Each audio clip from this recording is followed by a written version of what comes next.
Welcome, dear friends, to a tranquil evening where comforting stories await to wrap you in warmth.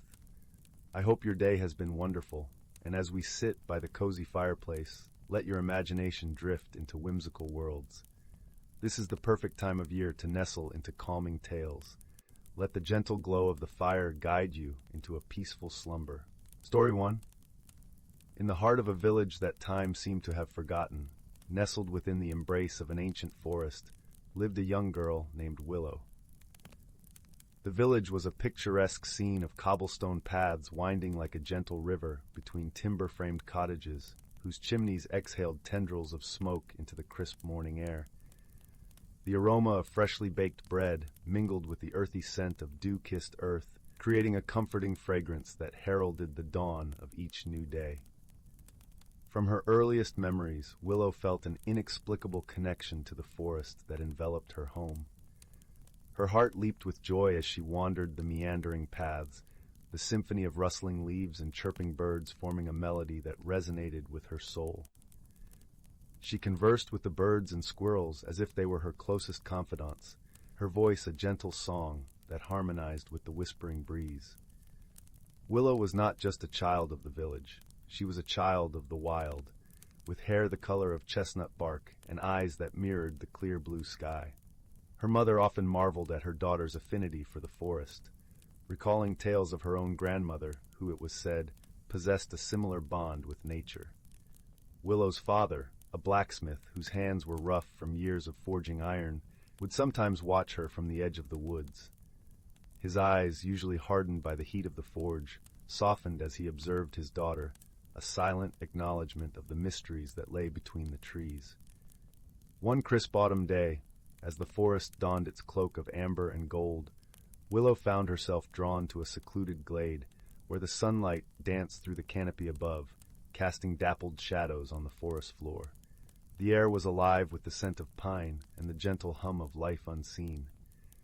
As she gathered fallen leaves to press into her cherished book, she relished the crackling sound underfoot, the air alive with the earthy scent of decaying foliage. Suddenly a glimmer caught her eye, a peculiar sight tucked away beneath the gnarled roots of an ancient oak tree. A gleaming object reflected the sun's rays in a kaleidoscope of colors, its surface shifting like the shimmering waters of a sunlit pond. With her heart pounding and a sense of wonder tingling through her fingertips, Willow brushed away the fallen foliage, revealing a gleaming acorn unlike any she had ever seen. Its shell seemed to pulse with an inner light, a warmth spreading through her palm as she cradled it. A faint whisper echoed in her mind, "You have been chosen, little one. The magic of the forest now flows through you." Willow gasped, her eyes widening in disbelief. She had always felt a deep connection to the forest, but this was something entirely different, something she couldn't quite comprehend. From that day forth, Willow's eyes were opened to a world of wonders hidden beneath the ordinary. She began to notice subtle changes within herself. She could sense the emotions of the trees and animals, their unspoken words reaching her soul like gentle ripples on a still lake. At first, she hesitated, fearing that this newfound ability might set her apart, make her an outcast among her peers. But as time passed, she came to embrace her gift, realizing it was a blessing, a unique way to truly understand and appreciate the wonders of the natural world surrounding her. As winter descended upon the village, turning the ground into a patchwork quilt of frost and shadow, Willow found herself in her family's barn, tending to animals seeking refuge from the biting cold. The air was sharp yet filled with a serene stillness, broken only by the soft whispers of the wind. It was then she heard a faint cry for help, carried on the breeze like a delicate thread of sound. Closing her eyes, she focused her senses, the world around her fading into a hushed silence, leading her to a tiny field mouse, its leg caught in a cruel trap set by a careless trapper. With her heart aching at the sight, Willow knelt beside the trembling creature. She reached out with her newfound abilities, her voice a soft, melodic hum that soothed the mouse's fears. Gently, she freed it from the trap's grasp, cradling it in her hands until it scampered back into the safety of the underbrush. Word of Willow's extraordinary gift quickly spread throughout the forest, and soon she found herself at the center of a hidden world, a realm where animals and plants alike sought her counsel and guidance. But the forest held more secrets than even Willow could imagine. One evening, as the sky blazed with the colors of a setting sun, she stumbled upon an ancient stone circle nestled deep within the woods. The air was thick with the scent of moss and old magic, and as she stepped into the circle, a vision unfolded before her eyes, a glimpse into the past, when the forest was a thriving kingdom of mythical creatures and ancient beings. The vision revealed a time when the forest was a sanctuary for creatures of legend, from majestic unicorns to wise dragons. The trees whispered tales of forgotten alliances and a pact between the forest's guardians and the first humans who settled in the village. Willow realized that her connection to the forest was not accidental. She was part of a lineage entrusted with the forest's secrets and the duty to protect its harmony. As she absorbed this knowledge, Willow's understanding of her place in the world deepened. She began spending more time with the village elder, an old woman named Lyra, who was the keeper of the village's oral histories. Lyra spoke of the prophecies that foretold a guardian who would one day rise to protect the forest.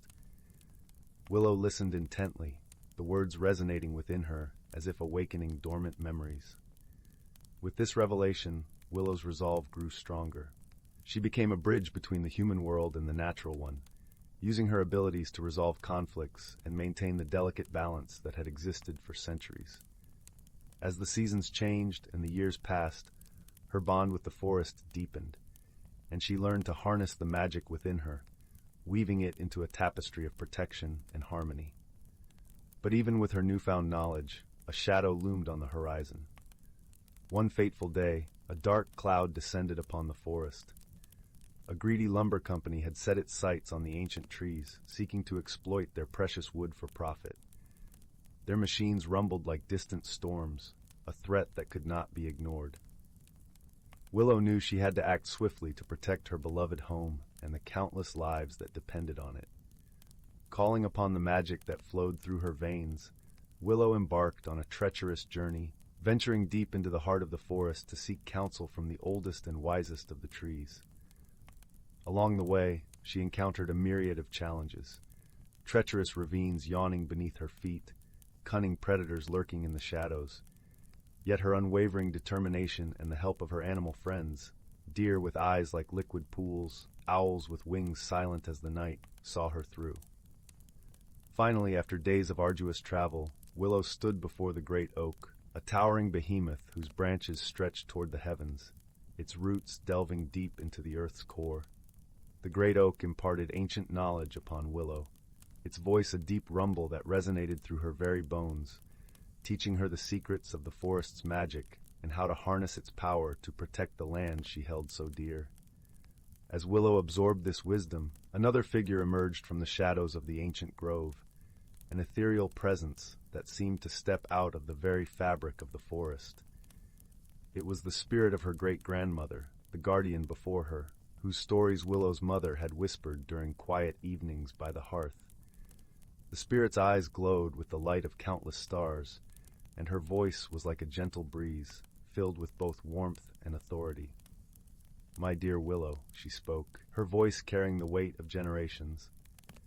"You have been chosen to continue our legacy. The forest's heart beats within you, and with it, the strength to protect and nurture all that dwell within its bounds." With newfound resolve, Willow returned to the village, a fire burning in her heart. She rallied the townspeople, imploring them to see the forest not as a resource to be exploited, but as a living, breathing entity deserving of respect and protection. At first, her pleas fell on deaf ears, the villagers' skepticism a wall she struggled to breach. But Willow refused to give up. She called upon the very beings she had sworn to protect, the trees, the animals, the plants, and together they wove an intricate tapestry of magic. The air shimmered with energy as they created a barrier so powerful that no axe or saw could penetrate it. The lumber company, bewildered and defeated, had no choice but to abandon their plans, leaving the forest and its inhabitants to thrive in peace once more. From that day forward, Willow became a living legend, her story passed down from generation to generation as a testament to the power of perseverance, friendship, and the unbreakable bond between humankind and the natural world. As the years stretched on and Willow's hair grew silver with age, she took great pride in watching over the forest, guiding and nurturing the young ones who would one day carry on her legacy.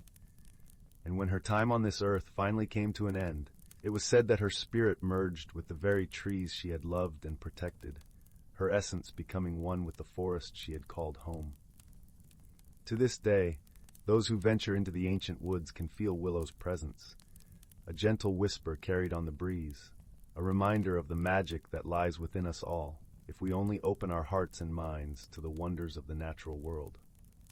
Story 2.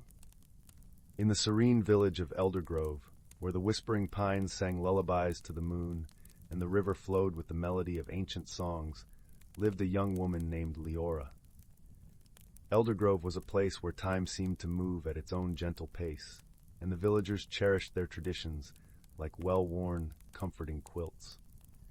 The air was often tinged with the scent of pine and earthen moss, a fragrance that seemed to ground the villagers in a shared history, as palpable as the soil beneath their feet. Liora had always been enchanted by the tales of her ancestors, passed down through generations like precious heirlooms. These stories were woven into the fabric of Eldergrove, and Liora was captivated by them, though she felt a peculiar distance, like a thread slightly out of place in a vast tapestry. She often wandered the winding paths of the village, her feet tracing the steps of those who had come before, yet her heart searching for a connection that felt just beyond her grasp. One evening, as the sun dipped behind the emerald hills and painted the sky with hues of lavender and gold, Liora's grandmother called her to the cozy corner of their stone cottage. The room was filled with the comforting aroma of herbal tea, and the soft glow of candlelight danced across the walls, casting gentle shadows that seemed to sway with the rhythm of ancestral whispers. "Liora, my dear," her grandmother began, her voice as soothing as a familiar lullaby, "there is something I have been meaning to share with you." Curiosity sparked in Liora's eyes as her grandmother retrieved an intricately carved wooden box from a shelf. The box was adorned with symbols that seemed to hum with an ancient energy, their patterns winding like rivers across its surface. Each symbol, etched with care, held stories of journeys taken and lessons learned, whispering secrets only those who truly listened could hear. "This has been passed down through our family for generations," her grandmother explained, gently placing the box in Liora's hands. "Inside, you will find the legacy of our ancestors." With reverence, Liora opened the box, revealing a collection of artifacts that glimmered in the candlelight. There was a delicate silver amulet, its center a glowing stone that shimmered like starlit waters. Beside it lay a beautifully illustrated book, its pages worn and fragrant with the scent of time. The book's cover was embossed with a tree whose roots seemed to delve into the very heart of the earth, its branches reaching for the stars, a symbol of the grounding yet aspirational nature of her heritage.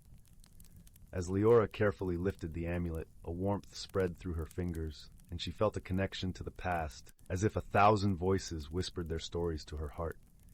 She turned to the book, its cover depicting a tree with roots that seemed to reach into the depths of the earth and branches that stretched to the heavens. Her grandmother's eyes twinkled with wisdom. "Our ancestors believed that this amulet and book held the key to understanding the essence of our heritage. The amulet represents the strength and guidance of those who came before us, while the book contains their teachings and wisdom." Liora spent the following days delving into the pages of the book, each passage revealing a new layer of her heritage. The stories were filled with the adventures of brave souls who had faced challenges with kindness and courage, who had nurtured the land with love and respect, and who had lived in harmony with the world around them. Each tale was not just a recounting of events, but a lesson in resilience, compassion, and the enduring power of community. As she read, Liora began to see her village with new eyes. The towering pines were no longer just trees, but wise elders standing guard over the land. The river, which she had always admired, became a flowing thread connecting past and present, whispering secrets from long ago. The very stones of the village paths seemed to pulse with the footsteps of those who had walked them before, each step a testament to the continuity of life in Eldergrove. One story in particular, resonated deeply with her. An account of a young woman who had once walked the same paths, faced with uncertainty about her place in the world. Guided by the amulet and the wisdom of the book, she discovered her own strength and the power of community. This tale mirrored Liora's own inner journey, highlighting her struggle to find her place in the intricate design of her heritage. Compelled by a newfound sense of purpose, Liora decided to visit the ancient oak that stood at the heart of Eldergrove. This tree, gnarled and majestic, was said to be as old as the village itself, a living witness to countless stories and dreams. As Liora approached, the wind rustled through its leaves, creating a sound that was almost like a gentle sigh, as if the tree were extending a welcome. Sitting beneath its vast canopy, Liora closed her eyes and allowed herself to truly listen. She imagined the lives that had intersected here, each one leaving an imprint on the land. In that moment, she felt a profound connection, as if the roots of the tree were entwining with her own, grounding her in a sense of belonging she had long sought. As days turned into weeks, Liora began to explore beyond the familiar borders of Eldergrove. She journeyed into the surrounding woods, where the scent of wildflowers mingled with the crisp, clean air, and the sunlight filtered through the branches, creating patterns of light and shadow that danced on the forest floor. Here she discovered hidden groves and bubbling springs, each a testament to the untouched beauty of the land her ancestors had cherished. In one such grove, she met Lyra, an enigmatic old woman who lived a solitary life amongst the trees. Lyra's eyes sparkled with the wisdom of ages, and her laughter was like the tinkling of a mountain stream. She welcomed Liora with open arms, sharing stories that were both familiar and new, tales that spoke of a deeper understanding of the world. "You see, child," Lyra explained one afternoon as they sat by a brook, the water murmuring softly at their feet, "our heritage is not just what we inherit from our ancestors, but also what we discover on our own journey. It is an ever-changing tapestry, one that we add to with every choice, every action, and every dream." Inspired by Lyra's words, Liora returned to Eldergrove with a renewed sense of purpose. She gathered the villagers together, sharing the stories she had learned and the wisdom she had gained. Her voice, gentle and melodic, wove the tales into the hearts of those who listened.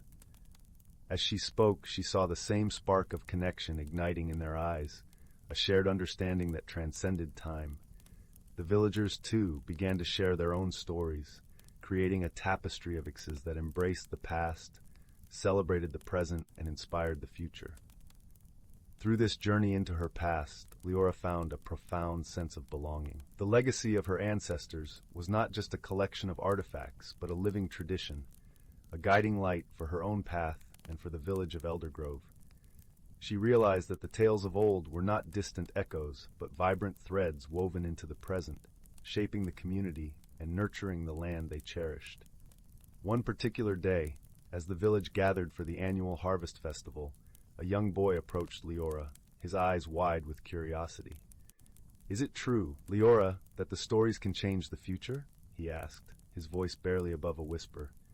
Liora knelt down to meet his gaze, her heart warmed by his innocent inquiry.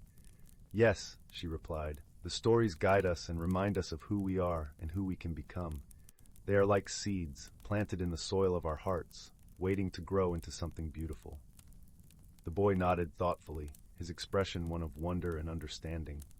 Liora realized in that moment that the stories were not just a link to the past, but a beacon for the future, a way to instill values of courage, compassion, and unity in the generations to come. As the seasons turned and the village continued to thrive under the watchful eyes of the stars, Liora knew that she was a part of something greater, a tapestry woven with threads of love, wisdom, and enduring legacy. And in that knowledge, she found peace, nestled in the comforting embrace of her heritage, forever entwined with the land she called home. As the night sky enveloped Eldergrove, Liora lay beneath the stars, feeling the gentle pulse of the earth beneath her, and whispered a promise to carry forward the stories that had shaped her, ensuring that the legacy of her ancestors would forever illuminate the path of those yet to come. In the months that followed, Liora took it upon herself to learn the art of storytelling, not just as a listener, but as a weaver of tales. She sought guidance from the village elder, Marius, a man whose voice was a deep, resonant echo of the forest. Marius taught her how to spin words like threads of silk, to craft narratives that wrapped around the hearts of the listeners and pulled them gently into the world of imagination and memory. Marius, Liora asked one evening as they sat by the flickering flames of a bonfire, how do I ensure these stories remain alive for future generations? Marius, with eyes like embers, gazed into the fire. The stories live as long as they are shared, he replied. They are like the river that flows through Eldergrove, ever moving, ever changing, yet always the same. Teach others to tell them, and they will never fade. With this advice, Liora began to mentor the young and old alike, encouraging them to find their voices in the tapestry of Eldergrove's history.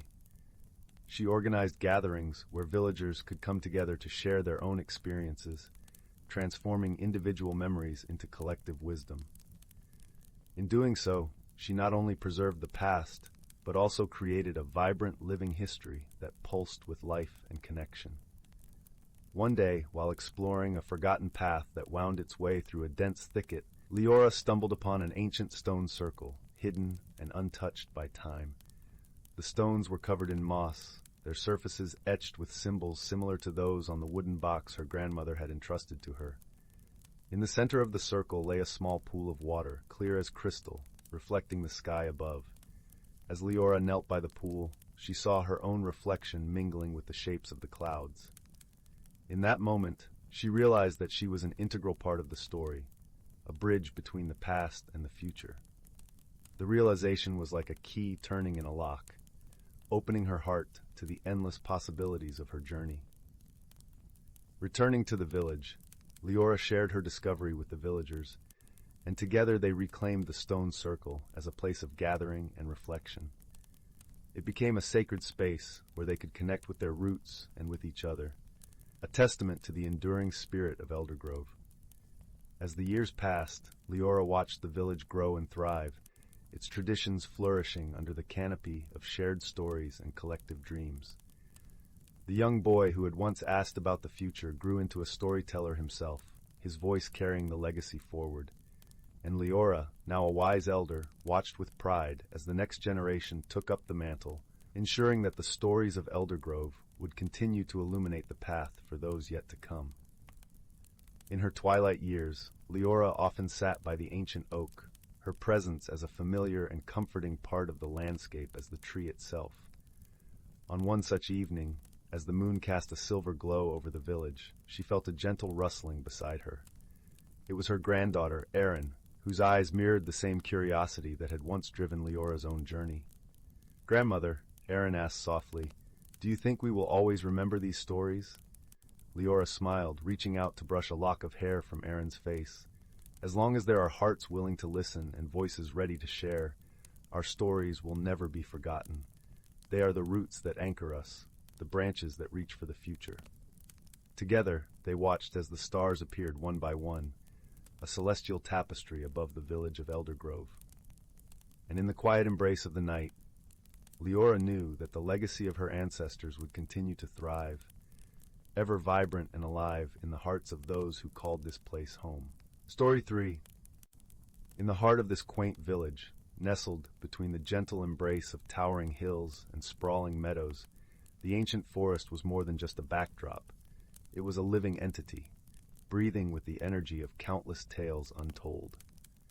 The villagers, with their lives interwoven with the rhythms of nature, often spoke of the forest in hushed tones, revering it as a realm where time seemed to pause and the boundaries between the seen and the unseen blurred. Under the canopy of this mystical woodland, the trees reached skyward with majestic grace, their leaves whispering age-old secrets to the wind. Each gust carried the fragrance of pine and earth, a scent so rich it enveloped you, drawing you deeper into its embrace. Among these towering sentinels stood the Tree of Whispers, its gnarled roots anchoring it to the earth as its branches stretched out like ancient arms attempting to touch the heavens. The trunk was a testament to time's passage, so wide that it would take 5 grown men, arms outstretched, to encircle it. The stories passed down through generations spoke of a magical prism hidden within this tree, a relic from a time when the world was awash with magic. It was believed that this prism could unveil a hidden world within the natural environment, a realm where dreams and reality danced together like the delicate threads of a spider's web glistening in the morning dew. Many had sought this elusive treasure, yet none had returned with it, as the forest, despite its beauty, was a maze that few could navigate without losing their way. In this village lived a young boy named Finn. His eyes were as vast and deep as the sky at dusk, reflecting a world of curiosity and wonder. Unlike other children, Finn found joy in the quiet, unassuming moments. The way the sunlight played across the surface of a babbling brook, the gentle rustle of leaves underfoot, or the soft hum of bees in the clover. His heart was a vessel of boundless curiosity, always seeking the stories hidden within the folds of the world around him. Finn's father was a stoic man, his hands weathered and calloused from years of toil. He often watched his son with a mix of pride and a tinge of worry, his deep voice resonating like distant thunder. "The world is vast and full of wonders," he would often say, "but also full of shadows." These words, though simple, held the weight of experience and caution, a warning to a son whose adventurous spirit seemed to know no bounds. One crisp autumn morning, as the first chill of the season brushed against his cheeks, Finn set out to gather chestnuts. The forest canopy, a vibrant tapestry of gold and crimson, beckoned him deeper. As he wandered, Finn was reminded of the stories his grandmother told him about the Tree of Whispers. Her tales were a blend of wonder and truth, lingering like the scent of pine long after the fire had died down. As Finn ventured further, he noticed the subtle changes in the forest, how the sunlight filtered through the canopy in slanted golden beams, how the air grew cooler and more fragrant, carrying the promise of untold secrets. The path twisted and turned, leading him past ancient stones covered in moss, their surfaces etched with remnants of forgotten runes. These stones seemed to hum with an energy that Finn could almost feel beneath his fingertips, as though they whispered the history of the forest to those who listened closely. Lost in thought, Finn stumbled upon a small, shimmering feather caught in a tangle of brambles. He picked it up, feeling a warmth spread through his fingers. The feather was unlike any he had seen, with hues that shifted like the colors of a sunset. As he held it, he felt a gentle tug in his heart, urging him towards the deeper woods. The path wound deeper into the forest, where the light grew softer, filtered through a canopy thick with whispering leaves. Each step cushioned by a carpet of fallen leaves, Finn was enveloped by the rich scent of earth and moss. The air was cool, tinged with the promise of winter, yet invigorating, filling his lungs with the essence of adventure. As he journeyed, Finn encountered a clearing bathed in silvery light. Here the trees leaned in closer, their branches whispering secrets only they understood. Finn paused to savor the symphony of nature, the rustle of leaves, the distant call of a nightingale, the gentle murmur of a hidden stream. It was a moment of pure tranquility, a pause in the rush of life that allowed him to truly connect with the world around him. Eventually, Finn reached the Tree of Whispers. Its presence was commanding, and he felt a sense of awe wash over him. The feather in his hand glowed softly, as if in recognition. Finn stepped closer, his heart thumping in rhythm with the rustling leaves. As he touched the tree, a door appeared in the bark, a small, intricately carved portal. The feather seemed to dissolve into his skin, and the door swung open silently. Taking a deep breath to steady his nerves, Finn stepped through. Inside, the world was transformed. The forest he knew gave way to a hidden realm, vibrant with magic. Colors danced in the air, and creatures of all shapes and sizes moved about with an ease that spoke of harmony. Finn's heart soared with wonder. It was as if he had stepped into the pages of a storybook, each scene more enchanting than the last. In this hidden world, Finn met creatures that defied expectations. There were tiny, luminescent sprites that flitted about like living stars, and gentle giants whose footsteps barely stirred the earth. Among them was a creature named Thistle, a small being with fur like spun silk and eyes that twinkled with mischief and kindness. Thistle greeted Finn with a bow, their voice soft as a breeze through the leaves. "Welcome, Seeker. It has been many moons since one of your kind stepped through the door." Finn, though surprised, felt a warmth in Thistle's presence, as if they were old friends. I didn't mean to intrude, he began, but Thistle waved a paw, dismissing any worry. It is no intrusion. The forest chose you, and so you are welcome here. Come, let us walk together. As they wandered through this magical world, Finn learned of its mysteries and wonders. Thistle showed him how the trees communicated through their roots, sharing stories of old and new. They visited a meadow where the flowers sang in harmony, each note a fragrant melody. Everywhere they went, Finn felt the gentle hum of life, a comforting rhythm that spoke to his soul. But not all was as serene as it seemed. Thistle explained that the prism within the Tree of Whispers was in danger.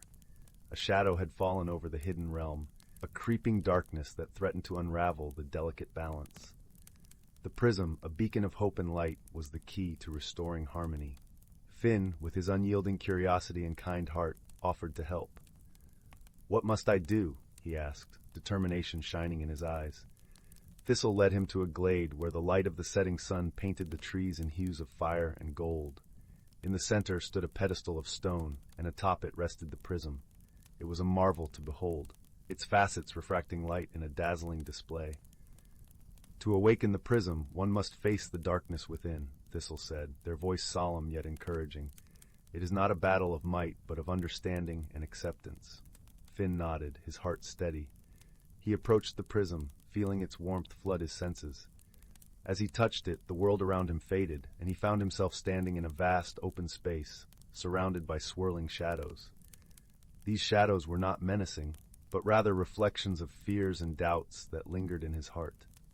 Finn recognized them, the fear of the unknown, the doubt of his capabilities, the shadows that crept in during the quiet moments of night.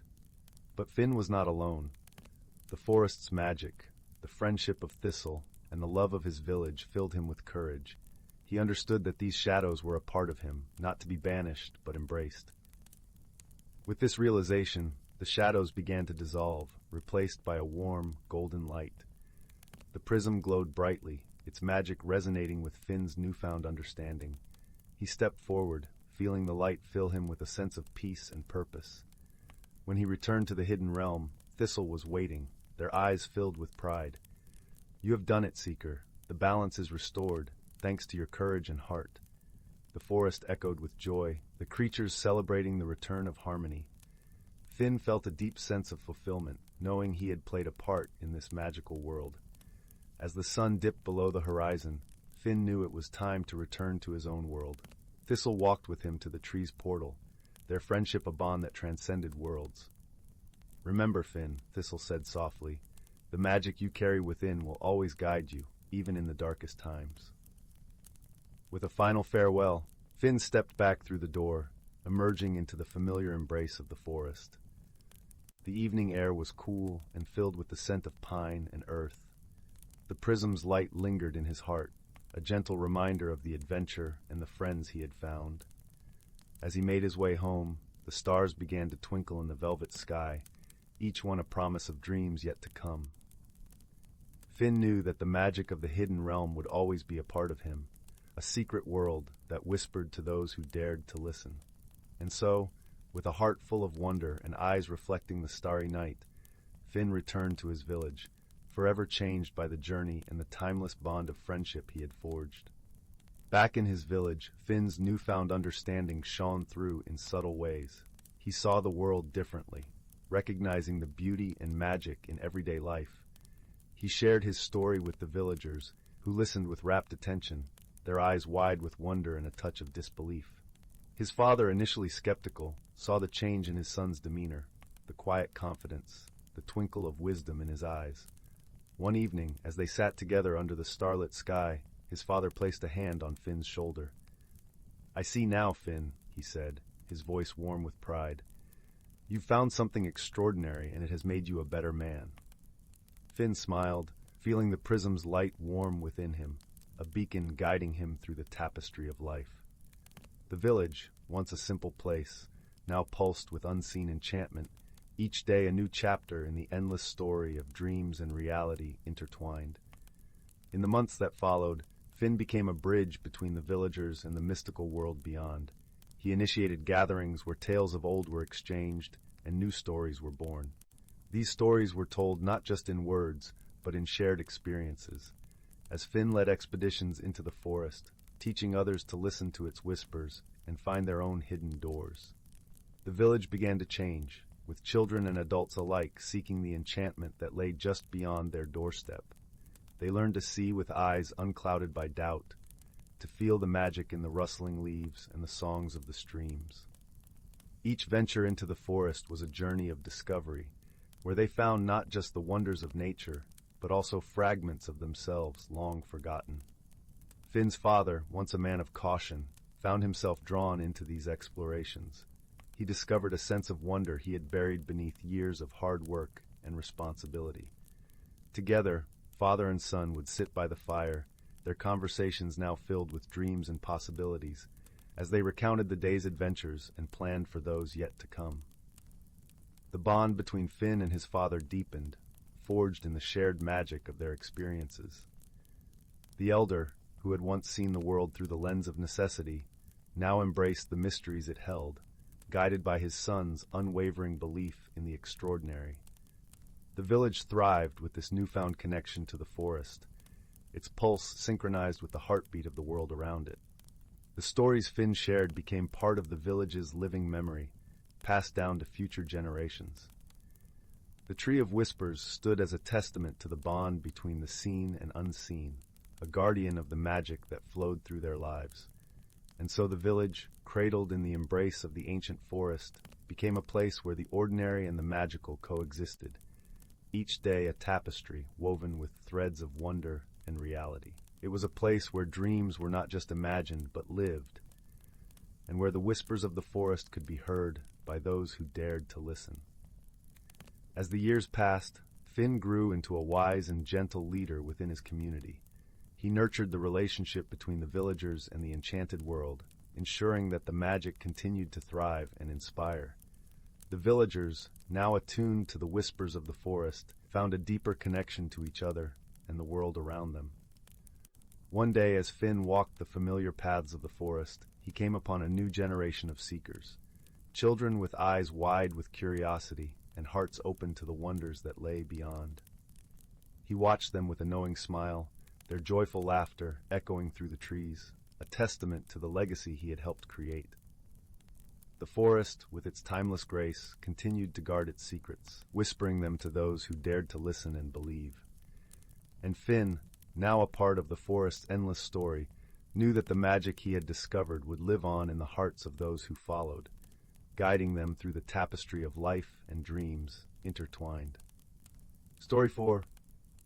Once upon a time, in a quaint village, nestled between the gentle folds of emerald hills and the whispering breath of a silver river, there lived a young girl named Lila. This village, known as Willowbrook, was a place where the air tasted of honeyed blossoms and the streets were lined with cobblestones, worn smooth by the passage of time and countless footsteps. The village was a haven of tranquility, where each dawn unfurled its golden fingers to tickle the rooftops, and each twilight wrapped the world in a soft, velvety blue. Lila, with her hair the color of chestnuts and eyes that mirrored the clear azure of the sky, was known throughout the village for her kindness and curiosity. She lived in a modest cottage on the edge of the village with her grandmother, a wise woman who filled their home with the scent of lavender and stories that danced like fireflies in the night. Their cottage was surrounded by a garden that thrived under Lila's tender care, each plant a testament to her gentle spirit. Among the many tales her grandmother spun, there was one that captivated Lila more than any other, the tale of the enchanted compass. It was said that this compass possessed the power to guide its holder to the deepest desires of their heart. Its needle did not point north, but instead spun in lazy circles until one concentrated on their heart's true yearning. Then it would guide them unerringly to that which they sought most. Lila's heart longed for adventure beyond the familiar hills and fields of Willowbrook. She dreamt of discovering hidden worlds and unraveling mysteries untold by any traveler who had passed through the village. Her grandmother's stories fed this yearning, each tale a spark that kindled the flame of her imagination. One evening, as the sun dipped below the horizon, painting the sky in hues of tangerine and rose, Lila sat by her grandmother's side, listening to the crackling fire and the soft rustle of the pages as her grandmother closed the book. "Grandmother," Lila asked, her voice barely above a whisper, "do you think the enchanted compass truly exists?" Her grandmother, eyes twinkling with the wisdom of years, smiled gently. "Many things exist in this world, dear Lila, that we cannot see or touch. The heart often knows truths that the eyes cannot perceive." With these words nestling comfortably in her thoughts, Lila found herself unable to resist the pull of her curiosity. That night, as the moonlight spilled through her window like liquid silver, she made a decision. She would search for the enchanted compass. The following morning, with the village still drowsing in the soft embrace of dawn, Lila packed a small satchel with essentials: a loaf of bread, a flask of water, and a notebook for her sketches and notes. She kissed her grandmother's cheek, leaving a note explaining her journey and promising to return with stories to share. Lila's feet carried her beyond the village, past the fields where the wheat danced in the breeze like waves upon a golden sea, and into the dense, mysterious woods that bordered the village. The forest was a place of whispers and shadows, where the sunlight trickled through the canopy in dapples, and the air was thick with the scent of earth and pine. As she ventured deeper, the world seemed to shift around her. The trees grew taller and more ancient, their trunks gnarled and entwined as if they shared secrets in a language only they understood. Birds flitted between branches, their songs a symphony that echoed through the stillness. Lila walked with a sense of wonder, her heart in tune with the rhythm of the forest. Days passed, each one marked by the discovery of new wonders. She found streams that sang as they danced over stones, and clearings where wildflowers bloomed in a riot of colors, each petal a brushstroke on nature's canvas. Her journey was not without challenges, but Lila's spirit was resilient, and her resolve only strengthened with each step. One afternoon, as the sun began its descent, painting the sky with the promise of dusk, Lila stumbled upon a grove unlike any she had seen before. It was a circle of ancient oaks, their branches intertwined to form a natural cathedral, and at its center stood a stone altar, worn smooth by time. Upon this altar rested a small, ornate box. Her heart quickened as she approached, the air around her thick with anticipation. She reached out, her fingers brushing the cool, smooth surface of the box. As she opened it, her breath caught in her throat. There, nestled within the velvet interior, lay the enchanted compass. The compass was exquisite, its casing a delicate filigree of silver and gold, glinting in the fading light. The needle spun slowly, as if waking from a long slumber, and Lila felt a warmth spread through her chest, a connection forming between her heart and the magical object. With the compass in hand, Lila closed her eyes and concentrated, her thoughts a gentle stream flowing towards her deepest desire. She pictured the hidden world she longed to find, the mysteries she yearned to unravel. The needle stilled, pointing towards a path that seemed to shimmer in the evening light. Following the compass's guidance, Lila ventured deeper into the forest. The path twisted and turned, leading her through thickets and across babbling brooks, until she emerged into a world that took her breath away. Before her lay a hidden valley, untouched by time, where the colors were more vibrant and the air hummed with magic.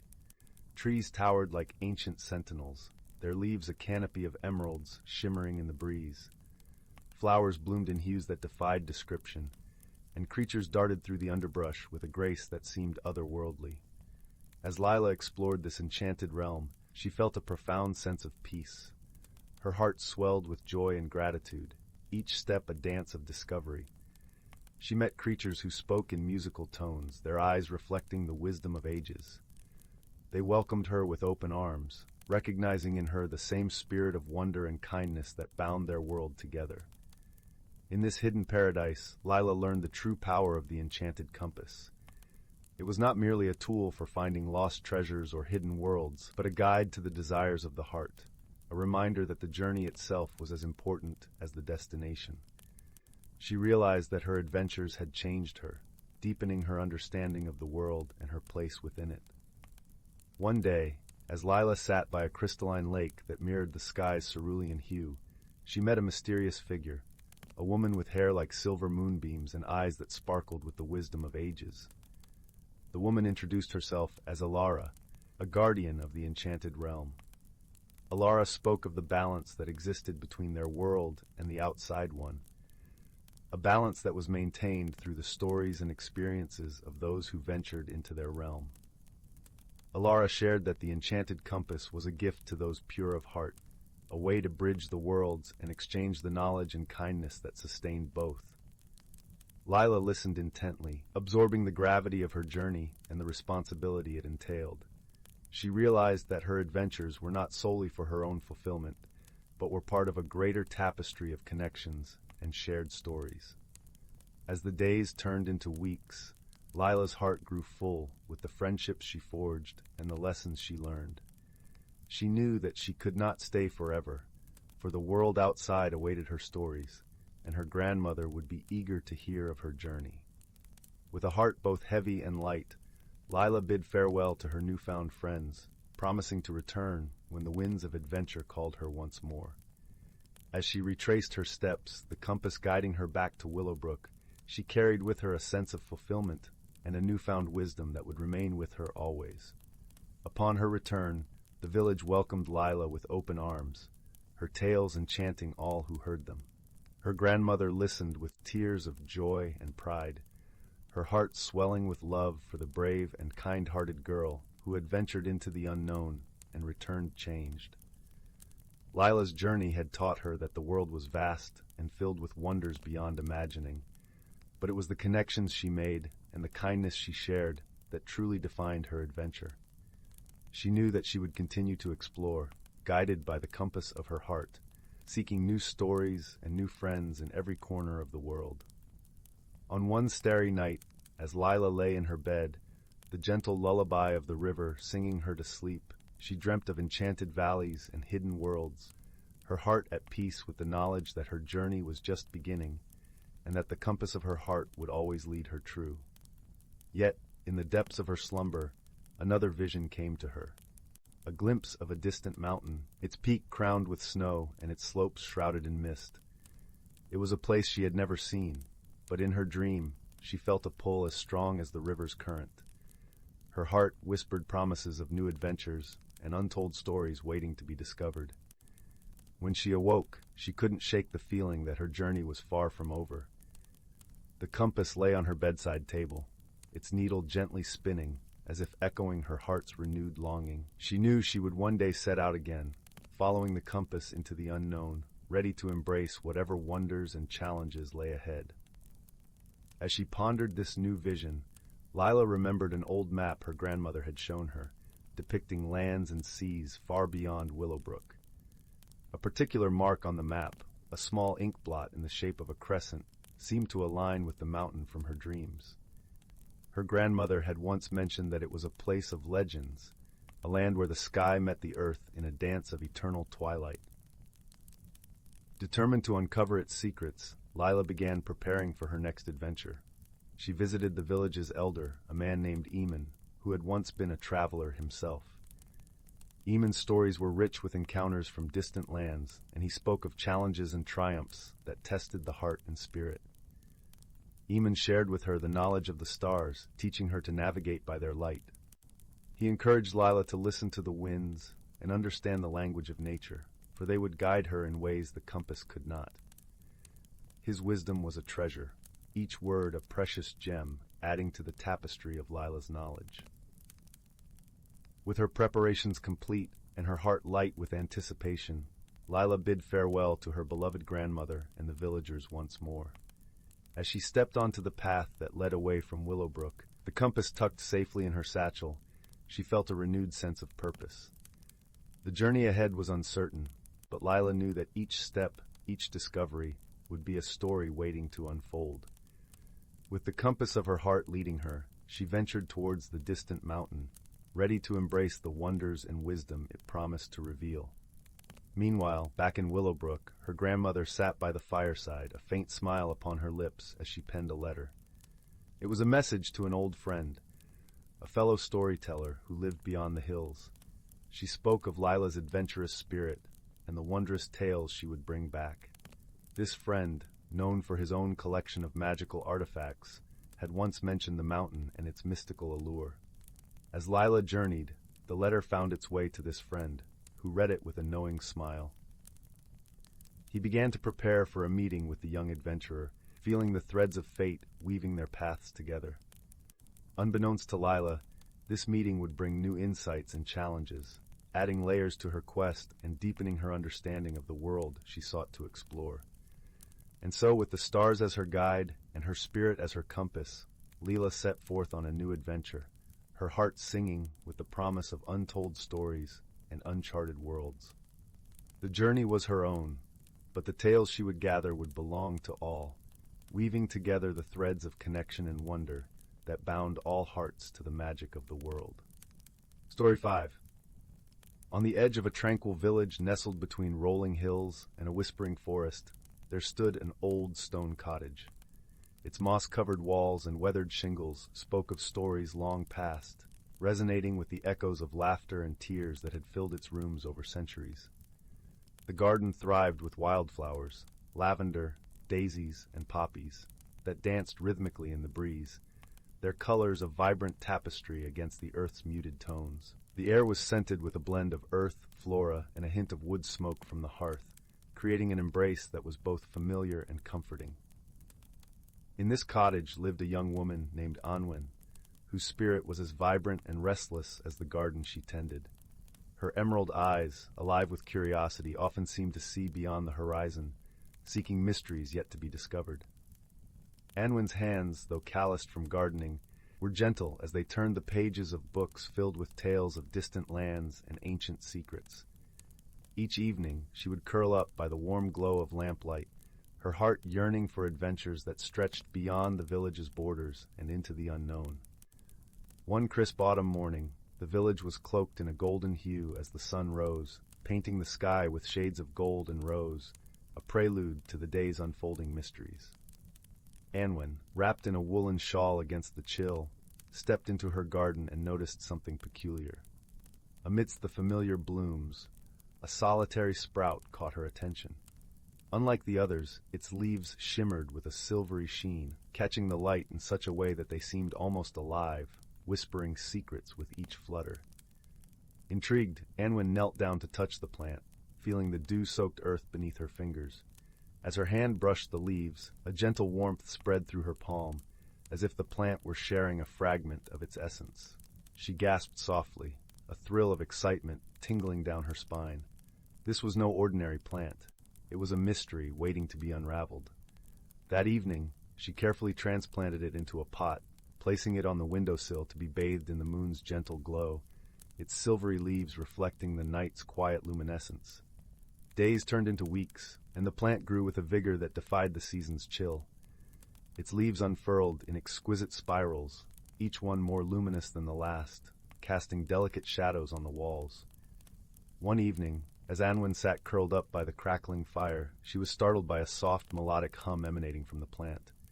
Enchanted, she leaned closer, her heart pounding with the thrill of discovery. The hum seemed to form words, weaving a tale of a hidden world just beyond the veil of the ordinary. "You hold the key," the plant seemed to sing, "to a place where dreams find their wings." Anwen's heart raced with the promise of discovery. She knew she had to find this hidden world, to understand the secret the plant was whispering to her. Yet how was she to embark on a journey with no map, no path laid before her? She realized she needed guidance, a wisdom beyond her own. The answer lay within the forest, a place of ancient trees and mysterious creatures, where the line between the seen and unseen blurred into possibility. The following morning, with the first rays of dawn kissing her cheeks and the crisp air invigorating her senses, Anwen set out towards the forest. The path was a patchwork of sunlight and shadow, the air thick with the scent of pine and damp earth. With each step, she could feel the forest's energy surrounding her, a living entity filled with whispers of the past. As she walked, she hummed softly to herself, feeling a growing sense of anticipation and a connection to the world around her. Deep in the heart of the forest, where the trees stood like ancient sentinels, Anwen came upon a clearing. A gentle brook babbled over smooth stones, its sound a soothing melody in the quiet of the woods. There, perched on a rock, was the first of her helpers, a small, plump squirrel with fur as red as autumn leaves. His eyes twinkled with mischief and wisdom, and his bushy tail flicked with every move. "Good day, young seeker," the squirrel chirped, his voice as light as the breeze. "I am Russet, guardian of secrets and friend to those who wander with purpose." Anwin smiled warmly at Russet, feeling a kinship with the little creature. "I'm searching for a hidden world," she explained, "a place where dreams can take flight." Russet nodded knowingly, his whiskers twitching. "Ah, the realm of the ethereal," he said, his voice taking on a reverent tone. "To find it, you must first learn the language of the heart, for it is not your eyes that will guide you, but the quiet wisdom within." With Russet's words echoing in her mind, Anwin continued her journey. The forest seemed to pulse with life around her, each rustle of leaves and bird's call a part of an intricate tapestry. As the sun began to dip below the horizon, painting the sky in shades of violet and indigo, she came upon a grove of ancient oaks, their gnarled branches reaching skyward like the arms of giants. There, beneath the boughs of the largest oak, stood her second helper, a wise old owl named Orin, with feathers as soft as the twilight sky and eyes that glimmered like starlight. "Welcome, traveler," Orin hooted softly, his voice a soothing balm to the soul. "I see you seek what lies beyond the known." Anwin nodded, her heart full of the questions she hoped would soon find answers. "How do I find the path, Orin?" she asked, her voice a gentle whisper. Orin blinked slowly, considering her question. "You must learn to listen, dear one. The world speaks not always in words, but in the rustle of leaves, the song of the river, and the silence of the stars. Let your heart be your guide, and you will find your way." Anwin thanked Orin, feeling a deep sense of peace settle within her. With renewed resolve, she continued her journey, her steps guided by the rhythm of the forest and the quiet wisdom she carried within. As she journeyed deeper into the forest, the landscape began to change subtly. The trees grew taller, their bark etched with time's passage, and the air hummed with a palpable energy. Anwin noticed the forest was alive with creatures she had never seen before, glowing fireflies that danced in intricate patterns, their light like tiny stars, and elusive shadows flitting between the trees, just out of sight. One evening, as the stars began to twinkle in the velvet sky, Anwin came upon a glade where the air shimmered with a soft, ethereal light. It was as if the world itself had taken a breath and held it, waiting. In the center of the glade stood a circle of stones, each one etched with runes that glowed with a gentle luminescence. Anwin approached the stones, feeling a sense of awe and reverence. She knew instinctively that this was the gateway she had been seeking, but how to open it? She closed her eyes, letting the wisdom of her journey guide her.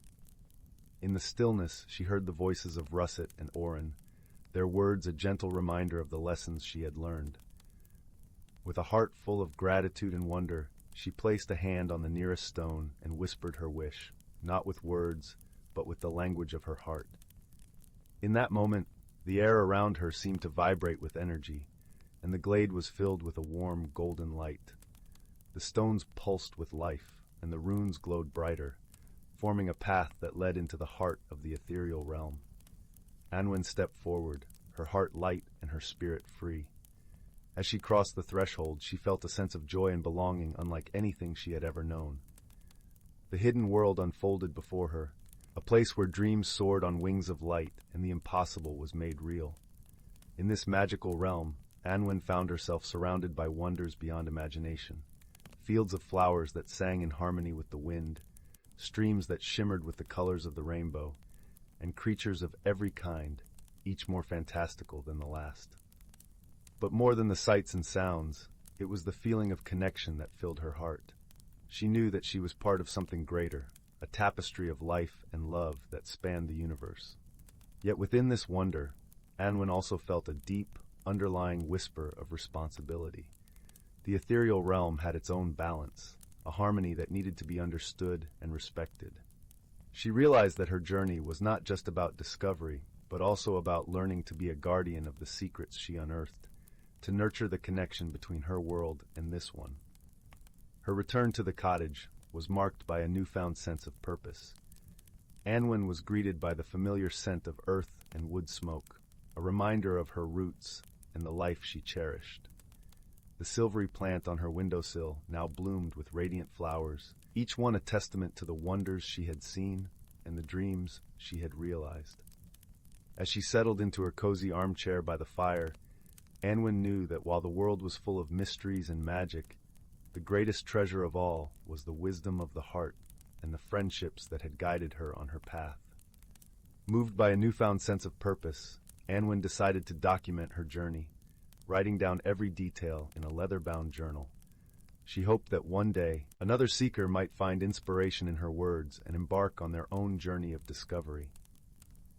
Her days now took on a rhythm that blended the ordinary with the extraordinary. She tended her garden with renewed vigor, each plant a reminder of the magical realm she had visited. The villagers, intrigued by the change they saw in her, often stopped by to ask about her adventures.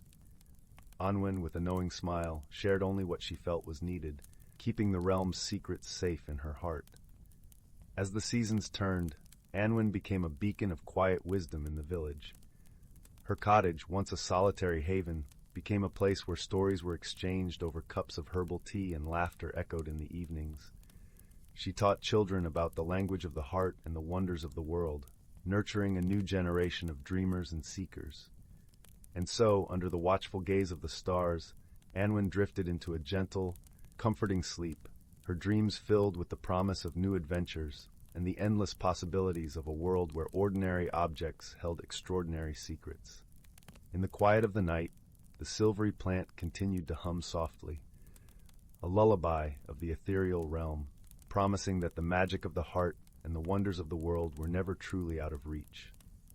6. In the heart of a quaint village nestled among rolling hills and whispering woods, there lived a young girl named Lily. She was a curious soul, with eyes the color of a warm summer sky and a heart as gentle as the morning breeze. Her days were often spent wandering through fields of wildflowers, her pockets filled with bits of nature's treasures, and her mind full of stories just waiting to be told. One crisp autumn morning, as the leaves painted the world in hues of gold and crimson, Lily decided to explore a part of the woods she had never ventured into before. The air was filled with the comforting scent of earth and fallen leaves, and the trees seemed to sway gently to a tune only they could hear. As she walked, the crunch of leaves underfoot was accompanied by the soft whispers of the wind. It was in a quiet glade, where the sunlight danced through the branches, that Lily discovered something unusual. There, half buried in the rich, loamy soil, was an old, tarnished key. It was unlike any key she had ever seen, with intricate engravings that felt warm and familiar to her touch. As she held it in her hand, a subtle tingle spread through her fingers, and she sensed that this key was no ordinary object. Intrigued by her find, Lily decided to search for what this mysterious key might unlock. Her heart beat with the rhythm of an exciting new adventure. She began her journey through the village, seeking the wisdom of its inhabitants. Her first stop was the cozy, book-filled home of Mr. Whitley, the village librarian. Mr. Whitley was a kind man with a twinkle in his eye and a deep love for stories. His library was a haven of soft chairs and the comforting smell of old books. As Lily showed him the key, his eyes widened in recognition. "This key," he said in a voice that crackled like the fire in his hearth, "is said to unlock the heart of the forest, a place whispered about in legends. It is said to hold the secrets of nature and the wisdom of ages." Lily listened with wide eyes, her imagination weaving tales of wonder and magic. Thanking Mr. Whitley, she continued her journey, the key safely tucked in her pocket. Next, she visited Miss Poppy, the village baker, known for her warm smile and even warmer pastries. Miss Poppy had a knack for listening to the wind, and often spoke of the forest's secrets as if they were old friends. As Lily shared her story, Miss Poppy nodded thoughtfully, her hands dusted with flour. "The forest speaks to those who listen," she said softly. "Perhaps the key will guide you, but remember, the heart listens best when it is open." Lily pondered these words as she left with a small bundle of sweet rolls, her heart light and hopeful. The villagers, each in their own way, had given her pieces of a puzzle she was eager to solve. With the sun dipping low in the sky, painting the world in shades of amber and rose, Lily made her way back to the forest. The path was aglow with the soft light of dusk, and the air was alive with the calls of evening birds. Guided by an instinct she couldn't quite explain, Lily found herself standing before a great oak tree, its trunk wide and ancient, its branches reaching toward the heavens. There was a small, hidden door at its base, covered in moss and thyme.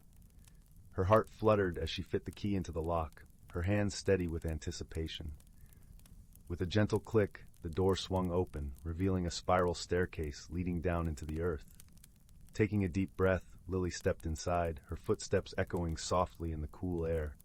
The staircase led to a cavern filled with the glow of bioluminescent fungi and the sound of a gentle stream flowing over stones. In the center of the cavern stood a pedestal, and upon it a small, intricately carved box.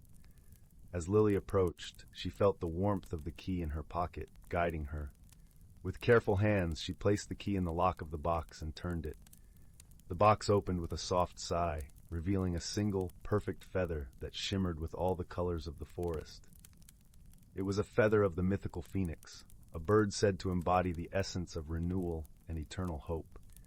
As she touched it, warmth spread through her like a sunrise, filling her with a profound sense of peace and understanding. In that moment, Lily understood the true magic of the key. It was not about unlocking a treasure, but about opening her heart to the world around her, embracing the beauty and wisdom in every leaf, every creature, and every whisper of the wind. Carrying the feather gently, she made her way back to the surface. The night was calm, the stars twinkling like old friends, and the moon cast a silvery path back to the village. Lily felt lighter, her spirit renewed, and her heart full of stories yet to be told. The next day, she shared her adventure with Mr. Whitley and Miss Poppy, and the entire village gathered to hear her tale. They sat around a crackling fire, the warmth wrapping around them like a comforting blanket, as Lily spoke of the wonders she had seen and the lessons she had learned.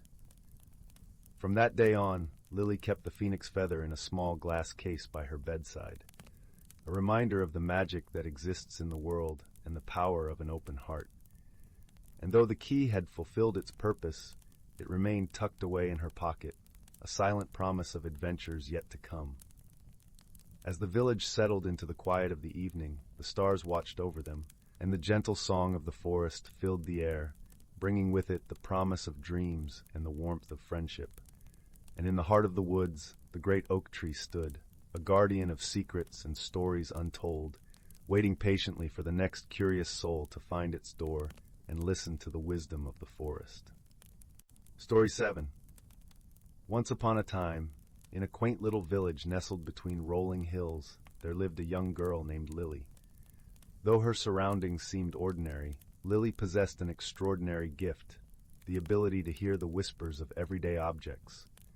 One crisp autumn evening, as Lily snuggled under her patchwork quilt, she heard a peculiar humming coming from her bedside table. Curious, she leaned closer and realized it was the gentle murmur of an old pocket watch, left to her by her grandfather. "I can hear you," Lily whispered in awe. "What secrets do you hold?" The watch's ticking seemed to quicken, as if excited by her question. "My dear child," it replied in a warm, grandfatherly tone, "I am no ordinary timepiece. I am a gateway to wondrous realms, waiting to be explored." Lily's eyes widened with amazement. She had always sensed there was something special about this watch, but never imagined it could be a portal to other worlds. The watch continued, "To unlock my magic, you must embark on a journey, a quest to discover the true essence of time itself. Are you brave enough to venture forth?" Without hesitation, Lily nodded, her heart filled with determination, and so began Lily's extraordinary adventure. With the watch as her guide, she stepped through a shimmering veil and found herself in a realm where time flowed differently. In this world, Lily encountered peculiar beings who became her loyal companions. First, there was Tick-Tock, a mischievous clockwork creature with a penchant for practical jokes. Then came Sundial, a wise and patient elder who spoke in riddles and metaphors. Together, they embarked on a journey across landscapes that shifted and changed with every passing moment. Lily marveled at the wonders around her, fields of blossoms that bloomed and wilted in the blink of an eye, rivers that flowed backwards and forwards, and skies painted with ever-changing hues. Yet, their quest was not without its challenges. They encountered the Keepers of Time, ancient guardians who sought to preserve the delicate balance of the realms. To prove her worthiness, Lily had to solve intricate puzzles and riddles that tested her wisdom and patience. With the help of her newfound friends, Lily learned valuable lessons about the precious nature of time, how it should be cherished, not wasted, how every moment holds the potential for growth and change, and how the present is a fleeting gift that should be embraced fully. As Lily's understanding deepened, the watch's magic grew stronger. Its ticking became a melodic symphony, guiding her towards the heart of the realm, a magnificent clock tower that towered over all. It was here that Lily faced her greatest challenge, a powerful force that sought to disrupt the natural flow of time, causing chaos and disruption throughout the realms. But armed with the wisdom she had gained, Lily knew that force was not the answer. Instead, she used her empathy and understanding to reason with this force, showing it the beauty and balance that existed when time flowed harmoniously. Through her gentle words and unwavering spirit, Lily managed to restore order, ensuring that the realms would continue to thrive in their intricate dance of past, present, and future. As the clock tower chimed, signaling the completion of her quest, Lily felt a profound sense of growth and transformation. She had not only discovered the secrets of the magical watch, but also learned invaluable lessons about the precious nature of time and the importance of living in the present moment. With a grateful heart, Lily returned to her own world, the watch nestled safely in her pocket. From that day forward, she approached each moment with a newfound appreciation, cherishing the simple joys and embracing the journey of life with open arms. And whenever she heard the gentle ticking of the watch, it reminded her of the wondrous realms that existed beyond the ordinary, and the extraordinary adventures that awaited those with the courage to seek them out. Story 8. In the heart of an ancient forest, where the canopy overhead swayed like a sea of emeralds, there thrived a hidden world that few humans ever glimpsed. This was a place where sunlight dripped through the leaves like golden honey, where the air was sweet with the perfume of wildflowers and the earthy scent of moss. Here, the world pulsed with the quiet rhythm of life, orchestrated by the soft whispers of the wind and the gentle rustling of creatures unseen. Among the inhabitants of this enchanted realm were the Sylvans, gentle beings as old as the forest itself. They were small, with skin that shimmered like the bark of birch trees and hair that danced in colors of autumn leaves. The Sylvans were the forest's caretakers, guardians of the delicate balance that nurtured all life within. In this haven of tranquility, the Sylvans lived in harmony with the creatures of the woods. Deer with eyes like pools of melted chocolate grazed alongside them, and birds with feathers of sapphire and emerald sang songs that wove through the branches like ribbons of melody. Each creature knew its place in the intricate web of life, guided by the wisdom passed down through countless generations. One such Sylvan was a young guardian named Liora. Her eyes reflected the deep greens of the forest, and her heart beat in tune with the ancient trees. Liora had always been fascinated by the changing seasons, each one a story written in the language of nature. Her favorite time was the gentle transition from summer to autumn, when the forest donned its cloak of fiery hues and the air was crisp with the promise of change. It was during this time of transition that a peculiar phenomenon began to occur. The wind, usually a playful presence that danced through the trees, began to carry a murmur of distress. The leaves whispered of an imbalance, a disruption in the harmony that sustained their world. The forest, once vibrant and thriving, seemed to hold its breath, waiting for something to set it right. Liora, with her deep connection to the forest, felt a stirring in her heart. She knew that the answer lay somewhere within the whispers of the wind and the rustle of the leaves. Gathering her courage, she set out to seek the wisdom of the elder oak, the oldest and wisest tree in the forest, whose roots delved deep into the earth and whose branches reached for the sky. The journey to the elder oak took Liora through paths carpeted with fallen leaves, their colors a tapestry of gold and crimson. The air was filled with the sound of crunching beneath her feet and the occasional scurry of woodland creatures. As she walked, a gentle rain began to fall, each drop a crystal note in the symphony of the forest. When Liora finally stood before the elder oak, she felt a sense of awe and reverence. The tree towered above her, its bark etched with the stories of ages past, its branches stretching wide as if to embrace the entire forest. Liora placed her hand against the rough bark, feeling the life that thrummed beneath her fingertips. "O wise elder," she whispered, "the forest is troubled. The balance has shifted, and I seek your counsel." The elder oak's response was a soft rustling, a language that Liora had learned to understand through years of listening. "The seasons are the breath of the forest," the tree seemed to say. "When one breathes too deeply, the others must adjust. The balance is delicate, like the web of a spider after rain." Liora pondered these words, letting them settle in her heart. She realized that the forest's harmony was not just a matter of nature's rhythms, but of understanding and cooperation among all its inhabitants. With newfound clarity, Liora returned to the Sylvan village. She gathered the creatures of the forest, the deer, the birds, the squirrels with their bright eyes and bushy tails. Together, they listened as Liora shared the elder oak's wisdom. "We must work together," she said, her voice as gentle as the breeze. "Each of us plays a part in maintaining the balance. The wind, the rain, the sun, and the soil, each has a role, and so do we."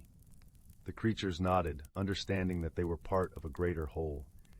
They set about their tasks, guided by Liora's gentle leadership. The birds carried seeds to new places, ensuring the forest's renewal. The deer pruned the undergrowth, allowing light to reach the forest floor. The sylvans tended to the trees, nurturing the saplings that would one day stand as tall as the elder oak. As the days passed, the forest began to breathe easier. The murmur of distress faded, replaced by the harmonious song of life. The balance had been restored, not by force but by understanding and cooperation.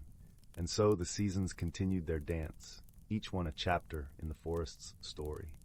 Liora, now wiser and filled with a deeper connection to her home, knew that the lessons of the elder oak would guide her and the generations to come. Under the canopy of stars, as the forest settled into the embrace of night, Liora sat beneath the elder oak, feeling the warmth of the earth and the cool kiss of the breeze.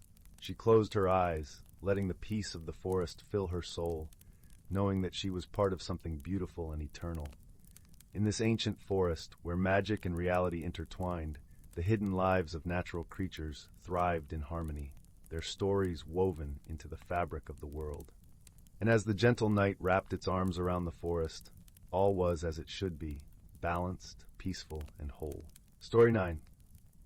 In the heart of an ancient forest, where sunlight danced through the canopy in delicate patterns, there lay a quaint village known as Mistwood Hollow.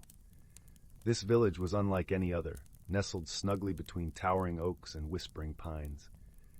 The air was perpetually sweet with the scent of wildflowers, and the gentle murmur of a nearby brook provided a constant, soothing lullaby. Mistwood Hollow was home to a small, tight-knit community of kind-hearted souls. Among them was a young boy named Finn. Finn had eyes the color of the forest after a rainstorm, deep and vibrant, with a spirit as gentle as the morning dew. He was a curious child, always eager to explore the hidden nooks and crannies of the forest that surrounded his home. One crisp, golden morning, Finn set out for an adventure, his heart brimming with the promise of discovery. The forest was alive with the chirping of crickets and the rustling of leaves underfoot. Finn loved these sounds. They were like the voice of an old friend, comforting and familiar. As he wandered deeper into the woods, Finn stumbled upon a clearing he had never seen before. In the center of this clearing stood a magnificent tree, its trunk wide and gnarled, with branches that stretched towards the sky like welcoming arms. It was unlike any tree Finn had ever seen, its bark shimmering with an otherworldly glow. Intrigued, Finn approached the tree, his footsteps light and respectful. As he drew nearer, he noticed something peculiar nestled among the roots, a small, intricately carved box. It was made of polished wood, with delicate engravings that seemed to shift and change in the dappled sunlight. Finn's heart raced with excitement and a hint of trepidation. He knelt beside the box and gently lifted the lid. Inside, he found a beautiful iridescent stone that pulsed with a soft, warm light. As Finn held the stone in his hands, a gentle breeze swirled around him, carrying with it a whisper that seemed to speak directly to his heart. "Guardianship," the voice murmured. "With this stone you shall unlock the secrets of the forest. It will guide you, reveal the unseen, and teach you the true meaning of friendship and courage. Finn's eyes widened with wonder and a sense of responsibility. He slipped the stone into his pocket, feeling its comforting warmth against his skin. Little did he know that this discovery would set him on a journey that would change him forever. As days turned into weeks, Finn found himself returning to the ancient tree and its clearing. With the stone in his possession, the forest seemed to come alive in new and wondrous ways. He could hear the whispered conversations of the trees, feel the heartbeat of the earth beneath his feet, and see the hidden world that thrived within the natural environment. One misty afternoon, as Finn sat beneath the old tree, he met a peculiar creature. It was a small, sprightly being with eyes that gleamed like polished amber and wings as delicate as a butterfly's. The creature introduced itself as Lyra, a guardian of the forest. Finn and Lyra quickly became friends, united by their shared love for the woods and its mysteries. Lyra was wise beyond her years, her knowledge of the forest's secrets vast and profound. She taught Finn about the delicate balance of nature and the importance of protecting it. Together, they embarked on countless adventures, exploring hidden groves and babbling brooks, uncovering the stories etched into the bark of ancient trees. Finn learned to listen to the whispers of the wind and the songs of the birds, each note a piece of the forest's intricate symphony. But not all was harmonious in Mistwood Hollow. A shadow loomed over the village, a mysterious blight that threatened to wither the trees and silence the songs of the forest. The villagers grew worried, their once vibrant spirits dimmed by fear and uncertainty. Finn, determined to help his beloved home, turned to Lyra for guidance. Together, they decided to seek out the source of the blight, hoping that the stone's magic would reveal the answers they sought.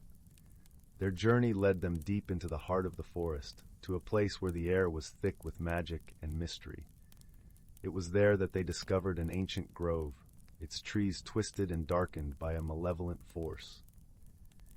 In the center of the grove stood a figure cloaked in shadows, its presence both commanding and ominous. Finn felt a shiver run down his spine, but he stood firm, his resolve unwavering. The figure spoke, its voice a low, rumbling echo. "Why have you come, child of the forest? This is not a place for the likes of you." Finn took a deep breath, feeling the stone's warmth spread through him like a comforting embrace. "I have come to protect my home," he replied, his voice steady, "to heal the forest and restore its harmony." The shadowy figure chuckled, a sound like dry leaves rustling in the wind. "And what makes you think you can do that? The forest is dying, and there is nothing you can do to stop it." But Finn, with Lyra by his side, refused to give in to despair. He closed his eyes and focused on the stone, feeling its magic pulse in rhythm with his heartbeat. He thought of the forest's beauty, its resilience, and the love he held for its every creature and leaf. As his thoughts flowed through him, the stone began to glow brighter, casting a warm light that banished the shadows and revealed the grove's true form. The twisted trees began to straighten, their leaves unfurling with renewed life. The shadowy figure recoiled, its power waning in the face of Finn's unwavering spirit. "You may have won this time," it hissed, "but remember, the forest's fate is ever in your hands." With those parting words, the figure vanished, leaving Finn and Lyra standing in a grove now filled with light and hope. The blight was lifted, the forest's harmony restored. As they made their way back to Mistwood Hollow, Finn felt a profound sense of peace and accomplishment. He had learned that true strength came not from power or magic alone, but from love, friendship, and the courage to stand up for what he believed in. The villagers welcomed Finn and Lyra with open arms, their joy and gratitude boundless. The forest thrived once more, its songs echoing through the trees like a promise of brighter days to come. And so Finn's journey came to an end, but his heart was forever changed. He had discovered the magic that lay within him, the power of friendship and the beauty of the world around him. And in the heart of Mistwood Hollow, beneath the ancient tree that had started it all, Finn found his place, a guardian of the forest, a keeper of its secrets, and a friend to all who called it home. As the sun dipped below the horizon, casting the forest in a soft golden glow, Finn sat beneath the ancient tree, the iridescent stone in his hand. He watched as the stars began to twinkle in the sky, each one a reminder of the vast, wondrous world he was a part of. Beside him, Lyra perched on a low-hanging branch, her wings shimmering in the moonlight. "You did well, Finn," she said, her voice a gentle melody. "The forest is alive and thriving because of you." Finn smiled, a warmth spreading through his heart. "I couldn't have done it without you, Lyra. Thank you for being my friend and guide." Lyra fluttered down to sit beside him, her eyes sparkling with affection. "We make a good team, don't we?" Finn nodded, feeling a deep sense of contentment. The forest was safe, its harmony restored, and he had found a friend in Lyra, someone who understood and shared his love for the natural world. As they sat together beneath the stars, Finn realized that his journey was far from over. There were still countless mysteries to uncover, lessons to learn, and adventures to embark upon. But he knew that with Lyra by his side and the magic of the forest in his heart, there was nothing he couldn't face. And so, in the heart of Mistwood Hollow, surrounded by the beauty and magic of the forest, Finn found his place in the world, a place where he belonged, where he was loved, and where he could make a difference. With a deep sense of peace and gratitude, Finn closed his eyes, the soft murmur of the forest lulling him into a gentle slumber. And as he drifted off to sleep, he knew that he was home, in the heart of the forest, in the company of friends, where dreams and reality intertwined in a tapestry of magic and wonder. The end. Story 10. In the heart of the ancient woodlands, where emerald canopies brushed the sky and the air was fragrant with the scent of pine and earth, lay a small, secluded glen. This glen, known only to the creatures of the forest, was a place where the ordinary met the extraordinary, where the rhythm of life danced in harmony with the whisper of magic. As the sun began its leisurely descent, casting golden hues across the sky, the creatures of the glen stirred from their daytime slumber. The air was alive with the soft rustle of leaves and the gentle murmur of the brook that wound its way through the glen, its waters glistening like liquid crystal under the fading light. In this enchanted place, a family of foxes made their home. Their den was nestled beneath the roots of an ancient oak, its bark gnarled with age and wisdom. The matriarch of the fox family, a wise and gentle vixen named Lira, had lived in the glen longer than any of the other creatures could remember. Her fur was the color of autumn leaves, and her eyes sparkled with the light of 1,000 stars. Lyra had gathered her kits around her, their ears perked and their eyes wide with curiosity. Tonight was a special night, for it marked the beginning of the harvest moon, a time when the forest celebrated the abundance of nature and the balance that sustained it. "Listen closely, little ones," Lyra began, her voice as soft as the evening breeze. "This is the story of the season's dance, a tale passed down from our ancestors, and it holds the secrets of our world." The kits nestled closer, their fur brushing against one another as they listened intently. "Long ago," Lyra continued, "when the world was young and the sky still whispered the language of the stars, the forest was a place of wild beauty and untamed magic. The seasons met in the heart of the glen each year to perform their sacred dance, ensuring the balance of all things." As Lyra spoke, the forest seemed to come alive with the memory of that ancient dance. The leaves swayed gently, echoing the rhythm of the tale. In her mind's eye, Lyra could see the vibrant colors of spring emerging from the remnants of winter, the lush greens of summer flourishing under the sun's warm embrace, the golden hues of autumn painting the world in rich tapestries, and the serene stillness of winter blanketing the earth in a quilt of snow. The kits listened, captivated by the vision their mother's words painted. They could almost feel the warmth of the sun on their fur, the cool caress of the autumn breeze, and the crisp bite of winter's chill. "But there was a time," Lyra went on, her voice tinged with a note of solemnity, "when the harmony was threatened. A fierce storm, born of discord and imbalance, swept through the forest. The winds howled with anger, and the skies wept torrents that threatened to drown the glen." The kits shivered at the thought, their imaginations conjuring the fury of the storm. Yet even in her retelling of chaos, Lyra's voice remained a beacon of calm. It was then that the creatures of the forest, each guided by the wisdom of the seasons, came together. The birds took to the skies, their songs weaving a melody of hope that calmed the raging winds. The deer and the foxes, the rabbits and the bears, all stood united, their hearts beating as one with the pulse of the earth. The Glen seemed to resonate with the memory of that unity, the very air humming with the spirit of cooperation and peace. Through their courage and kindness, Lyra concluded, the storm was tamed and the balance restored. From that day forward, the creatures vowed to uphold the harmony of the forest, to live in friendship and respect for the magic that surrounded them. The kits, now lulled by the soothing rhythm of their mother's tale, blinked sleepily, their hearts filled with a newfound understanding. And so, my dear ones, Lyra whispered, nuzzling each of her kits in turn, we honor the seasons and the wisdom they bring. We cherish the bond we share with our home and with each other. As the last light of the sun dipped below the horizon, the Glen was bathed in the silvery glow of the harvest moon. The forest, alive with the symphony of nature, embraced the night with open arms.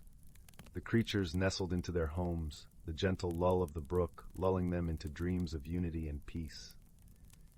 In the heart of the ancient forest, under the watchful gaze of the moon, the dance of the seasons continued, a testament to the enduring balance of nature and the quiet magic that lingered in every leaf, every breath of wind, and every whisper of the trees. And so, the story lived on, a gentle reminder of the harmony that bound them all, a lullaby to guide them into the night's gentle embrace. Story 11.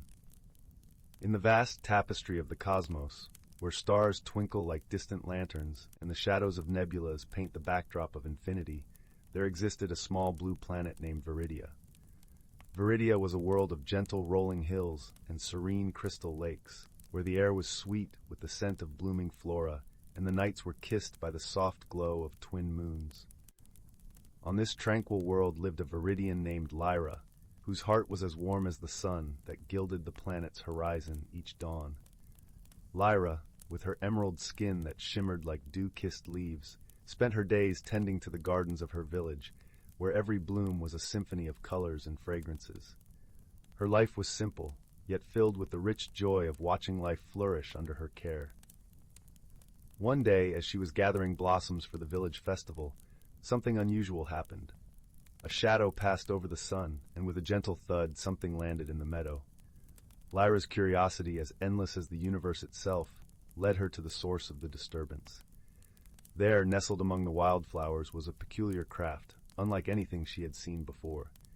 Its surface gleamed with an iridescent sheen, and soft lights pulsed in patterns that seemed almost alive. The door of the craft slid open with a whisper, revealing a creature clad in a suit of shimmering silver.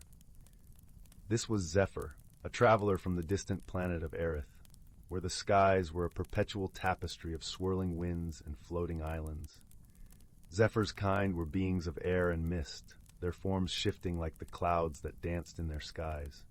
His eyes, gentle and bright, met Lyra's with a mixture of surprise and hope. Despite the differences in their worlds, there was an unspoken understanding that passed between them, a spark of connection that transcended the boundaries of space. However, communication was not without its challenges. Zephyr's voice was a melodious whistle, like the wind singing through the trees, while Lyra's was a gentle hum, reminiscent of bees in a sunlit garden. Their initial attempts at conversation were a patchwork of gestures and expressions, filled with laughter at their own mistakes and a shared determination to understand one another. As the days passed, Lyra and Zephyr found themselves facing a challenge that would test the strength of their nascent friendship. A sudden and unseasonable storm rolled in from the horizon, darkening the skies and threatening the village's festival. The winds howled through the valleys, bending trees and scattering petals like confetti.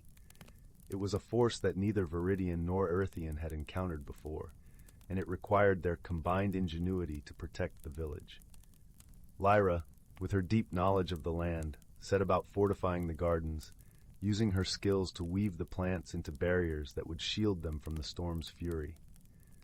Zephyr, drawing upon his command of the air, danced among the gales, guiding the winds with graceful movements that seemed to tame their wild nature. Together, they formed a harmonious duet, each drawing strength from the other, their efforts a testament to the power of unity. In the quiet moments between the gusts, as they paused to catch their breath, Lyra and Zephyr would share stories of their worlds. Lyra spoke of the tranquil beauty of Viridia, where the days were marked by the gentle rhythm of life.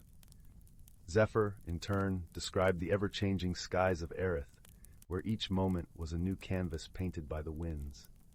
Through these stories, they came to see their differences not as barriers, but as gifts that enriched their understanding of the universe. As the storm finally subsided, leaving the air crisp and the skies clear, the village emerged from their shelters to find their world untouched by the tempest's wrath. The festival went ahead, a celebration not just of their resilience, but of the bond that had formed between Lyra and Zephyr. The villagers, inspired by their example, welcomed Zephyr into their fold, eager to learn from his experiences and to share their own. In the days that followed, Lyra and Zephyr continued to explore the wonders of Viridia together, their friendship a beacon of warmth in a universe that could often feel vast and lonely. They discovered that true friendship was not defined by similarities, but by a willingness to embrace and celebrate the differences that made each of them unique. And so, under the light of the twin moons, as they sat by the lakeside watching the stars reflect upon the water, Lyra and Zephyr understood that they had found something truly precious. They had discovered that the true meaning of friendship was not just in the moments of shared joy, but in the quiet understanding and unwavering support they offered each other, no matter where in the universe they came from. As the night deepened, the air filled with the soft chorus of night creatures, Lyra and Zephyr leaned against one another, their hearts as open as the sky above. And it was in this simple, profound connection that they found their greatest adventure of all, a journey of friendship that would last a lifetime. Story 12. In a distant corner of the galaxy, where stars twinkled like scattered diamonds upon a velvet sky, lay the planet of Zephyria. This lush world, carpeted in emerald forests and bathed in the gentle glow of its twin moons, was home to the Zephyrians, a gentle race known for their serene wisdom and affinity with nature. On a crisp, star-studded night, a peculiar event unfolded. An unexpected visitor from afar descended upon Zephyria, her craft a sleek silver comet streaking across the heavens. This traveler was Liora, a curious and adventurous being from the aquatic planet of Thalassa, where seas shimmered in deep blues and purples, and the air was thick with salty mist. Liora's people, the Thalassians, were adept at navigating the vast oceans, their scaled skin glistening in the sun like polished pearls. As Liora's vessel landed softly on a bed of soft moss in the Zephyrian forest, she emerged cautiously, her heart pounding with a mix of excitement and trepidation. Her mission was simple yet profound: to learn about other worlds and the creatures that inhabited them, fostering connections and understanding where there had been none. Unbeknownst to Liora, she was not alone. Watching from a distance, nestled amongst the whispering leaves, was Kai, a young Zephyrian. With hair the color of autumn leaves and eyes like the clear morning sky, Kai had been exploring the forest when the stranger arrived. His people were wary of outsiders, having lived in harmony with their environment for countless generations. Yet Kai felt a spark of curiosity ignited by the new arrival. Their first meeting was not as harmonious as one might hope. As Liora wandered through the underbrush, delighting in the soft glow of bioluminescent flowers, Kai emerged from the shadows, startling her. In her surprise, a wave of water instinctively surged from her palms, drenching Kai. The young Zephyrian spluttered, his initial annoyance softened by the sight of Liora's apologetic expression. "I'm so sorry," Liora exclaimed, her voice carrying the melodic lilt of ocean waves. "I didn't mean to startle you." Kai, shaking droplets from his hair, couldn't help but chuckle. "No harm done," he replied, his tone as gentle as the breeze rustling through the trees. "I was just curious about who you were." Thus began their tentative friendship, marked by moments of misunderstanding and growing trust. They spent days exploring the verdant landscape, exchanging stories of their worlds. Liora shared tales of vast coral cities beneath Thalassa's waves, where schools of vibrant fish danced in synchrony, and the air was filled with the haunting songs of the sea. In turn, Kai spoke of the Zephyrian festivals, where the forest came alive with music and laughter, and the nights were illuminated by dancing fireflies. Despite their differences, Liora and Kai found common ground in their love for their homes and their desire to learn from one another. They faced challenges together, like when a sudden storm swept through the forest, threatening to topple the ancient trees. Drawing on her Thalassian abilities, Liora calmed the winds with her water magic, while Kai sang to the trees, coaxing them to stand firm against the tempest. Through these shared trials, they discovered the power of mutual support. On one occasion, as they sat by a tranquil pond, Liora confessed her fears of failing her mission, of not being able to bridge the gap between their worlds. Kai listened quietly, then took her hand in his, the warmth of his touch a comforting anchor. "You're not alone in this," he assured her, his voice steady and kind. "Together, we can learn from each other and show our people that friendship knows no boundaries." Their bond deepened as they continued their journey, each day bringing new lessons and shared laughter. Liora, once a solitary traveler, found solace in Kai's companionship, while Kai, who had never ventured far from his forest home, discovered a world of possibilities beyond the familiar trees. One evening, as the sun dipped below the horizon, painting the sky in hues of pink and gold, Liora and Kai sat side by side, their hearts full of gratitude for the friendship they had forged. The air was filled with the sweet fragrance of blooming night flowers, and the gentle hum of the forest surrounded them like a lullaby. In that serene moment, they realized the true meaning of their journey.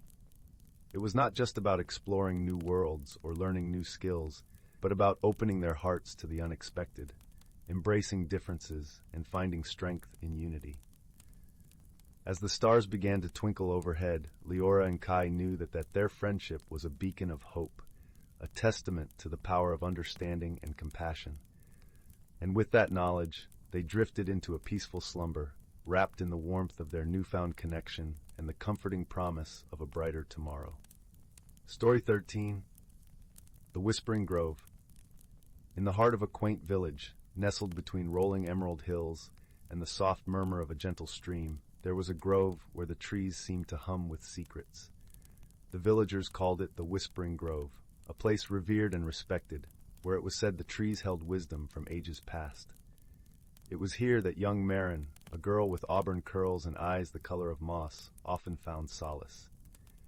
Marin was a curious soul, known throughout the village for her insatiable desire to understand the world around her. Her days were filled with questions, much to the amusement of the villagers who watched her flit about like a spirited sparrow. But it was in the Whispering Grove where her heart truly sang. Here she felt the earth's heartbeat beneath her feet, the soft rustle of leaves like a lullaby sung just for her. One crisp autumn afternoon, as the sun began its descent, casting golden beams through the canopy, Marin discovered something unusual. A shaft of light, brighter than she had ever seen, pierced through the foliage to illuminate a small, ornate box nestled among the roots of an ancient oak. The box was adorned with intricate carvings of vines and stars, and it seemed to pulse gently, as if alive. Drawn by its mystery, Marin knelt down, her fingers brushing the cool, engraved surface. As she touched it, a warmth spread through her, a sensation both comforting and exhilarating. Carefully she lifted the lid, revealing a small, perfectly round stone that shimmered with a kaleidoscope of colors. It was unlike anything she had ever seen. Its surface appeared to ripple like water, and as she held it, a soft melody echoed in her mind, a song of the grove itself. With the stone in her possession, Marin felt a connection to the grove deepen. The trees seemed to whisper louder, their voices clearer. She realized that this was no ordinary stone, it was a magical object, a gift from the grove itself, granting her the ability to hear the true language of the trees. Over the following days, Marin spent every spare moment in the grove, learning from the trees. They spoke of the seasons, of the creatures that called the grove home, and of the deep roots that bound them to the earth. They also spoke of a time when the grove was in danger, when a shadow threatened to silence their whispers forever. The shadow, as the trees described it, was a creeping darkness, a blight that sapped the life from the land. It had been vanquished long ago by a guardian of the grove, a protector who wielded the power of the stone. But now, they warned, the shadow was stirring once more, seeking to engulf the grove in its grasp. Marin listened intently, her heart heavy with the weight of this knowledge. She understood that the stone had chosen her for a reason, and with its power came a responsibility she could not ignore. She was to be the grove's new guardian, to face the shadow and protect the whispering voices she had come to love. But Maren was not alone in this endeavor. Her best friend, a gentle boy named Finn, whose laughter was like the tinkling of a mountain stream, was quick to join her. Finn loved the grove almost as much as Maren did, often accompanying her on her adventures, his presence a constant source of strength and joy. Together, they devised a plan. They would venture into the heart of the grove, to the place the trees called the Hollow, where the shadow was said to be gathering its strength. Armed with the stone and their unwavering friendship, they set out at dawn, the mist curling around their feet as if to guide them. The journey through the grove was unlike any they had undertaken before. The trees, sensing their purpose, whispered guidance, their words wrapping around Maren and Finn like a protective cloak. The air was thick with anticipation, the usually cheerful grove taking on a more somber tone as they ventured deeper. As they approached the hollow, a chill settled over them. The once vibrant colors of the grove muted to shades of gray. The trees here were silent, their voices stilled by the encroaching darkness. Maren tightened her grip on the stone, feeling its warmth pulse in response, a beacon of hope in the growing gloom. At the center of the hollow, they found the shadow. It writhed like smoke, a swirling mass of darkness that seemed to breathe with malevolent intent. Maren felt a shiver run down her spine, but Finn's steady presence beside her gave her courage. Together, they stood firm, determined to confront the menace threatening their beloved grove. Maren raised the stone, its light cutting through the darkness like a sword. The shadow recoiled, hissing as if in pain, but it did not retreat. Instead, it surged forward, tendrils of darkness reaching for them, seeking to drown them in despair. But Maren and Finn were not easily swayed. They stood side by side, their hearts beating in unison, their friendship a shield against the encroaching darkness. Maren focused on the stone, willing its light to grow, to banish the shadow once and for all. And then she heard it, a voice clear and strong, rising above the turmoil. It was the grove, its spirit uniting in song, a melody of hope and resilience. The trees, the earth, the very air around them sang out, their voices joining with Maren's and Finn's in a powerful harmony that resonated with the stone. The light from the stone flared, a brilliant burst that filled the hollow with warmth and light. The shadow writhed, its form unraveling, dissolving in the face of such pure, unyielding brightness. With a final, anguished wail, it vanished, leaving nothing but the soft, golden glow of the grove in its wake. As the echoes of the grove's song faded, Maren and Finn stood in silence, their breath mingling with the mist. The trees around them began to whisper once more, their voices filled with gratitude and relief. The danger had passed, the grove saved by the courage and bond of two young friends. Maren looked at Finn, her eyes shining with tears of joy. They had done it. They had protected the grove, preserved its whispers for generations to come. And in doing so, they had discovered a strength within themselves they never knew they possessed. The journey back to the village was filled with laughter and stories, the grove's vibrant colors now brighter, more alive than ever. The trees swayed gently in the breeze, their whispers a sweet, familiar song of thanks and celebration. And as Maren and Finn reached the edge of the grove, they paused, turning back to look at the place that had become so much a part of them. The stone in Maren's hand was cool now, its light dimmed, its purpose fulfilled. But she knew its magic would always remain, a part of the grove, a part of her. With a final grateful glance, they headed home, the sun setting behind them in a blaze of orange and pink. The village welcomed them with open arms, the tale of their bravery spreading like wildfire, a story that would be told for years to come. And as night fell, Maren lay in her bed, the soft rustle of leaves outside her window, a lullaby she had come to cherish. She drifted to sleep with a smile, knowing the grove was safe, its whispers a gentle reminder of the courage and friendship that had saved it. The whispering grove would continue to hum with secrets, its magic a testament to the bond between a girl, a boy, and the land they loved. And in their hearts, Maren and Finn knew they would always be the guardians of its whispering song. Story 14. Once upon a time, in a quaint village nestled at the edge of an ancient enchanted forest, there lived a young weaver named Marin. Marin was known far and wide for her exquisite tapestries, each one a vibrant masterpiece that seemed to capture the very essence of the seasons. Her home, a cozy cottage with ivy-clad walls and a chimney that puffed out tendrils of sweet-smelling smoke, sat at the forest's edge, where the whispers of the trees could be heard in the gentle breeze. Marin's days were filled with the rhythmic clack of her loom and the warm glow of the sun filtering through her window, casting patterns of light onto her wooden floor. But as much as she loved her work, a part of her heart longed for something more. She often found herself gazing out towards the forest, wondering what lay beyond the familiar paths and sun-dappled clearings. The villagers spoke of the forest with reverence and caution. It was said to be a place of magic and mystery, where time flowed differently and the air hummed with an ancient energy. Few dared to venture deep into its heart, for fear of becoming lost in its labyrinthine embrace. Yet, despite the warnings, Marin felt an inexplicable pull towards the forest, as if it were calling to her. One crisp autumn morning, as the leaves painted the world in shades of gold and crimson, Marin awoke to find a delicate, shimmering feather on her windowsill. It was unlike anything she had ever seen, iridescent and glowing with a soft, inner light.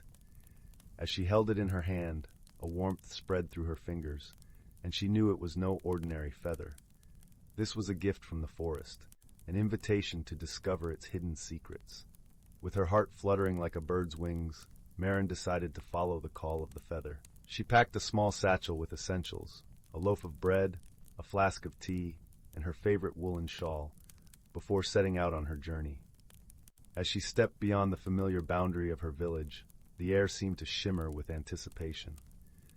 The path into the forest was narrow and winding, flanked by towering trees whose leaves whispered secrets to one another. The deeper Marin ventured, the more the forest came alive around her. Sunlight filtered through the canopy, casting playful shadows on the forest floor, while birds sang a melodious symphony from above. It wasn't long before Marin encountered her first companion on this unexpected journey. A small, inquisitive squirrel with bright, intelligent eyes scampered down a tree and perched on a low branch, chattering away as if welcoming her to the forest. Marin smiled and offered it a piece of her bread, which the squirrel accepted with a grateful twitch of its bushy tail. "You seem to know these woods well," Marin said, feeling a little foolish for speaking to a squirrel, but somehow sensing it understood her. "Show me the way, if you please." The squirrel nodded, and with a flick of its tail it bounded off into the underbrush, pausing every so often to ensure Marin was following. They traveled deeper into the forest, where the air grew cooler and the light softer, as if the forest itself were cradling them in its embrace. After what felt like hours but could have been mere moments, they reached a clearing where the trees parted to reveal a glistening pond. Its surface was as smooth as glass, reflecting the sky above and the trees around it in perfect symmetry.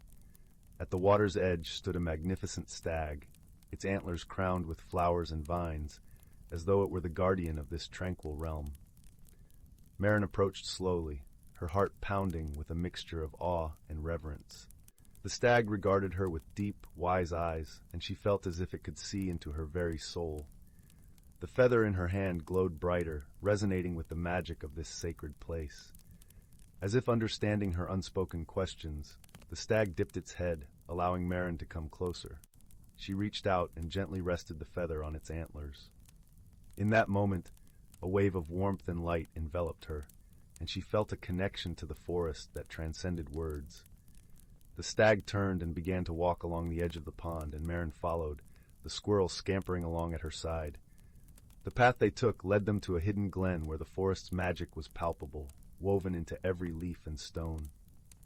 In the heart of the glen stood an ancient tree, its trunk twisted with age and wisdom. At its base lay a door, carved with intricate patterns that seemed to shift and dance when viewed from different angles. The stag halted before the door, nodding to Marin as if granting her permission to enter. With a deep breath, Marin pushed the door open, stepping into a world that shimmered with the colors of dusk and dawn. Here the trees sang with voices like wind chimes, and the air was filled with the sweet scent of blooming flowers. It was a hidden world within the natural environment, a place untouched by time, where magic flowed as freely as a river. As she explored this enchanting realm, Maren discovered that her presence had a purpose. The forest, she realized, was not just a place of beauty, but of healing and growth. It needed a guardian, someone who could weave its stories into the fabric of the world, ensuring that its magic would never fade. Her heart swelling with gratitude and determination, Maren accepted the forest's gift. She became its storyteller, crafting tales that bridged the gap between her village and the magical realm, reminding her people of the beauty and wonder that lay just beyond the horizon. With each story she wove, Maren felt the forest's magic within her, a gentle pulse that guided her hand and filled her heart with joy. And so she returned to her cottage at the forest's edge, where the loom's rhythm became the heartbeat of her tales, and the village blossomed with the colors of her imagination. As the years passed, Maren's stories became woven into the very fabric of her village. Children grew up listening to her tales of the enchanted forest, their eyes wide with wonder as they imagined the hidden world beyond the trees. Her tapestries, vibrant and full of life, adorned the walls of every home, a testament to the magic that intertwined their lives with the natural world. But Maren's life was not without its challenges. As the guardian of the forest stories, she often found herself caught between two worlds. There were times when the villagers, wary of the unknown, questioned her connection to the forest. They feared the magic that lay beyond their understanding, worried that it might one day bring harm to their peaceful lives. Yet Maren faced these challenges with a gentle wisdom, born of her deep bond with the forest. She knew that fear stemmed from misunderstanding, and so she set about bridging the gap between her village and the magical realm. She opened her home to those who were curious, inviting them to listen to her stories and see for themselves the beauty of the forest's gifts. One winter's eve, as snowflakes danced in the moonlight, a young boy named Finn knocked on Maren's door. Finn was known for his boundless curiosity and adventurous spirit, always eager to explore the unknown. He had heard Maren's stories of the enchanted forest and longed to see its wonders for himself. Maren welcomed Finn with a warm smile, offering him a cup of spiced cider to chase away the chill.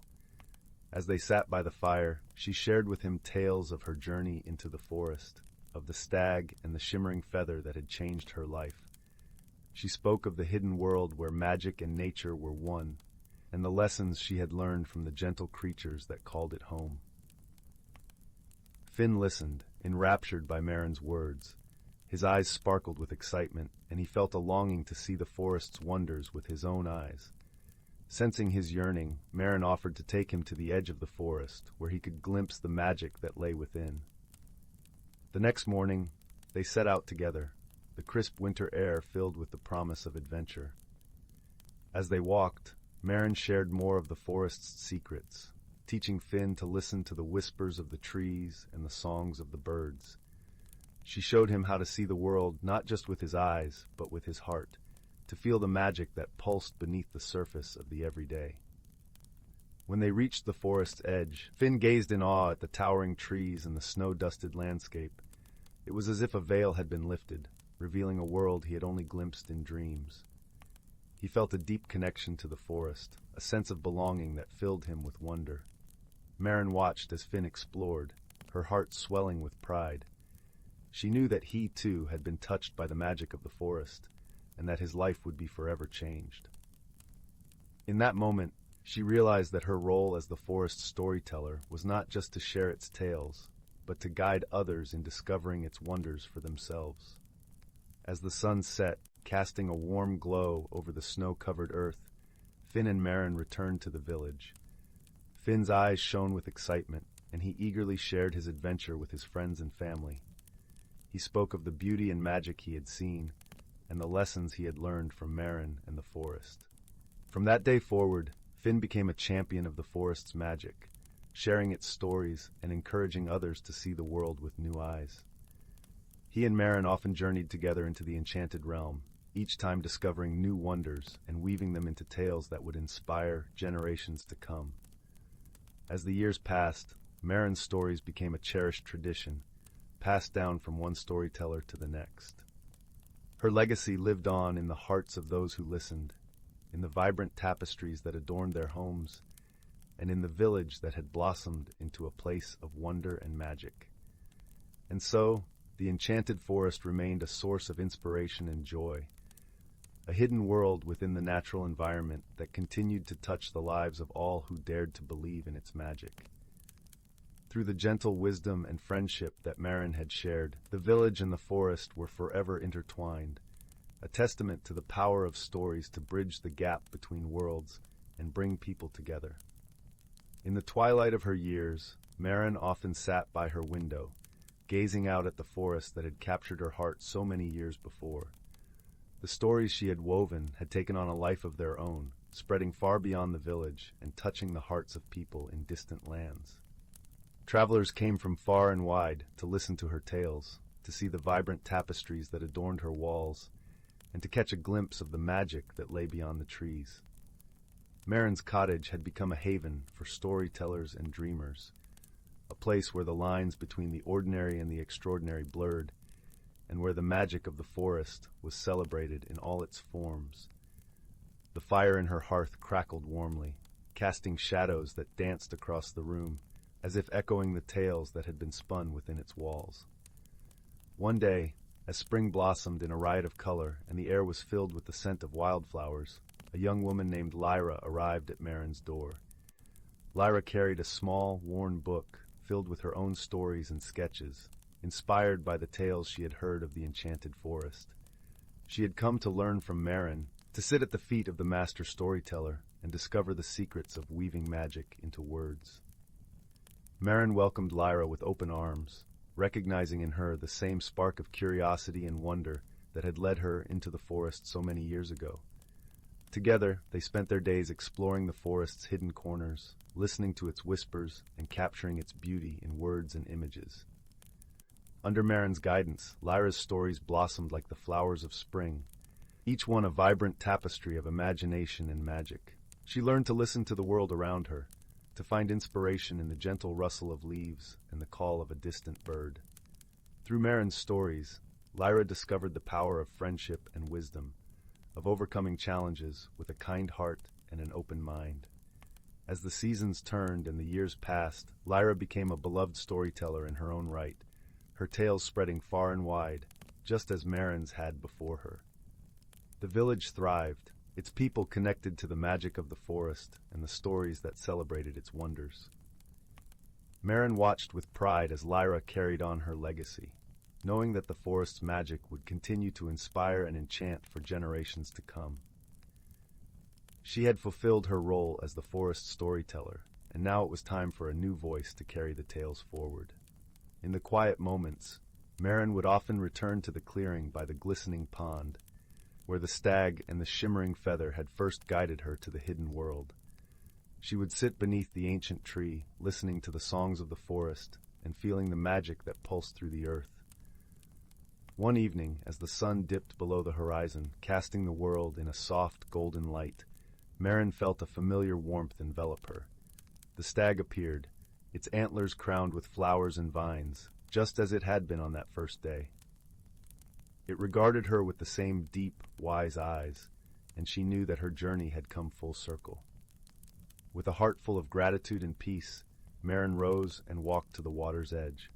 The stag bowed its head, and she placed her hand on its antlers, feeling the gentle pulse of magic that connected them. As the light of the setting sun kissed the horizon, Marin whispered a silent thank you to the forest that had been her home and her muse. And so, Marin's story came to an end. Not with a farewell, but with a promise. A promise that the magic of the forest would continue to inspire and guide those who dared to venture beyond the familiar, to discover the wonders that lay just beyond the trees. In the years that followed, Lyra became the custodian of the forest's tales, weaving her own stories into the rich tapestry that Marin had begun. The village flourished, its people forever connected to the magic of the forest and the stories that celebrated its wonders. And so the enchanted forest remained a place of beauty and mystery, a hidden world within the natural environment that continued to touch the lives of all who believed in its magic.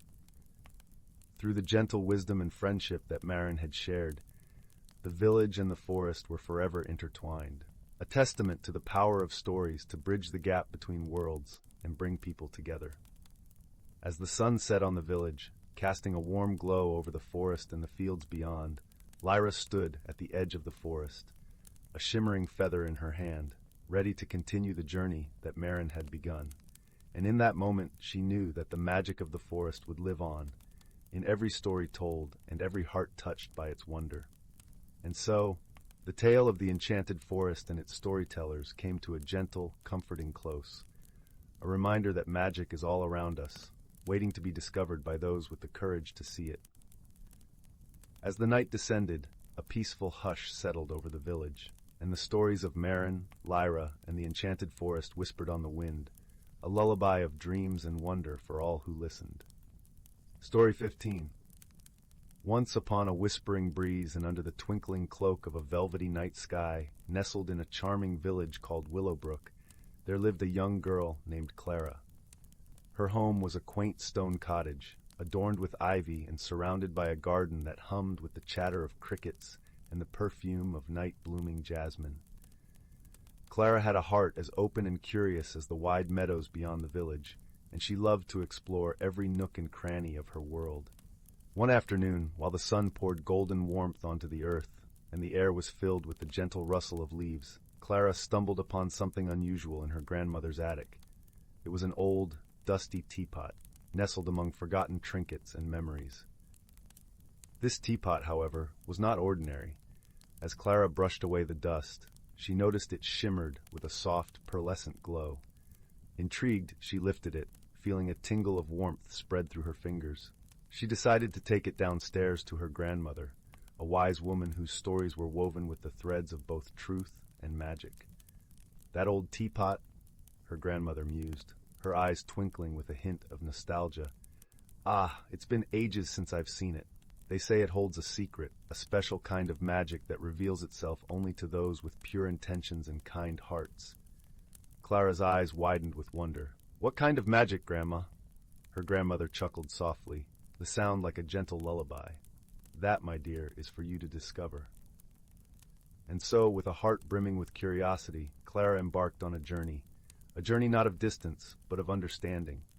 She spent her days observing, listening, and caring for the world around her, hoping to unlock the teapot's secret. She befriended the creatures of the forest, from the smallest ant to the wisest owl, learning from their stories and sharing her own.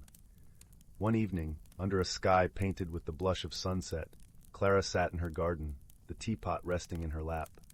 She closed her eyes and whispered into the gentle evening breeze, "Please, show me your secret." As if in response, the teapot began to hum softly, a melody that resonated with the rhythm of the earth. A delicate stream of light emerged from its spout, weaving patterns in the air, before settling into the shape of a tiny, luminescent butterfly. It fluttered about, trailing sparkles of magic that tickled Clara's nose and made her giggle. The butterfly led Clara to the edge of the forest, where she met a peculiar group of friends. A fox with fur like copper fire, a rabbit whose ears perked with every sound, and a turtle with eyes as deep as the ocean. They greeted her warmly, their voices like the soft rustle of leaves.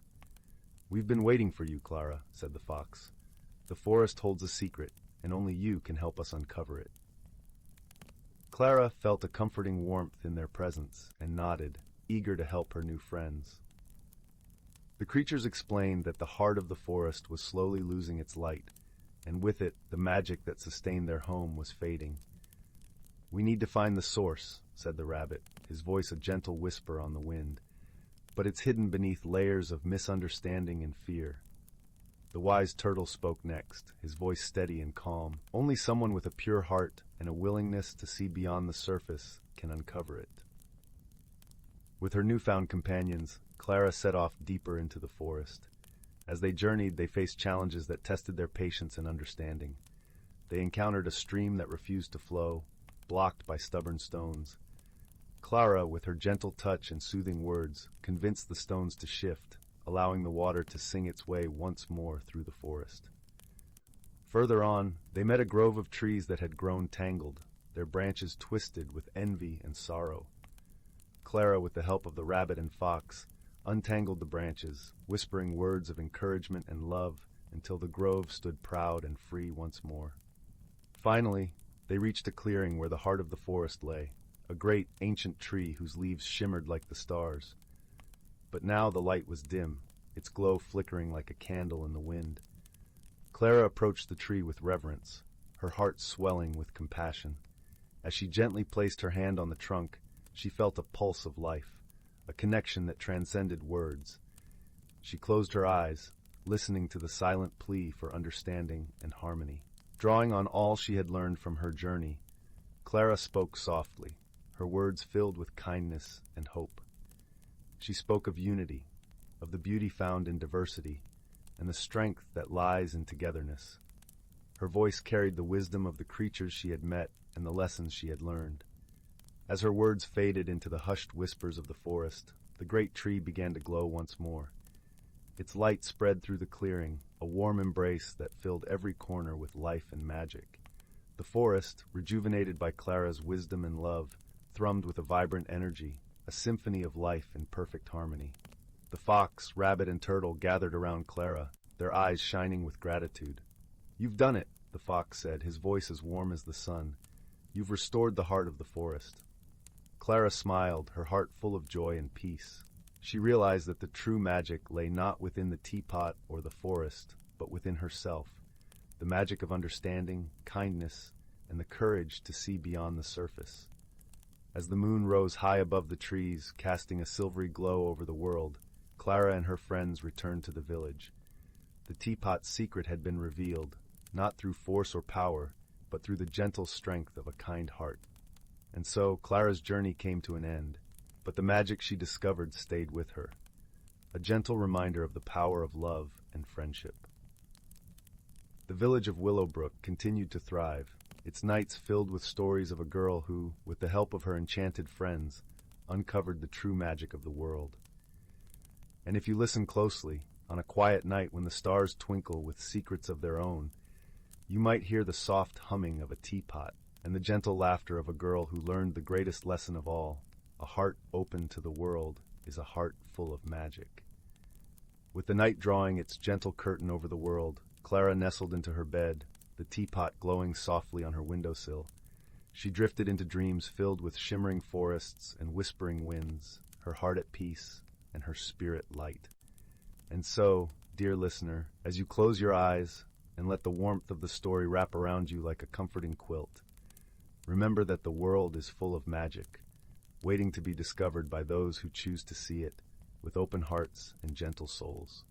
Sweet dreams. 16.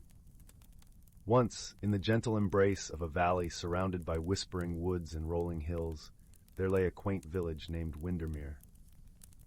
Each house was a humble testament to the craftsmanship of its inhabitants, their roofs thatched with golden straw, and their walls painted with hues that mirrored the vibrant blossoms of spring.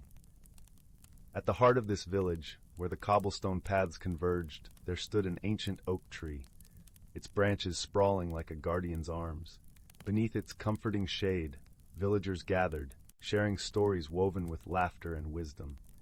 Among the villagers was a young girl named Lira, whose spirit was as bright as the morning sun. Lila had a heart full of curiosity, and a mind brimming with dreams that danced like fireflies in the night. Her days were spent exploring the woods, where the air was sweet with the scent of pine and wildflowers, and the songs of birds wove a melody that accompanied her every step. One day, as the sun cast its golden rays across the land, Lila ventured deeper into the forest than she had ever dared before. Her feet followed a winding path, leading her to a secluded glade where the light filtered through the canopy in dappled patterns, painting the ground with a tapestry of shadow and sun. In the center of this hidden sanctuary stood an ancient stone well, its surface covered in moss and vines, whispering of secrets long forgotten. Compelled by a sense of wonder, Lila approached the well. As she peered into its depths, she saw a shimmering light, like a star caught in the water's embrace.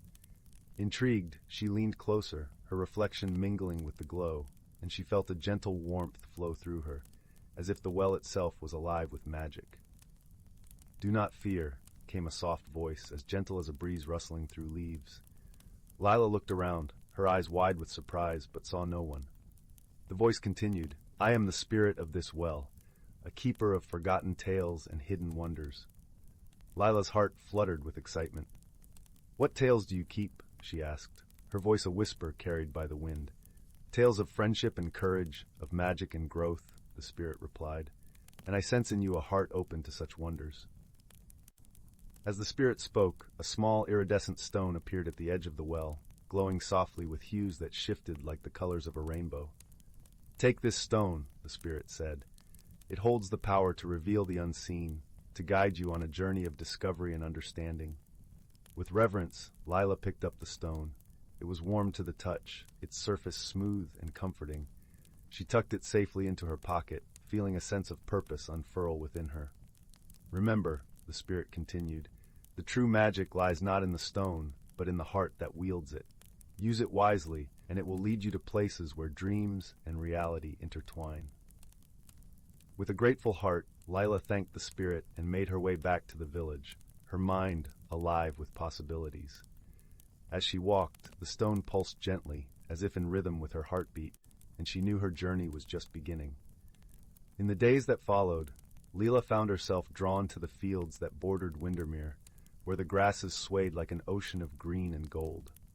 It was here she met Finn, a boy with eyes the color of a stormy sky and a smile that held the promise of mischief and kindness. Finn was known for his adventurous spirit and his ability to see beauty where others saw only the mundane.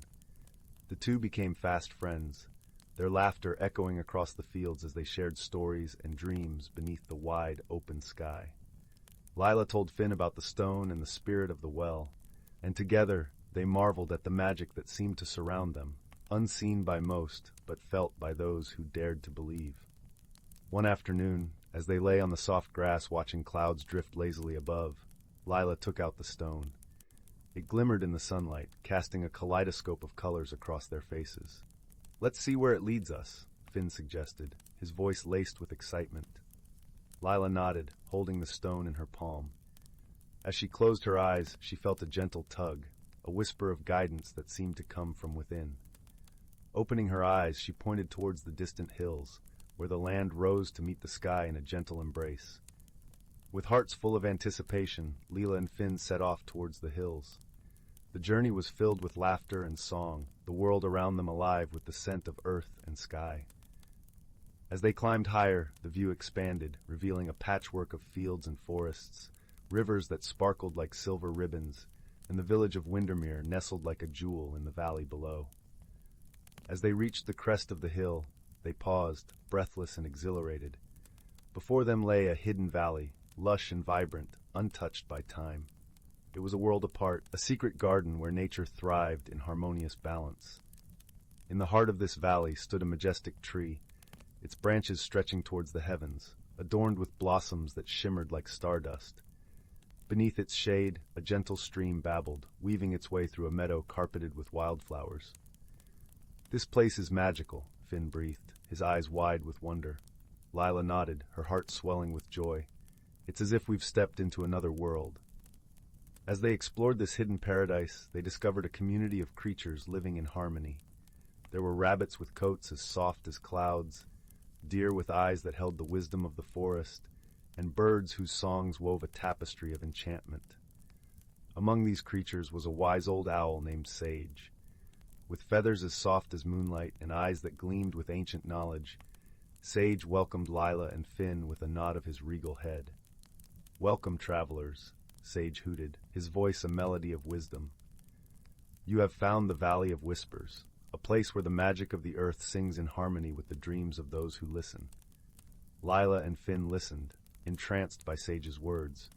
They shared their story, the stone, and the spirit of the well, and Sage nodded, as if understanding the invisible threads that connected their journey.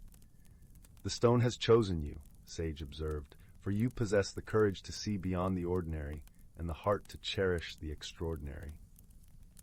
As the sun dipped below the horizon, casting a warm glow over the valley, Sage shared stories of the valley's history, of friendships forged and challenges overcome through unity and understanding.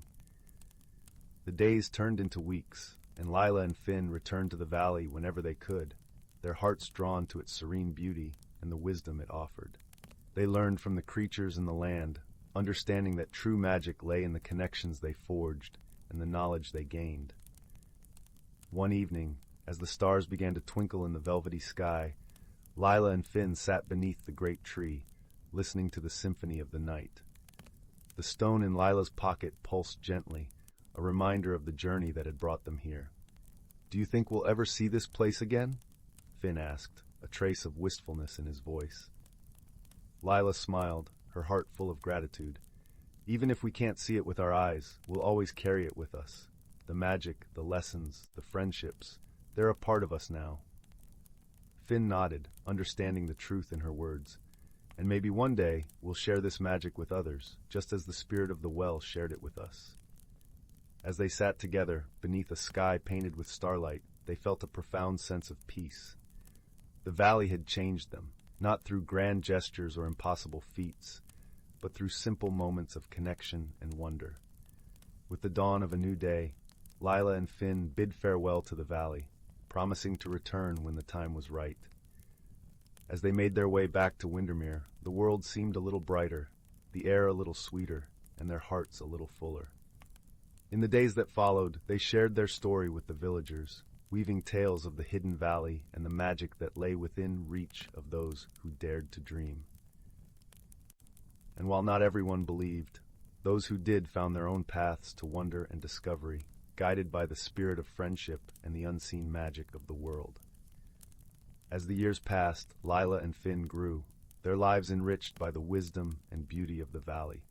They remained steadfast friends, their bond a testament to the power of shared journeys and dreams.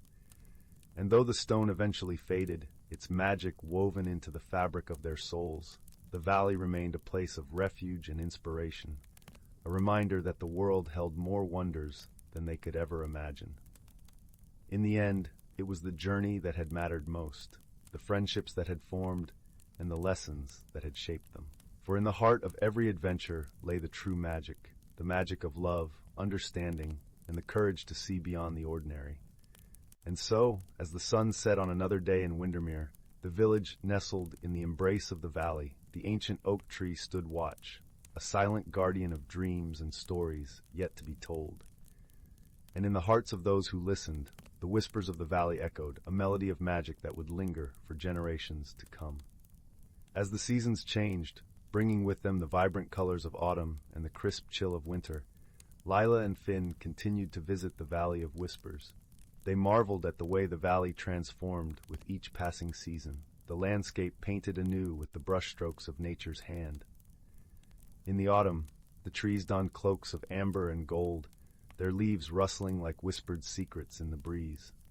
The air was fragrant with the scent of ripe apples and cinnamon, and the creatures of the valley busied themselves with preparations for the coming winter.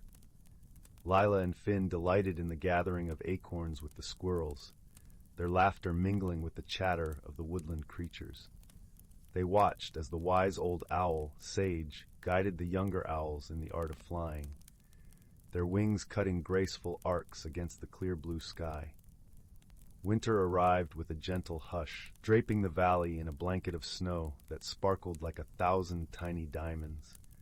The world was transformed into a wonderland of white, and the air was crisp with the promise of new beginnings. On a particularly cold afternoon, Lyra and Finn found themselves huddled beneath the great tree, their breath forming clouds that drifted into the sky.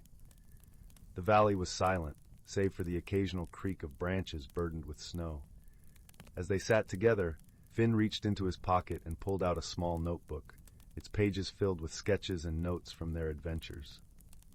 "I've been thinking," he said, his voice thoughtful, "maybe we could create a book, a collection of stories and drawings about the valley, so others can experience its magic even if they can't visit."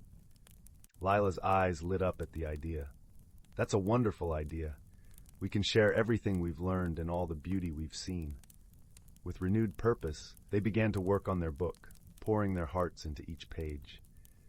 Finn's illustrations captured the essence of the valley's beauty, while Lila's words painted vivid pictures of their experiences and the lessons they'd learned. As the days grew longer and the snow began to melt, the valley awoke from its winter slumber, the first signs of spring peeking through the remnants of snow. Green shoots pushed their way through the earth, and the air was filled with the sweet scent of new growth. Lyra and Finn continued their visits, their book becoming a testament to the magic of their journey. They shared their progress with Sage, who nodded in approval, his eyes gleaming with pride. "The valley has chosen well in you two," Sage remarked one sunny afternoon. "Your friendship and dedication ensure that its magic will not be forgotten." As spring blossomed into summer, the book was finally complete. Lyra and Finn presented it to the villagers of Windermere, their excitement bubbling over like a brook in spring. The villagers gathered beneath the ancient oak tree, their eyes wide with wonder as they listened to Lyra and Finn share the stories of the Valley of Whispers. Laughter and awe filled the air, and for a moment it was as if the valley itself had come to life within the heart of the village. The book became a cherished treasure, passed from hand to hand, its pages a gateway to a world of magic and wonder. Children and adults alike found inspiration in its stories, their own imaginations sparked by the adventures of Lyra and Finn. In time, the spirit of the well guided others to the valley, each visitor bringing their own dreams and leaving with newfound wisdom. The valley's magic spread, a gentle ripple that touched the lives of all who believed. Lyra and Finn, now grown, continued to share their story, their friendship as strong as ever. They knew that the true magic lay not in the valley itself, but in the connections they had forged and the lessons they had learned. And so, as the sun set on another day in Windermere, the village nestled in the embrace of the valley, the ancient oak tree stood watch, a silent guardian of dreams and stories yet to be told. And in the hearts of those who listened, the whispers of the valley echoed, a melody of magic that would linger for generations to come. As they sat together beneath the great tree, watching the stars twinkle in the night sky, Lyra and Finn knew that their journey had only just begun.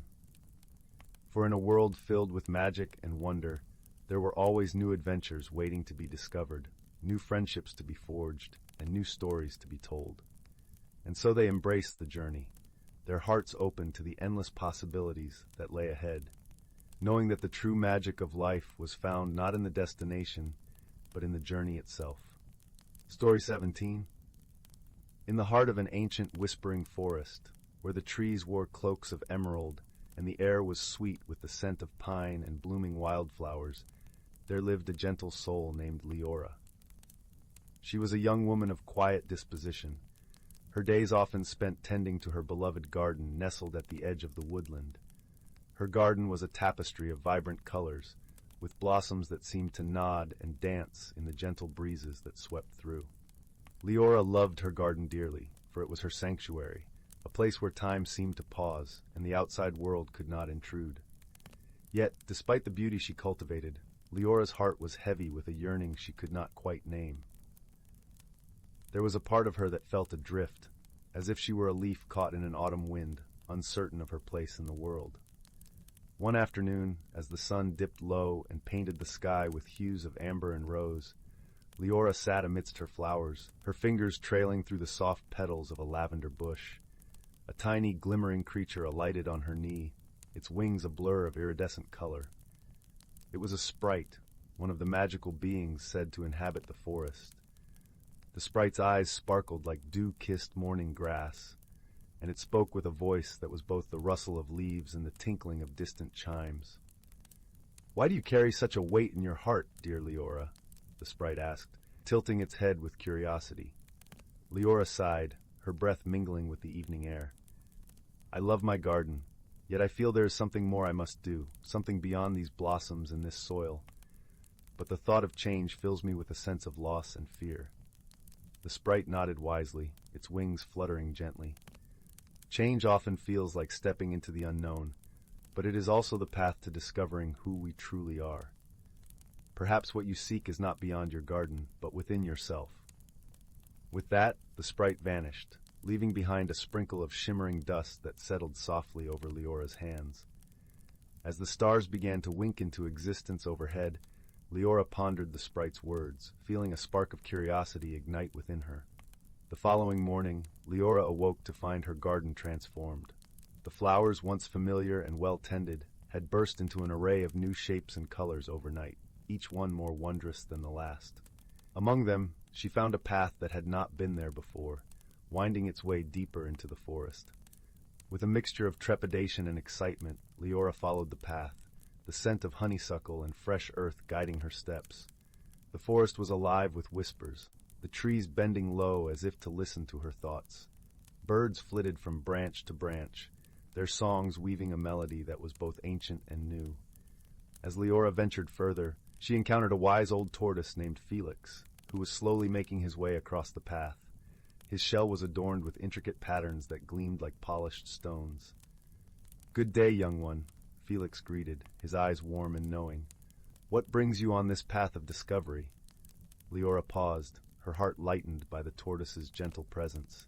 "I am seeking to understand myself, to find the courage to embrace change." Felix smiled, a slow and deliberate action that seemed to echo the rhythm of the earth itself. "Growth is never easy, but it is necessary. We must shed what no longer serves us to become who we are meant to be. Remember, you are not alone on this journey." Bolstered by Felix's wisdom, Liora continued along the path, her steps growing surer with each passing moment.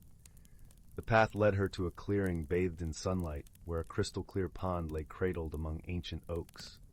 The water shimmered like liquid glass, inviting her to gaze into its depths. As Liora knelt by the pond's edge, she saw not only her reflection but visions of herself at different stages of life. She saw a child laughing among the flowers, a young woman tending to her garden, and an older, wiser version of herself, her face serene and full of grace. In that moment, Liora understood that change was not something to be feared but embraced. It was a journey that would allow her to bloom in ways she had never imagined, much like the flowers she nurtured with such care. The pond's reflection reminded her that every part of her journey was essential to her growth. Feeling a sense of peace and clarity, Liora rose from the pond and made her way back to her garden. The path seemed shorter now, the forest welcoming her with open arms. When she returned, the flowers greeted her with a fragrant wave, their colors more vibrant than ever. From that day forward, Liora tended to her garden with renewed joy, each blossom a testament to her journey of self-discovery.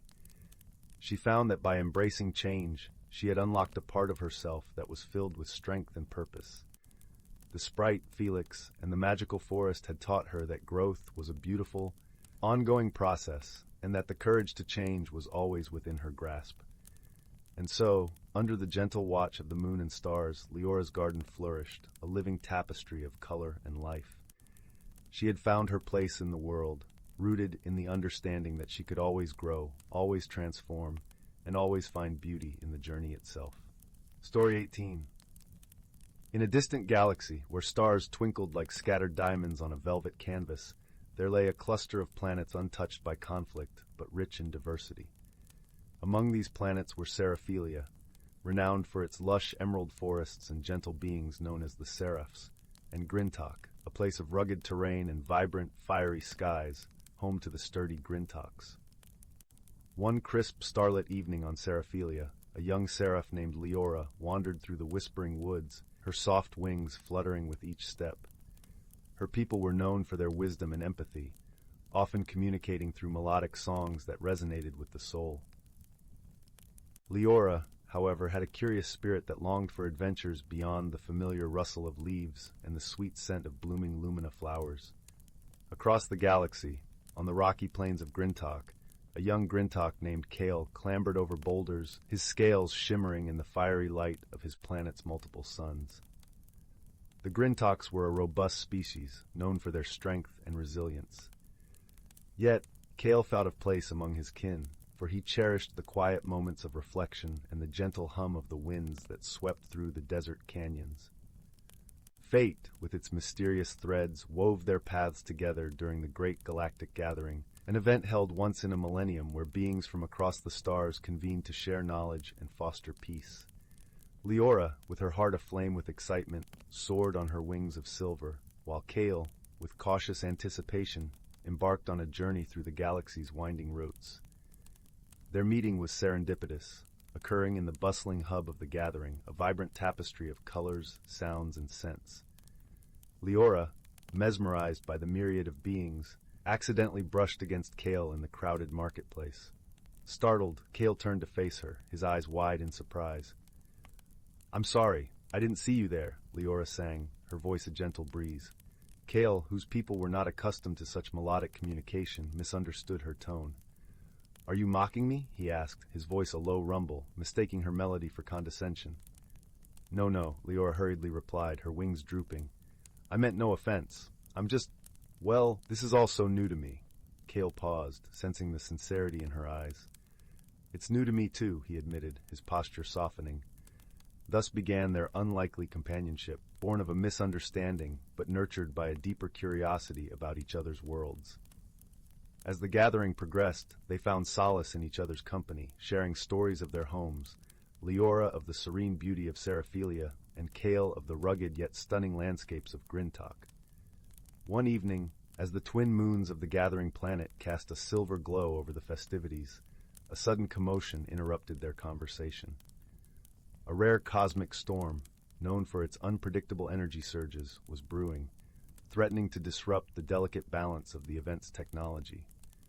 In the face of this challenge, Liora and Kale realized they could not stand idly by. The Seraphs, with their affinity for harmony, could calm the storm's chaotic energies, while the Grintoks, with their engineering prowess, could stabilize the technology. Liora reached for Kale's hand, feeling the warmth of his scales. "We can do this together," she said, a spark of determination in her eyes. Kale nodded, feeling a newfound strength in her belief. "Together," he echoed. As the storm loomed, Liora and Kale worked side by side. Liora's songs wove through the air, a melody of peace and balance that soothed the storm's fury. Kale, his hands deft and sure, adjusted the equipment with precision, his knowledge of mechanics guiding him. Their combined efforts not only quelled the storm, but also brought the beings of the gathering closer, their shared relief manifesting in harmonious celebration. As the night deepened, Liora and Kale sat beneath a canopy of stars, their bond strengthened by their shared triumph. "Thank you," Kale murmured, his voice soft with gratitude. "I didn't know someone from another world could become such an important part of my life." Liora smiled, her wings curling around her shoulders like a silken shawl. "I've learned so much from you, Kale. Your strength and kindness have shown me that friendship knows no boundaries." In the quiet that followed, they realized they had discovered something profound, the true essence of friendship, a bond that transcended the stars and planets that separated their worlds. And so, as the gathering came to a close, Liora and Kale returned to their homes, their hearts aglow with the warmth of their newfound friendship. They knew that no matter the distance, the lessons they had learned and the connection they had forged would always guide them. Story 19. Once upon a time, in a quaint village nestled at the edge of the Whispering Woods, there was a young girl named Lily. The village was a place where time seemed to pause, with cobblestone paths winding through charming cottages, each with smoke curling lazily from their chimneys. The air was always filled with the sweet scent of blooming flowers and the hum of bees busy with their work. Lily was known for her curiosity and her love for stories about the woods. The Whispering Woods, with its towering trees and rustling leaves, was both a source of wonder and mystery for the villagers. Some said that if you listened closely, the trees would share secrets of the past, while others believed that magical creatures roamed within, hidden from human eyes. One crisp autumn morning, as the sun cast a golden hue over the village, Lily set out on her daily walk with her best friend, a little sparrow named Pip. Pip had a delightful habit of chirping tunes that matched Lily's mood, adding a melody to her thoughts. Together, they wandered to the edge of the woods, a place Lily often visited, to gather her thoughts and dream of adventures. On this particular day, something unusual caught Lily's eye. Nestled among a cluster of wildflowers was a stone unlike any she had ever seen. It was smooth and cool to the touch, with a peculiar shimmer that danced across its surface like moonlight on water. As she held it, a gentle warmth spread through her fingers, and she felt a soft whisper brush against her ear. Pip fluttered onto her shoulder, peering curiously at the stone, as if he too could sense its uniqueness. "What do you think, Pip?" Lily mused aloud. The sparrow chirped in response, his tiny eyes gleaming with excitement. Intrigued by her find, Lily decided to consult old Rowan, the village's wise elder, who was known for his knowledge of the woods and its many secrets. Old Rowan lived in a cozy cottage at the far end of the village, surrounded by an enchanting garden where the aroma of herbs mingled with the scent of freshly baked bread. As Lily approached, she found old Rowan sitting on his porch, his long silver beard catching the sunlight as he sipped tea from a delicate porcelain cup. His eyes twinkled with kindness and wisdom, making Lily feel at ease. "Ah, Lily," he greeted, setting down his cup.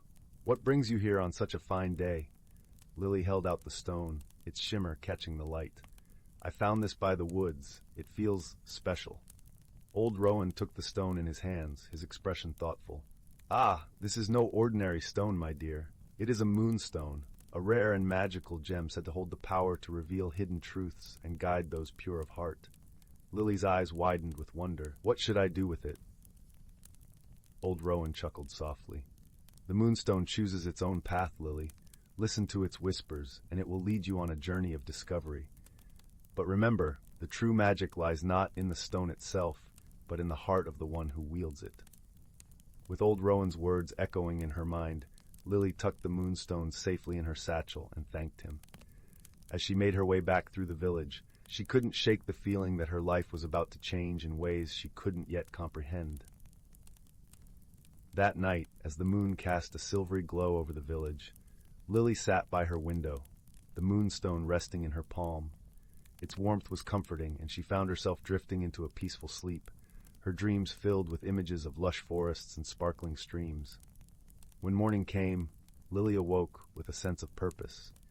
She knew the moonstone had a journey for her, and she was eager to begin. With Pip perched on her shoulder, they set off toward the whispering woods, their spirits high. The woods were alive with the colors of autumn, leaves crunching underfoot and the air crisp with the scent of pine and earth. As they ventured deeper, the moonstone began to glow softly, guiding them along a path that seemed to weave through the trees like a ribbon of light. It wasn't long before they arrived at a small clearing, where a gentle stream babbled over smooth stones. The moonstone pulsed with light, and Lily felt a strange yet comforting presence. She knelt by the stream, gazing into the water that mirrored the sky above. Suddenly the surface of the stream shimmered, and an image appeared. It was a vision of a hidden world, one that lay just beyond the veil of the woods. A place where magic thrived, where creatures of legend danced in moonlit glades, and where the very essence of dreams took form. Lily gasped, her heart racing with excitement. The moonstone's whispers became clearer, urging her to seek this hidden world and uncover its mysteries. With Pip chirping encouragingly, she knew she couldn't turn back. As they continued their journey, the woods seemed to welcome them, the trees swaying gently in the breeze, as if guiding their way. The path led them to a towering oak, its branches stretching toward the sky like arms in a grand embrace. At its base was an archway, woven from vines and flowers, glowing with an ethereal light. Lily hesitated for only a moment before stepping through, Pip close behind. As they crossed the threshold, a sensation of warmth and wonder enveloped them. They had entered the hidden world, a realm of enchantment and beauty beyond their wildest dreams. The landscape was a tapestry of vibrant colors, where meadows of wildflowers stretched as far as the eye could see, and waterfalls cascaded into crystal-clear pools. Creatures of every kind roamed freely, each one more magnificent than the last. There were graceful unicorns with shimmering coats, tiny fairies that flitted through the air like sparks of light, and wise old tree spirits whose bark was etched with ancient runes. Lily and Pip explored with wide-eyed wonder, their hearts filled with joy. It was a place where the impossible became reality, where every corner held a new delight. Yet, beneath the surface, Lily sensed a mystery waiting to be uncovered, a purpose for her presence in this magical world. As they wandered, they came across an ancient stone circle, its surface marked with symbols that glowed softly in the twilight. In the center stood a figure, cloaked in robes of starlight, their face hidden beneath a hood. "Welcome, Lily." The figure spoke, their voice like the whisper of the wind through the trees. "I am the Keeper of Dreams, and I have awaited your arrival." Lily felt a tremor of awe and curiosity. "Why have you brought me here?"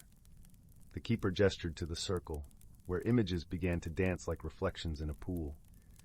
"This world is bound by dreams, Lily, but a shadow threatens to unravel the fabric of our realm. Only a heart pure and true can mend what has been torn." As the keeper spoke, the moonstone in Lily's satchel pulsed with light, resonating with the magic that surrounded them. She understood then that her journey was not just one of discovery, but of responsibility. With newfound determination, Lily stepped into the circle, Pip by her side. The symbols glowed brighter, and she felt the magic of the realm flow through her, connecting her to the very essence of the hidden world. Guided by the moonstone, Lily embarked on a quest to restore balance.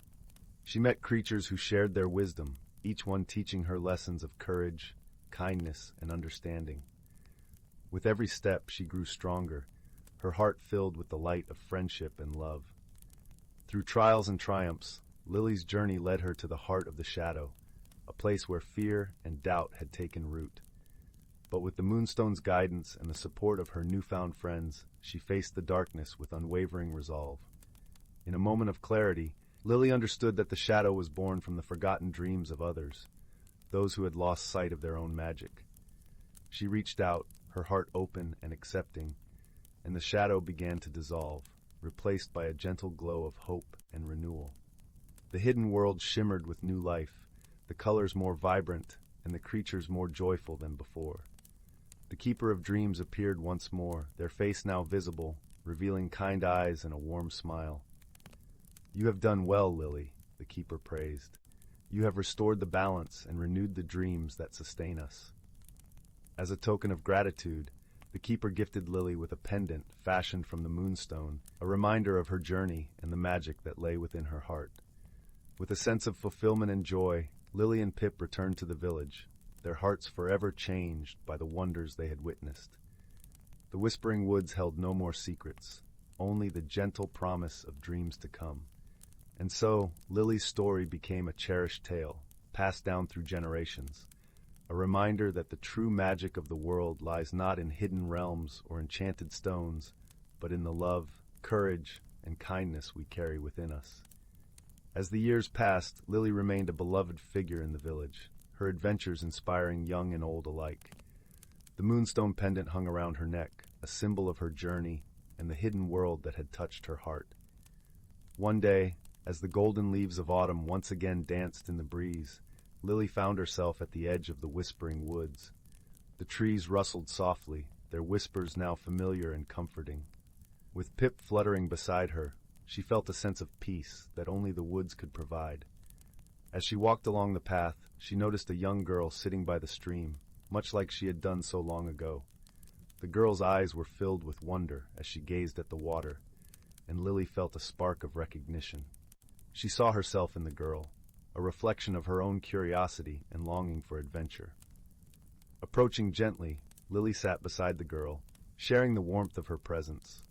"It's a beautiful place, isn't it?" she asked, her voice like a soft melody. The girl nodded, her eyes wide with awe. "I feel like there's something special here, something magical." Lily smiled, reaching for the moonstone pendant around her neck. "There is magic all around us, waiting to be discovered. Sometimes it just takes a little courage to see it." The girl looked at the pendant, her eyes alight with curiosity. "Is that how you found the hidden world?" With a gentle laugh, Lily nodded. "Yes, and it taught me that the real magic lies within each of us. It's the kindness we show, the dreams we chase, and the love we share."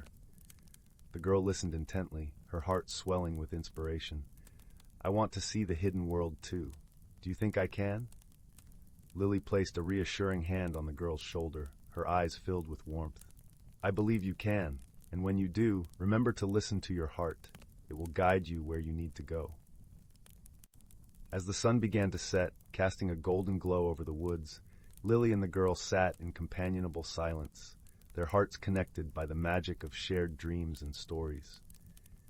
In the years that followed, the village flourished, its people inspired by the tales of Lily and the hidden world. Children grew up with dreams of adventure, their hearts filled with the promise of magic and wonder. And though Lily's hair turned silver with the passing of time, her spirit remained as bright and youthful as ever.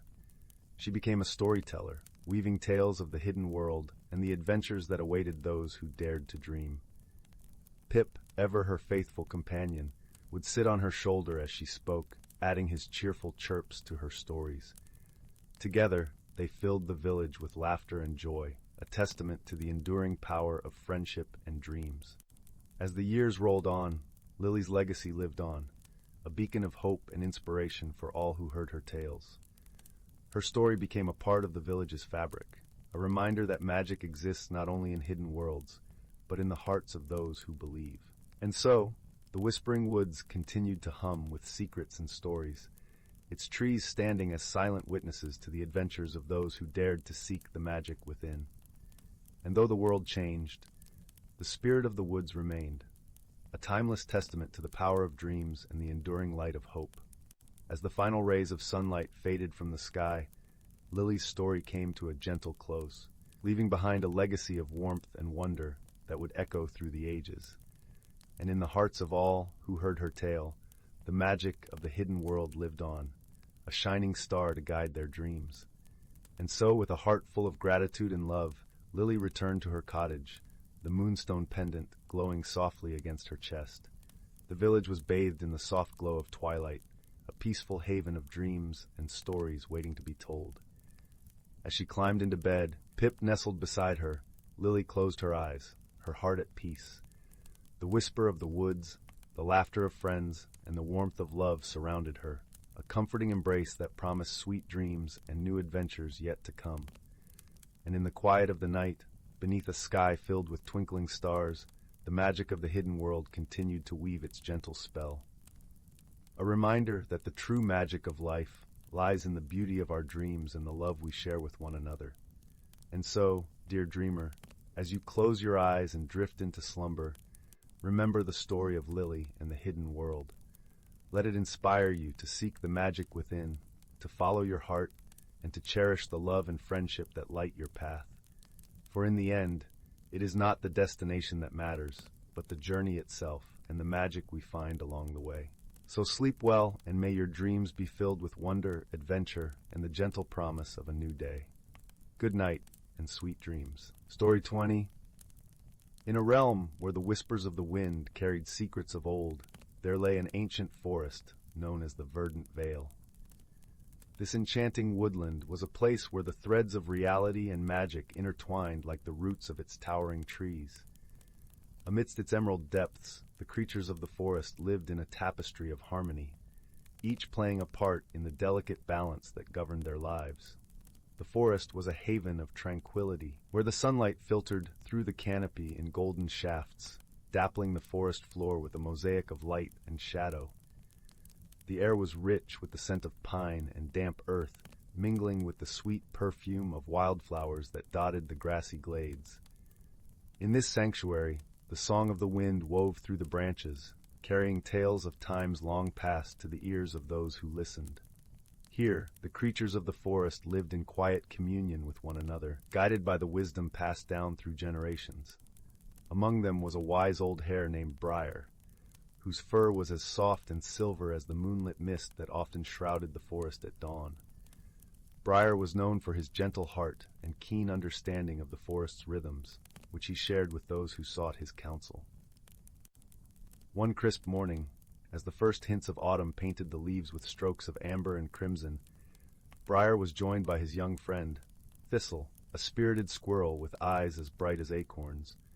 Thistle was curious and eager, always scampering through the forest in search of new adventures. "Briar," Thistle chattered, his bushy tail twitching with excitement, "I've heard whispers about the great gathering. What is it, and why is it so important?" Briar paused, his whiskers twitching thoughtfully as he gazed at Thistle.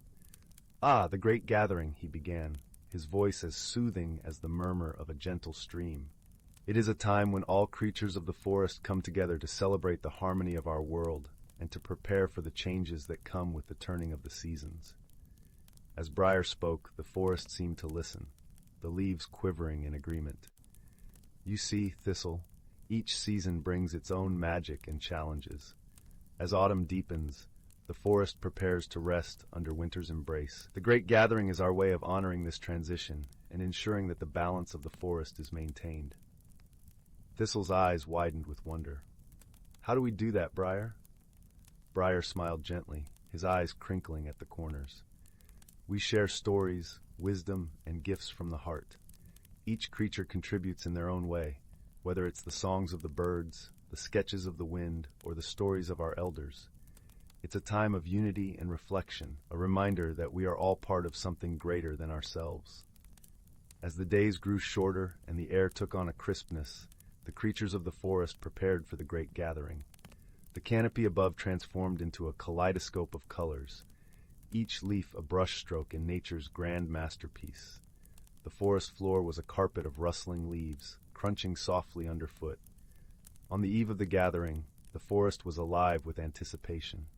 Creatures of all shapes and sizes made their way to the heart of the forest, where a great clearing lay beneath the watchful gaze of the ancient oak, the elder tree. Its branches reached skyward like the arms of a wise old guardian, cradling the sky in its embrace. As twilight descended, the clearing was bathed in a soft, golden glow, as if the stars themselves had come to witness the occasion. The air was filled with the sweet fragrance of flowers and the earthy scent of the forest, mingling with the cool freshness of the evening breeze. Briar and Thistle arrived together, greeted by the warm smiles and gentle nudges of their friends. The gathering began with a chorus of birdsong, each note a thread in the rich tapestry of sound that filled the clearing. It was a melody of joy and reverence, a hymn to the beauty and bounty of the forest. Next came the tales, spun by the elders whose voices echoed like the rustling leaves. They spoke of the forest's history, of the cycles of growth and rest, and of the magic that wove its way through the roots and branches. Each story was a gift, a piece of wisdom passed from one generation to the next. As the stories faded into the night, the creatures of the forest shared their gifts. The birds offered feathers, vibrant and soft, each one a symbol of flight and freedom. The foxes brought berries, ripe and sweet, a taste of the summer's warmth. The deer presented antlers shed in the spring, tokens of strength and renewal. Briar offered a simple token, a sprig of lavender, its scent calming and serene.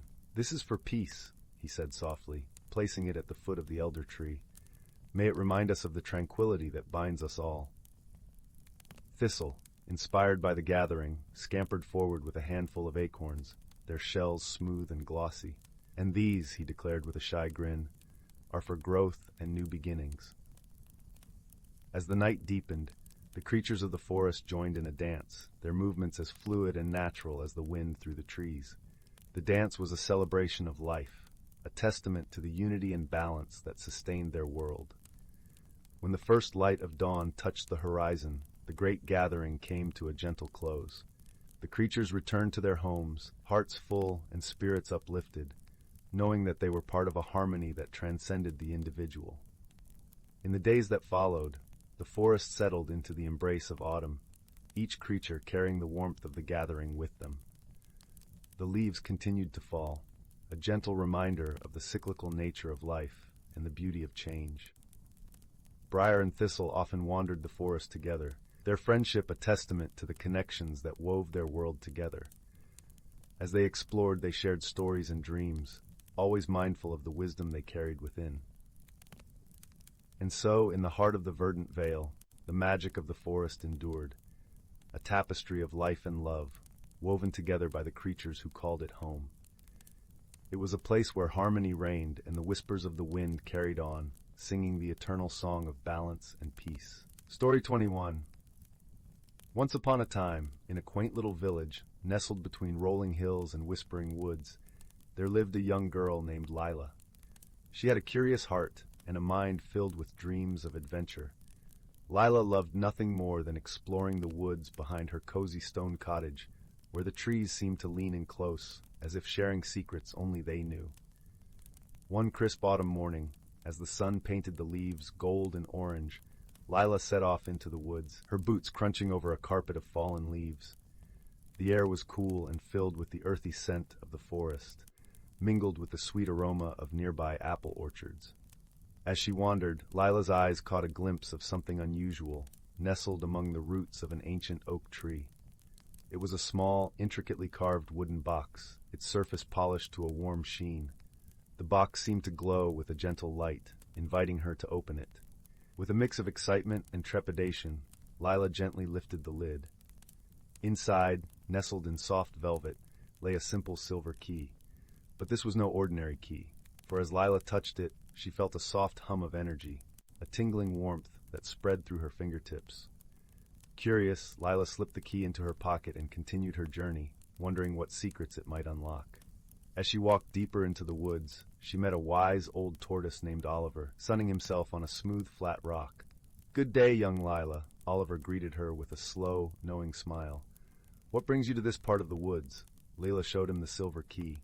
"I found this by the old oak tree. It feels special." Oliver's eyes twinkled with ancient wisdom. "Ah, that is no ordinary key. It is said to open the door to one's deepest potential. To unlock it, you must first understand your heart's true desire." Intrigued, Lyra thanked Oliver and continued on her way, pondering his words. As she ventured further, she encountered a cheerful squirrel named Pip, who was busy gathering acorns. "Hello, Lyra. What have you got there?" Pip chirped, his eyes bright with curiosity. Lyra showed Pip the key and shared Oliver's advice. Pip nodded thoughtfully. "The journey to understanding often leads us to unexpected places. Why not ask the birds? They see the world from above and might guide you." With that, Lyra set off towards the clearing where the birds gathered. The sun was setting, painting the sky in hues of pink and lavender. As she reached the clearing, a gentle breeze rustled the leaves, and the birds began to sing their evening song. A wise old owl named Athena perched on a low branch, her feathers catching the fading light. "What brings you here, child?" she hooted softly. Lyra explained her quest, and Athena listened intently. "To unlock the key's power, you must listen to your heart and trust in the guidance of friendship and wisdom," Athena advised, her voice a soothing melody. Emboldened by Athena's words, Lyra sat quietly, closing her eyes to listen to the forest's gentle symphony. She felt the warmth of the key in her pocket, and slowly, a vision began to form in her mind, a vision of herself helping others, planting seeds of kindness and joy. With a newfound sense of purpose, Lyra rose with the moonlight dancing around her. She thanked the forest creatures for their guidance and made her way back home, the silver key now a symbol of her inner journey and the potential she carried within. As Lyra approached her village, she noticed the shadows of the trees growing long and soft, cradling the earth in a gentle embrace. The key in her pocket seemed to hum with approval, as if acknowledging her newfound understanding. In the days that followed, Lyra began to act on her vision, organizing small gatherings in the village to share stories and laughter, planting gardens filled with vibrant flowers, and helping neighbors with their tasks. Her heart swelled with joy, and the village blossomed with a renewed sense of community and warmth. The silver key, now resting on a shelf in her room, remained a cherished reminder of that magical journey and the wisdom she had gained. It taught Lyra that the true magic lay not in the key itself, but in the friendships she nurtured and the kindness she spread. And so, under the watchful gaze of the stars, the village thrived, and Lyra's story became a gentle lullaby that soothed the hearts of all who heard it, whispering of wonders waiting to be discovered by those who dared to listen to their hearts and embrace the magic within. As the years passed, Lyra's little village became known far and wide as a place of warmth and welcome, where travelers would stop to rest and share tales of their own journeys. Each visitor was greeted with open arms, and Lyra, now a wise and gentle elder, would often sit by the hearth in the village inn, sharing her story with those who gathered around the crackling fire. In the glow of the flames, with shadows flickering against the walls, Lyra would speak of the silver key, of Oliver the tortoise, Pip the squirrel, and Athena the owl. She'd recount her journey through the woods, the lessons learned, and the wonders discovered along the way. Listeners young and old were captivated by the tale, their imaginations stirred by the rich tapestry of Lyra's words. And as they listened, they felt a sense of comfort and belonging, as if they too were part of the story, sharing in the magic and wisdom that Lyra had uncovered. One evening, as the first snowflakes of winter began to fall softly outside, A young girl named Clara approached Lila, her eyes wide with wonder. "Do you think I could find a key like yours?" she asked, her voice filled with hope. Lila smiled warmly, placing a gentle hand on Clara's shoulder. "The key is merely a symbol, my dear," she said. "The true magic lies in the journey you choose to take, in the kindness you show, and the wisdom you gain along the way. Listen to your heart, and you will find your own path." Clara nodded, her heart alight with possibility, and she promised to explore the woods the very next day, eager to see what wonders she might discover. And so, the legacy of Lila's journey continued, inspiring new generations to seek out their own adventures, to embrace the magic within themselves, and to share the light of friendship and kindness wherever they went. As the fire crackled and the snow fell gently outside, the village settled into a peaceful slumber, wrapped in the warmth of stories shared and dreams yet to be realized. And Lila, content in the knowledge that her story had touched so many, drifted off to sleep, her heart forever aglow with the magic of a life well lived. Story 22. Once upon a time, in a verdant forest where the trees whispered ancient secrets, there dwelled a community of woodland creatures who walked in harmony with the rhythms of nature. As the first rays of dawn pierced through the canopy, the forest stirred to life, brimming with the melodies of songbirds and the gentle rustling of leaves. Among the towering oaks and willows lived a family of rabbits, their fur as soft as the morning mist. The eldest, a wise old buck named Theron, would gather his brood around him and share the tales passed down through countless generations. His whiskers twitched as he recounted the story of the great oak, a mighty tree that stood as a guardian over the forest, its roots intertwined with the very life force of the land. "You see, my little ones," Theron would say, his voice carrying the weight of ages, "the great oak is more than just a tree. It is the heart of our world, beating in sync with the changing seasons and the ebb and flow of the rivers. When the first buds of spring unfurl, the forest hums with renewal, and the great oak's leaves shimmer with verdant vitality, nourishing all who dwell within its embrace." The young rabbits would listen, entranced, as Theron wove tales of the wondrous phenomena that graced their woodland home. He spoke of the ethereal will-o'-the-wisps that danced among the ferns on misty nights, leading weary travelers to safety with their gentle glow. He described the shimmering auroras that painted the night sky in breathtaking hues, a celestial celebration of the changing seasons. As summer's warmth enveloped the forest, Theron would regale his family with stories of the playful water sprites that frolicked in the babbling brooks, their laughter echoing like tinkling bells. He taught them to respect the delicate balance of nature, to tread lightly and leave no trace, for every creature, no matter how small, played a vital role in the intricate tapestry of life. When autumn's golden mantle draped over the trees, the rabbits would gather to witness the great oak's magnificent transformation. Its leaves would blaze with fiery hues, painting the forest in a kaleidoscope of crimson and amber. Theron would explain how the changing colors were a celebration of the cycle of life, a reminder that all things must eventually fade and be reborn anew. As winter's icy embrace descended upon the land, the forest seemed to slumber, blanketed in a pristine cloak of snow. Yet, even in this season of apparent dormancy, Theron revealed the wonders that lay hidden beneath the frozen surface. He spoke of the crystalline frost sprites that danced upon the icy ponds, their delicate footsteps etching intricate patterns in the ice.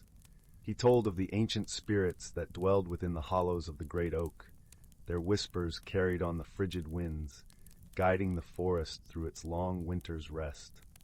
Through Theron's tales, the young rabbits learned to cherish the intricate web of life that bound all creatures together. They understood that each season brought its own unique magic, and that by living in harmony with the rhythms of nature, they could become stewards of the forest, guardians of its timeless wisdom. As the years passed, the young rabbits grew into elders themselves, and they, too, would gather their broods beneath the sheltering boughs of the great oak. With reverence, they would share the stories of Theron, ensuring that the ancient knowledge would never be forgotten, woven into the very fabric of the forest for generations yet to come. And so, the cycle continued, the hidden lives of the woodland creatures intertwining with the ebb and flow of the seasons, each tale a testament to the enduring magic that dwelled within the ancient forest, where reality and wonder danced in perfect, eternal harmony. Story 23. In the velvety expanse of a star-dappled universe, where the light of distant suns shimmered like scattered diamonds, there existed a small, bustling planet known as Luminara. It was a place where trees glowed with a gentle radiance and rivers sang softly to the moon. Here, nestled among the luminous groves, lived a gentle creature named Orin, whose verdant fur shimmered with an ethereal glow. Orin, with his large, curious eyes and heart full of wonder, spent his days tending to the bioluminescent flora, ensuring that the lights of Luminara never dimmed. He was a creature of habit, finding comfort in the familiarity of his tasks and the soothing rhythm of the planet's cycles. One starlit evening, as the soft twilight hues painted the sky, a peculiar object streaked across the heavens, landing with a gentle thud in a nearby clearing. Orin, ever curious, ventured forth to investigate.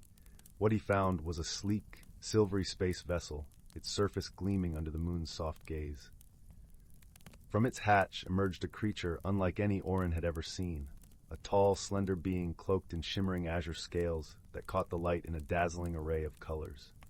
The newcomer was Zara, an explorer from the distant water world of Aquilon, where tides whispered tales to the shore and the skies danced with perpetual rainbows. Zara's mission was one of discovery, to learn from the diverse worlds that speckled the cosmos. Yet, as she stood before Orin, their first encounter was fraught with misunderstanding.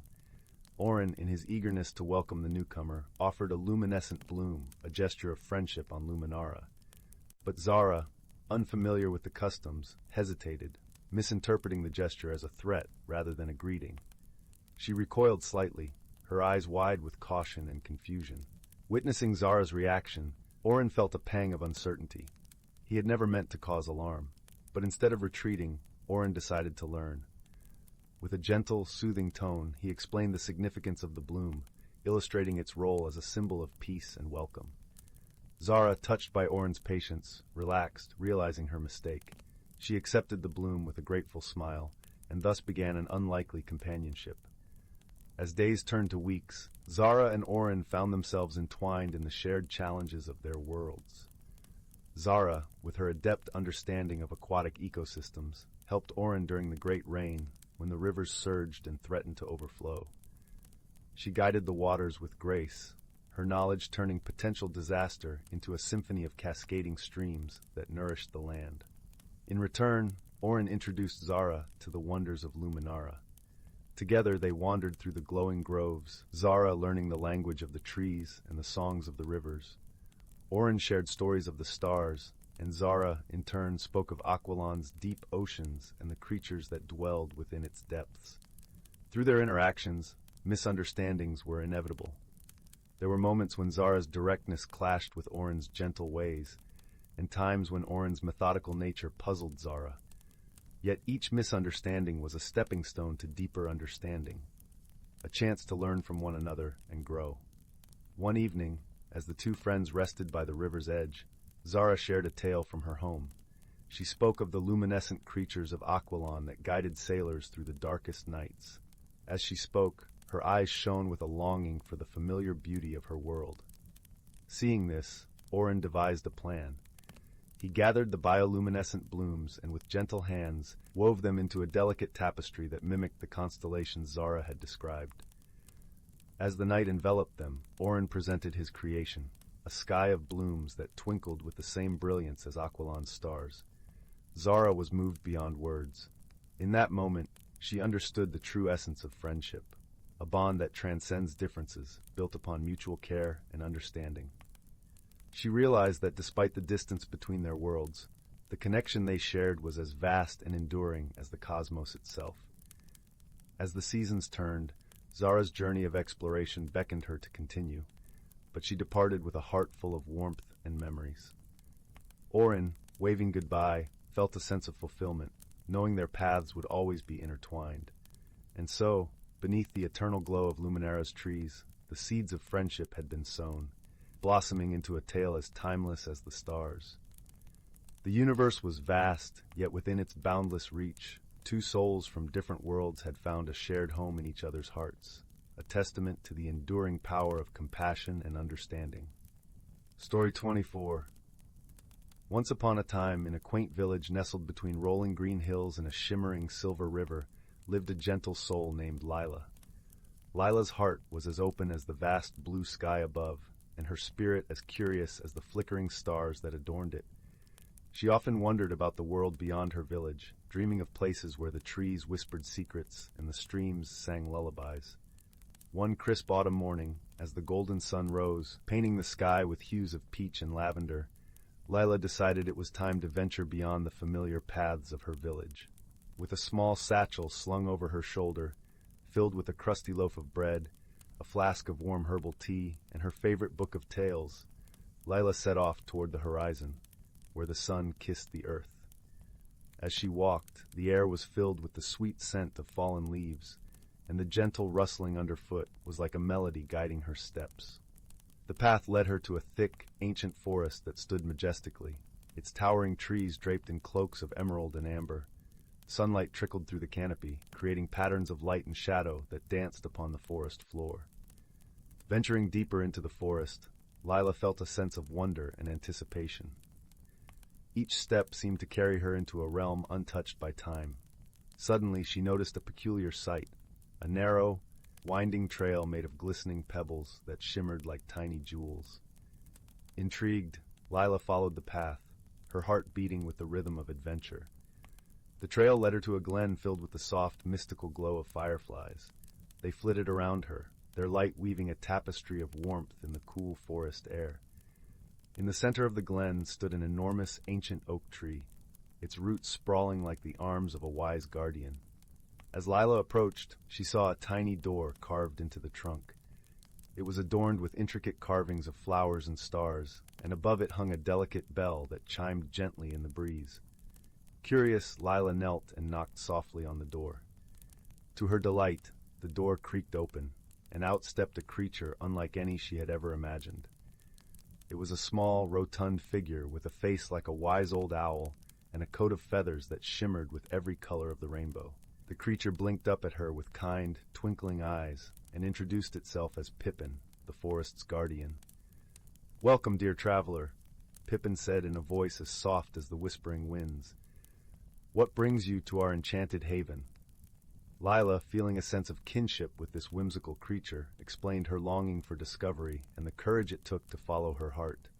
Pippin nodded knowingly, understanding the call of the unknown that had brought many wanderers to his door. "Come, let me show you the wonders of our world," Pippin invited, and together they embarked on a journey through the magical forest. As they wandered, Lila marveled at the wonders around her. She met a family of singing squirrels who harmonized the most delightful tunes as they gathered acorns. She watched as a group of butterflies painted the sky with their vibrant wings, leaving trails of sparkling dust in their wake. Each encounter filled Lila's heart with joy and her mind with the realization that courage often leads to the most unexpected and beautiful of discoveries. Along the way, Pippin shared stories of the forest's history, of friendships forged and challenges overcome. He spoke of the importance of courage, not just in exploring new places, but in opening one's heart to the lessons they hold. As the sun dipped below the horizon, casting a golden glow over the land, Lila felt a deep sense of belonging. She had found a place where her curiosity and courage were celebrated, where the beauty of the unknown had become a part of her story. As they returned to the oak tree, Pippin gifted Lila a single, silvery feather from his coat. "This is a token of our friendship and your courage," he said with a smile. "May it remind you of the wonders you've discovered and the adventures yet to come." With a heart full of gratitude and eyes wide with wonder, Lila bid farewell to her new friend and made her way back through the forest, the silvery feather tucked safely in her satchel. When she finally returned to her village, the moon was high, casting a gentle glow over the sleeping world. Lila lay in her bed, the sounds of the forest echoing softly in her dreams. She knew that her adventure had only just begun, and that the courage to explore would always guide her to places of magic and friendship. And so, with a heart as light as the morning dew, and a spirit as bright as the rising sun, Lyra drifted into a peaceful slumber, dreaming of the wonders that awaited beyond the horizon. Story 25. In the tranquil village of Glen, nestled amidst rolling hills and whispering forests, there lived a young woman named Arya. Her home was a quaint stone cottage with ivy-clad walls and a garden that bloomed with every imaginable shade of green. The scent of lavender and rosemary drifted through the air, carried by the gentle breeze that rustled the leaves in a soothing symphony. Arya grew up with stories told by her grandmother, tales of ancient times when the village was a revered sanctuary for those seeking wisdom and peace. Her grandmother, with her twinkling eyes and voice like soft velvet, often spoke of a legacy that ran deep in their family, a legacy that was waiting to be uncovered. One evening, as the sun dipped below the horizon, painting the sky in hues of pink and gold, Arya sat by the fireplace, the flames casting a warm glow across the room. Her grandmother handed her an old, leather-bound journal. Its cover was worn, and its pages were yellowed with age, but it was imbued with an aura of mystery and history. "This, my dear," her grandmother began, "is the key to understanding our heritage. It once belonged to your great-grandmother, a wise woman who was deeply connected to the magic of our land." Arya opened the journal and found it filled with sketches of intricate symbols and scribbled notes about nature's power. Each page was like a whisper from the past, calling her to explore the depths of her ancestry. Her heart swelled with a sense of wonder and curiosity, propelling her on a journey she felt destined to undertake. Guided by the journal, Arya ventured into the heart of the forest, a place her grandmother described as the soul of their village. The path was dappled with sunlight filtering through the canopy, and the air was alive with the melodies of birds and the gentle rustle of leaves. As she walked, she felt the presence of her ancestors in every tree and stone, their wisdom woven into the very fabric of the earth. Deep within the forest, she discovered a hidden glade, its entrance framed by ancient oaks whose branches intertwined like old friends embracing. In the center stood a stone altar, covered in moss and adorned with wildflowers that seemed to bloom in reverence. It was here that she knew her great-grandmother had once stood, performing rituals that honored the land and its gifts.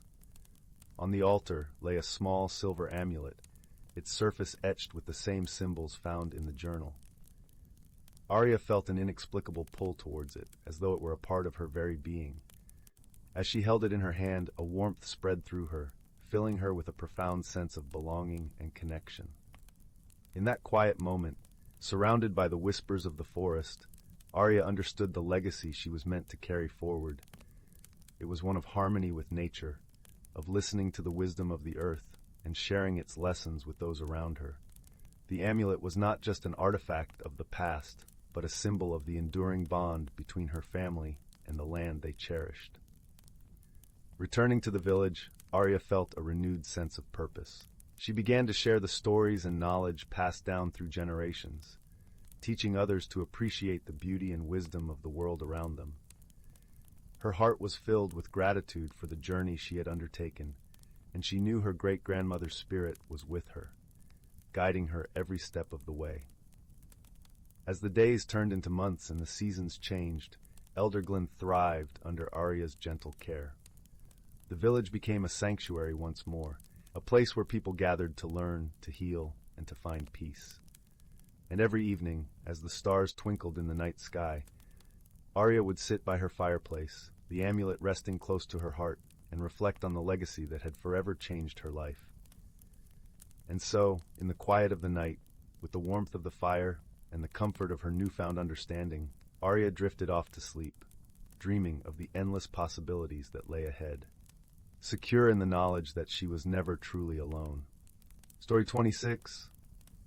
The Whispering Grove. Once upon a time, in a village nestled at the edge of the great emerald forest, there lived a young girl named Liora. The village was known for its lush green fields and the crystal-clear river that sang softly as it flowed past. The air was always filled with the scent of wildflowers, and the gentle hum of bees provided a constant melody.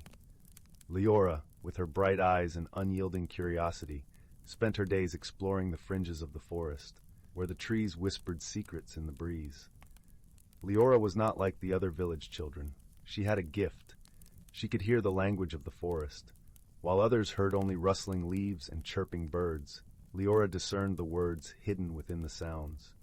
The trees, the wind, and even the babbling brook shared their stories with her, tales of old magic and times long past. This ability, however, was a secret she kept closely guarded, for fear of being misunderstood.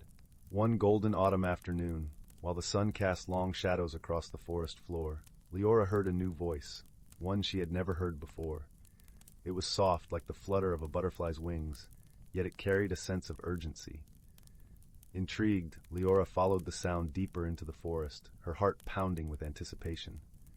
She moved through the underbrush with quiet grace, her presence barely disturbing the tranquility of the forest. After what felt like hours, Liora found herself in a small clearing she had never seen before. In the center stood an ancient oak tree, its branches reaching high into the sky, and at its base lay a shimmering pool of water. The air here was different, thick with enchantment, and Liora felt a tingling sensation across her skin. As she approached the pool, the voice grew clearer, resonating within her mind. "Welcome, Liora," the voice said, as gentle as the evening breeze. "I have been waiting for you." Startled, Liora looked around, but there was no one in sight. "Who are you?" she asked, her voice barely above a whisper. "I am the guardian of the Whispering Grove," the voice replied. "This place is hidden from the world, a sanctuary for those who listen. You are here because you possess the gift of understanding, and we need your help." Liora felt a mix of excitement and trepidation. "What do you need me to do?" she asked, eager to learn more. The guardian explained that a shadow had fallen over the Whispering Grove, a darkness that threatened to unravel the harmony of the forest. An ancient artifact, the Heartstone, had been stolen from its resting place within the grove, and without it, the balance of the natural world was at risk. The guardian needed Liora to retrieve the Heartstone and return it to its rightful place. Determined to help, Liora agreed to embark on the quest.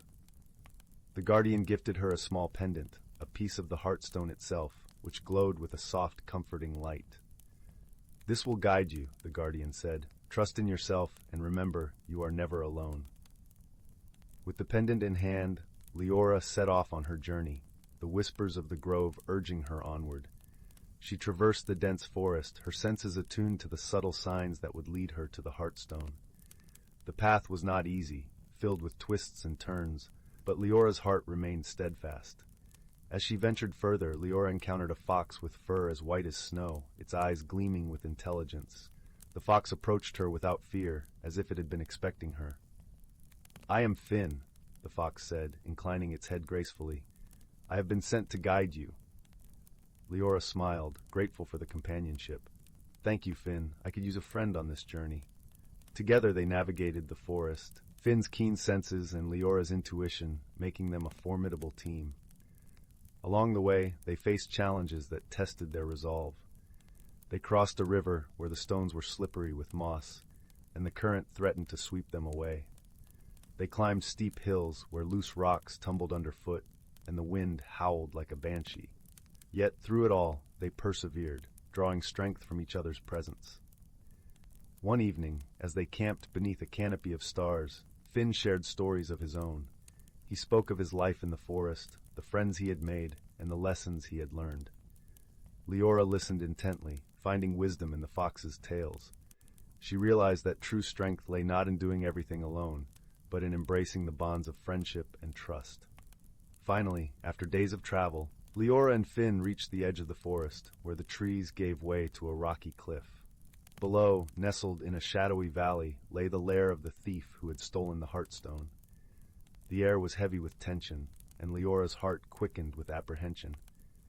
"We must be cautious," Finn warned, his voice barely audible above the sound of the wind. "The thief is cunning and will not give up the Heartstone easily." Liora nodded, her resolve unwavering. Together, they descended into the valley, moving with stealth and purpose. The lair was a dark, forbidding place, filled with jagged rocks and echoes that seemed to mock their every step. Yet the pendant around Liora's neck pulsed with warmth, guiding them through the shadows. At last, they reached a cavern where the Heartstone lay, its radiant glow illuminating the darkness. The thief, a towering figure cloaked in shadow, guarded it jealously. As Liora and Finn approached, the thief turned, eyes narrowing with suspicion. "Who dares to enter my domain?" The thief growled, voice reverberating through the cavern. Liora stepped forward, courage swelling within her. "I am Liora, and I have come to return the Heartstone to its rightful place." The thief laughed, a harsh, mocking sound. "You think you can take it from me? This power is mine now." But Liora stood her ground, her voice steady. "The Heartstone does not belong to you. It belongs to the forest, to the life it sustains. By keeping it, you are harming the balance of the world."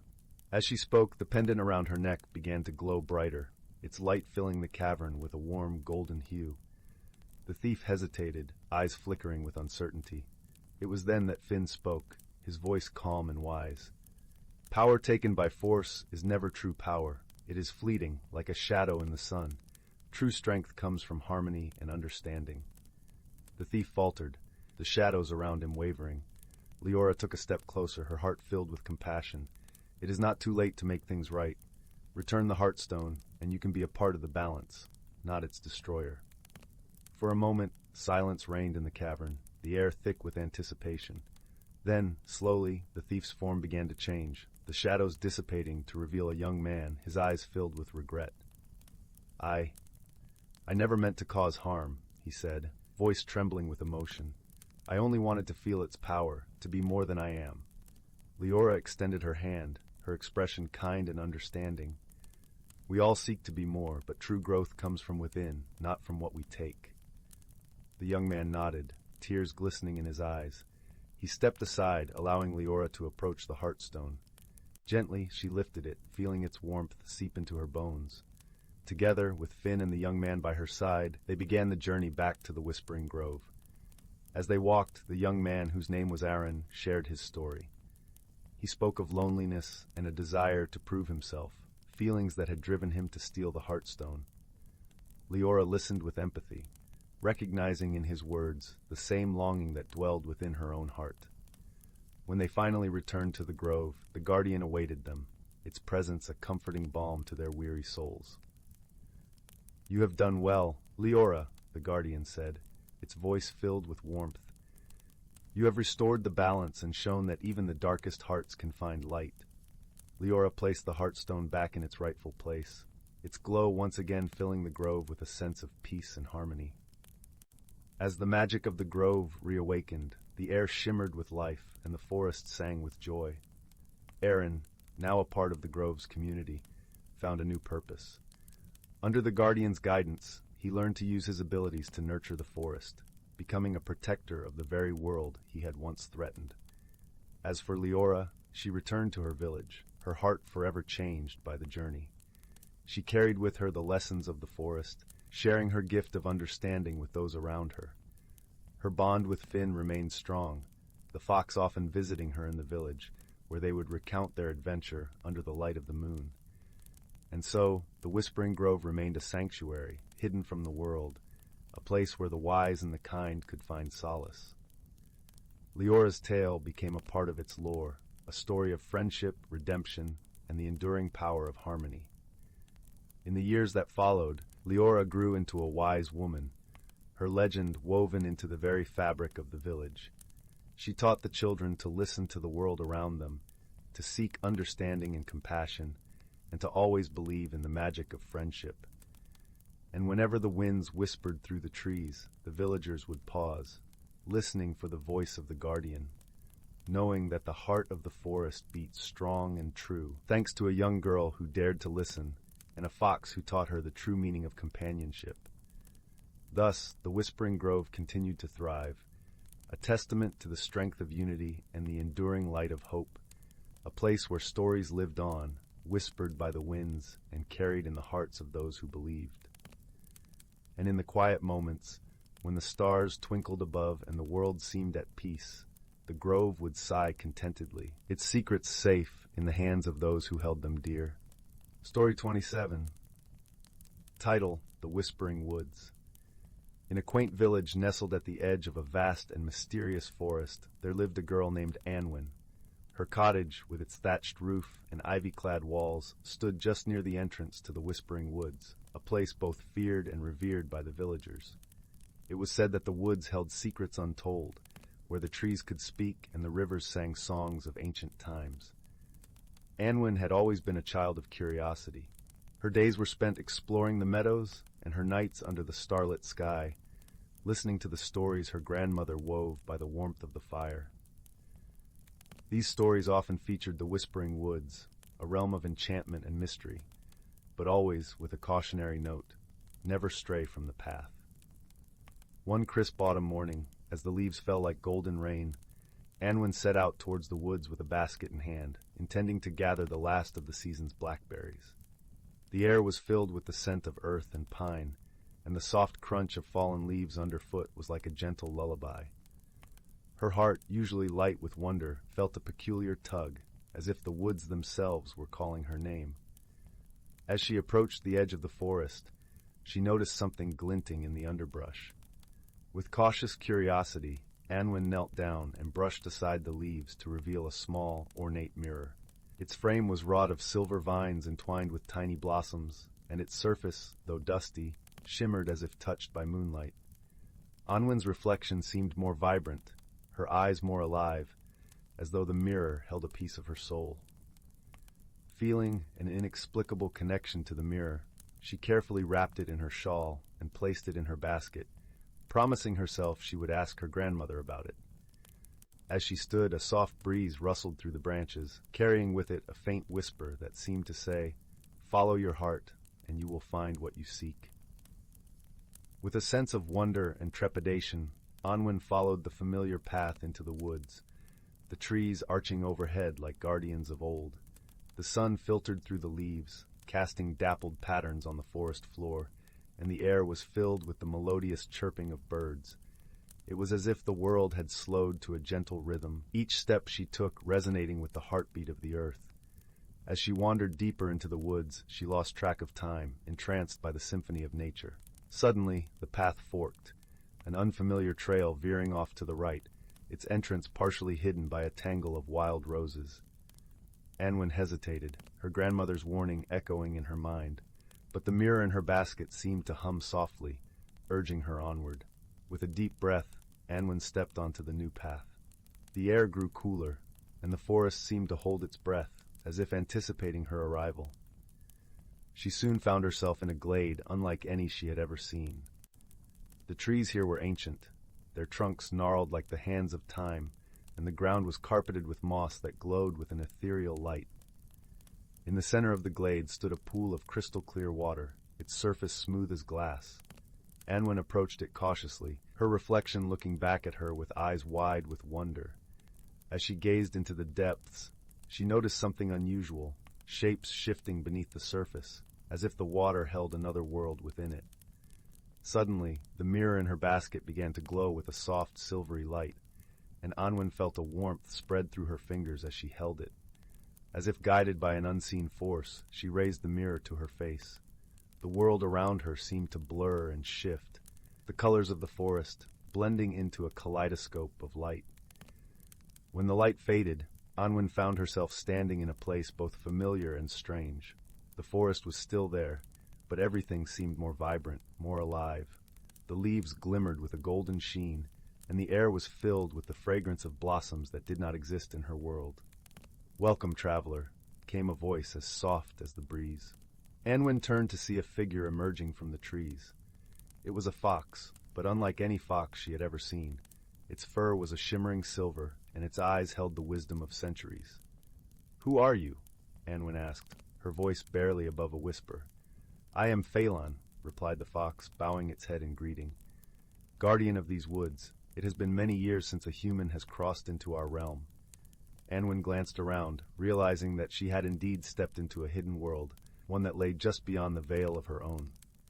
"How did I get here?" "The mirror you carry is a key," Phelan explained. "It can reveal the truth hidden in shadows and open paths long forgotten. It called to you because you have the heart of a seeker, one who listens to the whispers of the world." Anwen felt a sense of awe wash over her. "Why have I been brought here?" There is a balance that must be maintained between our worlds, Phelan said, his gaze steady and kind. The mirror chose you to help restore what has been lost. Before Anwen could ask more, a gentle rustling came from the bushes and a small, timid creature emerged. It was a rabbit, its fur a soft lavender hue. "This is Liora," Phelan introduced. "She is in need of your help." Liora looked up at Anwen with wide, pleading eyes. "The stream that feeds our glade has stopped flowing," she said, her voice as delicate as a spring breeze. "Without it, our home will wither." Anwen's heart ached with empathy. She knew the importance of water, the lifeblood of any land. "I'll help you," she promised, determination shining in her eyes. With Phelan leading the way, they set off through the forest, Anwen marveling at the wonders around her. Flowers of every color bloomed along the path, their petals whispering secrets as the trio passed by. Birds with iridescent plumage flitted overhead, their songs weaving a melody that spoke of ancient times. As they traveled, Anwen learned more about the hidden world. It was a place of harmony, where every creature and plant played a part in the delicate balance of life. Yet, even here, challenges arose, and it was through unity and understanding that they were overcome. After a time, they reached the source of the stream, a small waterfall cascading down a rocky incline. But the water had been diverted, a large boulder blocking its path. Anwen realized that without the flow of the stream, the glade would indeed wither. "Can we move it?" she asked, examining the boulder. "It is too heavy for us alone," Phelan admitted, his voice tinged with worry. Anwen thought for a moment, her gaze falling on the mirror still tucked safely in her basket. "Perhaps the mirror can help," she suggested, feeling a surge of hope. Holding the mirror up to the waterfall, Anwen watched as its surface shimmered and glowed. The light seemed to dance across the water, illuminating the boulder with a warm, gentle glow. As if in response, the earth beneath them began to tremble softly. To Anwen's amazement, the roots of a nearby tree began to move, intertwining around the boulder with a grace and strength that seemed impossible. Slowly but surely, the boulder was lifted, revealing the path for the water to flow once more.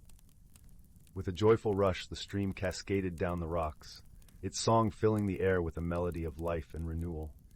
Liora hopped with delight, her eyes shining with gratitude. "You did it!" she exclaimed, nuzzling against Anwen's leg. Anwen laughed, her heart light and full. "We did it together," she said, looking at Phelan and Liora with deep affection. As the three of them watched the water flow into the glade once more, the plants and trees seemed to sigh with relief, their leaves glistening in the sunlight. It was as if the forest itself was singing a song of gratitude. Phelan turned to Anwen, his eyes filled with warmth. "You have restored the balance, and for that we are eternally grateful. The mirror will remain with you, a symbol of the bond between our worlds." Anwen nodded, feeling a deep sense of fulfillment. She knew that her journey had changed her, teaching her the value of friendship, courage, and harmony with nature. With the sun dipping low in the sky, casting golden hues across the forest, Phelan and Liora accompanied Anwen back to the place where she had first crossed into their world. As she prepared to return home, the fox spoke once more. "Remember, Anwen, the whispers of the woods are always with you," Phelan said, his voice a gentle echo in the breeze. "Listen to them, and you will always find your way." With a final farewell, Anwen stepped through the veil, the mirror clutched close to her heart. As she emerged back into her own world, she felt a sense of peace envelop her, the whispers of the woods a gentle lullaby in her mind. The path back to her village seemed shorter, the familiar sights and sounds welcoming her home. As Anwen reached her cottage, the warmth of the hearth and the aroma of her grandmother's cooking greeted her like a loving embrace. That evening, as she sat by the fire, Anwen shared her tale with her grandmother, who listened with wide eyes and a knowing smile. "You have found a true friend in the woods," her grandmother said, wrapping an arm around her. "And you have learned the greatest lesson of all, to trust in the wisdom of your own heart." As the fire crackled softly, Anwen felt contentment settle within her. She knew that the bond she had forged with Phelan and Liora was a treasure beyond measure, one that would guide her through all the days to come. With the mirror placed gently on the mantel, its surface reflecting the warm glow of the flames, Anwen drifted into a peaceful slumber. In her dreams, she walked once more in the whispering woods, the gentle voices of the forest singing her to sleep. And so, in a village on the edge of a magical forest, a young girl named Anwen found her place in the world, forever intertwined with the wonders of the whispering woods and the friends she had made within its enchanted depths. Story 28. Title: The Whispering Willow. In the quiet village of Lindenbrook, nestled amid the rolling emerald hills and surrounded by a dense forest that sang with the whispers of ancient trees, there lived a young girl named Maren. Her hair was the color of ripe chestnuts, and her eyes sparkled like the brook that meandered through the heart of the village. Maren's days were filled with the gentle rhythm of village life, but her nights were alive with the dreams spun from stories her grandmother would tell by the fireside. The heart of Lindenbrook was its great willow tree, which stood like a guardian at the edge of the forest. Its branches hung low, trailing in the wind, and its leaves shimmered with a silvery sheen under the moonlight. The villagers believed the willow was magical, its roots entwined with the mysteries of the earth, and its branches a bridge to the hidden world of dreams. One crisp autumn evening, as the sunset painted the sky with hues of amber and rose, Maren sat beneath the willow, her fingers tracing patterns in the cool, damp earth. Her heart was full of questions and wonder, for she had heard tales of the willow's power to reveal hidden truths and grant the seeker a glimpse into the world beyond. "Willow, oh willow," Maren whispered, her breath mingling with the gentle rustle of leaves. "I seek your wisdom. Show me the path that leads to the hidden world." As if in response, a soft breeze stirred, rustling through the leaves, and Maren felt a tingling sensation at her fingertips. She watched in awe as the soil beneath her hands began to glow with a faint golden light. Intrigued, she leaned closer, and the world around her shifted, the air shimmering like the surface of a sunlit pond. Suddenly, the forest seemed to come alive with a vibrancy she had never seen before. Colors danced and mingled. The scent of pine and earth filled the air with a heady fragrance, and the trees seemed to hum with an ancient melody. Maren realized she had crossed into another realm, a hidden world nestled within the folds of her familiar forest. This world was both familiar and strange. The trees were taller, their trunks twisted with patterns that seemed to pulse with life. Beneath their canopy, the ground was carpeted with flowers of every hue, their petals glowing with an inner light. Maren felt a sense of wonder and a touch of fear, but her heart was buoyed by an unexplainable warmth. As she wandered deeper into this enchanted forest, she came upon a clearing bathed in the soft glow of twilight. At its center stood a shimmering pond, its surface as smooth as glass. Maren approached, her reflection wavering in the water, and she felt a gentle tug at her heart, a call to look deeper. Kneeling by the pond, Maren gazed into its depths. As she did, images began to form, swirling like mist before settling into clarity. She saw the village of Lindenbrook, its familiar rooftops and cobblestone streets, but something was amiss. A shadow loomed over the village, a creeping darkness that threatened to snuff out its light. Maren's heart ached at the sight, a mixture of fear and determination welling within her. She knew she had to act, to find a way to protect her home from this unseen threat. But how? Just then, a soft voice broke the stillness, as gentle as the wind through the leaves. "Do not fear, little one," it said, and Maren turned to see a figure stepping from the shadows. A fox, its fur a deep russet that glimmered with streaks of silver. The fox's eyes were kind, and it bowed its head in greeting. "I am Fen, guardian of the hidden world. The willow has chosen you, Maren, to seek the truth and restore the balance." Maren nodded, feeling a sense of purpose settle over her. "But how can I do this? I'm just a girl." Fen's eyes twinkled with wisdom. "You have a gift, Maren, the ability to see beyond the surface, to hear the whispers of the world. Trust in yourself, for the greatest magic lies within." With Fen's guidance, Maren began her journey through the hidden world. Each step brought her closer to understanding, as the forest revealed its secrets. She learned to listen to the trees, their leaves whispering stories of the past, and the flowers, whose colors sang of joy and sorrow. She met creatures of all kinds, wise owls, playful rabbits, and the gentle deer who shared their knowledge freely. As the days passed, Maren grew in confidence, her heart opening to the magic around her. She learned that the shadow threatening Lindenbrook was born of fear and misunderstanding, a rift between the worlds that had grown over time. To mend it, she would need to unite the hearts of both realms, to remind them of the bond they shared. One evening, as the stars began to twinkle in the velvet sky, Maren sat with Fen by the pond. "How can I bring the two worlds together?" she asked, her voice filled with urgency. Fen considered her question, his eyes reflecting the starlight. "By sharing your story, Maren. Speak of what you have seen and learned. Let your voice be the bridge that connects hearts." Maren nodded, understanding the wisdom in Fen's words. She returned to Lindenbrook, her heart alight with the magic of the hidden world. Gathering the villagers beneath the great willow, she shared her tale, her voice carrying the warmth and wonder of her journey.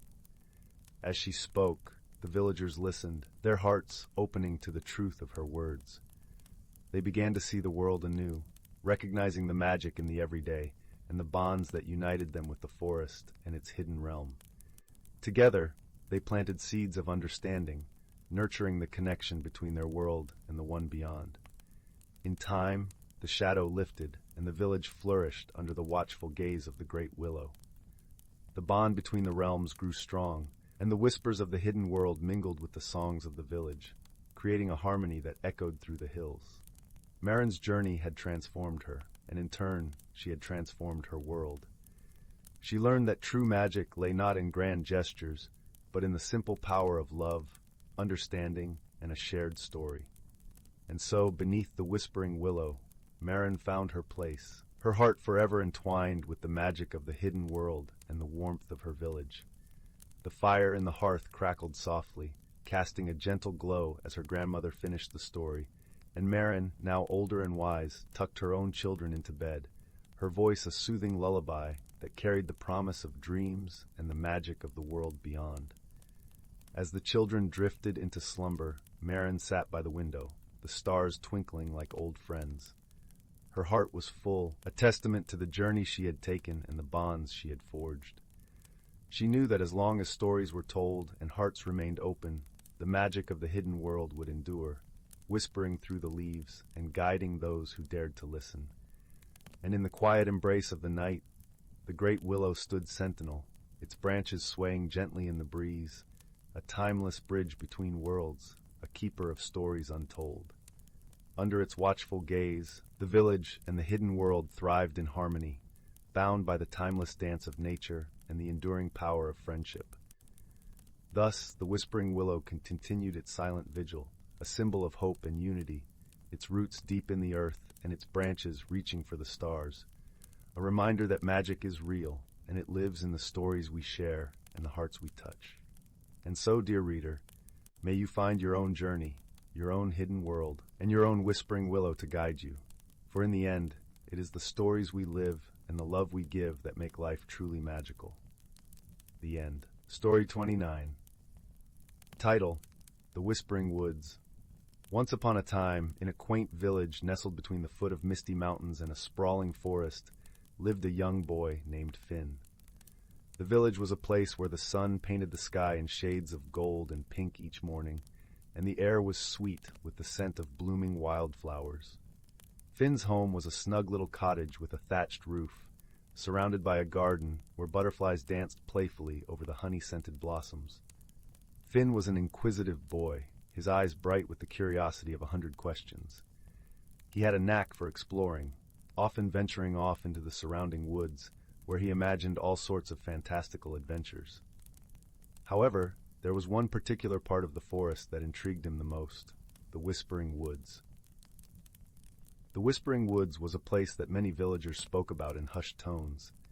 It was said that the trees of the woods were alive, sharing secrets and stories with those who dared to listen. Some claimed the woods were enchanted, others believed it was haunted, but Finn felt a gentle pull towards its mysteries, a call as soft as the rustle of leaves in a summer breeze. One crisp autumn morning, when the world was wrapped in a blanket of golden leaves, Finn set out with a determined heart and a small satchel packed with his favorite snack, apple tarts baked by his grandmother, still warm from the hearth. The path to the Whispering Woods was a winding trail, dappled in sunlight that filtered through the canopy of towering trees, As Finn stepped into the woods, the air seemed to change, becoming cooler and tinged with the earthy fragrance of moss and damp earth. The trees were ancient, their trunks thick and gnarled, standing sentinel like wise old giants. Finn listened carefully, hoping to catch the whispers of the woods. At first, there was only silence, but as he ventured deeper, he began to hear it. Soft, melodic murmurs carried on the breeze. Finn followed the sound, deeper and deeper into the heart of the forest, until he stumbled upon a clearing. In the center stood a magnificent oak tree, its branches stretching wide like welcoming arms. Beneath the tree, the ground was covered with a carpet of soft, emerald moss, and there, nestled among the roots, was something peculiar, a small, shimmering stone, glowing with a gentle blue light. With a sense of wonder, Finn reached out and picked up the stone. It was warm in his hand, and as he held it, he felt a tingling sensation spread through his fingers, up his arm, and into his heart. The whispers of the forest grew clearer, no longer indistinct murmurs, but distinct, gentle voices that seemed to speak directly to him. "Welcome, young traveler," the voices said, their tone as soothing as a lullaby. "You hold the heartstone of the whispering woods, a gift bestowed upon those who seek with an open heart and a curious mind." Finn's eyes widened with awe. "What is the Heartstone?" he asked, his voice barely a whisper. "The Heartstone is a key," the voices replied. "It unlocks the hidden world within these woods, revealing wonders unseen by ordinary eyes. But remember, young one, it is not the eyes that see, but the heart that understands." With the Heartstone in his hand, Finn felt a connection to the forest he had never experienced before. The trees seemed to breathe, their leaves rustling in a language only he could understand. He could feel the pulse of life around him, vibrant and full of magic. As he sat under the great oak, savoring the moment, a small creature emerged from the underbrush. It was a fox, its fur a brilliant copper, eyes bright and intelligent. The fox approached cautiously, its movements graceful and fluid. "Hello," Finn greeted, his voice gentle and welcoming. The fox tilted its head, as if considering him, before speaking in a voice that was soft and musical. "Greetings, Heartholder. I am Lyra, the guide of the Whispering Woods. It has been many seasons since the Heartstone chose a keeper." Finn's heart soared with excitement and a hint of nervousness. What does it mean to be a keeper? Lyra sat down beside him, her tail curling around her paws. "It means you have been chosen to learn the secrets of the woods and to protect them. The Heartstone allows you to communicate with the creatures of the forest, to understand their needs and their stories. It is a great responsibility, but one that comes with great joy." Finn listened eagerly, his mind awhirl with possibilities. "How do I begin?" "The woods will guide you," Lyra replied. "But first, you must learn to see with your heart, to listen with your spirit. Trust in your instincts, young keeper, and the path will unfold before you." With Lyra by his side, Finn spent the day exploring the hidden wonders of the Whispering Woods. He discovered sparkling streams where tiny fish danced in the sunlight, and glades filled with flowers that glowed in the moonlight. He learned to listen to the stories of the wind and to understand the songs of the birds. As the sun dipped below the horizon, painting the sky in hues of purple and orange, Finn realized that he had found a place where he truly belonged, a world where magic was woven into every leaf and every shadow. In the days that followed, Finn returned to the Whispering Woods again and again, each visit a new adventure. He learned to trust in the wisdom of the forest, to find peace in its quiet strength. And though he faced challenges and moments of uncertainty, he always had Lyra by his side, her presence a comforting reminder that he was never alone. Through his journey, Finn discovered the greatest lesson of all, that true magic lies not in grand spells or spectacular feats, but in the simple, everyday wonders of the world around us. It is in the kindness of a friend, the beauty of a sunset, the gentle whisper of the wind in the trees. And so, with the Heartstone in his hand and the Whispering Woods in his heart, Finn returned to his village, his spirit forever changed by the magic he had found. He shared his stories with those who would listen, inspiring others to look beyond the ordinary and to find the extraordinary in their own lives. As he lay in bed each night, the whispers of the woods lulled him to sleep, a soft symphony of dreams and promises. And in his dreams, the forest was always there, a place of wonder and adventure, waiting for him to return. And so the story of Finn and the Whispering Woods continued, a tale of friendship, discovery, and the timeless magic of the world around us. A story that, like the forest itself, would live on in the hearts of those who believed in the power of imagination and the beauty of the unseen. The end. Story 30. Once upon a time, nestled at the edge of a quaint village, there was a small cottage with ivy-clad walls and a garden brimming with wildflowers that danced with every whisper of the breeze. In this cottage lived a young girl named Lyra, whose curiosity was as boundless as the sky was wide. Lyra had bright, inquisitive eyes that glimmered like stars, and she spent her days exploring every nook and cranny of her little world, always wondering what lay beyond the familiar hills. One crisp autumn morning, as golden leaves fluttered gently from the trees like pieces of sunbeams, Lyra discovered a narrow, winding path that she had never noticed before. It was hidden behind a curtain of ferns at the far end of her garden. Intrigued by this new mystery, she felt a flutter of excitement in her chest. With a deep breath and a heart full of courage, she decided to follow the path to see where it might lead. The path meandered through a forest whose trees were ancient and wise, their trunks thick and gnarled. Sunlight filtered through the canopy, creating a mosaic of light and shadow on the forest floor. The air was filled with the earthy scent of moss and the distant sound of a bubbling brook. Lyra felt as if she had stepped into a world woven from the threads of dreams. As she ventured deeper into the forest, she encountered her first whimsical creature, a small, fluffy creature with big round eyes and a tail that shimmered like silver moonbeams.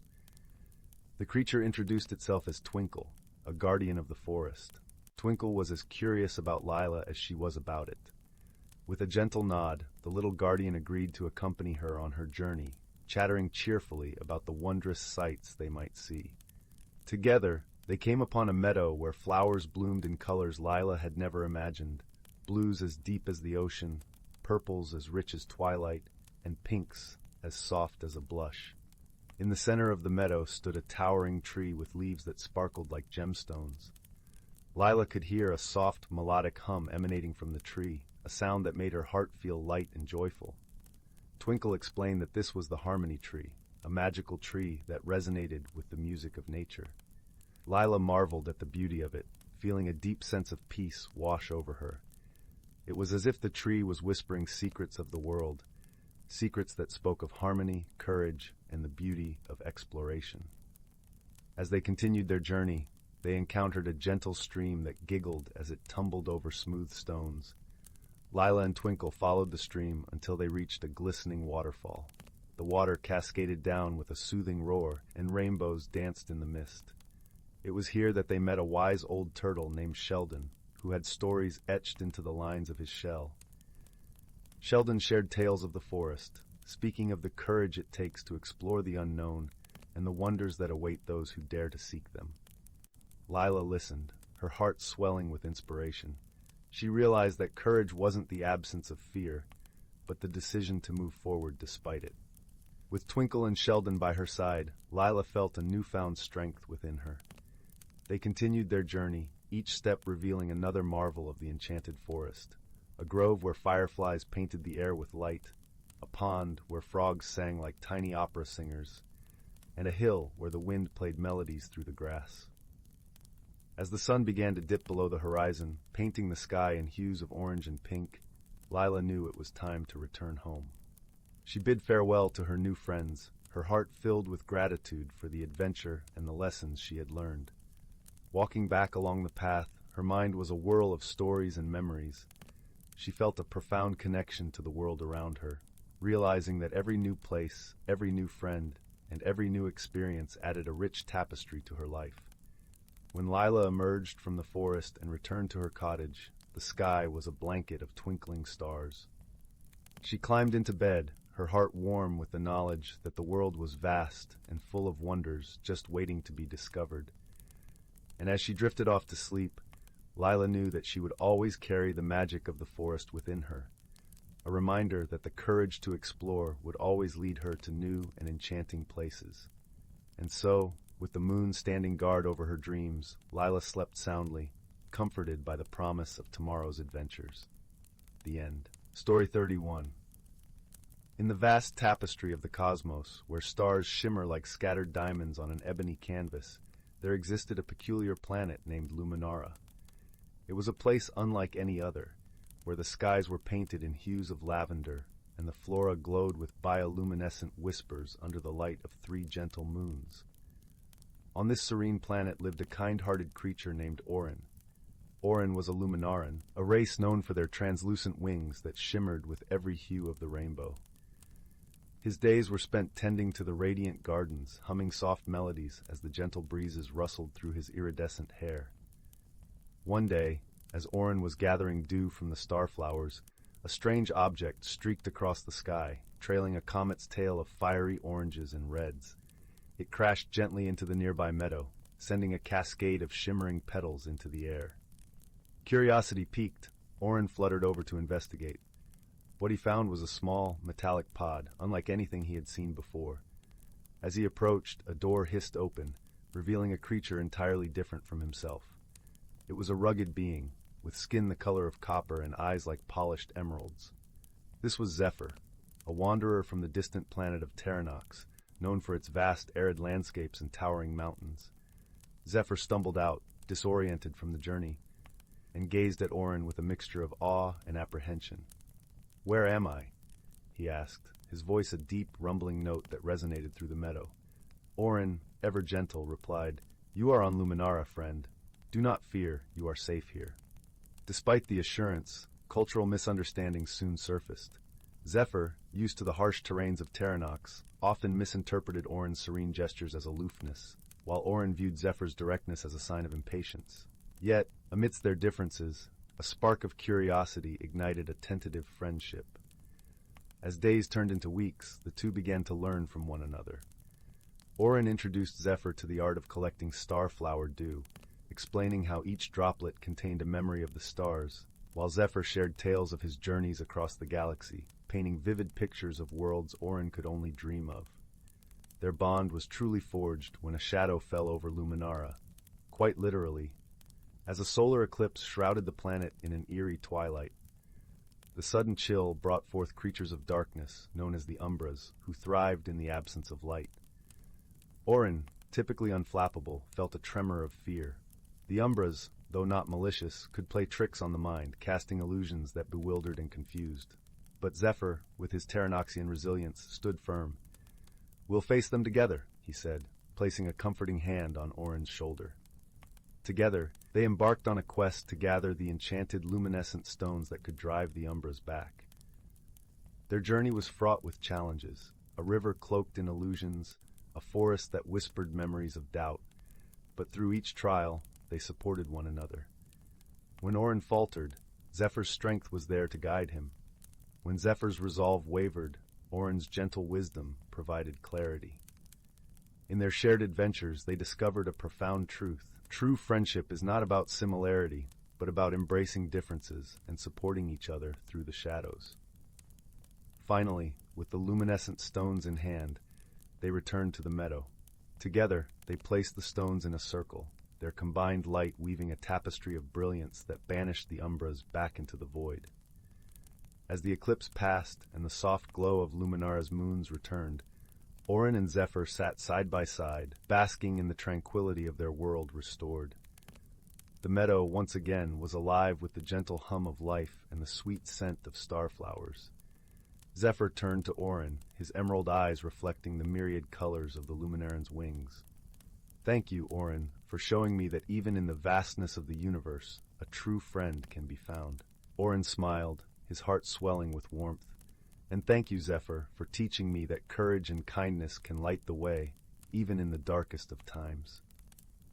As the stars above began their nightly dance, Orin and Zephyr knew that their friendship, forged in the gentle embrace of Luminara, would endure beyond the bounds of time and space.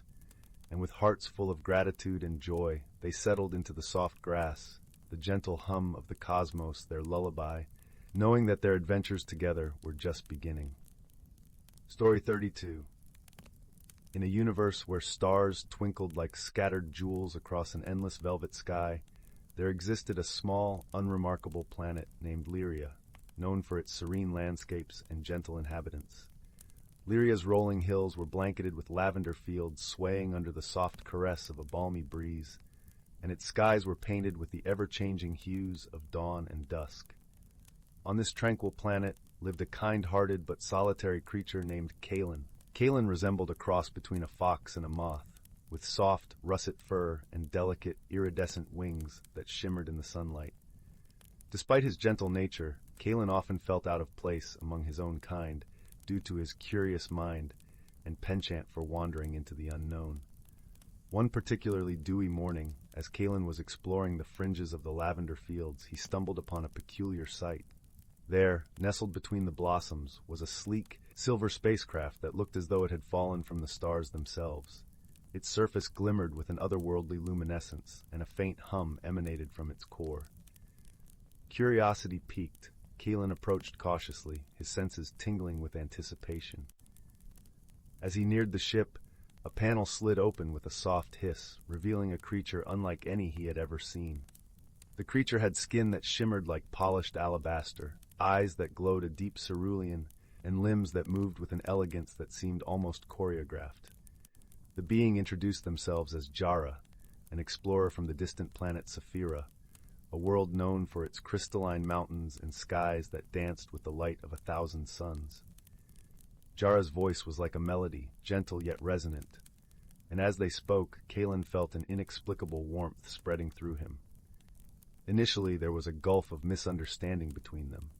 Jara's culture valued precision and logic, while Glen's world revolved around intuition and emotion. Their conversations were peppered with confusion. Jara often found Glen's whimsical musings puzzling, while Glen struggled to grasp Jara's analytical explanations. Despite these differences, an unspoken bond began to form. They shared tales of their worlds, Jara painting vivid pictures of shimmering crystal forests, and Glen describing the soothing scent of lavender under Lyria's twin moons. These exchanges, though sometimes fraught with misinterpretations, slowly wove a tapestry of understanding between them. Their friendship put to the test when a sudden storm swept across Lyra, one unlike any Glen had ever witnessed. The sky turned a tumultuous gray, and the familiar fields were shrouded in a thick veil of rain and wind.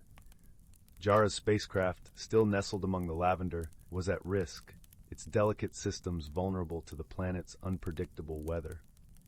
Together, they braved the storm, Glen's knowledge of the land guiding them through the blinding rain, while Jara's technical expertise protected the ship from the elements. In those moments of shared peril, their differences faded away, leaving only the warmth of companionship and the strength they found in each other. As the storm passed and the skies cleared, the fields were left glistening with rain, the air fresh and invigorating. Under the light of Lyria's twin moons, Glen and Jara sat side by side, their hearts filled with a newfound understanding. In the days that followed, they continued to explore both the planet and their friendship. Jara learned to appreciate the beauty of spontaneous wonder, while Glen discovered the value of thoughtful analysis. They found joy in their differences, realizing that it was these very contrasts that enriched their bond. One evening, as the sun dipped below the horizon, casting the world in a warm amber glow, Jara prepared to return to Saphira. The time had come for them to continue their journey, but not without a promise that their friendship would transcend the vastness of space and time. With a final embrace, Jara's spacecraft lifted off, a silver comet streaking across the sky. Glen watched until it disappeared among the stars, his heart aglow with the knowledge that true friendship could bridge any divide. And so, on the peaceful planet of Lyra, Glen found solace, not just in the lavender fields or the gentle rustle of the wind, but in the enduring connection forged with a friend from another world. A friendship that would forever remind him of the power of understanding, the beauty of differences, and the infinite possibilities of the universe. Story 33. In a small village nestled between rolling hills and vast meadows, there lived a gentle young girl named Marisol. The village, surrounded by lush forests whose leaves whispered secrets in the breeze, held an ancient tradition that was passed down through generations. Marisol had often heard whispers of this legacy, a legacy that was said to hold the essence of their ancestors, yet she never truly understood what it meant. The village was known for its vibrant celebrations of the Harvest Moon Festival, a time when the villagers would gather to honor the bounty of the earth and their ancestors, who had once roamed the very fields they now tended. As the festival approached, Marisol felt a stirring in her heart, an unexplainable yearning to understand more about her heritage and the mysterious legacy that seemed to be calling her name.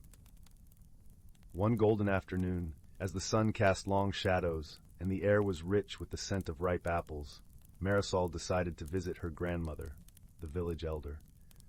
Her grandmother, with her silver hair and eyes that sparkled like morning dew, was known for her wisdom and her stories that captivated the hearts of young and old alike. Sitting by the hearth, where a gentle fire crackled and danced, Marisol listened intently as her grandmother spoke of the village's origins. Long ago, her grandmother began, our ancestors were guided by the stars and the spirits of the earth. They left us a gift, a magical artifact, to remind us of our roots and to guide us when we are lost. Marisol's eyes widened with curiosity. "What is this artifact, grandmother?" she asked, her voice filled with wonder. Her grandmother smiled softly, reaching into a small, intricately carved wooden box that sat beside her. From it she drew a delicate amulet, its surface shimmering with hues of emerald and gold. "This is the heart of the harvest," she explained, placing the amulet gently into Marisol's hands. "It is said to hold the wisdom of our ancestors and the power of nature itself." The amulet felt warm in Marisol's hands, as if it were alive and breathing. She could sense a deep connection, a thread linking her to the past, and she knew in her heart that this was the beginning of her journey to uncover her roots. Guided by the soft glow of the amulet, Marisol ventured into the forest one evening, accompanied by the gentle rustle of leaves and the distant call of a nightingale. The path, bathed in the silvery light of the moon, led her to an ancient oak tree, its branches reaching out like welcoming arms. Beneath its boughs, she found an old weathered journal, its pages filled with the musings and wisdom of her ancestors. As she leafed through the journal, she discovered stories of courage, kindness, and resilience, stories that spoke of challenges overcome through unity and compassion. One passage in particular caught her eye, a tale of a young girl, much like herself, who had once faced a great storm and had found strength in the bonds of her community and the guidance of the heart of the harvest. Inspired by the tales, Marisol returned to the village, her heart full of newfound understanding and purpose. She shared the stories with her friends and family, igniting a spark of unity and a deeper appreciation for their shared heritage. Together, they crafted a new tradition for the Harvest Moon Festival, one that honored not only the bounty of the earth, but also the strength and wisdom of their ancestors. As the festival night arrived, the village was aglow with lanterns, their warm light reflecting in the eyes of the villagers who danced and sang beneath the starlit sky. Marisol, wearing the heart of the harvest around her neck, felt a profound sense of belonging and peace. Through her journey, she had learned that the true legacy of her ancestors was not just in the artifacts or the stories, but in the spirit of community, the bonds of friendship, and the enduring strength of love. And as she stood surrounded by laughter and joy, she knew that she was part of something timeless and beautiful, a legacy that would continue to guide and inspire for generations to come. With a heart full of contentment, Marisol whispered a silent thank you to her ancestors, to the earth, and to the stars that watched over them all. She drifted to sleep that night, her dreams woven with the gentle melodies of the past, present, and future, her journey's end a new beginning, forever cradled in the warmth of her heritage. Story 34. Once upon a time, on a distant planet called Vega Prime, there lived a young girl named Ayla. She was a curious and kind-hearted vegan, with deep blue skin that shimmered like the oceans of her homeworld. Ayla's greatest dream was to explore the vast unknown of space. One fateful day, Ayla's dream came true in an unexpected way.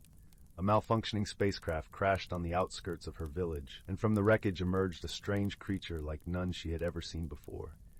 It was a small, furry being with large, expressive eyes and a warm smile that seemed to radiate pure joy.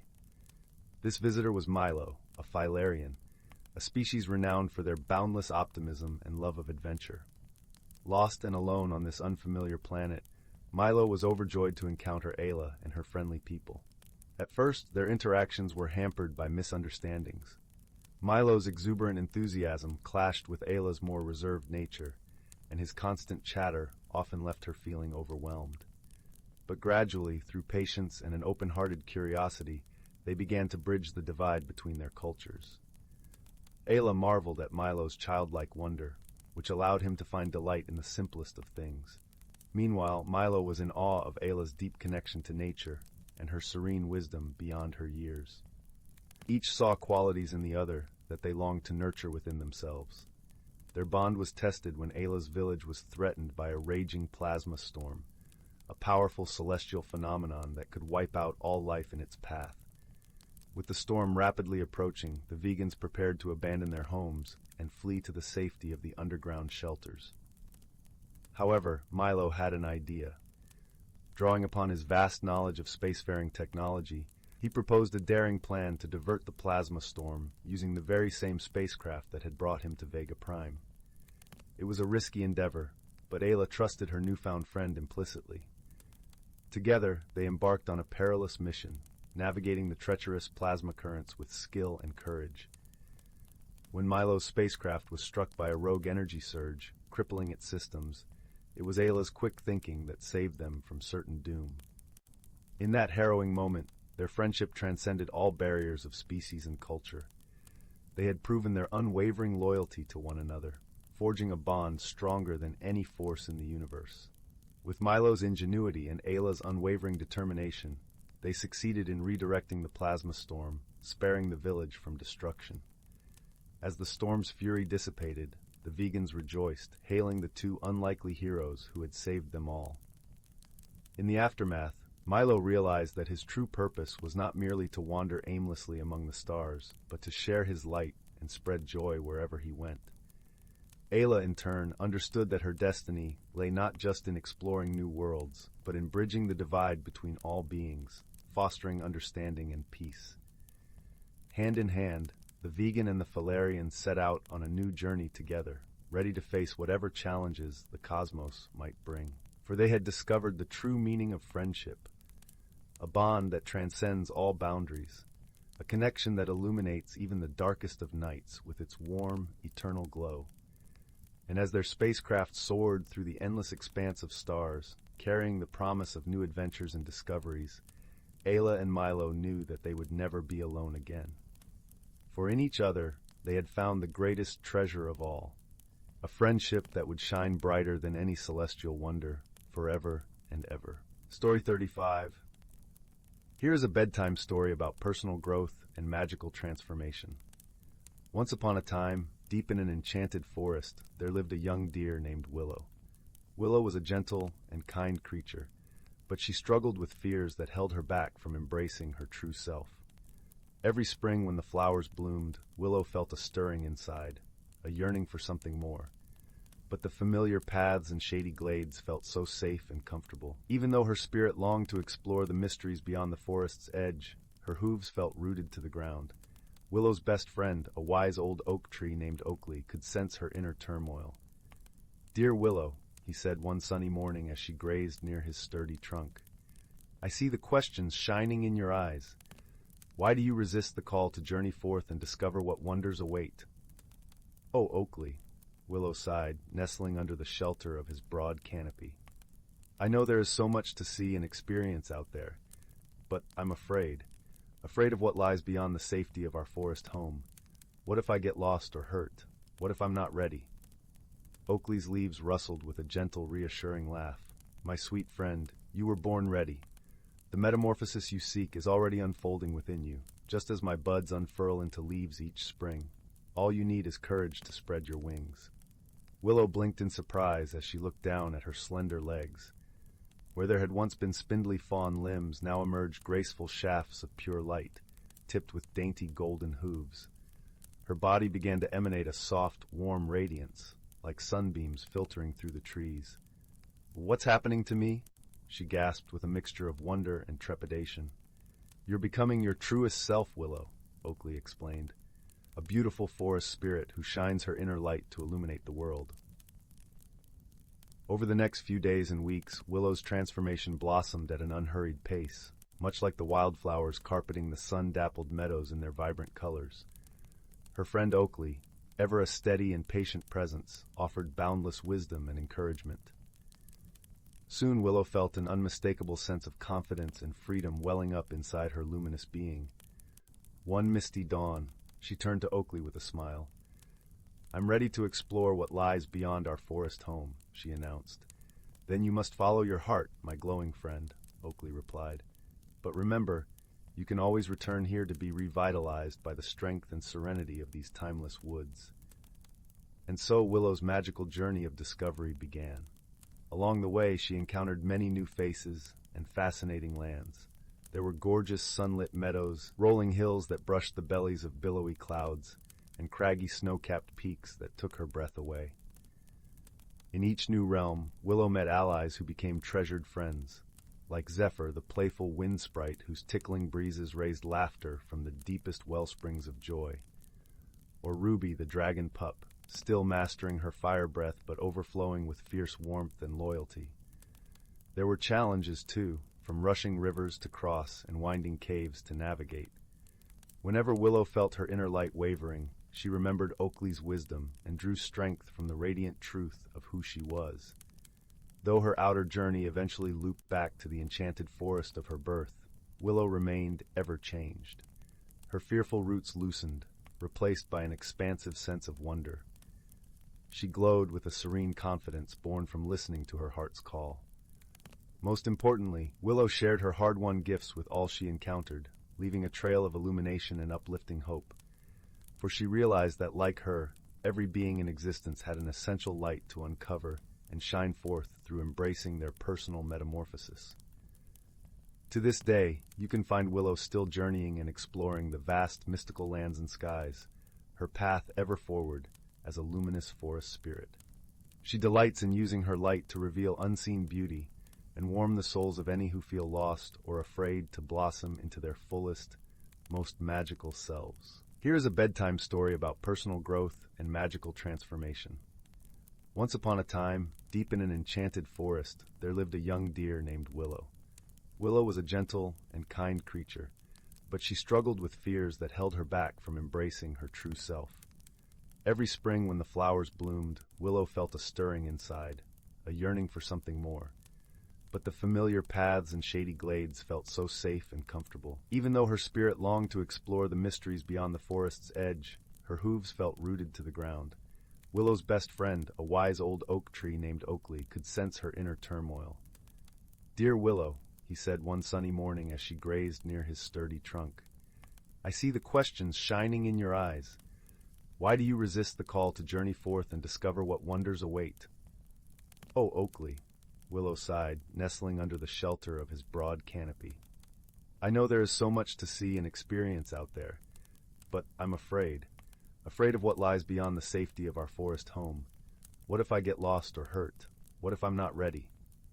Oakley's leaves rustled with a gentle, reassuring laugh. "My sweet friend, you were born ready. The metamorphosis you seek is already unfolding within you, just as my buds unfurl into leaves each spring. All you need is courage to spread your wings." Willow blinked in surprise as she looked down at her slender legs. Where there had once been spindly fawn limbs, now emerged graceful shafts of pure light, tipped with dainty golden hooves. Her body began to emanate a soft, warm radiance, like sunbeams filtering through the trees. "What's happening to me?" she gasped with a mixture of wonder and trepidation. "You're becoming your truest self, Willow," Oakley explained. "A beautiful forest spirit who shines her inner light to illuminate the world." Over the next few days and weeks, Willow's transformation blossomed at an unhurried pace, much like the wildflowers carpeting the sun-dappled meadows in their vibrant colors. Her friend Oakley, ever a steady and patient presence, offered boundless wisdom and encouragement.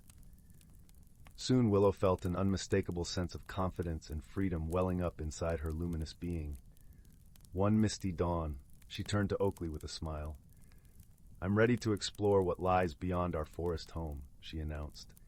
Then you must follow your heart, my glowing friend, Oakley replied. But remember, you can always return here to be revitalized by the strength and serenity of these timeless woods. And so Willow's magical journey of discovery began.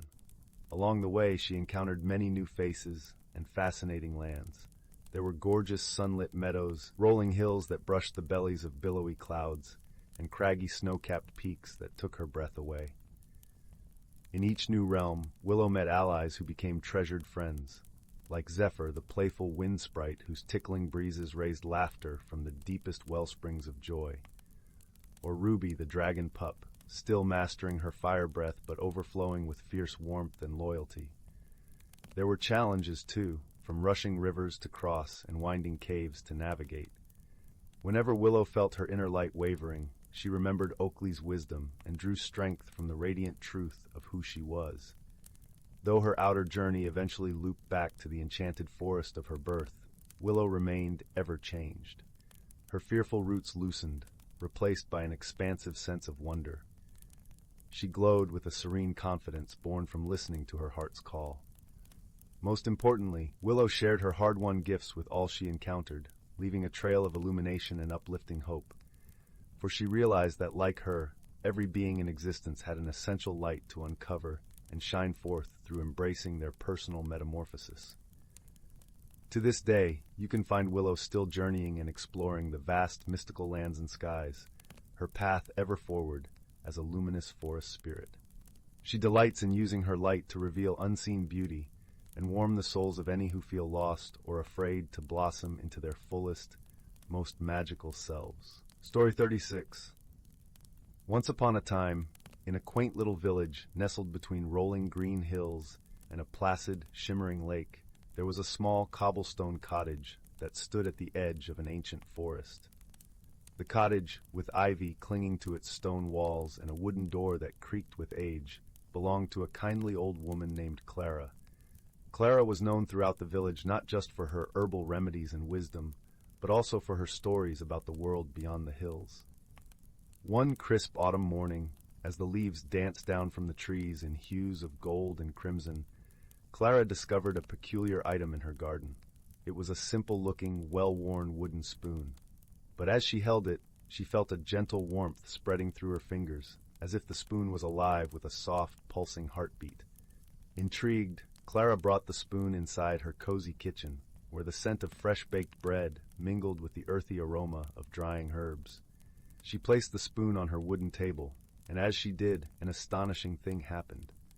The spoon shimmered with a faint, luminescent glow, casting a gentle light that filled the room with a comforting warmth. Curious about the spoon's secret, Clara decided to take it to her dear friend Henry, the village's wise blacksmith. Henry, with his thick beard and twinkling eyes, was known for his knowledge of all things mysterious. As Clara entered his workshop, the clang of hammer on anvil rang out, mingling with the smell of hot metal and burning coal. Henry examined the spoon with a thoughtful gaze. "This," he said, "is no ordinary spoon. It is a spoon of stories, an ancient relic said to hold the tales of the world. It is said that when stirred in a pot, it can reveal the truths hidden in the depths of hearts and minds." Clara was fascinated. "But what should I do with it?" she asked, her voice barely above a whisper. Henry smiled, his eyes crinkling at the corners. "Perhaps it is time for a journey, Clara. A journey to discover what stories this spoon has to tell." Encouraged by Henry's words, Clara decided to embark on a journey into the heart of the ancient forest, where she had never ventured before. She packed a small satchel with her herbal remedies, the spoon, and a loaf of her crusty bread. As she stepped onto the forest path, the air was filled with the scent of pine needles and the distant chatter of birds. As Clara walked deeper into the forest, the trees seemed to whisper secrets, their branches swaying gently in the breeze. She followed a winding stream, its water sparkling under the dappled sunlight, until she arrived at a clearing where a gentle waterfall cascaded into a crystal-clear pool. In the clearing, Clara met a curious creature named Finn. Finn was a small, fluffy creature with a coat as soft as a cloud and eyes as bright as the morning sun. Finn was known in the forest for his playful nature and boundless curiosity. "What brings you here, Clara?" Finn asked, his voice like a soft melody. Clara smiled and showed Finn the wooden spoon, explaining its mystical properties. Finn's eyes widened with excitement. Oh, we must discover its story. Let's stir the spoon in the pool's water and see what it reveals. With Finn's encouragement, Clara knelt by the pool and gently stirred the spoon in the water. As she did, the surface of the pool shimmered and began to swirl with colors, forming shapes and images that danced in the water's depths. To Clara's amazement, a story unfolded before them. It was a tale of a forgotten village, hidden deep within the forest, where a great oak tree stood as the heart of the community. The tree, however, had fallen into a deep slumber, its branches drooping with sorrow, causing the village to fade from memory. The tree needs to awaken, Finn said, his voice filled with determination. But how can we help? Clara pondered, her mind racing through the stories and wisdom she'd gathered over the years. Then it struck her, a memory of a tale told by her grandmother about the power of laughter and joy, and how it could awaken even the deepest slumber. Laughter, Clara exclaimed. We must bring laughter back to the tree. With renewed purpose, Clara and Finn set off to gather the creatures of the forest. They met with the chatty squirrels, the wise old owl, and the mischievous foxes, each eager to help. Together they devised a plan to hold a grand festival beneath the oak tree, filled with music, stories, and joy. As the sun began to set, casting a golden hue over the forest, the festival began.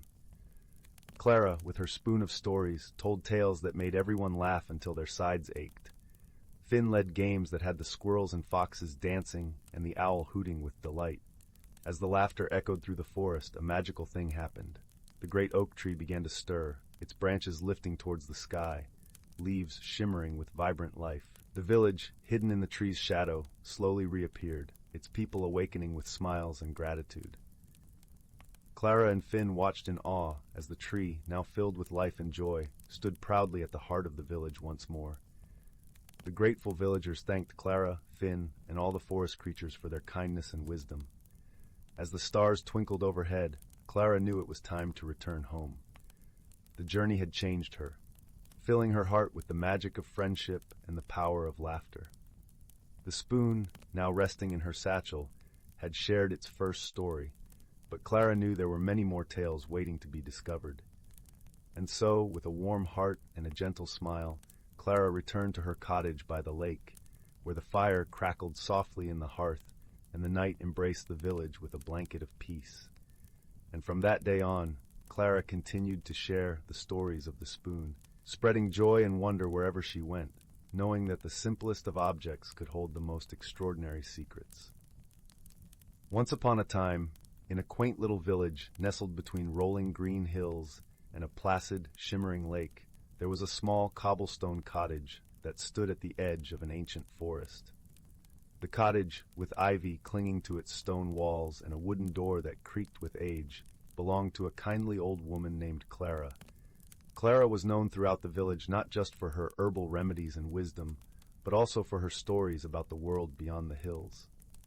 One crisp autumn morning, as the leaves danced down from the trees in hues of gold and crimson, Clara discovered a peculiar item in her garden. It was a simple-looking, well-worn wooden spoon. But as she held it, she felt a gentle warmth spreading through her fingers, as if the spoon was alive with a soft, pulsing heartbeat. Intrigued, Clara brought the spoon inside her cozy kitchen, where the scent of fresh-baked bread mingled with the earthy aroma of drying herbs. She placed the spoon on her wooden table, and as she did, an astonishing thing happened. The spoon shimmered with a faint, luminescent glow, casting a gentle light that filled the room with a comforting warmth. Curious about the spoon's secret, Clara decided to take it to her dear friend Henry, the village's wise blacksmith. Henry, with his thick beard and twinkling eyes, was known for his knowledge of all things mysterious.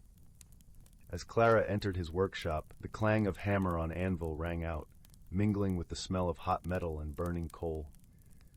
Henry examined the spoon with a thoughtful gaze. "This," he said, "is no ordinary spoon. It is a spoon of stories, an ancient relic said to hold the tales of the world. It is said that when stirred in a pot, it can reveal the truths hidden in the depths of hearts and minds." Clara was fascinated. "But what should I do with it?" she asked, her voice barely above a whisper. Henry smiled, his eyes crinkling at the corners. Perhaps it is time for a journey, Clara. A journey to discover what stories this spoon has to tell.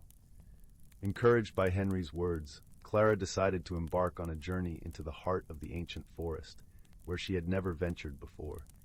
She packed a small satchel with her herbal remedies, the spoon, and a loaf of her crusty bread.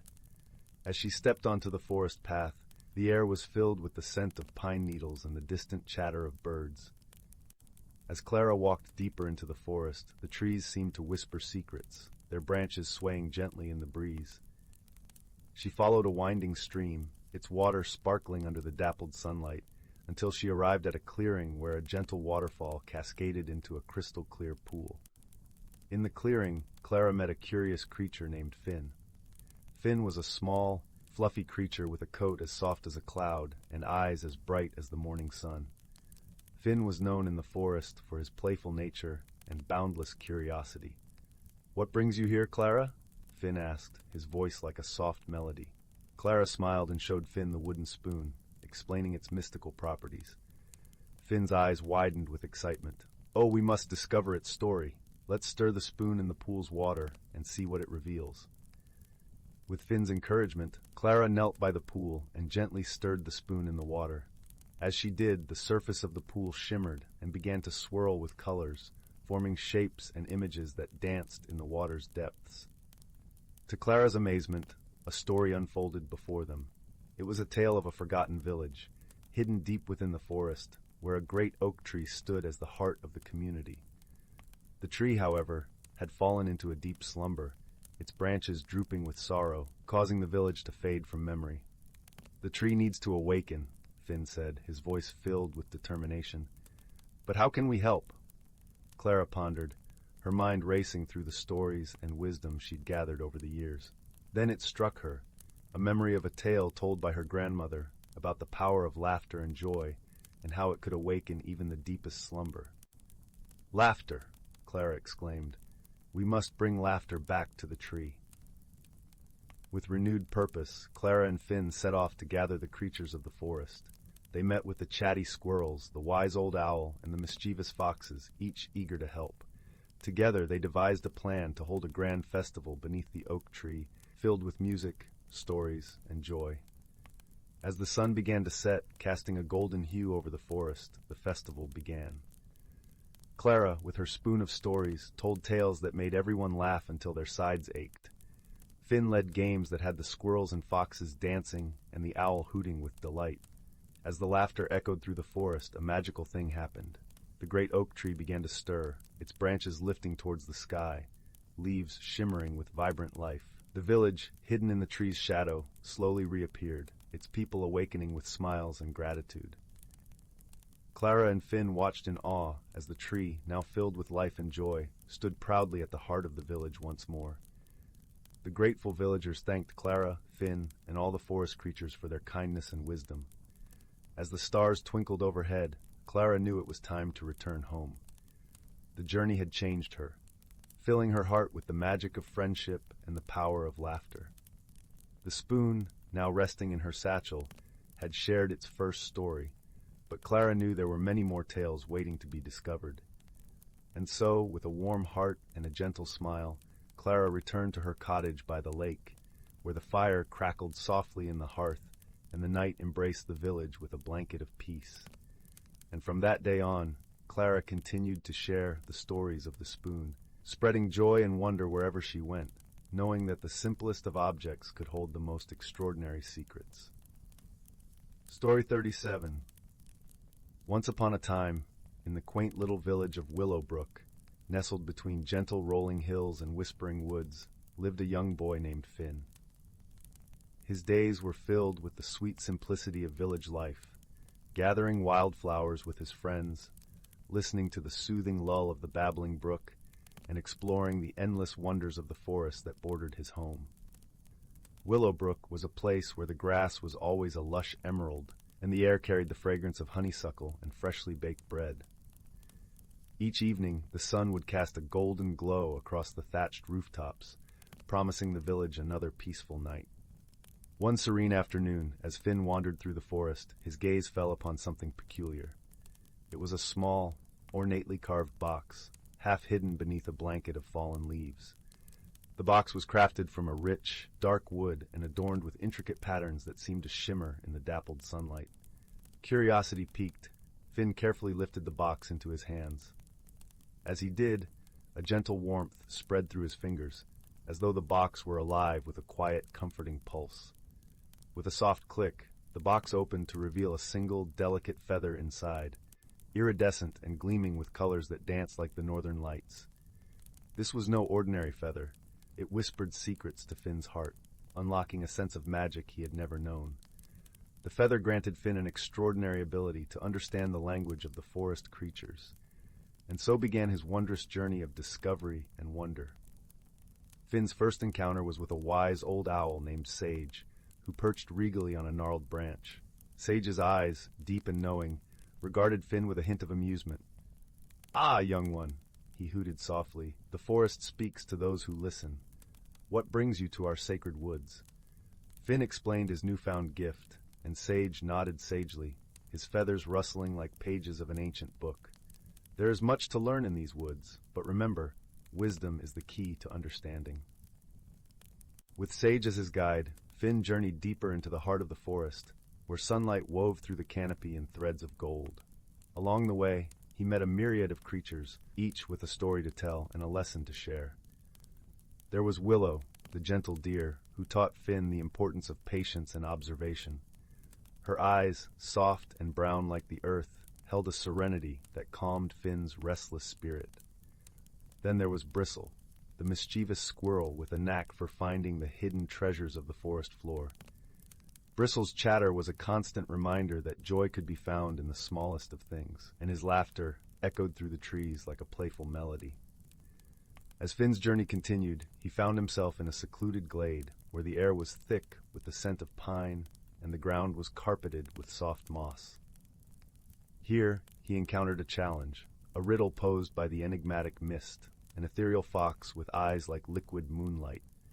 Mist spoke in a voice that was both melody and mystery. "To unlock the secret of the forest's heart, you must answer this. What is it that speaks without words, guides without force, and is felt but never seen?" Finn pondered the riddle, feeling the cool breeze brush against his cheek, hearing the rustle of leaves and the distant call of a nightingale. He closed his eyes, letting the symphony of the forest fill his senses. And then, with a smile, he answered, "It is love." Mist nodded, her eyes twinkling with approval.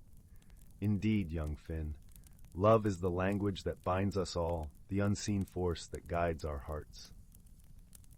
With the riddle solved, the forest unveiled its deepest secret, a hidden grove where the ancient wisdom of nature was inscribed on the stones, like whispers of time. Here, Finn learned that true magic lay not in power or grand gestures, but in the kindness shared between friends, the quiet moments of understanding, and the gentle touch of love that connected all living things. As the sun dipped below the horizon, casting the forest in a soft twilight glow, Finn returned to Willowbrook, his heart forever changed. The village welcomed him home with open arms, unaware of the magical journey he had undertaken. Yet Finn carried with him the lessons of the forest, whispering them to those who would listen, weaving them into the fabric of village life. And so, under the watchful gaze of the moon and stars, Willowbrook continued to thrive, a place where ordinary objects held extraordinary secrets, and where the gentle power of love and wisdom prevailed. With a heart full of warmth and a spirit enriched by the wonders of the forest, Finn drifted into peaceful slumber, knowing that the magic of the feather and the lessons it had taught would remain with him always. And in the quiet of the night, the forest whispered its eternal lullaby, cradling Willowbrook in its timeless embrace. Once upon a time, in the quaint little village of Willowbrook, nestled between gentle rolling hills and whispering woods, lived a young boy named Finn. His days were filled with the sweet simplicity of village life, gathering wildflowers with his friends, listening to the soothing lull of the babbling brook, and exploring the endless wonders of the forest that bordered his home. Willowbrook was a place where the grass was always a lush emerald, and the air carried the fragrance of honeysuckle and freshly baked bread. Each evening, the sun would cast a golden glow across the thatched rooftops, promising the village another peaceful night. One serene afternoon, as Finn wandered through the forest, his gaze fell upon something peculiar. It was a small, ornately carved box, half hidden beneath a blanket of fallen leaves. The box was crafted from a rich, dark wood and adorned with intricate patterns that seemed to shimmer in the dappled sunlight. Curiosity piqued, Finn carefully lifted the box into his hands. As he did, a gentle warmth spread through his fingers, as though the box were alive with a quiet, comforting pulse. With a soft click, the box opened to reveal a single, delicate feather inside, iridescent and gleaming with colors that danced like the northern lights. This was no ordinary feather. It whispered secrets to Finn's heart, unlocking a sense of magic he had never known. The feather granted Finn an extraordinary ability to understand the language of the forest creatures, and so began his wondrous journey of discovery and wonder. Finn's first encounter was with a wise old owl named Sage, who perched regally on a gnarled branch. Sage's eyes, deep and knowing, regarded Finn with a hint of amusement. "Ah, young one," he hooted softly, "the forest speaks to those who listen. What brings you to our sacred woods?" Finn explained his newfound gift, and Sage nodded sagely, his feathers rustling like pages of an ancient book. "There is much to learn in these woods, but remember, wisdom is the key to understanding." With Sage as his guide, Finn journeyed deeper into the heart of the forest, where sunlight wove through the canopy in threads of gold. Along the way, he met a myriad of creatures, each with a story to tell and a lesson to share. There was Willow, the gentle deer, who taught Finn the importance of patience and observation. Her eyes, soft and brown like the earth, held a serenity that calmed Finn's restless spirit. Then there was Bristle, the mischievous squirrel with a knack for finding the hidden treasures of the forest floor. Bristle's chatter was a constant reminder that joy could be found in the smallest of things, and his laughter echoed through the trees like a playful melody. As Finn's journey continued, he found himself in a secluded glade where the air was thick with the scent of pine and the ground was carpeted with soft moss. Here, he encountered a challenge, a riddle posed by the enigmatic Mist, an ethereal fox with eyes like liquid moonlight. Mist spoke in a voice that was both melody and mystery. "To unlock the secret of the forest's heart, you must answer this. What is it that speaks without words, guides without force, and is felt but never seen?" Finn pondered the riddle, feeling the cool breeze brush against his cheek, hearing the rustle of leaves and the distant call of a nightingale. He closed his eyes, letting the symphony of the forest fill his senses. And then, with a smile, he answered, "It is love." Mist nodded, her eyes twinkling with approval. "Indeed, young Finn, love is the language that binds us all, the unseen force that guides our hearts." With the riddle solved, the forest unveiled its deepest secret, a hidden grove where the ancient wisdom of nature was inscribed on the stones, like whispers of time. Here, Finn learned that true magic lay not in power or grand gestures, but in the kindness shared between friends, the quiet moments of understanding, and the gentle touch of love that connected all living things. As the sun dipped below the horizon, casting the forest in a soft twilight glow, Finn returned to Willowbrook, his heart forever changed. The village welcomed him home with open arms, unaware of the magical journey he had undertaken. Yet Finn carried with him the lessons of the forest, whispering them to those who would listen, weaving them into the fabric of village life. And so, under the watchful gaze of the moon and stars, Willowbrook continued to thrive, a place where ordinary objects held extraordinary secrets, and where the gentle power of love and wisdom prevailed. With a heart full of warmth and a spirit enriched by the wonders of the forest, Finn drifted into peaceful slumber, knowing that the magic of the feather and the lessons it had taught would remain with him always. And in the quiet of the night, the forest whispered its eternal lullaby, cradling Willowbrook in its timeless embrace. Story 38. Once upon a time, nestled in the heart of a quaint village surrounded by rolling hills and whispering woods, there lived a young girl named Clara. Clara was a gentle soul, always curious about the world around her, and was known for her bright blue eyes that sparkled with the light of 1,000 stars. She lived with her grandmother, a wise old woman whose stories of enchanted lands and mystical creatures filled Clara's dreams with wonder. One crisp autumn afternoon, As the golden leaves danced in the breeze and the scent of apple pies wafted through the village, Clara decided to explore the attic of their cozy cottage. The attic was a treasure trove of forgotten memories and dust-covered relics.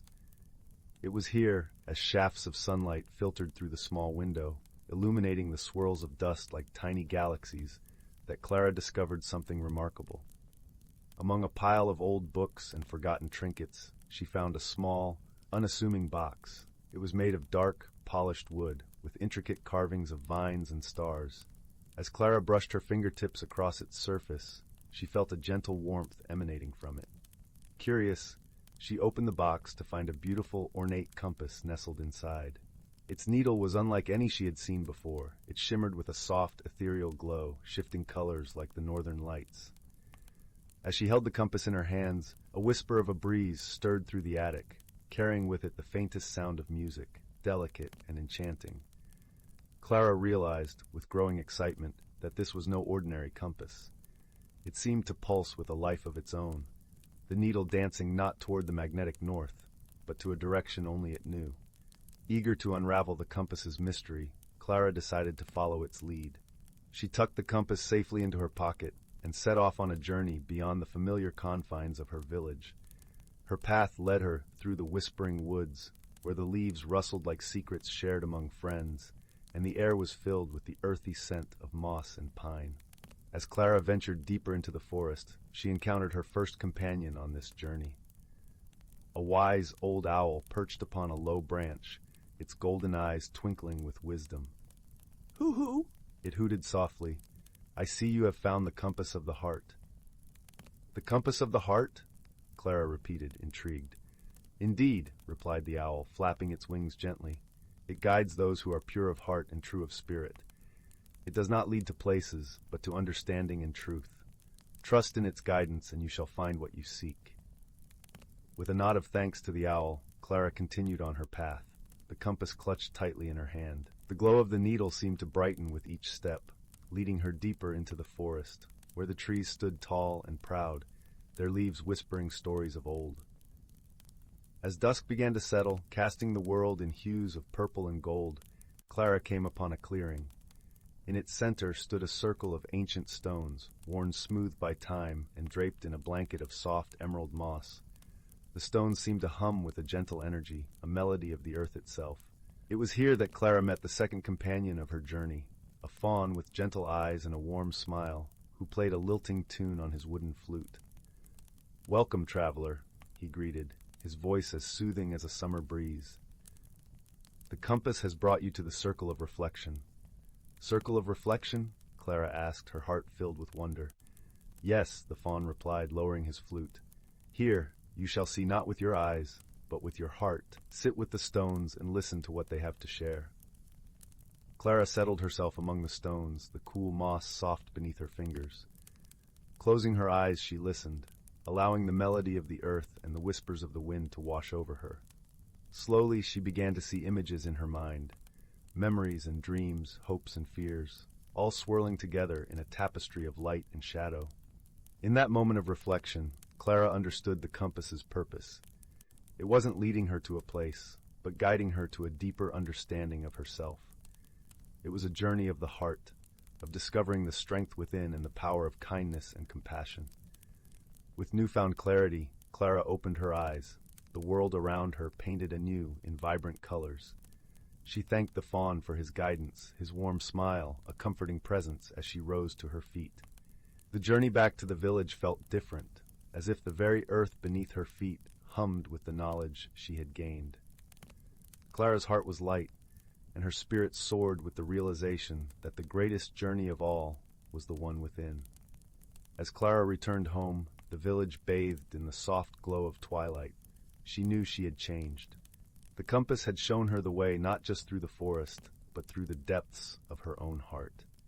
And she knew that, no matter where life would lead her, she would always carry that light within.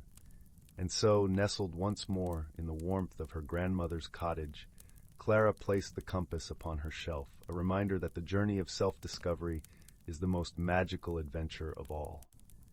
As she drifted into a peaceful slumber, the gentle glow of the compass cast a comforting light, a beacon of hope and wisdom for all the dreams yet to come. Story 39. Story 40. Story 41. Story 42. Once upon a time, in a cozy village nestled among rolling hills and whispering forests, strange things began to happen. It started small, a misplaced book here, a mysteriously unraveled knitting project there. Villagers woke to find their gardens gently rearranged, or household objects swapped between neighbors' homes. The occurrences were odd but harmless, sparking more curiosity than concern. Young Emma loved a good puzzle, so she paid close attention, determined to get to the bottom of these quirky happenings. With her ever-present notebook and a keen eye for detail, she spent hours observing and documenting every inexplicable event. One crisp autumn morning, Emma woke to find her bedroom subtly redecorated, her stuffed animals lined up in size order, her books color-coded on the shelf. She gasped in delight, recognizing the telltale signs of mischievous magic at work. "Brownies!" she exclaimed to her cat Jasper, who regarded her with wise, golden eyes. In the legends, brownies were shy household sprites who craved order and loved to lend a hand with chores and tidying up when the mood struck them. Determined to meet these elusive creatures, Emma stayed up late into the night, snuggled under her quilt with Jasper keeping watch. Just as the moonlight filtered through her curtains, she spotted a flicker of movement.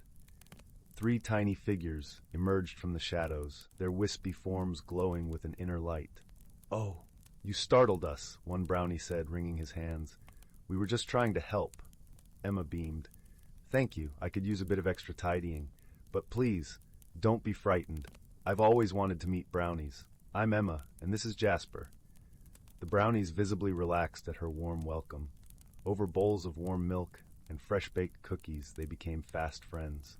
Emma learned their names were Willow, Oak, and Bramble, and they simply couldn't resist using their magic to spread a little extra order and coziness wherever they went. From then on, Emma shared her home with the 3 brownies, trading stories and listening to their sage brownie wisdom late into the night.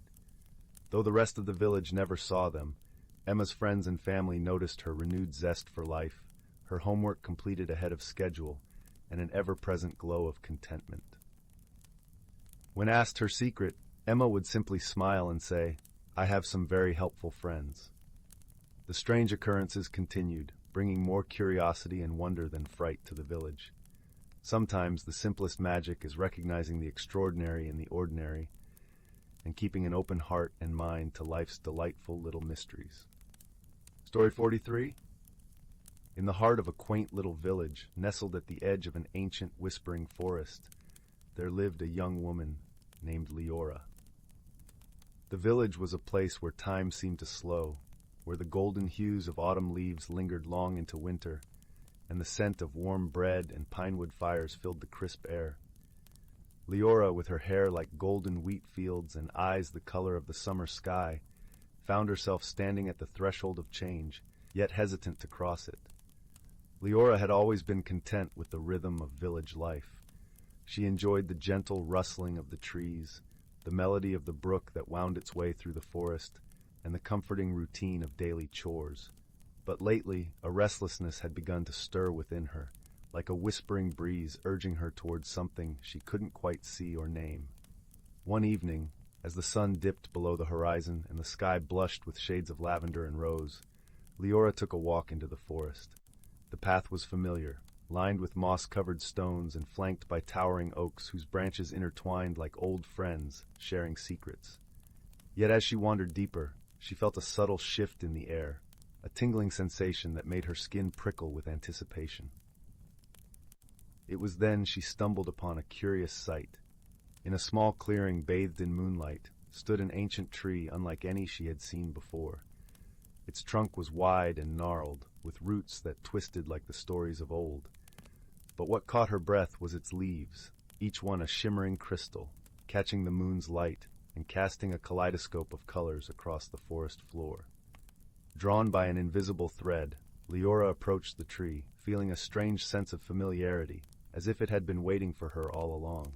As she rested her hand upon its trunk, a gentle warmth spread from her fingertips, and she felt a soft, thrumming energy beneath her palm.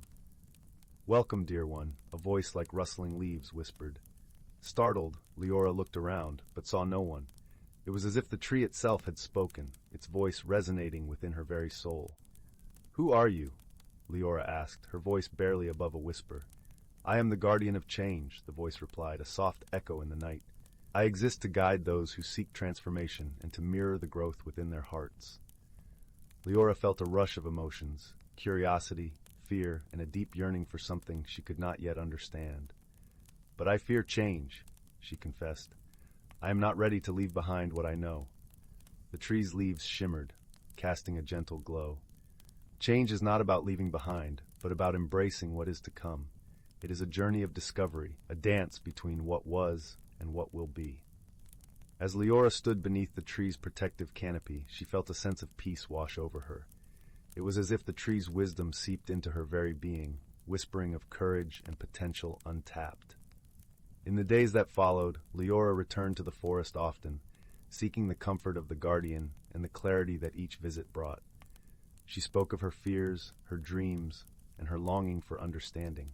And with each whispered word, the tree offered gentle guidance, teaching her to listen to the winds of change and to trust in the path that unfolded before her.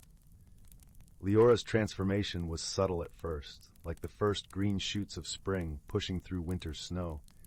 She began to notice the beauty in uncertainty, the thrill of not knowing what each new day might bring. She learned to see challenges as opportunities for growth and to find strength in vulnerability. As she embraced these lessons, the magical tree responded in kind. Its crystal leaves began to change, reflecting Liora's journey. They shimmered with hues of emerald and sapphire, colors that spoke of renewal and wisdom. The forest, once a place of quiet solitude, became a vibrant tapestry of life and possibility. But Liora was not alone in her journey. Her friends, a merry band of villagers, noticed the subtle changes in her demeanor, the newfound lightness in her step. They rallied around her, offering support and encouragement. There was Tamsin, the wise herbalist whose laughter was as infectious as her healing balms were effective. Alden, the gentle blacksmith with hands as strong as his heart was kind, and little Lyra, with eyes full of wonder and questions that sparked joy in all who heard them. Together, they learned from one another, sharing stories and wisdom gleaned from the forest. They too were touched by the magic of the guardian, finding their own paths to growth and understanding. Tamsin discovered new herbs hidden within the forest's depths, their properties unknown but powerful. Alden forged tools that sang with the harmony of the elements, and Lyra's laughter seemed to weave a spell of joy that lifted the spirits of all. As the seasons turned, Liora's journey of transformation blossomed like the vibrant wildflowers that carpeted the forest floor in spring. She found herself stepping into roles she had once feared: organizer of village gatherings, a confidant for those seeking solace, a storyteller weaving tales of the forest's magic for eager listeners. And through it all, the guardian stood as a silent witness, its crystalline leaves reflecting the growth of those who sought its wisdom. It had become a beacon of hope and transformation, a reminder that change was not to be feared, but embraced with open arms. One evening, as the village gathered beneath the stars to celebrate the harvest, Liora stood before them.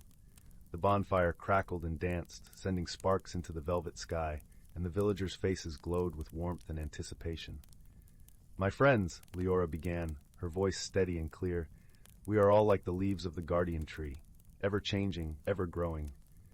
Let us not fear what lies ahead, but instead embrace it with courage and joy." The villagers erupted into applause, their hearts swelling with pride and love for the young woman who had become a beacon of strength and hope. And as the celebration continued, beneath the watchful gaze of the guardian, Liora felt a deep sense of peace settle within her. For she had learned that change, though daunting, was a gift, a chance to discover new facets of herself, to forge bonds that transcended fear, and to step into a future bright with possibility. And in that moment, as the stars twinkled above and the forest whispered secrets of its own, Liora knew she had found her true place in the world. And so the village thrived, nestled at the edge of the ancient, whispering forest. Its people, guided by the wisdom of the guardian, embraced change not as an end, but as a beautiful beginning. And in their hearts, They carried the magic of personal discovery, a flame that would never fade, even as the seasons turned and the years unfurled like a tapestry of dreams. Story 44. In a quaint village nestled at the edge of the whispering woods, where the trees hummed soft lullabies and the air was sweet with the scent of blooming honeysuckle, there lived a young girl named Lila. Lila had chestnut curls that bounced as she walked and eyes like polished amber, always alight with curiosity. Her home was a snug little cottage with a thatched roof, surrounded by a garden that danced with wildflowers. Every evening, as the sun dipped below the horizon and painted the sky with hues of lavender and rose, Lila would sit by the fire with her grandmother, a wise woman renowned throughout the village for her knowledge of herbs and lore. The hearth crackled warmly, casting a golden glow over the room, where shadows played gently on the walls. One particular evening, as Lila and her grandmother were preparing to settle down with steaming mugs of chamomile tea, a soft but persistent tapping echoed through the room.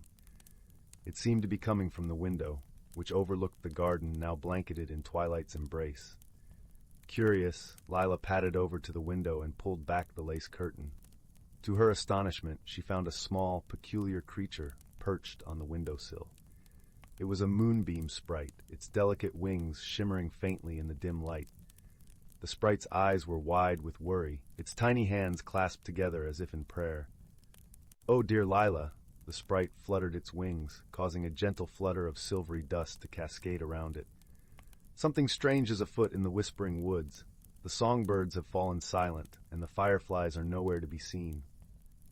Lila's grandmother joined her at the window, her expression thoughtful. "These are indeed curious happenings," she murmured, her voice as soft and comforting as a woolen shawl. "Perhaps it is time for a visit to the woods. They have secrets to share if one knows how to listen." The next morning, with the sun barely peeking over the horizon, Lila set off toward the whispering woods. The air was crisp and cool, carrying the earthy scent of dew-kissed leaves. As she entered the woods, the familiar rustle of leaves underfoot welcomed her, though the absence of birdsong was unmistakable. Lila walked deeper into the forest, her senses attuned to the subtle whispers of the trees. She soon came upon a clearing where the ancient oak known as Grandfather Tree stood proudly. Its gnarled branches stretched toward the heavens, and its bark was etched with the wisdom of centuries. "Welcome, young Lila," a voice rumbled softly, resonating from the heart of the oak. It was the tree guardian, an ethereal presence that watched over the woods. "I sense you seek answers." Lila nodded, her voice barely more than a whisper. "The forest feels different. Can you tell me what has happened?" The tree guardian seemed to sigh, a gentle breeze rustling through its leaves. "There is a disturbance in the balance. The nightshade, a mischievous creature, has been playing tricks, drawing the magic away from the woods." Lila listened carefully, her mind already turning with possibilities. "How might we restore the balance?" she asked. The tree guardian's response was a soft rustle. "The nightshade is drawn to its reflection. You must craft a mirror of moonlight to capture its attention and coax it back into harmony." Thanking the tree guardian, Lila set about gathering what she needed. She collected a handful of silvery dew from the petals of moonflowers and a shard of smooth, reflective riverstone. With these, she fashioned a small mirror, its surface gleaming with a pale luminescence. As twilight descended, painting the woods in shades of blue and silver, Lila returned to the clearing. There, she placed the mirror upon a bed of moss, right where the moon's light would touch it. Then she waited, her heart steady and calm. Before long, a shadow flitted across the clearing, a dark, wispy shape that darted about with an impish energy. It was the nightshade, drawn irresistibly to the mirror's glow. The creature paused, entranced by its own reflection. Its antics momentarily ceased. With gentle words woven of kindness and understanding, Lila spoke to the nightshade. She explained how its playful tricks had unbalanced the magic of the woods, and how harmony could be restored if it chose to return to its rightful place among the shadows. The nightshade listened, its form shimmering as if considering her words. Finally, with a playful wink, it vanished into the night, leaving behind a trail of sparkling dust. Almost immediately, the woods felt different. The air was lighter, and the soft chirping of crickets resumed its familiar melody. As Lila made her way back to the village, the moon watched over her, casting a gentle glow on her path. She felt a comforting sense of achievement, knowing she had helped restore peace to the woods she loved so dearly. Back at the cottage, her grandmother awaited her with open arms and a warm smile. "You have done well, dear heart," she said, her voice a balm to Lila's soul. "Remember, even the smallest creatures can teach us the greatest lessons." That night, as Lila lay in her cozy bed, she listened to the soft hum of the forest outside her window. The world was at peace, and so was she, knowing that wisdom and friendship could always light the way, even through the darkest of shadows. And with that comforting thought, she drifted into a gentle, restful sleep, cradled by the whispers of the woods. Story 45. In the heart of an ancient forest, where the canopy of towering oaks whispered secrets in the language of rustling leaves, there lay a world unseen by hurried eyes. Here the boundary between the earthly and the enchanted was as thin as a spider's silk, shimmering with the dew of dawn and the gold of setting sun. This was a realm where the natural creatures lived hidden lives, weaving tales of harmony and balance in concert with the rhythm of the seasons. As the first blush of spring unfurled across the forest, a gentle awakening stirred among its denizens. The air was laced with the sweet scent of blooming wildflowers, and the babble of brooks was a lullaby for all who dwelled within. Among them was a wise old tortoise named Berwin, whose shell was etched with the stories of centuries. Berwin moved slowly, but his mind was sharp as the breeze that danced through the budding branches. Berwin had a special bond with a young squirrel named Liora.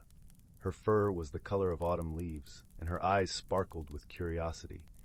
Liora loved to scamper through the treetops, her heart beating in time with the flutter of new leaves. She was always eager to learn, and Berwin, with his ancient wisdom, was her favorite teacher. One bright morning, as the sun cast dappled patterns on the forest floor, Liora found Berwin near a gnarled oak, basking in the warmth. "Berwin," she chattered, her voice as lively as the songbirds, "why do the seasons change? And what makes the weather dance between sun and rain?" Berwin opened his eyes slowly, a smile creasing his leathery face.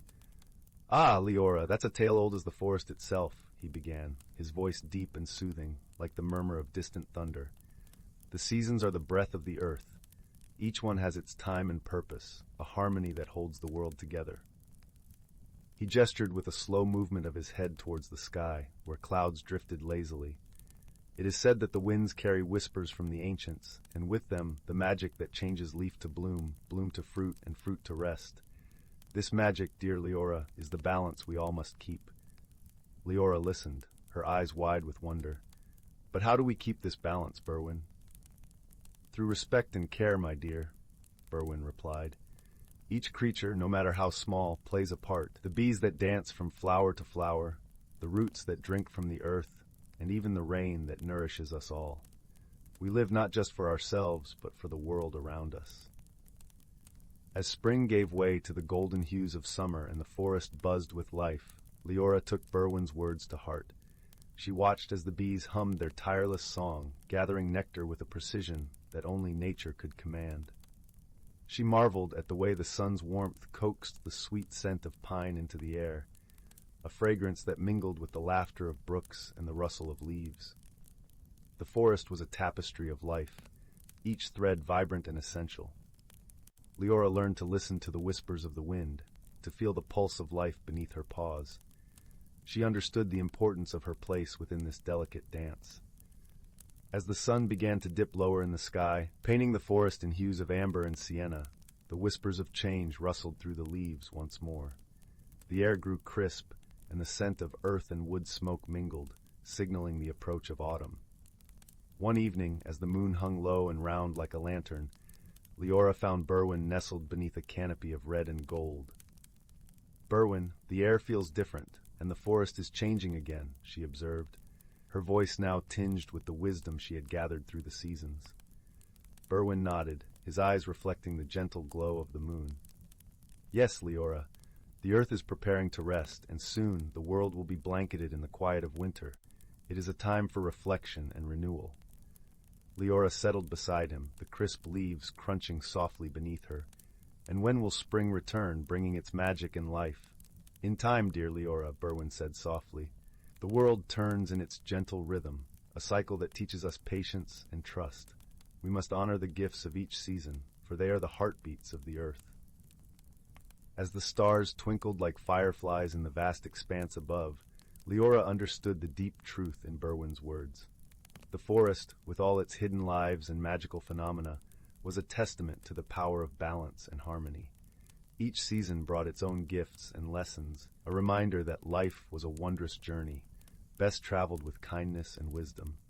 With this knowledge cradled in her heart, Liora curled up beside Berwin, their breaths mingling in the cool night air.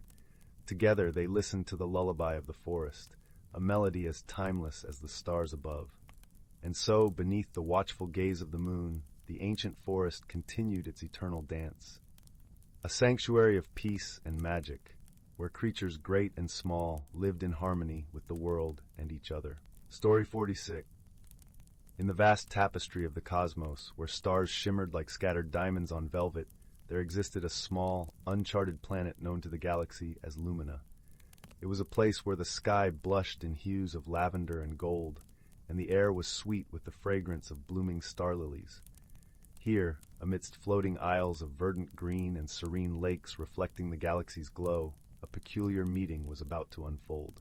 Aboard a starship crafted from the crystalline sands of her home planet, the young explorer Lyra soared through the galaxy with a heart full of curiosity.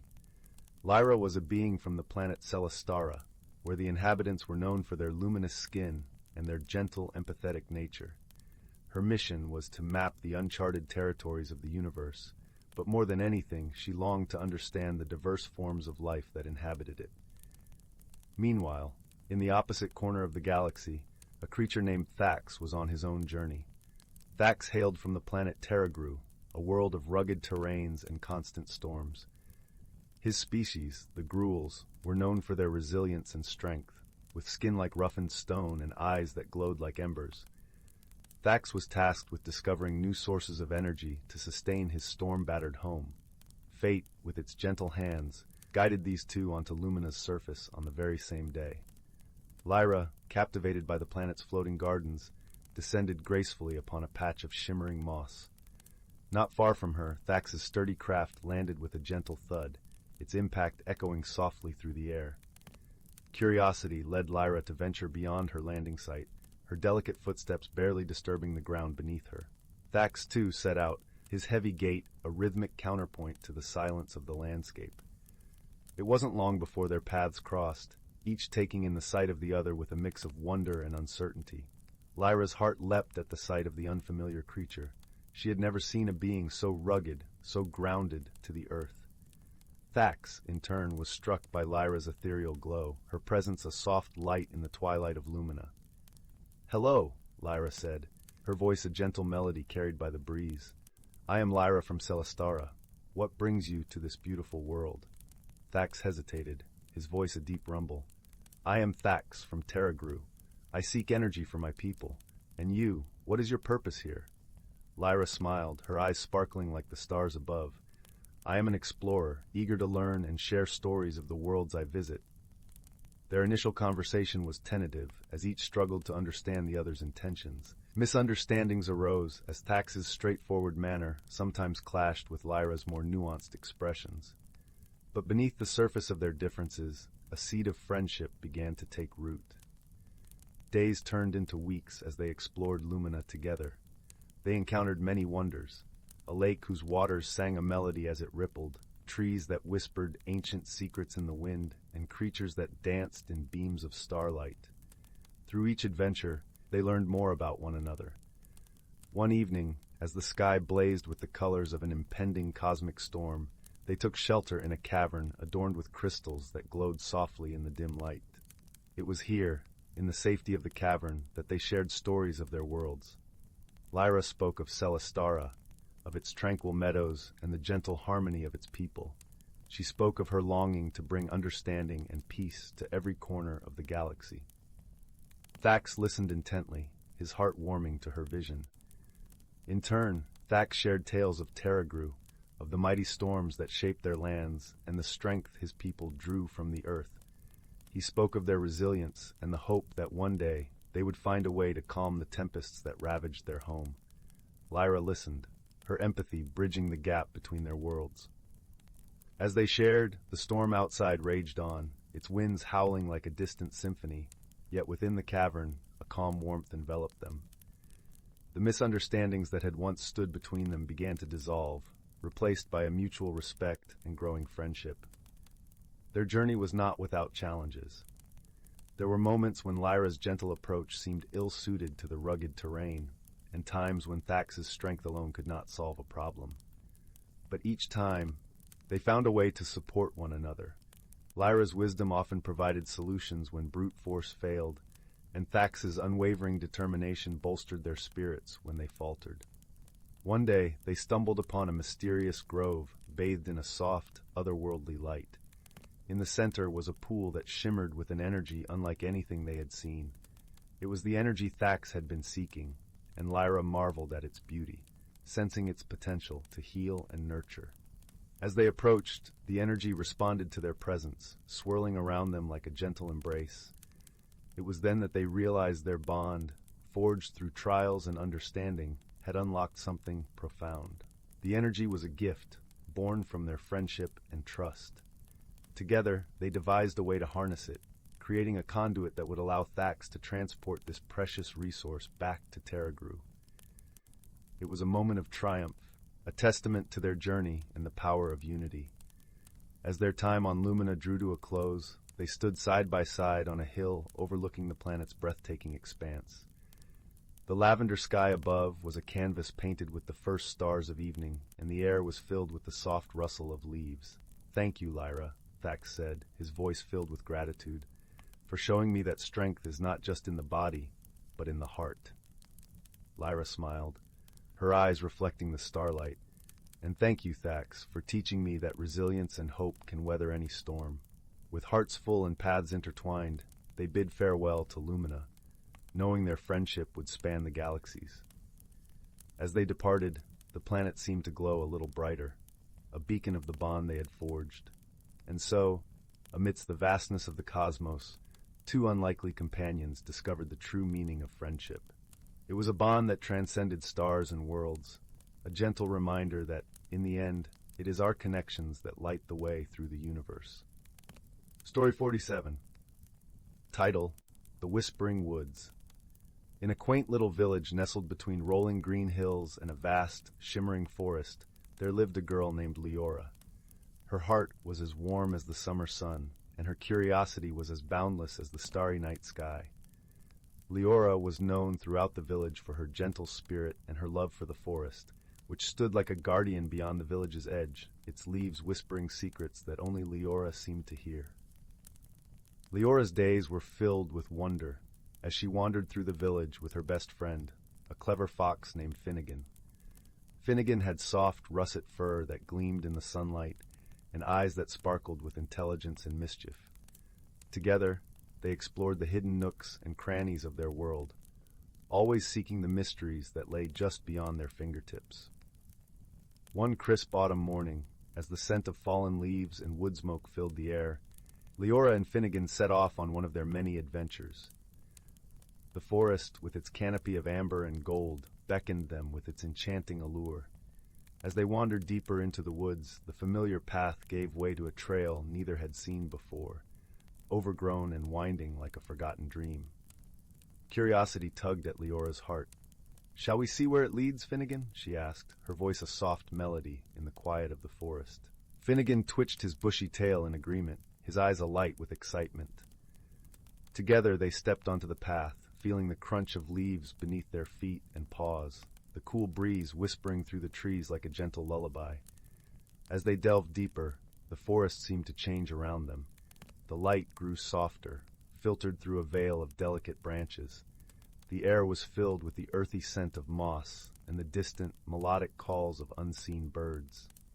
And then, quite suddenly, they found themselves standing before a grand ancient tree. Its trunk was wide and gnarled, its bark etched with the passage of time. From within its depths came a soft, glowing light, warm and inviting. Liora approached the tree with reverence, her heart pounding with a sense of discovery. As she reached out to touch the bark, the light pulsed gently, and a soft, musical voice filled the air.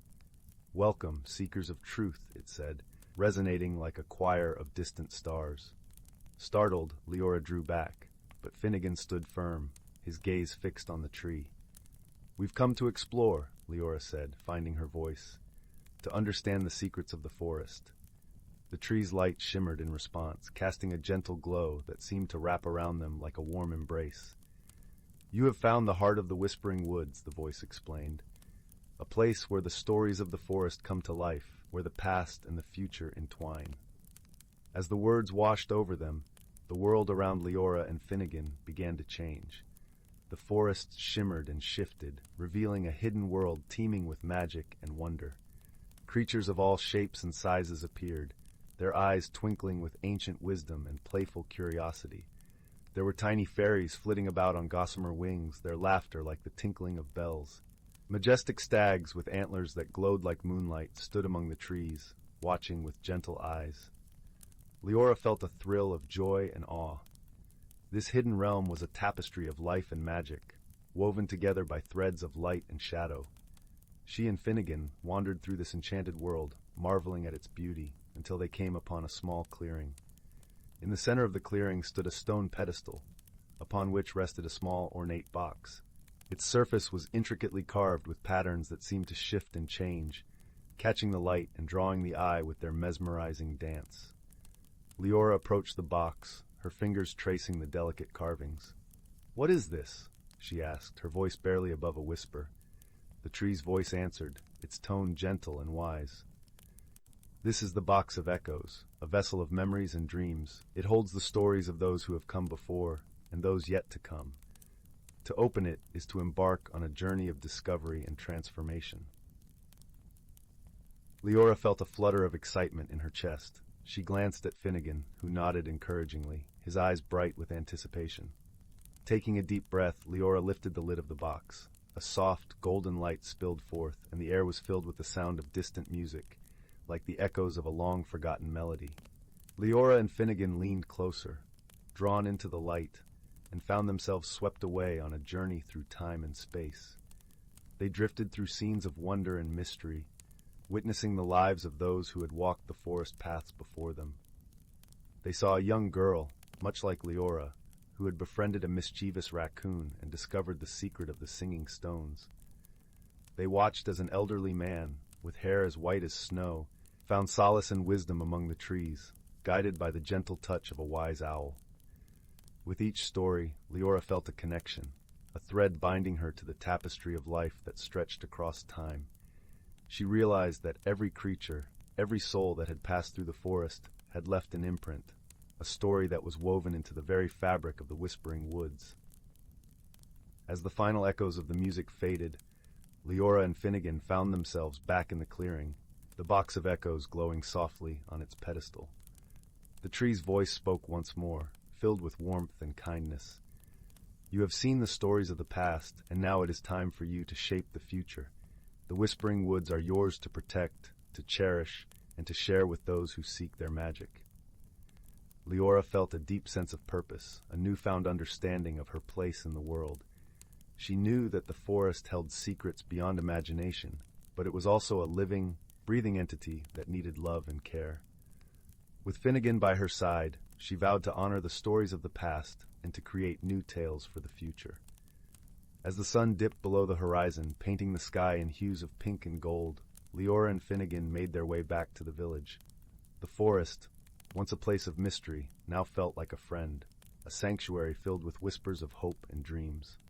From that day on, Liora and Finnegan became the guardians of the Whispering Woods, sharing its magic with all who sought it. Their adventures became legends, stories shared around warm fires on cold winter nights. And as the stars twinkled in the velvet sky, the forest stood watch, its heart beating with the stories of those who had come before and those who would come after. For in the Whispering Woods, every soul was a part of the grand tapestry of life, woven together by love, friendship, and the timeless magic of the world. The tale of Liora and Finnegan is a reminder that the world is filled with wonder and wisdom, waiting to be discovered by those with open hearts and curious minds. As you drift into slumber, may your dreams be filled with the magic of the whispering woods, where stories live and secrets dance in the light of the moon. Story 48. In a cozy cottage tucked away in a woodland glade, there lived a young rabbit named Hazel.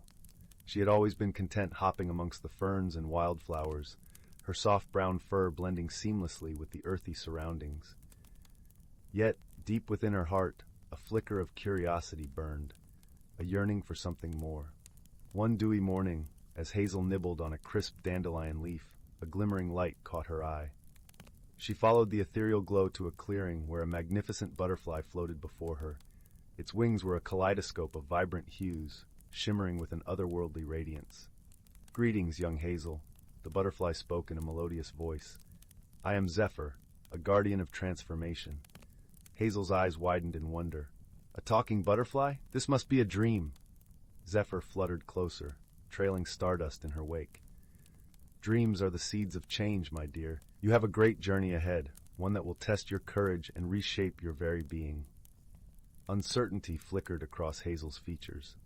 Change was a daunting concept, and she had always found solace in the familiar. "But I'm just a simple rabbit," she protested. "What journey could possibly await me?" With a warm chuckle, Zephyr replied, "The most wondrous transformations often begin with the smallest of seeds. Look within, and you will find a spark waiting to be fanned into a brilliant flame." Before Hazel could respond, a rustling came from the undergrowth, and two of her dearest friends emerged, Oakley the wise old oak tree, and Flutter the hummingbird. "Do not fear, little one," Oakley rumbled, his bark rough yet comforting. "We will be with you every step of the way." Flutter zipped excitedly around Hazel's head. "Oh, this is going to be such an adventure. You'll see. It will be simply dazzling." Reassured by her friend's presence, Hazel turned to Zephyr. "What must I do?" The butterfly's wings shimmered with magic. "Seek the Enchanted Grove, where the veil between worlds grows thin. There, you will undergo a transformation that will reveal your true self." With a deep breath, Hazel nodded. Though apprehensive, she knew this was a journey she must embark upon. And so, with Oakley and Flutter by her side, Hazel set off into the unknown, her paws treading paths she had never dared explore before. The forest seemed to come alive with each step, whispering secrets in the gentle whispers of the wind. After many twists and turns, they arrived at the Enchanted Grove, a vibrant meadow where moonbeams danced across a shimmering stream. Hazel gazed in awe at the ethereal beauty surrounding her. Suddenly, a warm glow emanated from within her, and she felt her body beginning to shift and change. Her fur transformed into downy feathers of the richest brown, and her paws melded into delicate wings. Oakley and Flutter watched in wonderment as their friend emerged from her cocoon, reborn as a magnificent owl. Hazel stretched her wings, reveling in her newfound form, and took to the skies with a joyous hoot. As she soared above the treetops, bathed in the soft moonlight, Hazel realized that the spark Zephyr had spoken of was her own inner strength and resilience. The journey had been one of self-discovery, revealing the beauty and grace that had been within her all along. With a grateful heart, Hazel descended to her friends, her eyes shining with wisdom. "Thank you," she said, her voice now a gentle coo. "Without your guidance and unwavering support, I may never have found the courage to spread my wings." Oakley and Flutter beamed with pride, for they knew that their friend had blossomed into her truest, most radiant self. From that day forth, Hazel took to the night skies, her keen eyes ever watchful for those in need of guidance. And whenever a fellow creature felt lost or uncertain, she would share the lessons she had learned.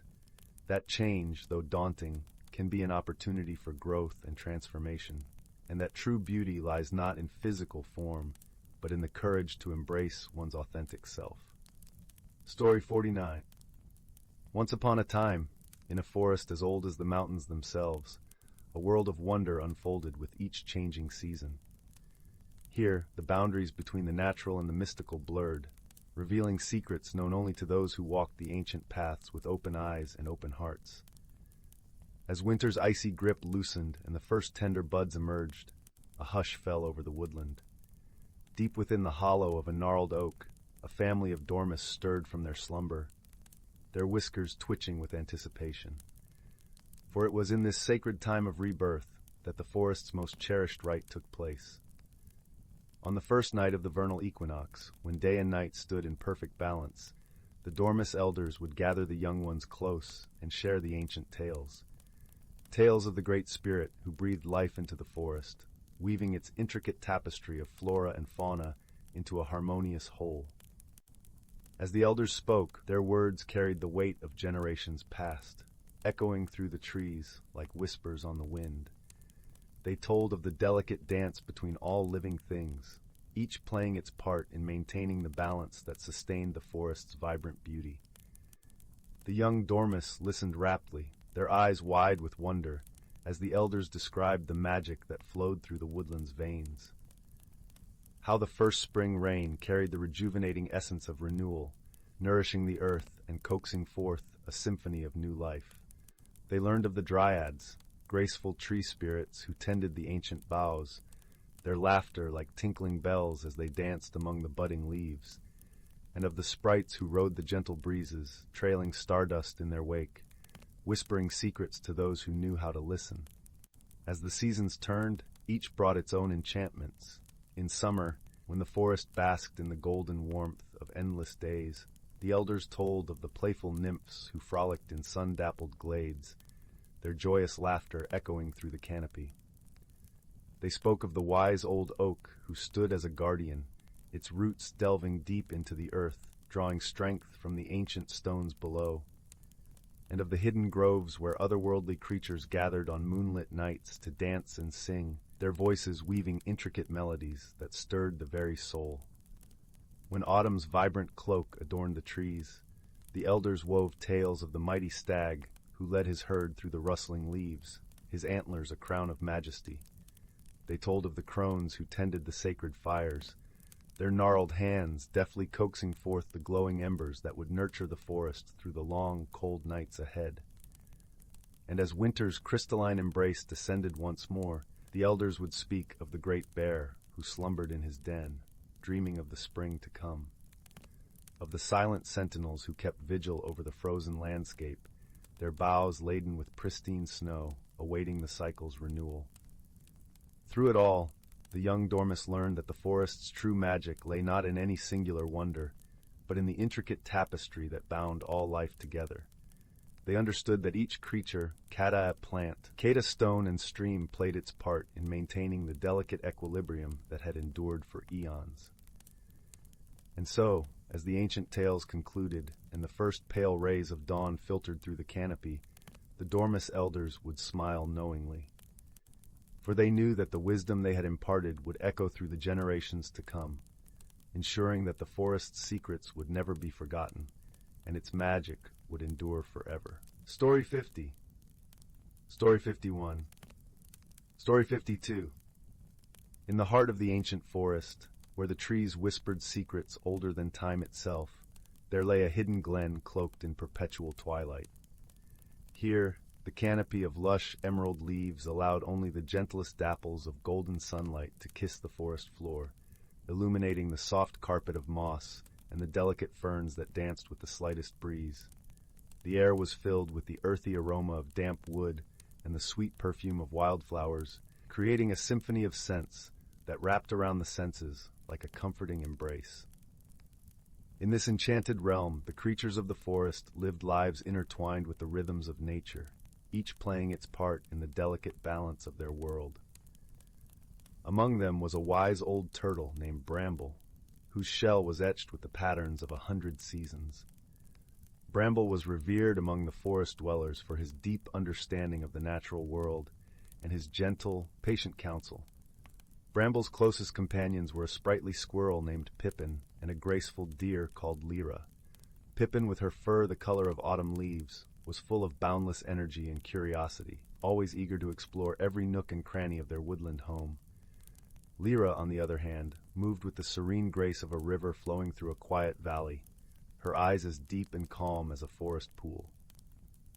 One crisp morning, as the first hints of autumn painted the leaves in shades of amber and crimson, Bramble gathered his friends beneath an ancient oak. Its branches stretched wide and strong, offering shelter and wisdom from the ages past. "The time has come," Bramble began, his voice as steady and soothing as the rustle of leaves in the wind.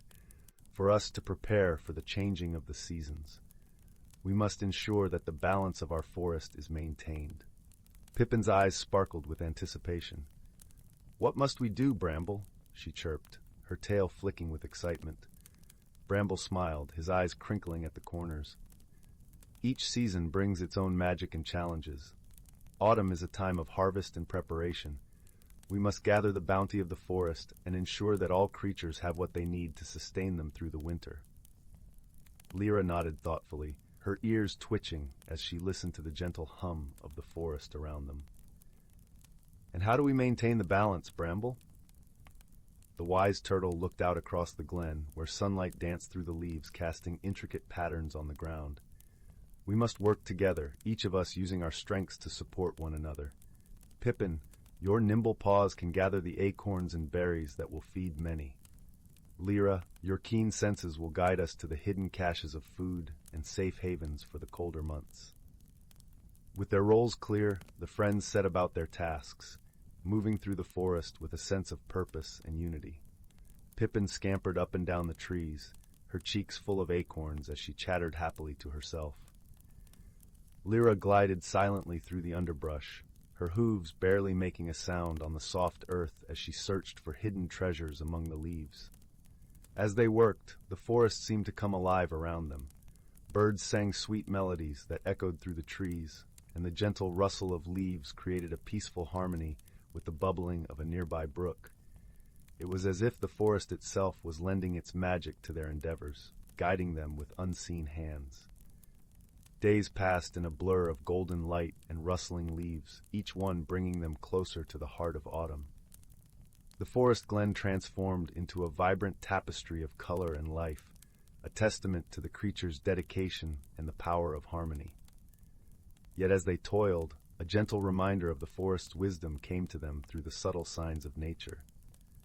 One evening, as the sun dipped below the horizon, painting the sky in shades of pink and lavender, Bramble called his friends to him once more. The air was cool and crisp, carrying the faint scent of wood smoke and fallen leaves. "There is something more we must consider," he said, his voice soft but firm. "The changing seasons are not just a time for gathering and preparing, but also for reflection and understanding." Pippin tilted her head, her eyes wide with curiosity. "What do you mean, Bramble?" The wise turtle gestured with a gentle nod toward the horizon, where the first stars began to twinkle in the fading light. "Nature teaches us in whispers and signs. We must learn to listen, to understand the lessons she offers. Balance is not just about physical preparation, but also about harmony within ourselves and with each other." Lyra pondered this, her gaze thoughtful. "How do we learn to listen, Bramble?" With a knowing smile, Bramble replied, "By being present, by observing the world around us with our hearts as well as our eyes. The forest speaks to those who are willing to hear its song." And so, as the seasons continued their dance, the companions embraced this new wisdom. They spent their days not only gathering and preparing, but also pausing to appreciate the beauty and magic of their forest home. They watched as the leaves fell in a gentle cascade of color, listened to the songs of the wind through the trees, and felt the cool touch of the earth beneath their feet. In time, they came to understand that true balance was found in the harmony of all things. Each creature, each leaf, each breath of wind was part of a greater whole, a tapestry woven by the hands of time and nature. Through their efforts and understanding, they ensured that the forest thrived, not just for themselves, but for generations to come. As winter's chill began to creep into the air, the glen lay blanketed in a soft quilt of fallen leaves, the forest at peace in its slumber. Bramble, Pippin, and Lyra gathered once more beneath the ancient oak, their hearts filled with the warmth of friendship and the wisdom they had gained. "Thank you, Bramble," Pippin said, her voice a soft whisper in the twilight, "for teaching us to see the magic in our world." Lyra nodded, her eyes reflecting the soft glow of the setting sun, and for showing us that we are part of something much greater than ourselves.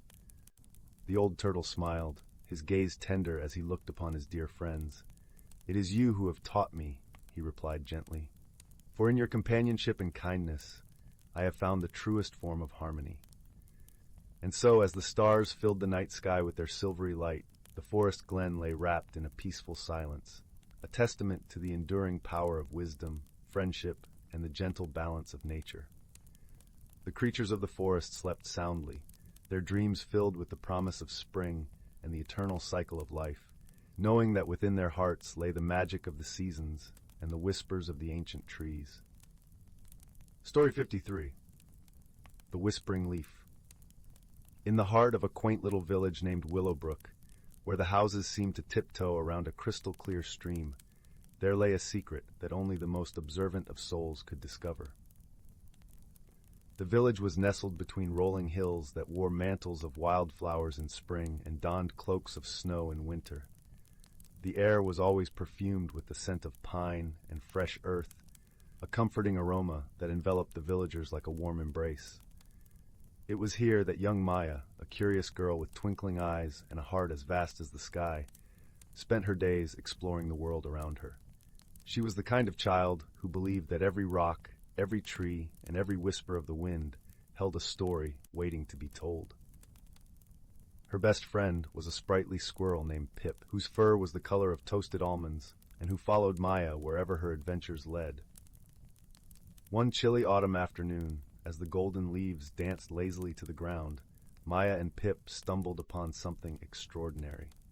Deep within the Whispering Woods, a place where the trees were so ancient and towering that they seemed to touch the heavens, Maya found a leaf unlike any she had seen before. It was not the vibrant orange or fiery red of the season, but a shimmering silver, glistening as if kissed by moonlight. Maya gently picked up the leaf, marveling at its cool, silky texture. As she held it, she could feel a soft hum resonate through her fingertips, a gentle vibration that seemed to whisper secrets of the forest. Intrigued, Maya and Pip decided to bring the leaf back to the village, eager to share their discovery. As they walked, Maya noticed that the leaf seemed to respond to her thoughts, glowing ever so slightly brighter when she was happy and dimming when she felt uncertain. She realized that the leaf was not just a curious object, but a magical one, capable of communicating in its own silent language. Upon returning to Willowbrook, Maya showed the leaf to her grandmother, the village's wise elder. Her grandmother's eyes widened in recognition, and she pulled Maya close, her voice a soft murmur. "This is a whispering leaf," she explained. "It holds the wisdom of the forest and can guide those who listen with their hearts." Maya was fascinated. She spent her days learning to understand the leaf's subtle cues, its gentle glow guiding her through the complexities of life. It taught her patience as she waited for its light to respond, and empathy as she learned to feel the emotions it reflected. One evening, as the village was bathed in the soft glow of twilight, a shadow fell over Willowbrook. A thick fog descended, obscuring the familiar paths and casting an eerie silence over the village. The villagers, usually bustling with laughter and warmth, retreated into their homes, unease settling like a heavy blanket. Maya, however, felt a tug at her heart, a gentle urging from the whispering leaf. She knew that something was amiss, and that the leaf was guiding her towards a mystery that needed unraveling. With Pip by her side, she ventured back into the Whispering Woods, the silver leaf casting a soft glow to light their way. The forest was different in the fog, the trees looming like silent sentinels and the air thick with the scent of damp earth and pine. Yet Maya felt no fear, only a sense of purpose.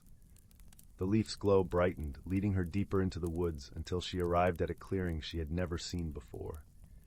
In the center of the clearing stood an ancient oak, its branches stretching wide like the arms of a giant. It was here that Maya noticed something peculiar, a faint, rhythmic pulsing emanating from the base of the tree, as if the very earth beneath it was breathing. Maya approached cautiously, her heart pounding with a mixture of fear and excitement. As she neared the oak, she saw a small, hidden door nestled within its roots, almost invisible under the thick carpet of moss. The pulsing seemed to grow stronger, resonating in time with her own heartbeat. With a deep breath, Maya reached out and touched the door, the whispering leaf glowing with encouragement. The door swung open silently, revealing a staircase spiraling down into the heart of the earth. Maya hesitated for a moment, feeling Pip's reassuring presence beside her, before descending into the depths below. The staircase led to a hidden cavern, its walls adorned with shimmering crystals that bathed the chamber in a soft, ethereal light. In the center of the cavern lay a pool of clear, still water, reflecting the myriad colors of the crystals above. The air was warm and fragrant, filled with the scent of wildflowers and honey. As Maya stepped closer to the pool, she saw her reflection, but it was not her reflection alone. In the water, she saw images of the villagers, each one captured in a moment of joy, kindness, or courage. She realized that the pool was a mirror of their best selves, a testament to the goodness that lived within each of them. The whispering leaf pulsed gently in her hand, and Maya understood that the pool was a source of magic for Willowbrook, a wellspring of the love and light that bound the village together. But the fog had disrupted its harmony, casting a shadow over the village. Determined to restore the balance, Maya turned to the whispering leaf for guidance. It glowed with a brilliant light, illuminating the cavern and filling Maya with a sense of peace and clarity. She knew what she had to do. Kneeling beside the pool, Maya dipped the whispering leaf into the water, watching as the silver shimmer spread across the surface. The pool seemed to come alive, ripples of light dancing across its surface, and the air filled with a gentle hum that resonated deep within Maya's soul. Slowly, the fog that had enveloped Willowbrook began to dissipate, the heavy silence lifting as the village was bathed in the warm glow of the setting sun. The villagers emerged from their homes, their laughter and chatter returning as the shadow that had clouded their hearts vanished. Maya, her heart filled with joy, returned to the village with Pip, the whispering leaf still glowing softly in her hand. The villagers gathered around her, their eyes wide with wonder and gratitude. Her grandmother embraced her, whispering words of pride and love.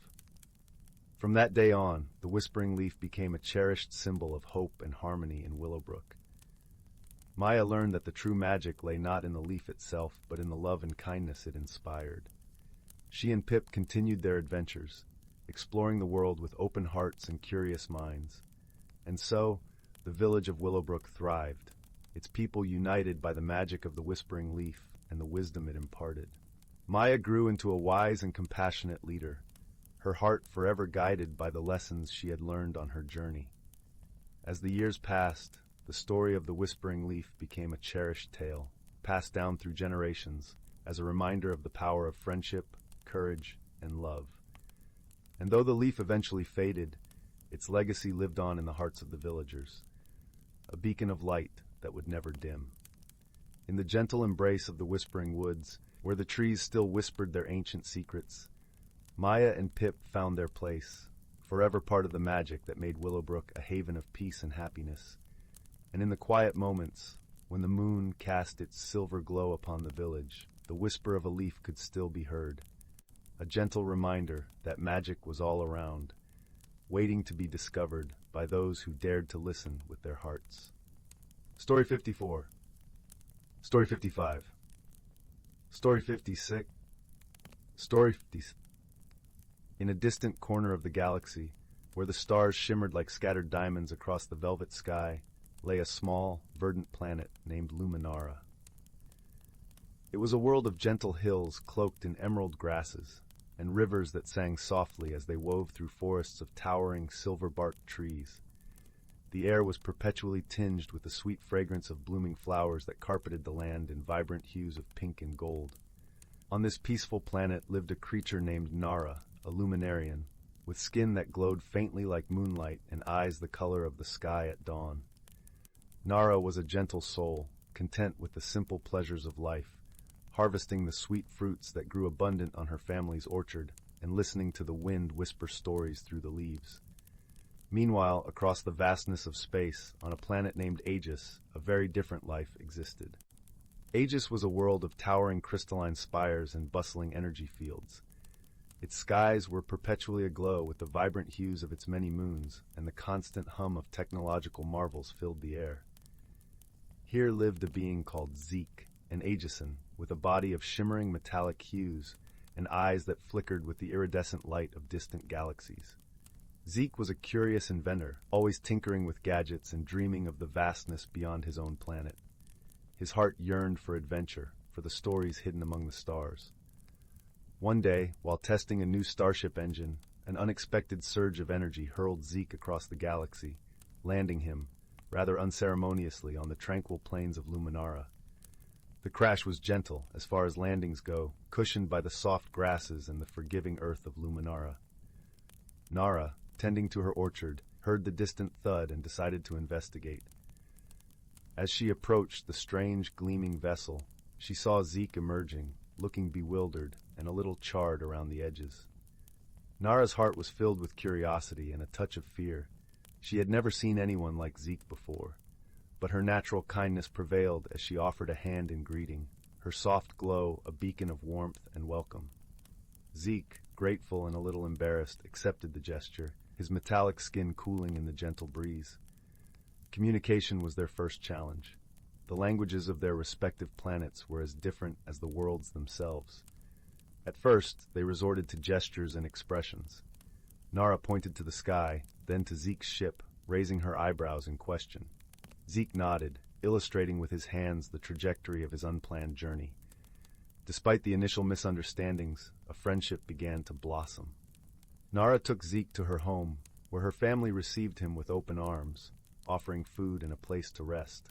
Zeke, touched by their hospitality, marveled at the simplicity and beauty of their life. He began to share stories of his world, using holographic images from a pocket device, painting pictures of crystalline cities and technological wonders. As days turned into weeks, Zeke worked on repairing his ship, often with Nara by his side, her gentle presence a balm to the frustration that sometimes accompanied his efforts. Nara, in turn, showed Zeke the beauty of Luminara, from the hidden groves where crystal butterflies danced, to the serene lakes that reflected the skies like mirrors. One evening, as they sat by the fire, the stars twinkling overhead, Zeke shared a hologram of his family, the soft light casting a glow over their faces. Nara, with her empathetic heart, saw the longing in Zeke's eyes. She placed a comforting hand on his shoulder, understanding without words the ache of distance and the pull of home. Their friendship deepened through shared challenges. A sudden storm, fierce and unexpected, threatened to damage the ship further.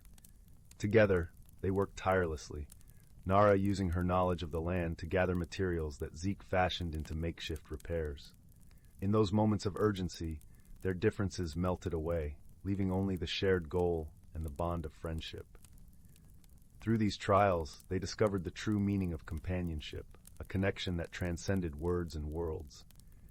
They learned to appreciate each other's unique qualities. Nara admired Zeke's ingenuity and his courage to explore the unknown, while Zeke cherished Nara's wisdom and her ability to find beauty in simplicity. Finally, the day came when Zeke's ship was ready to return to Aegis. As he prepared to leave, a bittersweet feeling settled over them both. Zeke promised to return, to share more stories, and to learn more about the gentle world of Luminara. Nara gifted him a small vial of Luminara's fragrant blossoms, a reminder of the peace and friendship he had found. As Zeke's ship ascended, cutting a bright path across the sky, Nara watched, her heart full. She knew that their friendship, forged through understanding and shared trials, would remain a shining star in her heart, guiding her always. And so, across the vast expanse of the galaxy, two unlikely companions discovered not only the stars, but the true meaning of friendship, a bond that, like the stars themselves, would endure across time and distance, lighting the way for their hearts. Story 58. In a lush and verdant valley kissed by the gentle glow of twilight, nestled amongst rolling hills and whispering streams, lay the village of Bramblebrook.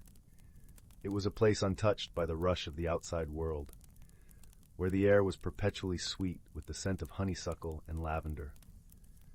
The cobblestone paths wound gracefully between quaint, thatched-roof cottages, each adorned with vibrant flower boxes overflowing with blooms of every imaginable hue.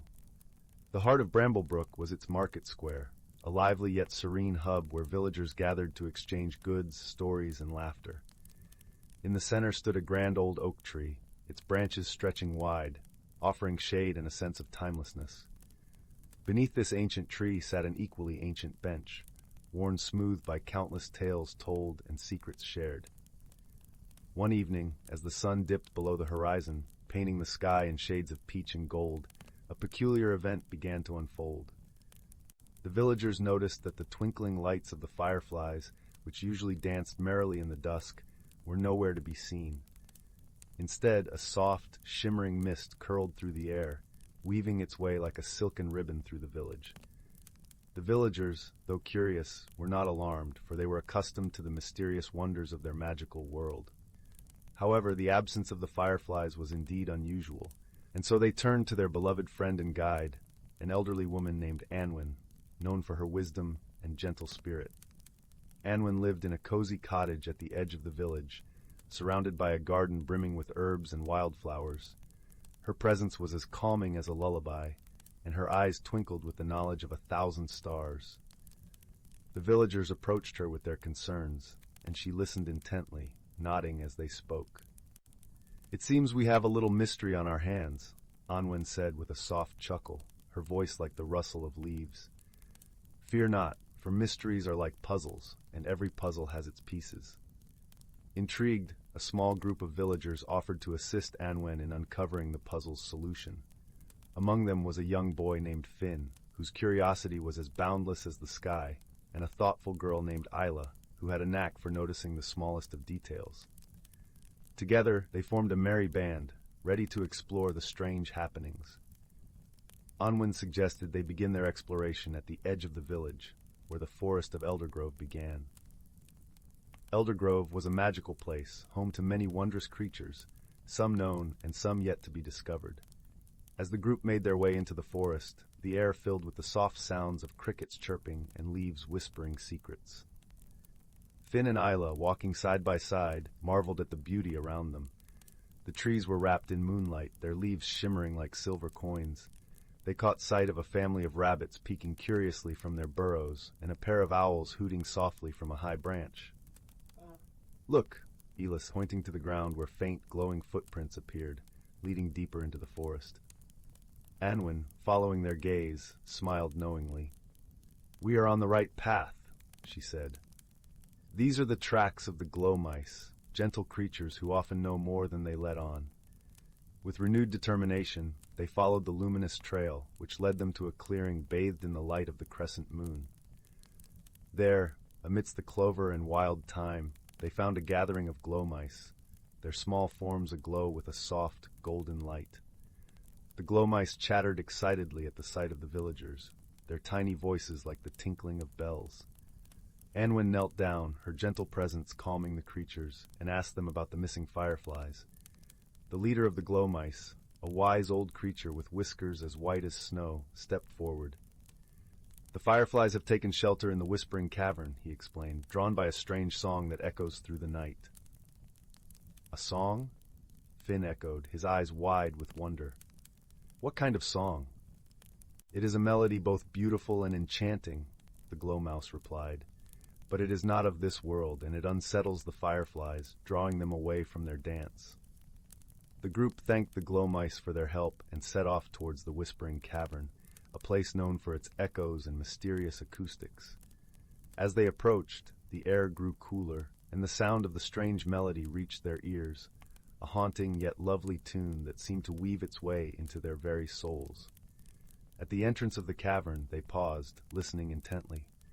The song was indeed captivating, like the gentle lapping of waves upon a shore, and it seemed to come from deep within the heart of the earth.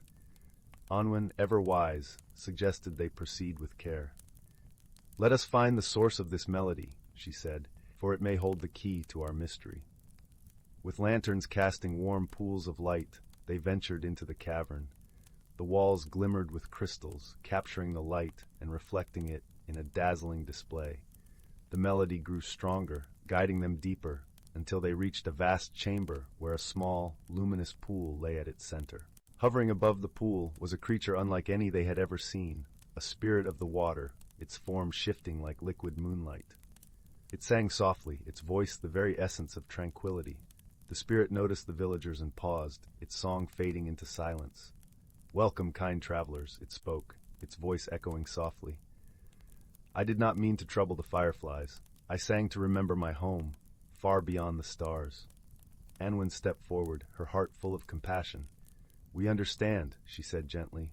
"Perhaps you might share your song with the world above, where all can hear and join in your melody." The spirit considered her words, its form shimmering with thought. "That would be lovely," it replied at last, "to sing under the open sky, where the moon and stars can hear my song." With the villagers' encouragement, the spirit rose from the pool, its song swelling once more, this time with joy and gratitude. Together, they returned to the village, where the spirit's melody filled the air, a harmonious blend with the night. The fireflies, drawn by the new harmony, returned to their dance, their lights twinkling like stars fallen to earth. The villagers gathered in the market square, their hearts lifted by the beauty of the night. And so the mystery was resolved, not through force or fear, but with understanding and kindness. The spirit found a new home in Bramblebrook, where it sang each night, accompanied by the fireflies, the glow mice, and the whispers of the ancient oak. As the villagers retired to their homes, the world outside their windows was a symphony of light and song. Finn and Isla, nestled beneath warm quilts, closed their eyes, their dreams filled with the magic of the night. And in the heart of Bramblebrook, beneath the starlit sky, the spirit sang on, its melody a gentle promise of peace and wonder, weaving through the dreams of all who listened. Story 59. Once, in the quaint village of Willowbrook, nestled between whispering woods and meandering streams, there lived a young girl named Lila. Her spirit was as bright as the morning sun, and her curiosity as deep as the night sky. Lila lived with her grandmother, Esme, in a cozy cottage at the edge of the village. Their home was filled with the warmth of laughter and the scent of fresh herbs drying by the fireplace. One crisp autumn morning, as leaves painted the ground in shades of amber and gold, Lila set off to explore the woodland paths she'd wandered since she was a tiny child. The forest, with its towering oaks and singing bird life, was a world of secrets and whispers, where every rustle of leaves suggested a hidden tale. While meandering through the familiar trails, Lila stumbled upon a small, peculiar object, partially buried beneath a tangle of roots. It was a thimble, seemingly ordinary, yet it shimmered in the dappled sunlight with a gentle, iridescent glow. Intrigued, she slipped it onto her finger, and at that very moment, a soft, melodious chime filled the air, as if the forest itself was humming a welcoming tune. Unbeknownst to Lila, this was no ordinary thimble. It held a secret, the ability to reveal the true nature of things. As she wandered deeper into the woods, she noticed subtle changes around her. Leaves sparkled with a gloss of hidden patterns, and stones beneath her feet whispered stories of ancient times. Every creature she encountered seemed to gaze at her with knowing eyes, as if acknowledging her newfound gift. Curious and a little overwhelmed, Lila returned to her grandmother, seeking guidance. Esme, with wisdom etched into her gentle smile, listened intently. "Ah, my dear," she said, "you found the thimble of truth. It chooses its bearer and unveils the unseen. But remember, with great insight comes great responsibility." Emboldened by her grandmother's words, Lila decided to explore her village through the lens of her magical thimble. She soon discovered that the baker's cat, often seen lounging lazily by the window, was actually a guardian of the village's dreams, protecting them from nightmares. The ancient oak in the village square was a keeper of time, its roots entwined with memories of generations past. But it was not long before Lila faced a challenge that would test her wisdom. The village had long suffered from a mysterious ailment affecting the crops, causing them to wither before the harvest. The villagers, though kind and hard-working, were at a loss, and fear of famine loomed. Determined to help, Lila ventured to the heart of the forest, accompanied by her two closest friends. Oliver, a mischievous squirrel with a heart of gold, and Tamsin, a wise old turtle who had seen more seasons than anyone could count. Oliver, with his nimble paws, would dart about, gathering clues, while Tamsin, with her steady pace and thoughtful nature, provided counsel. As they journeyed deeper, the forest grew denser, shadows stretched long, and the air was thick with the scent of pine and earth.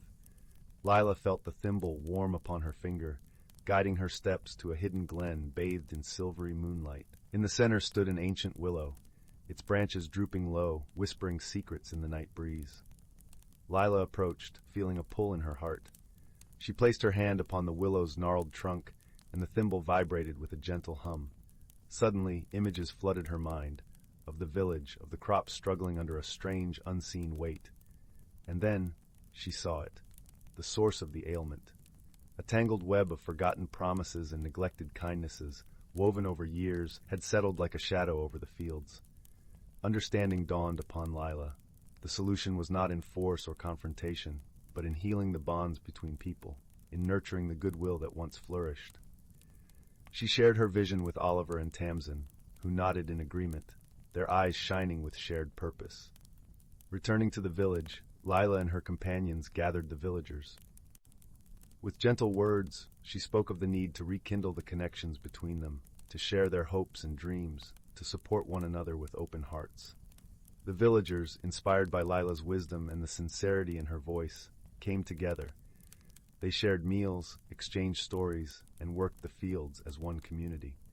Slowly the shadow lifted, and the fields began to thrive once more, vibrant and abundant. As the harvest festival approached, the village was filled with joy and gratitude.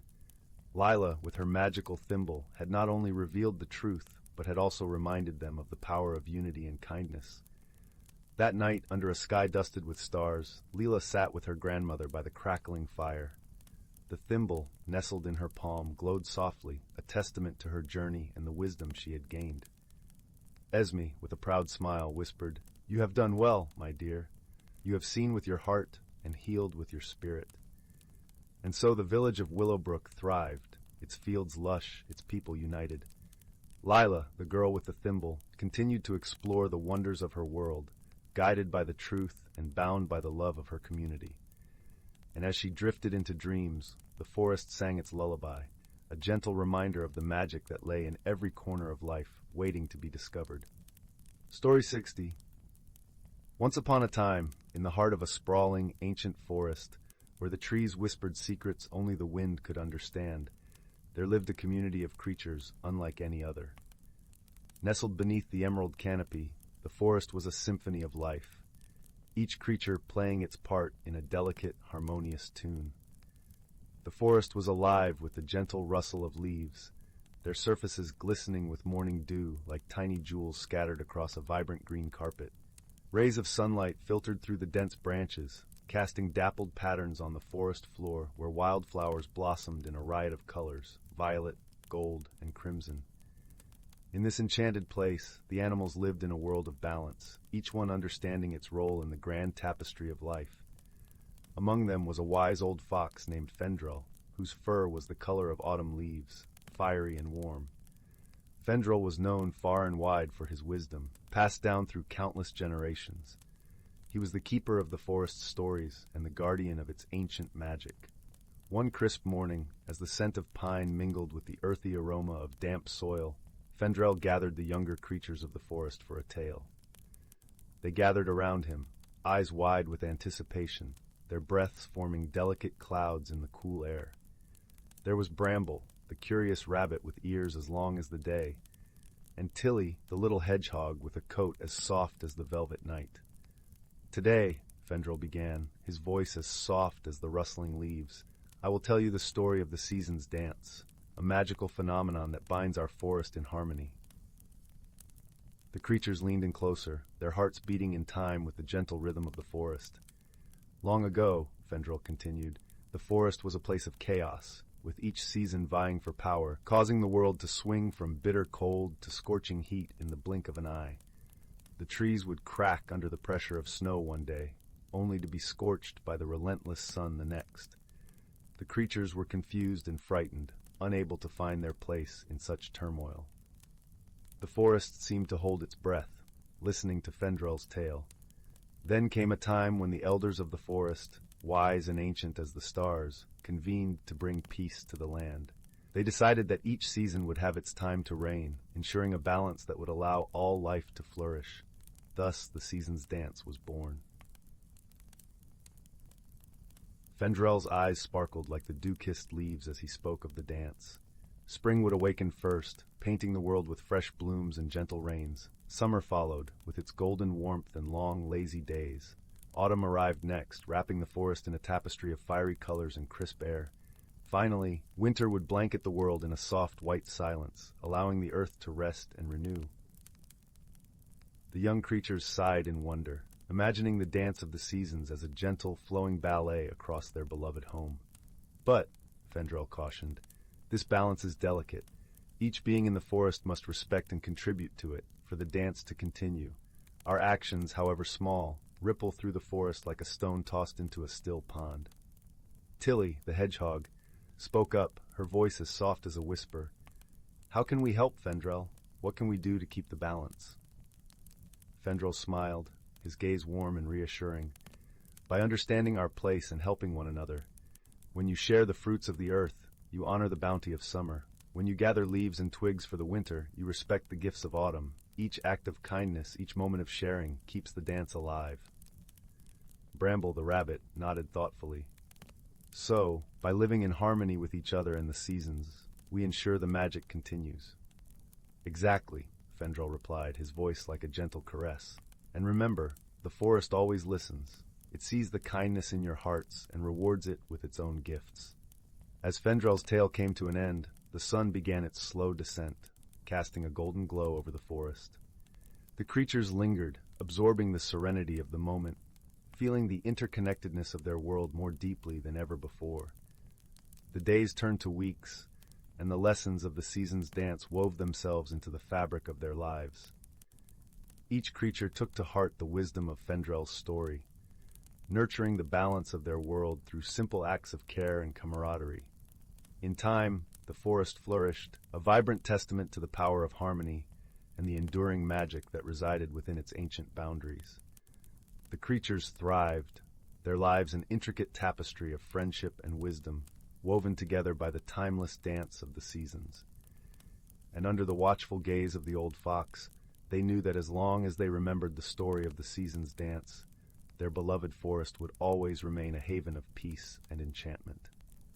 And so, as the moon rose high to sprinkle silver light over the tranquil landscape, the creatures nestled into their cozy dens, lulled to sleep by the soft whispers of the wind, carrying the promise of another beautiful day. 61. Story 62. Story 63. Story 64.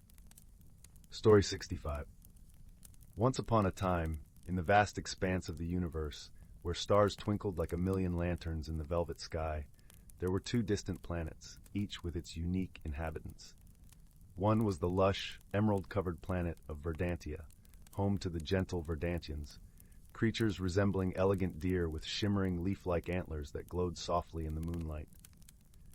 The other was the arid, rust-colored world of Farum, inhabited by the Ferites, sturdy beings with metallic skin and eyes that sparkled like polished gemstones.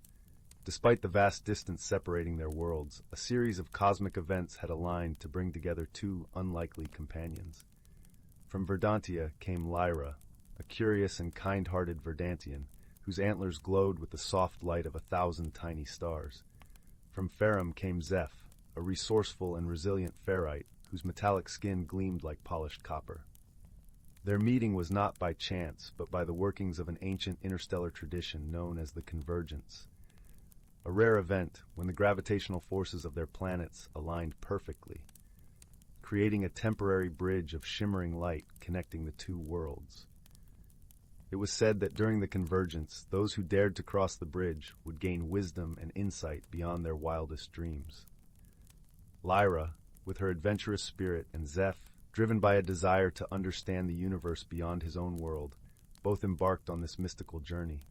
They met at the bridge's midpoint, where the air was thick with shimmering particles of stardust, and the silence was punctuated only by the gentle hum of cosmic energies. At first, their encounter was marked by misunderstanding. Lyra, with her gentle grace and ethereal presence, found Zeph's sturdy metallic form intimidating. Meanwhile, Zeph, accustomed to the harsh conditions of Farum, mistook Lyra's delicate appearance for fragility. They exchanged polite, cautious greetings, both unsure of what to make of the other. Their initial attempt to communicate was fraught with confusion. Lyra spoke in soft, melodic tones, her words like a gentle breeze rustling through leaves, while Zeph's voice had the resonance of deep, rolling thunder. Each struggled to understand the other's language, and their efforts were met with awkward silences and hesitant gestures. But the Bridge of Light was a place of magic. and its energies soon worked to bridge not just the gap between their worlds, but between their hearts. As they journeyed further across the bridge, facing the challenges of the unknown together, they began to learn each other's ways. One night, as they rested beneath a canopy of stars that shone brighter than any they had ever seen, Lyra shared the stories of her ancestors, tales of harmony and growth among the forests of Verdantia. Her antlers glowed softly, casting a gentle light that enveloped them both. Zeph listened intently, his eyes reflecting the light like mirrors, and in that moment he saw not fragility, but a strength that was gentle and enduring. In return, Zeph spoke of Farum, of the resilience required to thrive in its harsh landscapes. He described the beauty he found in the patterns of rust on ancient stones, and the way the sun set the sky ablaze with fiery hues. As he talked, Lyra began to see the world through his eyes, recognizing the strength and beauty in the starkness he described. Their bond deepened as they faced shared challenges. The bridge was not without its trials, and they encountered storms of cosmic energy that threatened to sweep them away. In those moments, they leaned on each other for support, Lyra's wisdom guiding them through the storm's chaos, and Zeph's strength anchoring them against its force. Through these trials, they found comfort in each other's presence. Lyra discovered that Zeph's solid form was a source of warmth and protection, while Zeph found solace in Lyra's gentle light, which calmed his heart and soothed his spirit. As the convergence drew to a close and the bridge began to fade, Lyra and Zeph stood at its end, looking back at the journey they had shared. They had come to understand that friendship was not about sameness, but about embracing each other's differences and finding strength in unity. With a newfound appreciation for their own worlds and each other's, they prepared to return to their planets. As they parted, they exchanged a promise to carry the lessons they had learned into their lives, ensuring that the Bridge of Light would remain, not in the sky, but in their hearts. And so, under a sky ablaze with the fading glow of the convergence, Lyra and Zeph returned to their homes, forever changed by the friendship they had forged among the stars. Though they were separated by the vastness of space, they knew that their bond would endure, shining brightly like the stars above, a testament to the power of understanding and the magic of friendship. Story 66.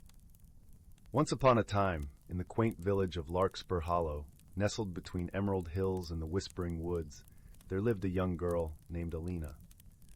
Alina was known for her curious spirit and a heart as warm as the summer sun. She had a special knack for finding beauty in the most unexpected places, and her days were often spent exploring the meadows and streams that surrounded her home.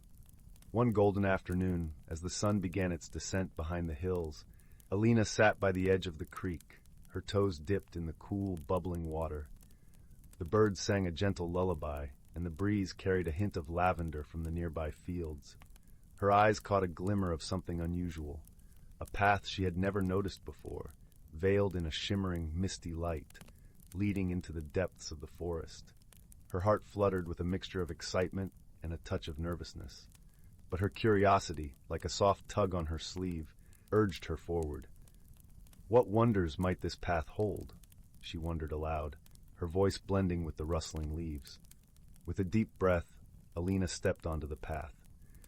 The forest greeted her with a symphony of sounds, the gentle crunch of leaves beneath her feet, the distant hoot of an owl, and the whisper of the wind through the branches.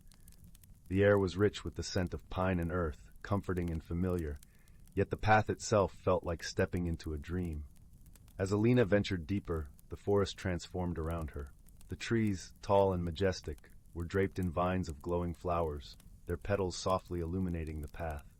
She marveled at their colors, soft pinks, blues, and purples that seemed to shimmer like the stars. It wasn't long before Alina encountered her first whimsical creature. A delicate, luminescent butterfly fluttered before her, its wings painted with colors more vibrant than any Alina had ever seen. It danced in the air, leading her forward with playful twirls and loops. Alina giggled, feeling as though she was part of some magical ballet. Further along, she came across a small clearing bathed in moonlight, where a group of tiny twinkling beings were gathered. They were spritlings, their bodies glowing like fireflies, their laughter a melodic chorus. They waved to Alina, inviting her to join their circle as they twirled and spun, their joy infectious. With laughter bubbling in her chest, Alina danced with the spritlings, her worries melting away like morning mist. She discovered that courage wasn't just about facing fear. It was about embracing the unknown with an open heart. As the dance concluded, a gentle voice spoke from the shadows. It was old Willow, a wise, ancient tree with a face carved by time and the elements. "Dear Alina," it said, its voice like the rustle of leaves, "you have shown great courage by stepping into the unknown. Remember, the world is full of wonders waiting to be discovered by those who dare to seek them." The path continued to wind through the forest, leading Alina to a serene pond. The surface was as smooth as glass, reflecting the shimmering canopy above. As she knelt by the water's edge, a gentle ripple spread across the pond, and a graceful, silvery fish emerged, its scales glinting in the moonlight. The fish spoke in a voice as soft as the water's caress. "Brave traveler, your journey reminds us that with each step into the unknown, we uncover parts of ourselves we never knew existed." Feeling a sense of peace and understanding, Alina thanked the fish and continued on her way. The path eventually looped back to the village's edge, where the first glimmers of dawn painted the sky in hues of pink and gold. With a heart full of wonder and a mind alive with possibilities, Alina returned home, her spirit aglow with the magic of her adventure. She knew that, while the path had ended, her journey of exploration and courage was just beginning. And so, as the village of Larkspur Hollow awoke to a new day, Alina fell asleep with a smile, dreaming of the mysteries still waiting for her in the enchanting world beyond her doorstep. The gentle rustling of the leaves and the soft hum of the forest were her lullaby, promising more magical discoveries in the days to come. Story 67. Once upon a time, in a quaint village nestled amidst whispering woods and rolling hills, there was a young girl named Lyra. Her hair was the color of autumn leaves, and her eyes sparkled like the morning dew on a sunlit meadow. Lyra lived in a small cottage with her grandmother, a wise woman known by all as the keeper of old tales and forgotten lore. Every evening after the sun had dipped below the horizon and the sky was painted with hues of lavender and rose, Lyra would sit by the crackling fireplace, eagerly listening to her grandmother's stories. These tales spoke of enchanted forests, hidden worlds beneath the earth, and magical objects that held the power to transform lives.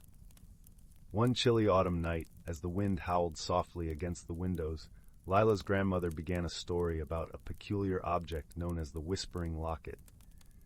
"This locket," her grandmother began, her voice a gentle murmur against the backdrop of the crackling fire, was said to have the power to reveal truths and guide those who listened with an open heart. Intrigued, Lyra asked, "Where is this locket now, Grandma?" Her grandmother smiled mysteriously, her eyes twinkling with secrets. "Some say it lies hidden deep within the heart of the Whispering Woods, waiting for a worthy soul to discover it." That night, as Lyra lay in bed, the story of the Whispering Locket lingered in her thoughts, weaving itself into her dreams. She imagined the locket glowing softly beneath the canopy of ancient trees, whispering secrets of the world to those who dared to listen. With the dawn came a newfound determination. Lyra decided that she would embark on a journey to find the Whispering Locket. She felt a curious pull towards the woods, as if the very trees were calling her name with the rustle of their leaves. The next morning, with a knapsack filled with bread, cheese, and a canteen of fresh spring water, Lyra set off towards the Whispering Woods. The path was dappled with sunlight, and the air was filled with the scent of pine and earth. Birds chirped a cheerful melody, and squirrels scurried across the forest floor, pausing curiously to watch Lyra as she passed. As she ventured deeper into the woods, the light grew dimmer, filtered through the thick canopy of leaves overhead. The air was cooler here, carrying the faint scent of moss and damp earth. Lyra felt a tingling sense of excitement mixed with trepidation, for she knew she was entering a place where magic lingered in every shadow. Hours passed as Lyra wandered deeper into the woods, guided by intuition and the occasional whisper of the wind. She paused to rest beside a gentle brook that babbled over smooth stones, its water clear as crystal. Here she met a peculiar friend, a small, golden fox with eyes as bright as amber. The fox approached Lila with a cautious curiosity, its bushy tail flicking playfully. Lila extended her hand, and to her delight, the fox nuzzled its nose against her fingers. "Hello there," Lila said softly. "Are you a guardian of these woods?" The fox tilted its head, as if considering her words, then darted off a few paces, pausing to look back at her with an inviting gaze. It seemed to beckon Lila to follow, and with a sense of wonder, she did. They journeyed together through the forest, the fox leading Lila through hidden trails and secret glades. Along the way, Lila marveled at the beauty around her, the delicate ferns that unfurled in the shade, the vibrant mushrooms that dotted the forest floor, and the symphony of birdsong that filled the air. As the sun began its descent, casting long shadows across the woodland, the fox led Lila to a clearing bathed in the golden light of dusk. At the center of the clearing stood an ancient oak tree, its gnarled branches reaching towards the sky like the arms of a wise old sage. Nestled among the roots of this grand tree was a small moss-covered stone altar. Upon it rested a locket, its silver surface glinting in the fading light. Lila's heart leaped with recognition. This was the whispering locket from her grandmother's tales. With a sense of reverence, Lila approached the altar. The locket seemed to hum softly, resonating with a melody that only her heart could hear. She reached out and gently lifted the locket from its resting place, feeling its cool weight in her palm. As she held the locket, a soft voice echoed in her mind, warm and wise. "What truth do you seek, dear child?" Lila closed her eyes, allowing the calm of the moment to wash over her. She thought of her grandmother, of the stories and wisdom she'd shared. She thought of her own place in the world, and the courage it took to seek the unknown. "I seek to understand my path," Lila whispered, her voice blending with the gentle rustle of leaves. The locket pulsed gently, and Lila felt a warmth spread through her, as if the very essence of the woods embraced her. Images danced before her mind's eye, her grandmother's loving smile, the friends she had yet to meet, and the adventures that awaited her beyond the horizon. In that moment, Lila understood that the journey she had embarked upon was not just about finding the locket, but about discovering the strength and wisdom within herself. The locket had guided her, but it was her own heart that had shown her the way. With newfound clarity, Lila opened her eyes and looked at the fox, who watched her with knowing eyes. She smiled, and the fox seemed to nod in approval, its tail flicking contentedly. As the stars began to twinkle in the sky, Lila returned the locket to the altar, feeling a sense of gratitude and peace. The fox led her back through the forest, the path now familiar and welcoming. The journey home was filled with a quiet joy, the forest around her alive with the magic of the night. When Lila finally emerged from the woods, the village was bathed in the soft glow of moonlight. Her grandmother was waiting by the garden gate, her eyes full of pride and love. "Did you find what you were looking for?" her grandmother asked, embracing Lila warmly. "I did, Grandma," Lila replied, her voice filled with the wisdom of her journey. "I found the whispering locket, but more importantly, I found myself." Her grandmother smiled, her heart full of understanding. Together, they walked back to their cozy cottage, where the fire crackled merrily in the hearth, casting a warm glow across the room. As Lila lay in bed that night, she felt a deep sense of contentment. The forest had whispered its secrets, and she had listened with an open heart. Her dreams were filled with the gentle rustle of leaves and the soft glow of moonlight, a reminder that magic was everywhere, waiting to be discovered. And so, Lila's story became one of many, passed down through generations as a tale of courage, friendship, and the timeless journey of self-discovery. In the quiet village by the Whispering Woods, the legend of the Whispering Locket lived on, inspiring those who dared to seek their own truths. As the night deepened, the village lay in peaceful slumber, the stars watching over all with their gentle light. And in the heart of the woods, the ancient oak stood sentinel, its branches whispering secrets to the wind, a reminder that the world was full of wonder for those who listened with their hearts. Story 68. Story 69. Story 70. Once upon a time, in a small village nestled among the rolling hills, there lived a young girl named Willow. Although her life seemed ordinary, she possessed a remarkable gift. the ability to communicate with the trees and plants that surrounded her home. From a tender age, Willow had felt a deep connection to nature, as if the very essence of the forest coursed through her veins. She would spend countless hours wandering through the trees, listening to their gentle whispers and marveling at the intricate tapestry of life that flourished beneath their boughs. One fateful day, as Willow sat beneath the boughs of her favorite oak tree, she heard a faint murmur that seemed to beckon her deeper into the forest. Intrigued, she followed the call, her heart pounding with excitement and a touch of apprehension. As she ventured farther into the woods, the sounds of the world she knew faded away, replaced by a symphony of unfamiliar melodies, the rustling of leaves, the gentle trickle of a hidden stream, and the melodic trills of birds she had never encountered before. Suddenly, Willow found herself standing before an ancient, gnarled tree unlike any she had ever seen. Its twisted branches seemed to reach out to her, beckoning her closer. Without hesitation, she placed her hand upon its weathered bark, and in that moment, the world around her shimmered and shifted. Willow gasped as she found herself transported to a realm where the boundaries between reality and dreams blurred. This was the hidden world within the heart of the forest, a place where magic thrived and the impossible became possible. As she explored this wondrous realm, Willow encountered beings she had only heard of in fairy tales. Playful sprites darting amongst the wildflowers, wise old tree guardians whose bark had been etched with the stories of centuries, and gentle creatures that seemed to be made of living leaves and petals. One such being, a kindly old willow tree named Rowan, took Willow under his gentle guidance, teaching her the ways of this enchanted realm and the secrets of the natural world. He revealed to her the existence of a powerful, ancient artifact, the Emerald Seed, which had the ability to restore balance and harmony to any ecosystem it touched. Rowan explained that the Emerald Seed had been stolen by a group of mischievous sprites who, in their playful ignorance, had disrupted the delicate balance of the forest. Without the seed's power, the once vibrant realm was slowly withering, its magic fading with each passing day. Willow, her heart filled with determination, vowed to embark on a quest to recover the Emerald Seed and restore the hidden world to its former glory. With Rowan's guidance and the friendship of a merry band of woodland creatures, she set off on a journey that would test her courage, her wit, and her unwavering connection to the natural world. Along the way, Willow faced challenges that seemed insurmountable. Treacherous ravines, tangled briar patches, and cunning riddles posed by the trickster sprites.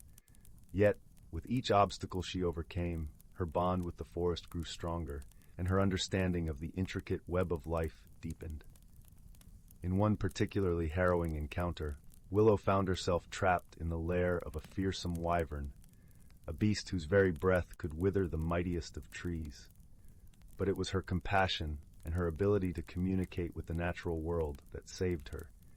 She calmed the wyvern's rage by offering it a soothing melody woven from the songs of the forest, reminding the creature of its own connection to the living world. Finally, after countless trials and tribulations, Willow came face to face with the mischievous sprites who had stolen the Emerald Seed. To her surprise, they were not malicious beings, but rather playful and curious creatures who had simply underestimated the power they held. With patience and understanding, Willow explained the importance of the seed and the delicate balance it maintained within the hidden realm. Moved by her words and her unwavering friendship, the sprites agreed to return the Emerald Seed, vowing to be more mindful of their actions in the future. As Willow held the glowing seed aloft, its verdant light swept across the realm, restoring the vibrant colors and rejuvenating the withering plants. The hidden world within the forest was once again alive with magic and wonder. But Willow's journey had changed her in ways she could never have imagined. She had grown from a wide-eyed child into a wise and compassionate young woman, her heart firmly rooted in the natural world and her spirit emboldened by the friendships she had forged. As she made her way back to the familiar paths of her village, Willow carried with her the lessons she had learned, the importance of balance, the power of understanding, and the unbreakable bonds that connect all living beings. From that day forward, Willow became a guardian of the hidden realm, serving as a bridge between the world of humans and the enchanted realm within the forest. She shared her wisdom with all who would listen, teaching them to appreciate the wonders of nature and to tread lightly upon the earth. And in the quiet moments, when the world seemed to hold its breath, Willow would sit beneath the boughs of her favorite oak tree, listening to the whispers of the forest and smiling at the memories of her extraordinary journey, a journey that had transformed her into a true child of the wild, forever connected to the beating heart of the natural world. Story 71. Story 72. Story 73. Story 74. Story 75. In a quaint village nestled between rolling hills and whispering woods, there lay a place where magic wound itself into the very fabric of everyday life. This was the village of Willowbrook, a realm where the sun painted the sky with hues of gold and pink each evening, and the stars blinked like 1,000 tiny lanterns in the velvet night. Willowbrook was known for its peculiar charm and gentle enchantments, but lately it had become the stage for a puzzling mystery that left even the wisest of villagers scratching their heads. Strange occurrences had begun to unfold, candles flickering without a breeze, teapots whistling tunes without a flame, and gentle chimes sounding from the old oak tree by the square, though no one was there to ring them. Among the kind-hearted inhabitants of Willowbrook was a young girl named Lyra. She had eyes the color of the morning sky and a heart as warm as freshly baked bread. Lyra loved the village and its quirky magic, but the recent oddities piqued her curiosity. Determined to uncover the source of the strange happenings, she set out with her faithful companion, a wise old tabby cat named Oliver, whose whiskers twitched with an air of knowing far beyond his years. As dusk painted the sky in lavender hues, Lyra and Oliver began their investigation. They wandered through the cobblestone streets, where lanterns flickered with a soft glow, casting playful shadows on the walls of quaint cottages. The air was filled with the scent of honeysuckle and the distant sound of a babbling brook. Their first stop was the bakery, where the sweet aroma of cinnamon buns greeted them warmly. Mrs. Pumpernickel, the baker, was kneading dough with a smile as wide as a crescent moon. "Ah, Lyra, dear, come to solve our little mystery, have you?" She chuckled, wiping flour from her hands. "Yes, Mrs. Pumpernickel," Lyra replied, her voice a gentle melody. "We've noticed the odd happenings and thought perhaps we might find some clues." Mrs. Pumpernickel leaned closer, her eyes twinkling like the stars. "Well, I've noticed the bread rising faster than usual, almost as if it has a mind of its own. Perhaps it's the work of the mischievous brownies." Brownies were small, magical creatures known for their playful antics and love of baked goods. Lyra nodded thoughtfully. "We'll keep that in mind. Thank you, Mrs. Pumpernickel." With Oliver padding silently by her side, Lyra continued to the village square, where the ancient oak tree stood. Its leaves rustled softly, whispering secrets only the wind could hear. As they approached, a gentle chime echoed through the air, though the tree's branches were still. Intrigued, Lyra looked up and spotted a tiny, shimmering figure perched among the leaves. It was a sprite, its wings glistening like dewdrops in the morning sun. "Hello there," Lyra called softly, her voice filled with wonder. The sprite fluttered down, landing gracefully on Lyra's outstretched hand. "Greetings, child of Willowbrook," it chimed, its voice like the tinkling of distant bells. "I am Sylvan, guardian of this tree. What brings you to my realm?" "We seek to understand the strange occurrences in our village," Lyra explained gently. "Do you perhaps know what might be causing them?" Sylvan's wings fluttered with delight. "Ah, the magic of Willowbrook has been mischievous of late. The brownies have been restless, their playful spirits heightened by the full moon's approach.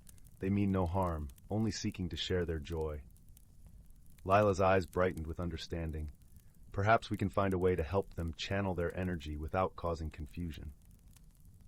With a nod of agreement, Sylvan whispered a plan to Lyra. They would host a moonlit festival for the brownies, a celebration where their antics could be welcomed and enjoyed. That evening, as the moon rose full and bright, Lyra and the villagers gathered in the square. Lanterns were hung from every branch, casting a soft, inviting glow.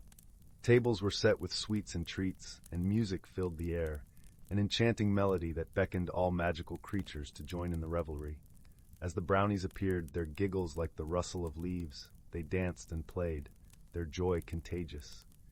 Lila watched, her heart full as she saw the village come alive with laughter and light. Even Oliver, usually reserved, found himself pawing at a stray ribbon with uncharacteristic abandon. The festival continued deep into the night, a celebration of magic and harmony. As the first light of dawn painted the horizon, the brownies thanked the villagers with a gentle breeze that wrapped them in warmth and contentment. With the mystery resolved and balance restored, Lila returned home, her heart as light as the morning mist.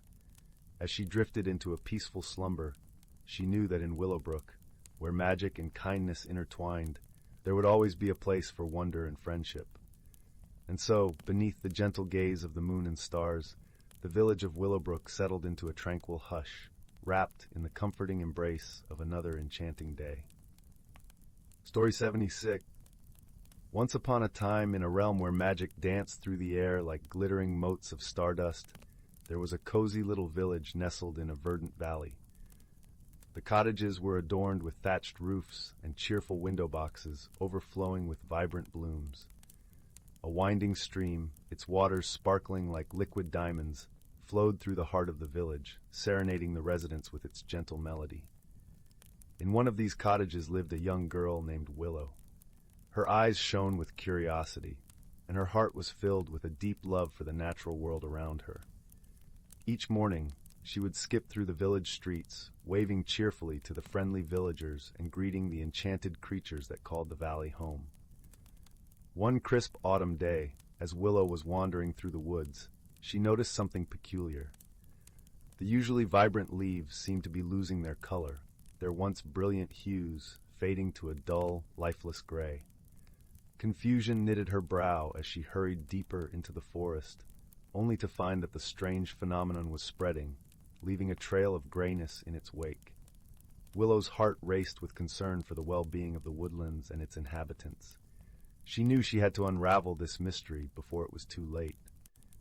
With determination sparkling in her eyes, she set out to seek the guidance of her dear friend, Oakroot, the ancient tree spirit who had watched over the forest for centuries. As Willow approached Oakroot's gnarled and towering form, the wise tree spirit sensed her distress. "What troubles you, young one?" Oakroot's voice was like the gentle creaking of ancient branches in the wind. Willow explained the strange phenomenon she had witnessed, her words tumbling out in a rush of worry.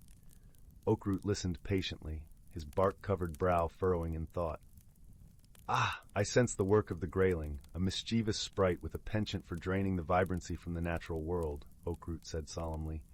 "Fear not, little Willow, for there is a way to restore the balance." With a rustle of leaves, Oakroot summoned a trio of friendly pixies, their gossamer wings shimmering with iridescent hues. "These pixies will guide you on your quest," he said. "Together, you must seek out the grayling's lair and find a way to persuade him to undo his mischief." Willow's heart swelled with determination, and she nodded resolutely. Hand in hand with the pixies, she embarked on a whimsical journey through the enchanted forest, following the trail of grayness that led deeper and deeper into the heart of the woodlands. Along the way, they encountered wondrous sights and helpful creatures. A family of curious gnomes offered them a basket of fresh-baked treats to sustain them on their quest. A wise old owl, perched atop a twisted branch, shared invaluable insights into the grayling's habits and whereabouts. At last, they reached a secluded glade, where a peculiar mist hung in the air, casting a dull pall over the surroundings. In the center of the glade stood a twisted, gnarled tree, its bark as gray as ash. Willow and the pixies exchanged a knowing glance. This was the grayling's lair. As they approached the tree, a small, impish figure emerged from a knothole, his mischievous eyes twinkling with delight. "Well, well, what have we here?" The grayling chuckled, his voice like the rustling of dry leaves. Willow stepped forward, her heart beating with a mixture of apprehension and determination. "Grayling, we've come to ask you to restore the color and vibrancy to the forest," she said, her voice steady but kind. The grayling tilted his head, considering her words. "And why would I do that?" he asked, a hint of mischief dancing in his eyes. It was then that one of the pixies fluttered forward, her gossamer wings sparkling like 1,000 tiny rainbows. With a gentle smile, she began to weave a tale of the beauty and joy that vibrant colors brought to the forest. The brilliant hues of the autumn leaves, the cheerful blossoms that dotted the meadows, the rich greens of the ancient trees. As the pixie spoke, the Grayling's expression softened, and a wistful look crossed his impish features. Willow seized the opportunity, adding her own words of wisdom and appeal to the Grayling's sense of whimsy and delight. Slowly but surely, the Grayling's mischievous demeanor melted away, replaced by a newfound appreciation for the beauty and vibrancy he had inadvertently drained from the forest. With a wave of his gnarled hand, he released a shimmering burst of energy that rippled outward, restoring the brilliant hues to the woodlands. Willow and the pixies watched in wonder as the color and life flooded back into the forest, the leaves regaining their fiery autumnal shades, the flowers blooming with renewed vibrancy, and the very air seeming to sparkle with renewed energy. The Grayling, his eyes shining with childlike delight, turned to Willow and the pixies. "Thank you, my friends," he said, his voice tinged with genuine gratitude. "You have shown me the true beauty of color and the joy it brings to this realm." From that day forth, the Grayling became a cherished protector of the forest's vibrant hues, using his magic to enhance and celebrate the natural wonders that surrounded him. And Willow, her heart brimming with joy and gratitude, continued to wander the enchanted woodlands, her spirit ever entwined with the magic and wonder that thrived within its ancient boughs. Story 77. In the quiet village of Meadowbrook, nestled between rolling hills and whispering woodlands, a gentle breeze often carried the scent of sweet lavender and the soft hum of wild bees. The villagers, with their simple lives and kind hearts, were accustomed to the mysteries of the natural world. It was said that the land itself was imbued with a magic that was as old as the stars, a magic that whispered to those who listened closely. In this village lived a young girl named Isla. She had eyes the color of the summer sky and hair that danced like the sunlit waves of the nearby river. Isla was known for her curious heart and her gentle spirit. Her days were spent exploring the fields and forests around Meadowbrook, always searching for the wonders that lay hidden in the shadows of the trees and the songs of the streams. One crisp autumn morning, as golden leaves tumbled from the trees and the air was filled with the earthy scent of harvest, Isla set out on a new adventure. She followed the path along the riverbank, her feet crunching on the carpet of leaves, until she reached the edge of the enchanted wood. This was a place of legends where the sunlight danced through the canopy, casting dapples of light on the forest floor, and the air was alive with the whispers of ancient secrets. As she ventured deeper into the wood, Isla noticed a faint glimmer among the roots of an old oak tree. Curiosity piqued, she knelt down and gently brushed away the leaves and soil. There, nestled among the gnarled roots, lay an object unlike any she had seen before. It was a small, intricately carved wooden box, its surface etched with delicate patterns of leaves and stars that seemed to shimmer with an inner light. Isla lifted the box, feeling its warmth against her palms, and carefully opened it. Inside, resting on a bed of soft moss, was a tiny silver key. It was exquisitely crafted, with intricate designs that spiraled down its length, and a gemstone embedded in its handle that glowed with a soft, ethereal light. Isla felt a flutter of excitement and wonder. She knew at once that this key was no ordinary object. It was a doorway to something extraordinary. With the key tucked safely in her pocket, Isla continued her journey through the enchanted wood. The forest seemed to come alive around her, the birds singing sweet melodies and the leaves whispering secrets of times long past. As she wandered, she felt a growing sense of connection with the world around her, as if the key had unlocked not just a mystery, but a part of her own heart. The sun dipped lower in the sky, casting long shadows across the forest floor, when Isla came upon a clearing she had never seen before. In its center stood an ancient stone archway, covered in ivy and moss, its surface etched with the same patterns that adorned the wooden box. Isla's heart quickened as she realized the key in her pocket was meant for this very place. Taking a deep breath, she approached the archway and inserted the key into a hidden lock. With a gentle turn, the key clicked and the archway shimmered with light. A soft, inviting glow filled the clearing, and a doorway appeared within the arch, revealing a lush, vibrant world beyond. Stepping through the archway, Ela found herself in a breathtaking garden, filled with flowers that glowed with an inner light, their petals shimmering in every color of the rainbow. The air was filled with the sweet scent of blossoms and the gentle hum of bees, and a stream of crystal-clear water wound its way through the garden, its surface sparkling in the sunlight. In the heart of the garden stood a magnificent tree, its branches reaching high into the sky and its trunk wide and sturdy. Isla felt drawn to it, as if it were calling to her. As she approached, she noticed a figure seated beneath its boughs. It was a boy, about her age, with hair as dark as the night and eyes that glimmered like stars. The boy looked up as she approached, a warm smile lighting up his face. "Welcome, Isla," he said, his voice gentle and kind. "I am Kai. This garden is a special place, hidden from the world but connected to it in many ways. It is a place of peace and discovery, where the heart can find what it truly seeks." Ela felt a sense of awe and wonder as she listened to Kai. She sensed that he, like the garden, was a part of the magic that surrounded them. She spent the afternoon exploring the garden with him, discovering its many wonders and secrets. They found a pond where colorful fish danced beneath the surface and a grove of trees that sang with the wind. Everywhere they went, the garden seemed to come alive with joy. As the sun began to set, painting the sky with hues of pink and gold, Isla and Kai returned to the great tree. They sat together beneath its branches, watching as the stars began to twinkle in the evening sky. "This garden reflects the magic of the world," Kai explained softly. "It shows us the beauty that lies within and around us, the connections we share with all living things. And it reminds us that we are never truly alone, for we are all part of something greater." Ela felt a warmth spread through her heart, a sense of belonging and peace. She realized that the key she had found was not just a key to a hidden world, but a key to understanding herself and her place in the world. She had discovered a friendship that defied expectations, a connection that transcended the ordinary. As the night deepened, Ela knew it was time to return to Meadowbrook. She promised Kai she would visit again, and he gave her a small pendant shaped like a leaf, a token of their friendship and a reminder of the magic they shared. With the pendant around her neck and the key safely in her pocket, Ela stepped back through the archway, emerging once more into the enchanted wood. The forest was quiet now, bathed in the soft glow of moonlight, and the path home seemed to welcome her with open arms.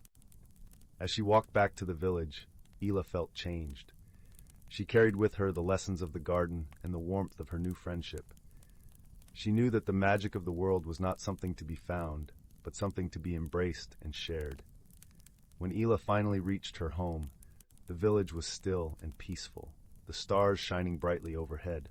She climbed into bed, the pendant resting against her heart, and drifted into a deep, restful sleep, her dreams filled with the wonders of the garden and the gentle laughter of her new friend.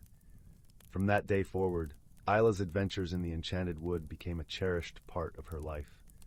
She often visited the garden, each time discovering new marvels and deepening her friendship with Kai. And in the quiet moments, when the world was still, she would hold the pendant and remember the lessons of the garden. That true magic lies in the connections we make and the love we share. And so, in the village of Meadowbrook, under the watchful gaze of the stars, Ela lived her life with an open heart and a spirit full of wonder, ever mindful of the magic that surrounded her and the friendship that had unlocked her world. Story 78. Once upon a time in a land where the sun painted the skies with hues of pink and gold, there lay the enchanting village of Whimsy Hollow. The village was nestled between rolling hills of lavender and fields of fluttering daisies, where the air was always filled with the gentle hum of laughter and the sweet scent of honeysuckle. In Whimsy Hollow, every creature was unique, and each had a special charm of their own. There was Pipkin, the pint-sized fox with a tail that sparkled like 1,000 fireflies, and Mary, the mouse who wore a tiny top hat and played delightful tunes on his miniature violin. Then there was Lark, a wise old tortoise with a shell that changed colors with the seasons, and who always had a kind word or two to share. Life in Whimsy Hollow was always filled with wonder and joy, But one sunny morning, a peculiar event occurred that sent ripples of excitement through the village. The great bubble tree, a magical tree that stood at the heart of the village square, began to produce bubbles that were far too large and bouncy. Normally, the tree's bubbles were just the right size to float gently around, spreading giggles to anyone they touched. But now, they were so immense that they bounced off rooftops and sent chickens clucking in surprise. The villagers gathered around the great bubble tree, scratching their heads in bewilderment. "I do declare," said Pipkin, his eyes wide with amazement, "these bubbles are as big as pumpkins and as bouncy as a bed of marshmallows." Mary twirled his hat and played a cheerful note. "Perhaps there's a bit of magic gone awry," he mused. "Or maybe the tree is simply in a jolly mood." Lark nodded thoughtfully, his shell glistening in the sunlight. "It seems to me," he said in his deep, soothing voice, "that we must discover the cause and find a way to help our dear tree return to its usual self." The villagers agreed, and so began their whimsical adventure. Pipkin, Mary, and Lark decided to seek the advice of the village's resident enchantress, a whimsical old woman named Flora, who lived at the edge of the village in a cottage made entirely of gingerbread. As they made their way through the fields, the air was filled with the fragrance of freshly baked cookies, and the sound of Flora's laughter danced on the breeze. Her garden was a riot of colors, with flowers that sang when tickled by the wind and trees that swayed in rhythm to the songs. Flora greeted them with a warm smile and a twinkle in her eye. "Ah, my dear friends," she chuckled, "I hear the great bubble tree has been getting a bit carried away with its bubbles." Pipkin nodded, his tail twinkling with excitement. "Yes, indeed. We were hoping you might have a potion or a spell to help." Flora clapped her hands with delight. "Oh, I do love a good magical mystery. Let us see what we can brew together." In Flora's cozy kitchen, the scent of cinnamon and vanilla filled the air as they mixed ingredients from her collection of jars and bottles. There were giggleberries, which always brought a smile, and whispering petals, known to share secrets with those who listened closely. They added a sprinkle of moonbeam dust, just for a touch of sparkle. As they stirred the concoction, Mary played a joyful tune, and Lark shared an old tale of a turtle who once danced with the stars. The potion bubbled and glowed, casting a warm light around the room. With the potion ready, the friends hurried back to the great bubble tree. The villagers watched with anticipation as Flora sprinkled the potion over the roots of the tree.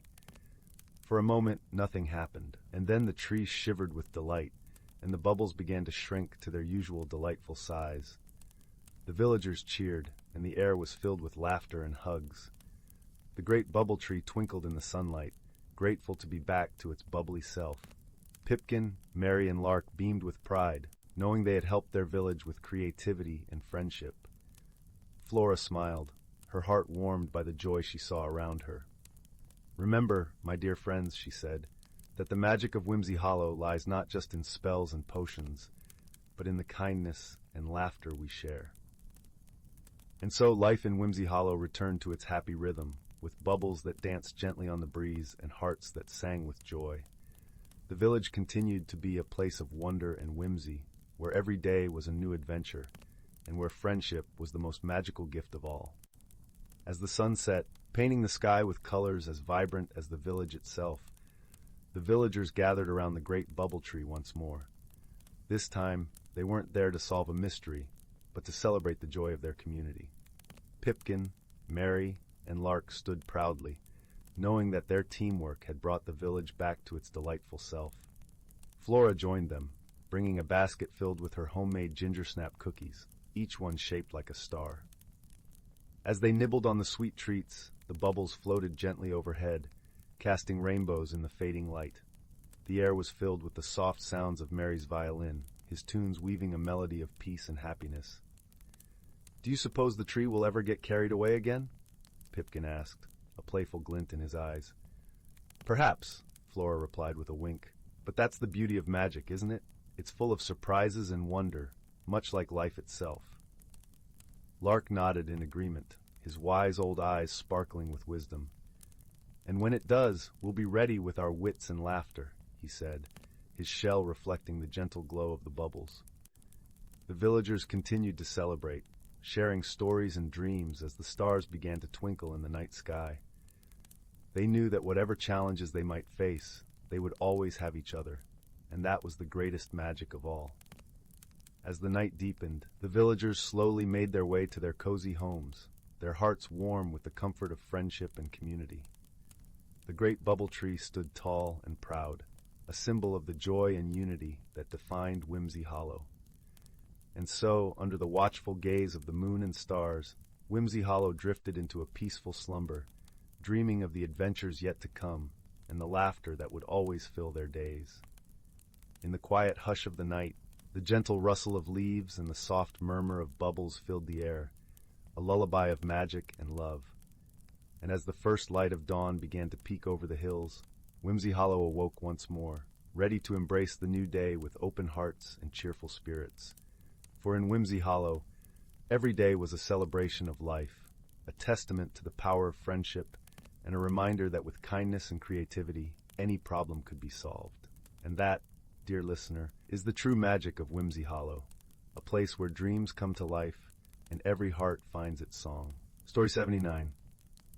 In a galaxy where stars shimmered like scattered gems in a velvet sky, the planet of Luminara glistened with ethereal beauty. Its crystalline forests and azure rivers were home to the Luminae, a gentle species known for their bioluminescent skin that glowed in hues of calming blues and greens. Among them was a young Luminae named Ori, whose heart was as bright as her skin. Ori loved to wander the forests at dusk when the world was bathed in twilight, and the symphony of night creatures began their serenade. On one such evening, as the soft breeze carried the scent of blooming starflowers, Ori stumbled upon a curious sight, a small, silver spaceship nestled awkwardly among the towering crystals. Its metallic surface reflected the moonlight, casting a silvery glow over the clearing. Cautiously, Ori approached, her glow intensifying with both curiosity and apprehension. Suddenly, the ship's door hissed open, and out tumbled a being unlike any she had ever seen. He was short and stout, with a shell-like exterior that shimmered with a spectrum of colors under the moonlight. His large eyes blinked in surprise as he noticed Ori, and he raised a hand, a universal gesture of peace. "Greetings," he said, his voice resonating like the gentle hum of wind chimes. "I am Kor from the planet Terracor. My ship has malfunctioned, and I seem to be stranded." Ori, her heart filled with compassion, nodded and responded, "Welcome to Luminara, Kor. I am Ori. Please, let me help you." Despite their initial awkwardness, a bond began to form between them. Ori led Kor through the forest, explaining the wonders of her world, while Kor shared tales of his home, a planet where dense jungles intertwined with vast oceans. They talked late into the night, their voices blending with the whispers of the forest. Yet, their friendship was not without its challenges. One day, as they explored the crystal caverns, Kor accidentally toppled a delicate formation, causing a cascade of shimmering shards. Ori's glow dimmed with dismay, and a silence fell between them. "I am sorry," Kor said, his voice tinged with regret. "On Terracor, such formations are durable. I did not realize." Ori, though initially upset, saw the genuine sorrow in Kor's eyes. She realized that understanding and forgiveness were far more precious than any crystal. "It's all right, Kor," she said softly. "We all make mistakes. Let's fix it together." With patience and teamwork, they began to gather the fallen shards, piecing them back into a semblance of their former beauty. As they worked, they laughed and shared stories, their bond growing stronger with each shard they placed. One evening, a fierce storm swept across Luminara, its winds howling through the trees. The rain fell in torrents, turning the forest paths into rivers. Ori and Kor took shelter in a small cave, their hearts pounding with the storm's fury. In the dim light of the cave, Ori's glow cast a gentle radiance, and Kor's shell shimmered with a calming iridescence. As they huddled together, Ori noticed Kor shivering. Without hesitation, she wrapped her arms around him, sharing her warmth. "Thank you, Ori," Kor whispered, his voice steadying with comfort. "Your kindness is a beacon in this storm." "You've been a wonderful friend, Kor," Ori replied, her voice a soft lullaby amidst the tempest. "Together, we can weather any storm." As the storm raged outside, they shared stories of courage and resilience, finding solace in each other's company. In that moment, they understood that true friendship was not just about sharing the good times, but also standing by each other through the challenges. When the storm finally passed, the world outside was transformed. The air was crisp with the scent of rain, and the forest sparkled with droplets like diamonds on emerald leaves. Ori and Kor stepped out into the fresh dawn, their hearts light with renewed camaraderie. Together, they ventured back to the clearing where Kor's spaceship awaited. With Ori's help, Kor had managed to repair the ship, its silver surface gleaming with promise. Yet, as they stood before it, a bittersweet feeling lingered in the air. "You'll always have a place in my heart, Kor," Ori said, her glow reflecting the morning light. "And you in mine," Kor replied, his shell shimmering with gratitude.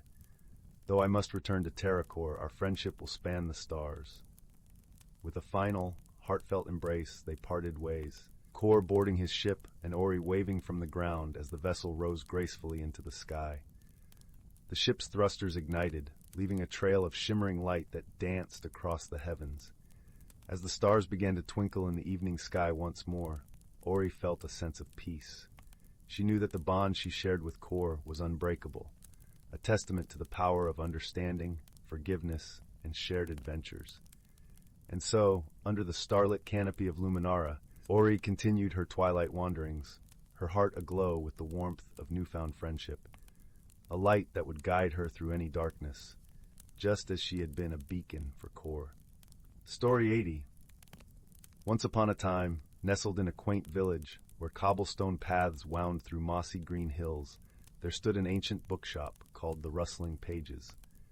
The shop was a treasure trove of stories, its shelves overflowing with dusty tomes and leather-bound volumes that whispered tales of far-off lands and forgotten times. The air inside was perpetually filled with the comforting aroma of old paper and ink, mingling with the faint scent of lavender from the garden outside. In this bookshop, a young girl named Clara spent her afternoons. Clara had a curious heart and an imagination as vast as the skies above the village. She loved to lose herself among the pages, discovering new worlds and meeting characters who felt like dear friends. Yet what Clara cherished most was her time spent with Mr. Whittle, the kind, bespectacled owner of the Rustling Pages. Mr. Whittle had been a fixture in the village for as long as anyone could remember, his gentle demeanor and twinkling eyes a source of comfort to all who entered his shop. One rainy afternoon, as droplets tapped a melodic rhythm against the window panes, Clara stumbled upon a peculiar book tucked away in a corner. Its cover was worn and unassuming, but when she opened it, she found its pages blank, save for a small, hand-drawn map. Curiosity piqued, she showed the book to Mr. Whittle.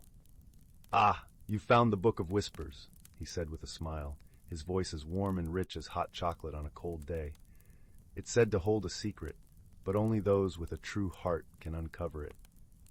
Intrigued, Clara decided to take the book home and study the map more closely. That night, as the village lay wrapped in the quietude of slumber, Clara sat by her bedroom window, the book open on her lap. She traced the lines of the map with her finger, feeling a tingling sensation as she did so. Suddenly, the room around her seemed to shimmer, and before she knew it, Clara was standing in a forest unlike any she had ever seen. The air was crisp and cool, carrying the scent of pine and earth. Sunlight filtered through the canopy above, casting dappled patterns on the forest floor. Birds chirped a gentle melody, and a brook babbled softly nearby. Clara felt a sense of wonder wash over her, but also a hint of uncertainty about this unexpected adventure. As she began to walk, Clara encountered a peculiar creature perched on a fallen log. It was a squirrel, but unlike any squirrel she had seen before. Its fur was a soft shade of lavender, and its eyes sparkled with an intelligence that seemed almost human. "Welcome, traveler," the squirrel chirped, its voice as light as a summer breeze. "I am Sylvie, guardian of the Whispering Woods. What brings you here?" Clara explained her discovery of the book and the map, her voice tinged with both excitement and bewilderment. Sylvie listened attentively, her bushy tail twitching thoughtfully. "The Book of Whispers has brought you here for a reason," Sylvie said. "Many seek its secrets, but few are chosen. You must journey to the heart of the forest to uncover what you seek. Fear not, for I shall accompany you." With Sylvie as her guide, Clara ventured deeper into the woods. They were soon joined by another unexpected companion, a wise old owl named Osric, who had a penchant for riddles and an encyclopedic knowledge of the forest's lore. His feathers were a patchwork of browns and whites, and his eyes gleamed with kindness. Together, the trio navigated the forest's winding paths, each step bringing them closer to the heart of the forest. Along the way, they encountered various creatures, each with their own stories and wisdom to share. There was a family of rabbits who spoke of the importance of community, a fox who taught them the value of patience, and a chorus of frogs who sang songs about the beauty of the present moment. As they journeyed, Clara found herself growing more attuned to the forest, her senses sharpening to the world around her. She felt a deep connection to the land and its inhabitants, a bond that seemed to strengthen with each passing moment. Eventually, the group arrived at a serene glade, bathed in the soft glow of twilight. At its center stood an ancient tree, its trunk wide and gnarled, its branches stretching skyward as if in silent prayer. Clara knew instinctively that they had reached the heart of the forest. "Here lies the secret of the Book of Whispers," Sylvie said, her voice barely a whisper itself. "But to uncover it, you must look within your own heart." Clara approached the tree, her heart beating in time with the gentle rustling of its leaves. She closed her eyes and took a deep breath, feeling the earth beneath her feet and the life that pulsed around her. In that moment of stillness, Clara understood. The secret was not a tangible thing, but a realization, a deeper understanding of herself and the world. She saw the importance of kindness, the strength in wisdom, and the magic in friendship. Her journey had been one of discovery, not only of the forest's wonders, but of the light within her own heart. When Clara opened her eyes, the glade seemed to shimmer with a newfound radiance. She turned to Sylvie and Osric, gratitude filling her words as she thanked them for their guidance and companionship. With a gentle smile, Sylvie nodded. "The forest is always here, as are we, should you ever need us again." As the first stars began to twinkle in the evening sky, Clara found herself back in her bedroom, the Book of Whispers resting quietly on her lap. She felt a warmth inside, a comforting glow that she knew she would carry with her always. And so, Clara's days of adventure were not confined to the pages of books alone, but lived on in her heart, a testament to the magic of discovery, friendship, and the gentle wisdom of the world around her. As she drifted off to sleep, the forest's melody lingered in her dreams, a lullaby of whispers guiding her into the night. Story 81. Story 82. In the far reaches of the galaxy, where stardust wove through the void like strands of glistening silk, lay the planet of Luminara. It was a world bathed in perpetual twilight, where the skies shimmered with hues of lavender and gold, and gentle breezes carried the sweet scent of blooming starflowers. The Luminarans, delicate beings with skin that glowed softly like the moon, lived in harmony with their serene surroundings, tending to the gardens of light that covered their planet. On one particularly tranquil evening, as the twin moons rose to cast their gentle glow over the land, a small spacecraft streaked through the heavens, its hull glinting like a shard of silver against the deepening sky. This ship, a modest transport vessel, was piloted by a solitary traveler from the distant world of Terran. Her name was Lyra, and she was an explorer by trade, one who roamed the stars in search of knowledge and understanding. Lyra's journey had brought her to Luminara, drawn by tales of its beauty and the wisdom of its people. Her heart, though courageous, harbored a loneliness that whispered to her in the solitude of space. As she descended through the atmosphere, her ship's systems suddenly faltered, a cascade of sparks and alarms filling the cabin. With a steady hand and a calm mind, Lyra managed to guide her vessel to a gentle landing in a meadow aglow with the soft luminescence of starflowers. Emerging from her ship, Lyra was greeted not by fearsome warriors or suspicious eyes, but by a single Luminaran who approached with a serene smile. This Luminaran, named Solus, moved with the grace of a breeze and the kindness of a gentle rain. His eyes, deep pools of starlight, held curiosity and a warmth that transcended words. "Welcome, traveler," Solus said, his voice like a soothing melody. "You have come at a time of rest and reflection. How may we assist you?" Lyra, though relieved by the warm welcome, found herself struggling to understand the Luminaran's gentle ways. She had prepared for hostility, for the mistrust of an outsider, and the kindness offered so freely was both comforting and perplexing. "My ship," she began, her voice tinged with the hesitance of uncertainty, "it needs repairs. I did not mean to intrude." Solus merely nodded, his understanding as deep as the night sky. "Here on Luminara, we believe in offering aid to those in need. Your presence is no intrusion, but a chance to share in the exchange of stories and wisdom." As days turned into weeks, Lyra found herself enveloped in the rhythms of Luminaran life. Guided by Solus, she learned the ways of the starflower gardens, their petals soft and fragrant, their glow a gentle caress against the skin.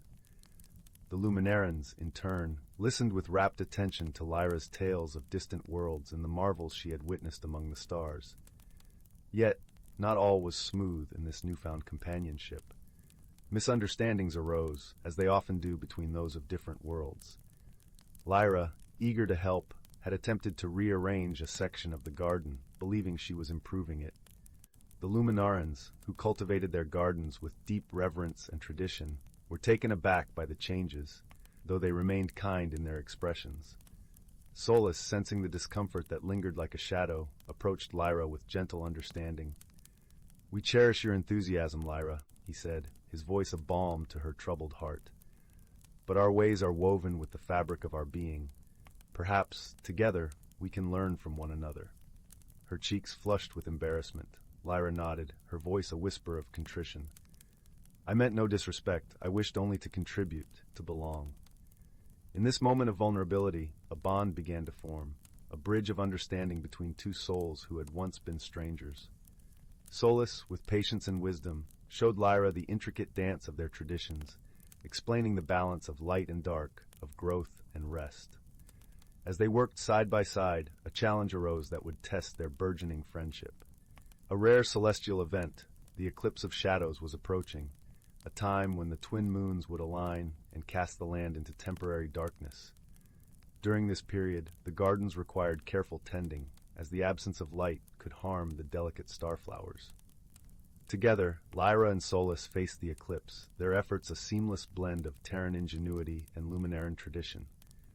Lyra's knowledge of technology complemented Solus's deep understanding of the gardens, and their collaboration ensured the starflowers continued to thrive even in the absence of light. In the quiet hours of the eclipse, as they rested beneath the canopy of stars, Lyra spoke, her voice a gentle murmur in the darkness.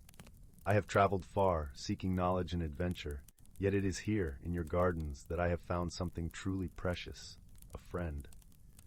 Solus, his glow a gentle beacon in the night, nodded in agreement. "Our paths are like rivers, Lyra, flowing from different sources but meeting in the same ocean. Through understanding and friendship, we have enriched our journeys." The eclipse passed, and with it came the dawn, a warm embrace of light that painted the world in hues of gold and lavender once more. Lyra's ship, now repaired with the help of her new friends, stood ready for departure. Yet, as she prepared to leave, her heart was filled not with the ache of parting, but with the warmth of connection. Solus and the Luminarans gathered to bid her farewell, their luminescent presence a reminder of the gentle strength found in unity. "Wherever your travels take you, Lyra," Solus said, his voice carrying the promise of their friendship across the distance, "know that you are always welcome here, a part of our story." With a heart lighter than it had been in many years, Lyra embarked on her journey once more, the stars her companions, and the lessons of Luminara her guiding light. As her ship ascended into the embrace of the cosmos, she carried with her the understanding that true friendship, like the gardens of starflowers, blossomed through patience, kindness, and the shared light of two souls, meeting amidst the vastness of the universe. Story 83. In the heart of a lush, whispering forest, where the trees seemed to hum gentle lullabies with the wind, lay a quaint village known as Willowbrook. It was a place where magic danced lightly on the air, mingling with the scent of wildflowers and warm, earthy moss. The cottages, with their thatched roofs and colorful gardens, nestled snugly against the hillside, each one surrounded by a low stone wall that seemed to hug the homes gently. In this serene village lived a thoughtful young girl named Clara. She had a keen eye and a curious heart, always noticing the little things others might miss. Her days were filled with adventures and discoveries, but lately something peculiar had been happening. Each morning, the villagers awoke to find their garden gates mysteriously open, tools scattered about, and sometimes even small trinkets missing. The villagers were puzzled but not alarmed, for they knew their village was a safe and gentle place. Still, they were curious, and so they turned to Clara, hoping she might unravel the mystery. With a nod and a determined glint in her eyes, Clara promised to investigate. She started her quest by visiting the gardens at dusk, just as the sun dipped below the horizon, leaving streaks of coral and lavender in the sky. The air was cool and sweet, carrying the scent of honeysuckle. Clara crouched by the hedges, her notebook in hand, and waited patiently. As the moon rose, casting silver beams across the village, Clara noticed something unusual. From the corner of her eye, she saw a soft glow weaving through the gardens. It wasn't the light of fireflies which flickered gently above her, but something more deliberate. She followed it quietly, her footsteps muffled by the soft grass. To her surprise, Clara discovered a small group of creatures, no taller than her knee, with shimmering wings and bright, curious eyes. They were busy at work, tending to the gardens with care, though their methods were a bit chaotic. Clara watched as they rearranged stones, polished leaves with tiny cloths, and gathered forgotten trinkets into neat piles. "Hello there," Clara called softly, not wanting to startle them. The creatures paused, their wings fluttering like the pages of a book caught in a breeze, and then they turned to face her. "We mean no harm," one of them spoke, its voice like the tinkling of a bell. "We are the Glimmerfolk, caretakers of the night." Clara smiled warmly, her heart filling with understanding. "But why open the gates and scatter things about?" she asked gently. The Glimmerfolk exchanged glances, their eyes twinkling in the moonlight. "We were trying to help," explained another, its voice soft and melodic. "But we did not understand the ways of your village. We thought the tools were to be used, and the gates should breathe with the gardens." Clara chuckled softly, touched by their sincerity. "Your intentions are kind," she assured them, "but perhaps we can learn from each other. I could show you how we tend our gardens, and you can teach me the ways of the night." And so began a delightful exchange of knowledge. Each evening, as the stars blossomed in the sky, Clara and the Glimmerfolk worked together. The creatures taught Clara about the secret language of plants and the songs of the earth, while Clara explained the villagers' ways, showing them how to care for the gardens in harmony with the day. As the days passed, the mystery of the open gates was resolved, and the village thrived with newfound magic. The Glimmerfolk, now understanding the balance between night and day, helped the gardens flourish in ways the villagers had never imagined. Flowers bloomed with vibrant colors, and the air was filled with a melody of nature's own making. The villagers, grateful for Clara's wisdom and the Glimmerfolk's friendship, held a small celebration under the twinkling stars. There was laughter and joy, a gentle reminder that misunderstandings could be mended with kindness and cooperation.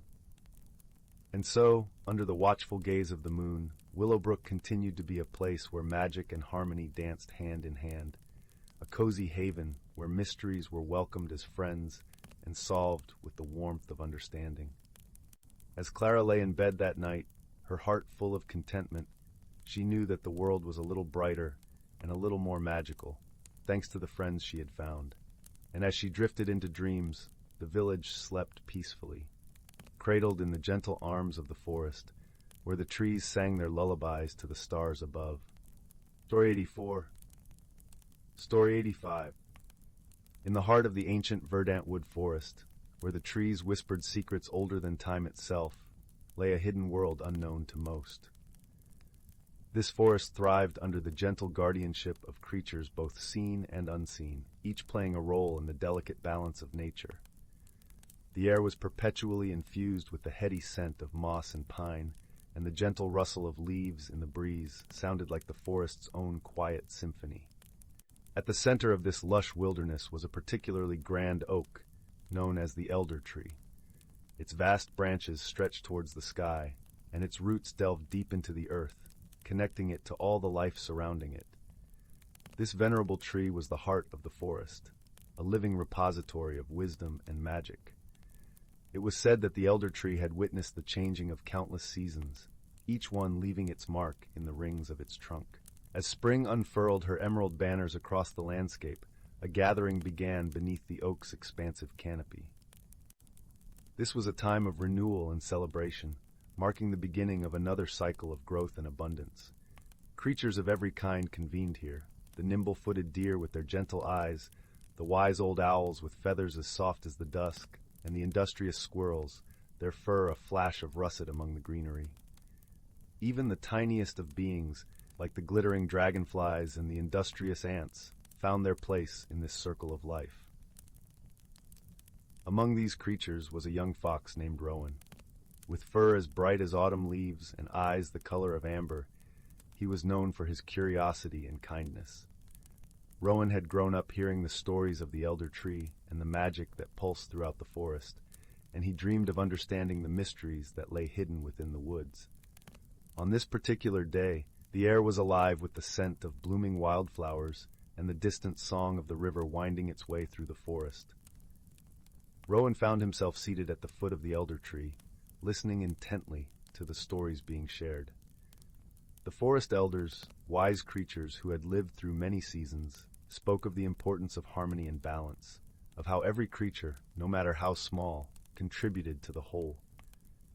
As the sun dipped lower in the sky, casting a warm, golden light across the forest floor, an unexpected visitor arrived. It was Zephyr, a gentle spirit of the wind, who often roamed the skies and danced among the treetops. Zephyr's presence was as light as a whisper, and whenever he appeared, the leaves would shimmer and sway, as if greeting an old friend. "Rowan," Zephyr called softly, his voice barely more than a breeze, "come walk with me." Intrigued, Rowan rose to his paws and followed the wind spirit. They moved through the forest, Zephyr guiding him with a playful gust here, a gentle nudge there. The world around them seemed to come alive with vibrant colors and sounds, the call of a distant owl, the trickle of a nearby brook, the soft crunch of leaves underfoot. As they wandered deeper into the woods, Zephyr began to share stories of the seasons and the magic they carried. "Each season brings its own gifts," Zephyr explained. "Spring brings renewal and hope, summer warmth and abundance, autumn wisdom and reflection, and winter rest and resilience. The forest thrives because each season knows its place and purpose." Rowan listened intently, his heart swelling with understanding. He realized that just as the seasons worked together, so too did the creatures of the forest, each with their own role to play in maintaining the harmony of their home. Their journey led them to a clearing where the ground was carpeted with soft, fragrant moss and the sky above was a canvas of twinkling stars.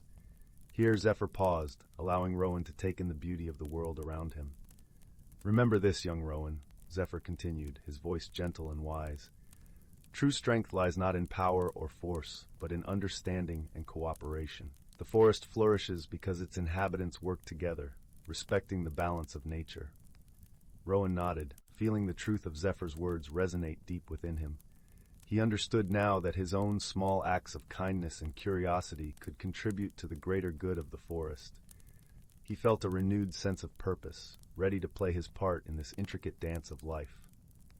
As Zephyr prepared to depart, he left Rowan with one final message. "Cherish the stories of the elders, for they are the threads that weave the tapestry of our world. Pass them on, and you will keep the magic of the forest alive for generations to come." With that, Zephyr took to the skies once more, a gentle breeze rustling through the treetops. Rowan watched him go, feeling a serene sense of peace settle over him. He knew that he was part of something much larger than himself, a timeless cycle of life and magic. Returning to the elder tree, Rowan rejoined the gathering of creatures, his heart full of newfound wisdom. As the stars twinkled above and the night wrapped the forest in its tranquil embrace, the stories continued to be shared, each one a testament to the enduring harmony of the natural world. And so, under the watchful gaze of the elder tree, the forest thrived, a sanctuary of life and wonder, where creatures great and small lived in balance with the seasons and with one another. Rowan, with his bright eyes and gentle heart, became a guardian of the forest's secrets, ensuring that the wisdom of the past would light the path for all who followed. In the quiet of the night, As the last embers of the day faded into darkness, a sense of comfort and resolution settled over the forest. It was a place where magic and reality entwined, a haven of peace and possibility, forever cradled in the arms of nature. Story 86. Once upon a time, in a quaint village nestled between lush, rolling hills and a whispering forest, there lived a gentle soul named Marin. Marin had always been a creature of habit, finding comfort in the rhythm of her daily routine. Her days were spent tending to her garden, a patchwork of vibrant colors that danced beneath the sun, and her evenings were reserved for quiet moments by the hearth, where the flickering flames cast a warm glow over her cozy cottage. But deep within her heart, Marin felt a stirring, a whisper of something new and unfamiliar. It was as if the wind carried a secret just for her, one that promised adventure beyond the horizon of her known world. Despite this yearning, the thought of change filled her with trepidation. She clung to her familiar patterns like a child to a cherished blanket, fearful of what might lie beyond. One crisp autumn morning, as the leaves blushed gold and crimson, Marin set out for her daily walk through the woods. The air was sweet with the scent of pine and earth, and a gentle breeze rustled the branches overhead. As she wandered deeper into the forest, she stumbled upon a peculiar sight, a circle of mushrooms, perfectly formed with a luminescent glow. She had heard stories of such rings, whispered tales of magic and transformation. Curiosity mingled with her apprehension, but something in the air urged her forward. As she stepped into the circle, a tingling sensation spread through her, as if the very earth beneath her feet was alive with possibility. The world around her shimmered, and she felt a gentle tug at her heart, as though inviting her to embrace the change she had so long resisted. In that moment, the forest seemed to breathe with her, its ancient magic awakening. From the shadows emerged a creature of ethereal beauty, a silver fox with eyes that sparkled like morning dew. The fox approached with graceful steps and spoke in a voice as soft as the rustling leaves. "Fear not the winds of change, dear Marin," the fox said, its eyes kind and knowing, "for within them lies the seed of your growth. Embrace the journey, and you shall find the strength that has always dwelled within you." Though her heart still fluttered with uncertainty, Marin felt a newfound courage stirring. She realized that the fox was right. Perhaps it was time to step beyond the safety of her routine and discover what lay beyond. With a nod of gratitude, she followed the fox deeper into the forest, where the path was lit by the gentle glow of the mushrooms. Along their journey, they were joined by other creatures of the woods, a wise old owl who shared stories of the stars, a playful squirrel who taught her the joy of spontaneity, and a gentle deer who showed her the peace found in stillness. Each companion offered Marin a lesson in embracing the unknown, and with every step she felt her heart grow lighter. As the days turned into weeks, Marin discovered the beauty of transformation. She learned to dance with the wind, to listen to the whispers of the trees, and to find wonder in the smallest of things.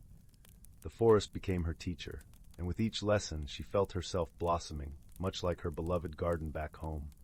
One evening, as the sun dipped below the horizon, painting the sky in hues of lavender and rose, Marin stood at the edge of a glistening lake.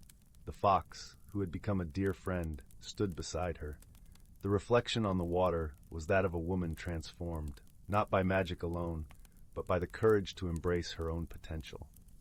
"You have grown, dear Marin," said the fox, its voice filled with pride. "You have found your way through the forest of your fears, and now the world is yours to explore." Marin smiled, her heart brimming with gratitude for the journey she had undertaken and the companions who had walked beside her. She understood now that change was not something to be feared, but a gentle nudge from the universe, inviting her to become her truest self. With a heart full of newfound wisdom and an adventurous spirit, Marin returned to her village. Her garden seemed even more vibrant, as if reflecting the transformation within her. And though her routine had shifted, she found joy in the balance of old comforts and new discoveries. As the seasons turned, Marin continued to nurture her garden and her heart, always remembering the lessons of the forest. And on quiet evenings, as she sat by the crackling fire, she would tell tales of her journey to those who sought her wisdom, sharing the magic of personal growth and the beauty of embracing change. And so, in the gentle embrace of the village and the whispers of the forest, Marin lived her days with a heart open to the wonders of the world, knowing that true magic lay not in resisting change, but in welcoming it with open arms. Story 87. In the heart of an ancient forest, where the canopy overhead swayed like a sea of emeralds, there thrived a hidden world that few humans ever glimpsed. This was a place where sunlight dripped through the leaves like golden honey, where the air was sweet with the perfume of wildflowers and the earthy scent of moss.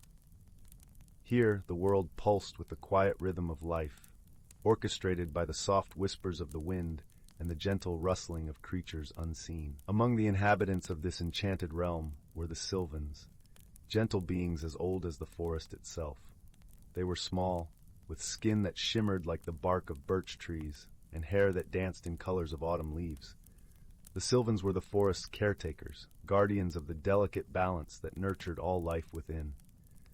In this haven of tranquility, the Sylvans lived in harmony with the creatures of the woods. Deer with eyes like pools of melted chocolate grazed alongside them, and birds with feathers of sapphire and emerald sang songs that wove through the branches like ribbons of melody. Each creature knew its place in the intricate web of life, guided by the wisdom passed down through countless generations. One such Sylvan was a young guardian named Liora. Her eyes reflected the deep greens of the forest, and her heart beat in tune with the ancient trees.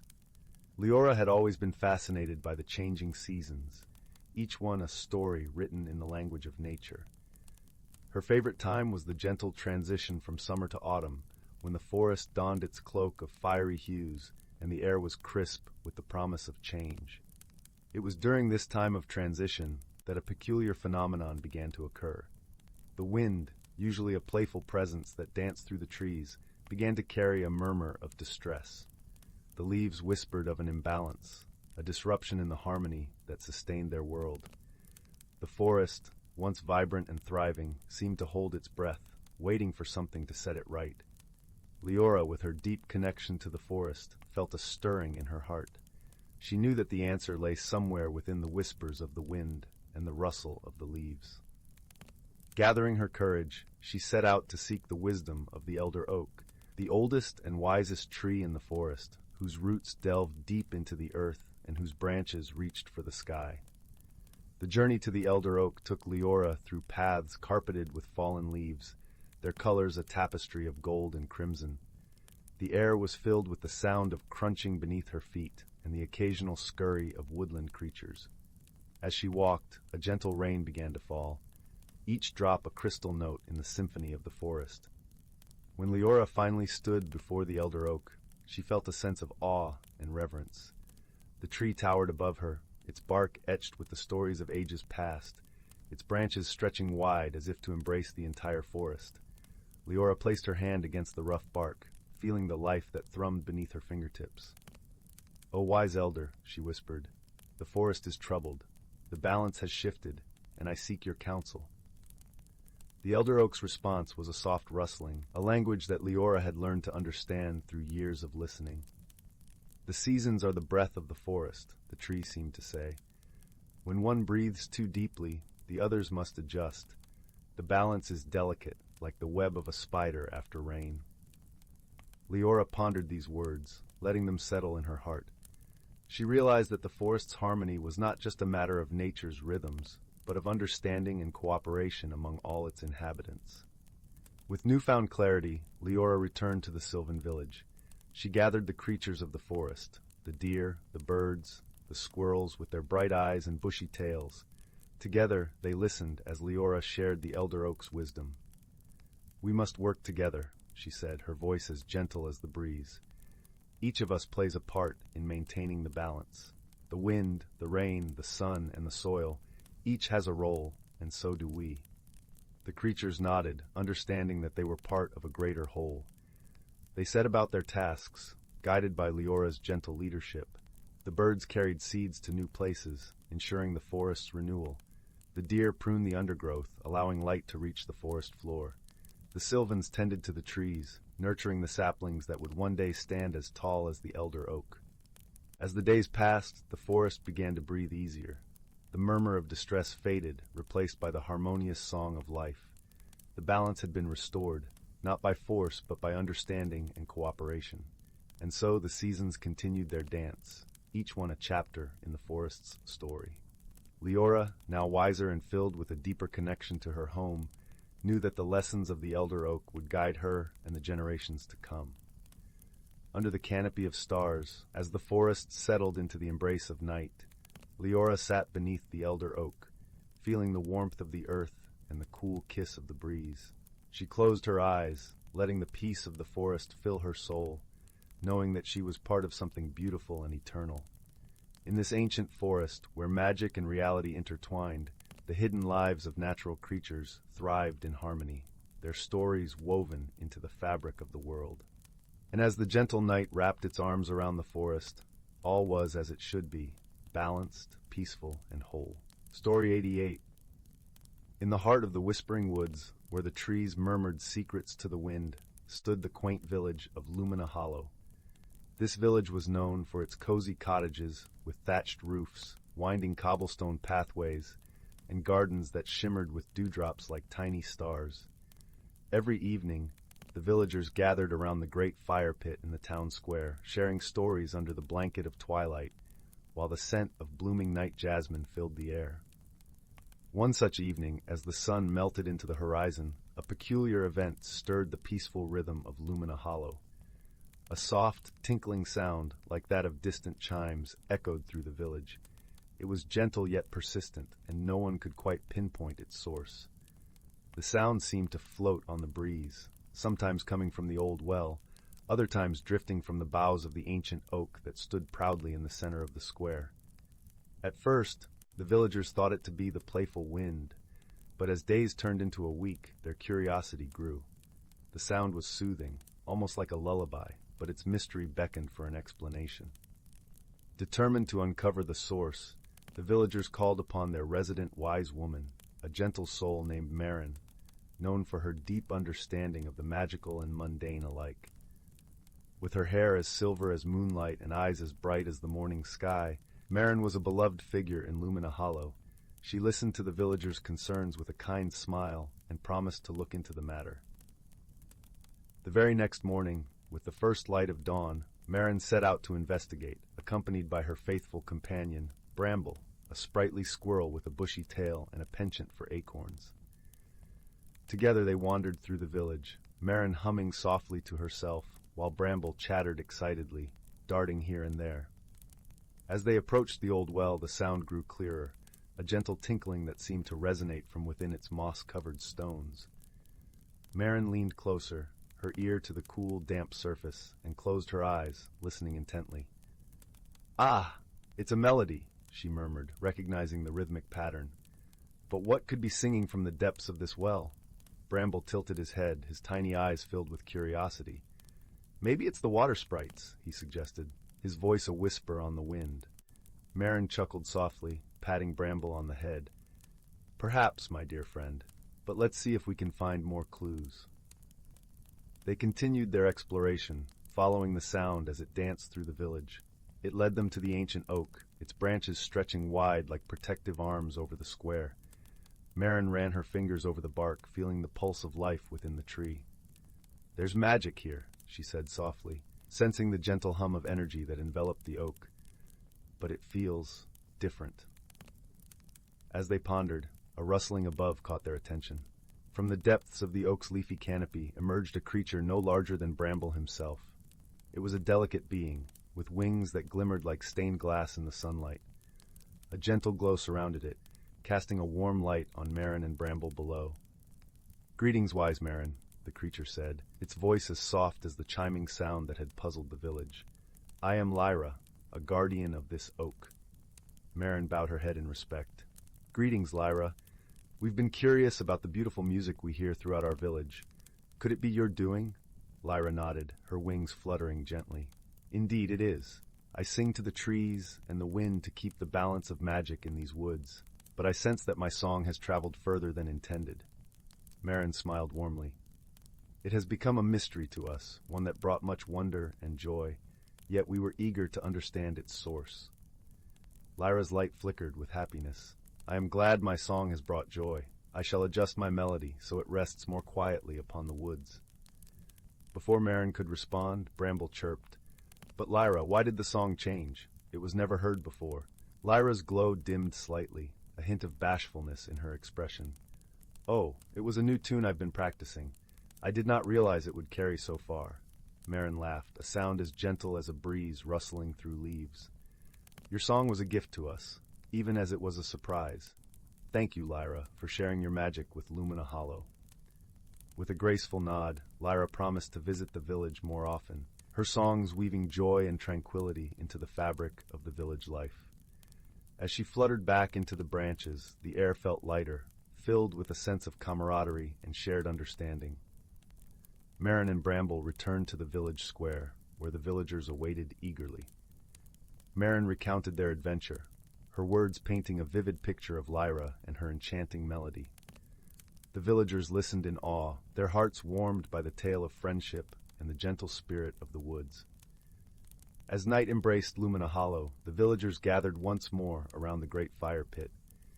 The strange chimes had transformed into a cherished memory, a gentle reminder of the magical world that embraced their village. With hearts at ease and minds at peace, they settled into their homes, the night wrapping them in its comforting embrace.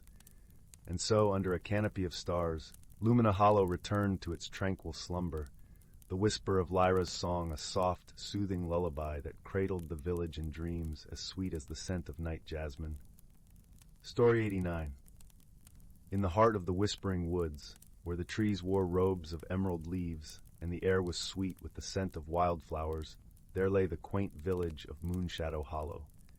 Each evening, as the sky unfurled its velvet blanket studded with shimmering stars, the village would settle into a serene hush. But lately, a series of peculiar occurrences had unsettled the quiet folk of Moonshadow Hollow. It began with the silver bell in the clock tower, a beloved fixture that had marked the passage of time for generations. One crisp autumn morning, the bell failed to chime. Instead, it emitted a soft, musical hum that lingered in the air. The villagers gathered beneath the tower, scratching their heads and pondering the mystery. At the heart of the village lived Mira, a kind-hearted young girl with eyes as bright as the moonlit sky and a mind as sharp as the north wind. Mira adored puzzles and mysteries, and this curious turn of events tugged at her heart like a gentle breeze pulling at a kite. Determined to uncover the truth, she set out with her faithful companion, a small, wise owl named Pippin, who perched on her shoulder, his feathers as soft as silk. Their first stop was to visit old Tomlin, the village clockmaker, whose workshop was a treasure trove of ticking clocks and gleaming gears. The gentle chime of tiny bells greeted them as they entered. Tomlin, with his spectacles perched on the tip of his nose, welcomed them warmly. "Ah, Mira, Pippin," he said, his voice a comforting rumble. "Here to solve our little mystery, are you?" Mira nodded, her eyes twinkling with curiosity. "Do you know why the bell is singing instead of chiming, Tomlin?" Tomlin stroked his beard thoughtfully. "The bell has been around for as long as I can remember. It's said to be enchanted, but its magic is woven into the heart of the village itself. Perhaps something is amiss within the woods." With this clue in mind, Mira and Pippin ventured deeper into the whispering woods. The forest was alive with the rustle of leaves and the soft murmur of the brook that wound its way through the trees. Sunlight filtered through the canopy, painting the forest floor with dapples of gold. As they walked, they noticed something strange. The animals seemed unusually quiet. The usual chorus of birdsong and chittering of squirrels was absent. Instead, a gentle stillness enveloped them, like a hush before a storm. Curious and a little concerned, Mira followed the brook to the glimmering glade, a clearing where the water pooled into a crystal-clear pond. Here, under the shade of an ancient oak, they found their friend, Elder Willow, a gentle dryad with hair like cascading vines and eyes that held the wisdom of ages. "Elder Willow," Mira called softly, "do you know what has quieted the forest?" The dryad turned to them, her smile as warm as the sun. "Ah, Mira, Pippin, the forest has sensed an imbalance within its heart. The bell's song is a call for help, an echo of the magic that binds our home." Mira pondered this, her mind whirring like the gears in Tomlin's workshop. What could have caused this imbalance? Elder Willow gestured towards the pond. Look closely, child, and you may find your answer. Mira knelt by the pond, her reflection mingling with the stars that danced upon its surface. As she peered into the depths, she saw something glinting beneath the water, a tiny, ornate key, intricately carved and shimmering with a faint glow. Pippin, ever observant, fluttered down to inspect it. A key in the pond? What could it unlock? Gently Mira retrieved the key, feeling its cool weight in her palm. It seemed to hum with a soft, magical energy. Perhaps this is the key to our mystery, she mused. Returning to the village, Mira and Pippin made their way to the clock tower. The villagers had gathered once more, their expressions a mix of curiosity and hope. Mira held the key aloft, announcing her discovery. Tomlin stepped forward, inspecting the key with a craftsman's eye. This key matches the music box in the clock tower, he said, eyes widening with realization. I had forgotten about it. It was crafted to maintain harmony within the bell.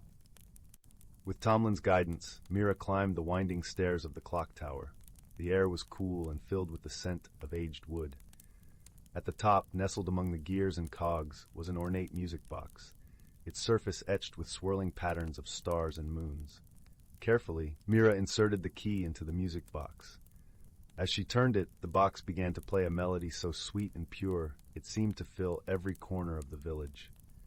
The bell joined in, its voice now resonating with perfect clarity, a harmonious counterpart to the music.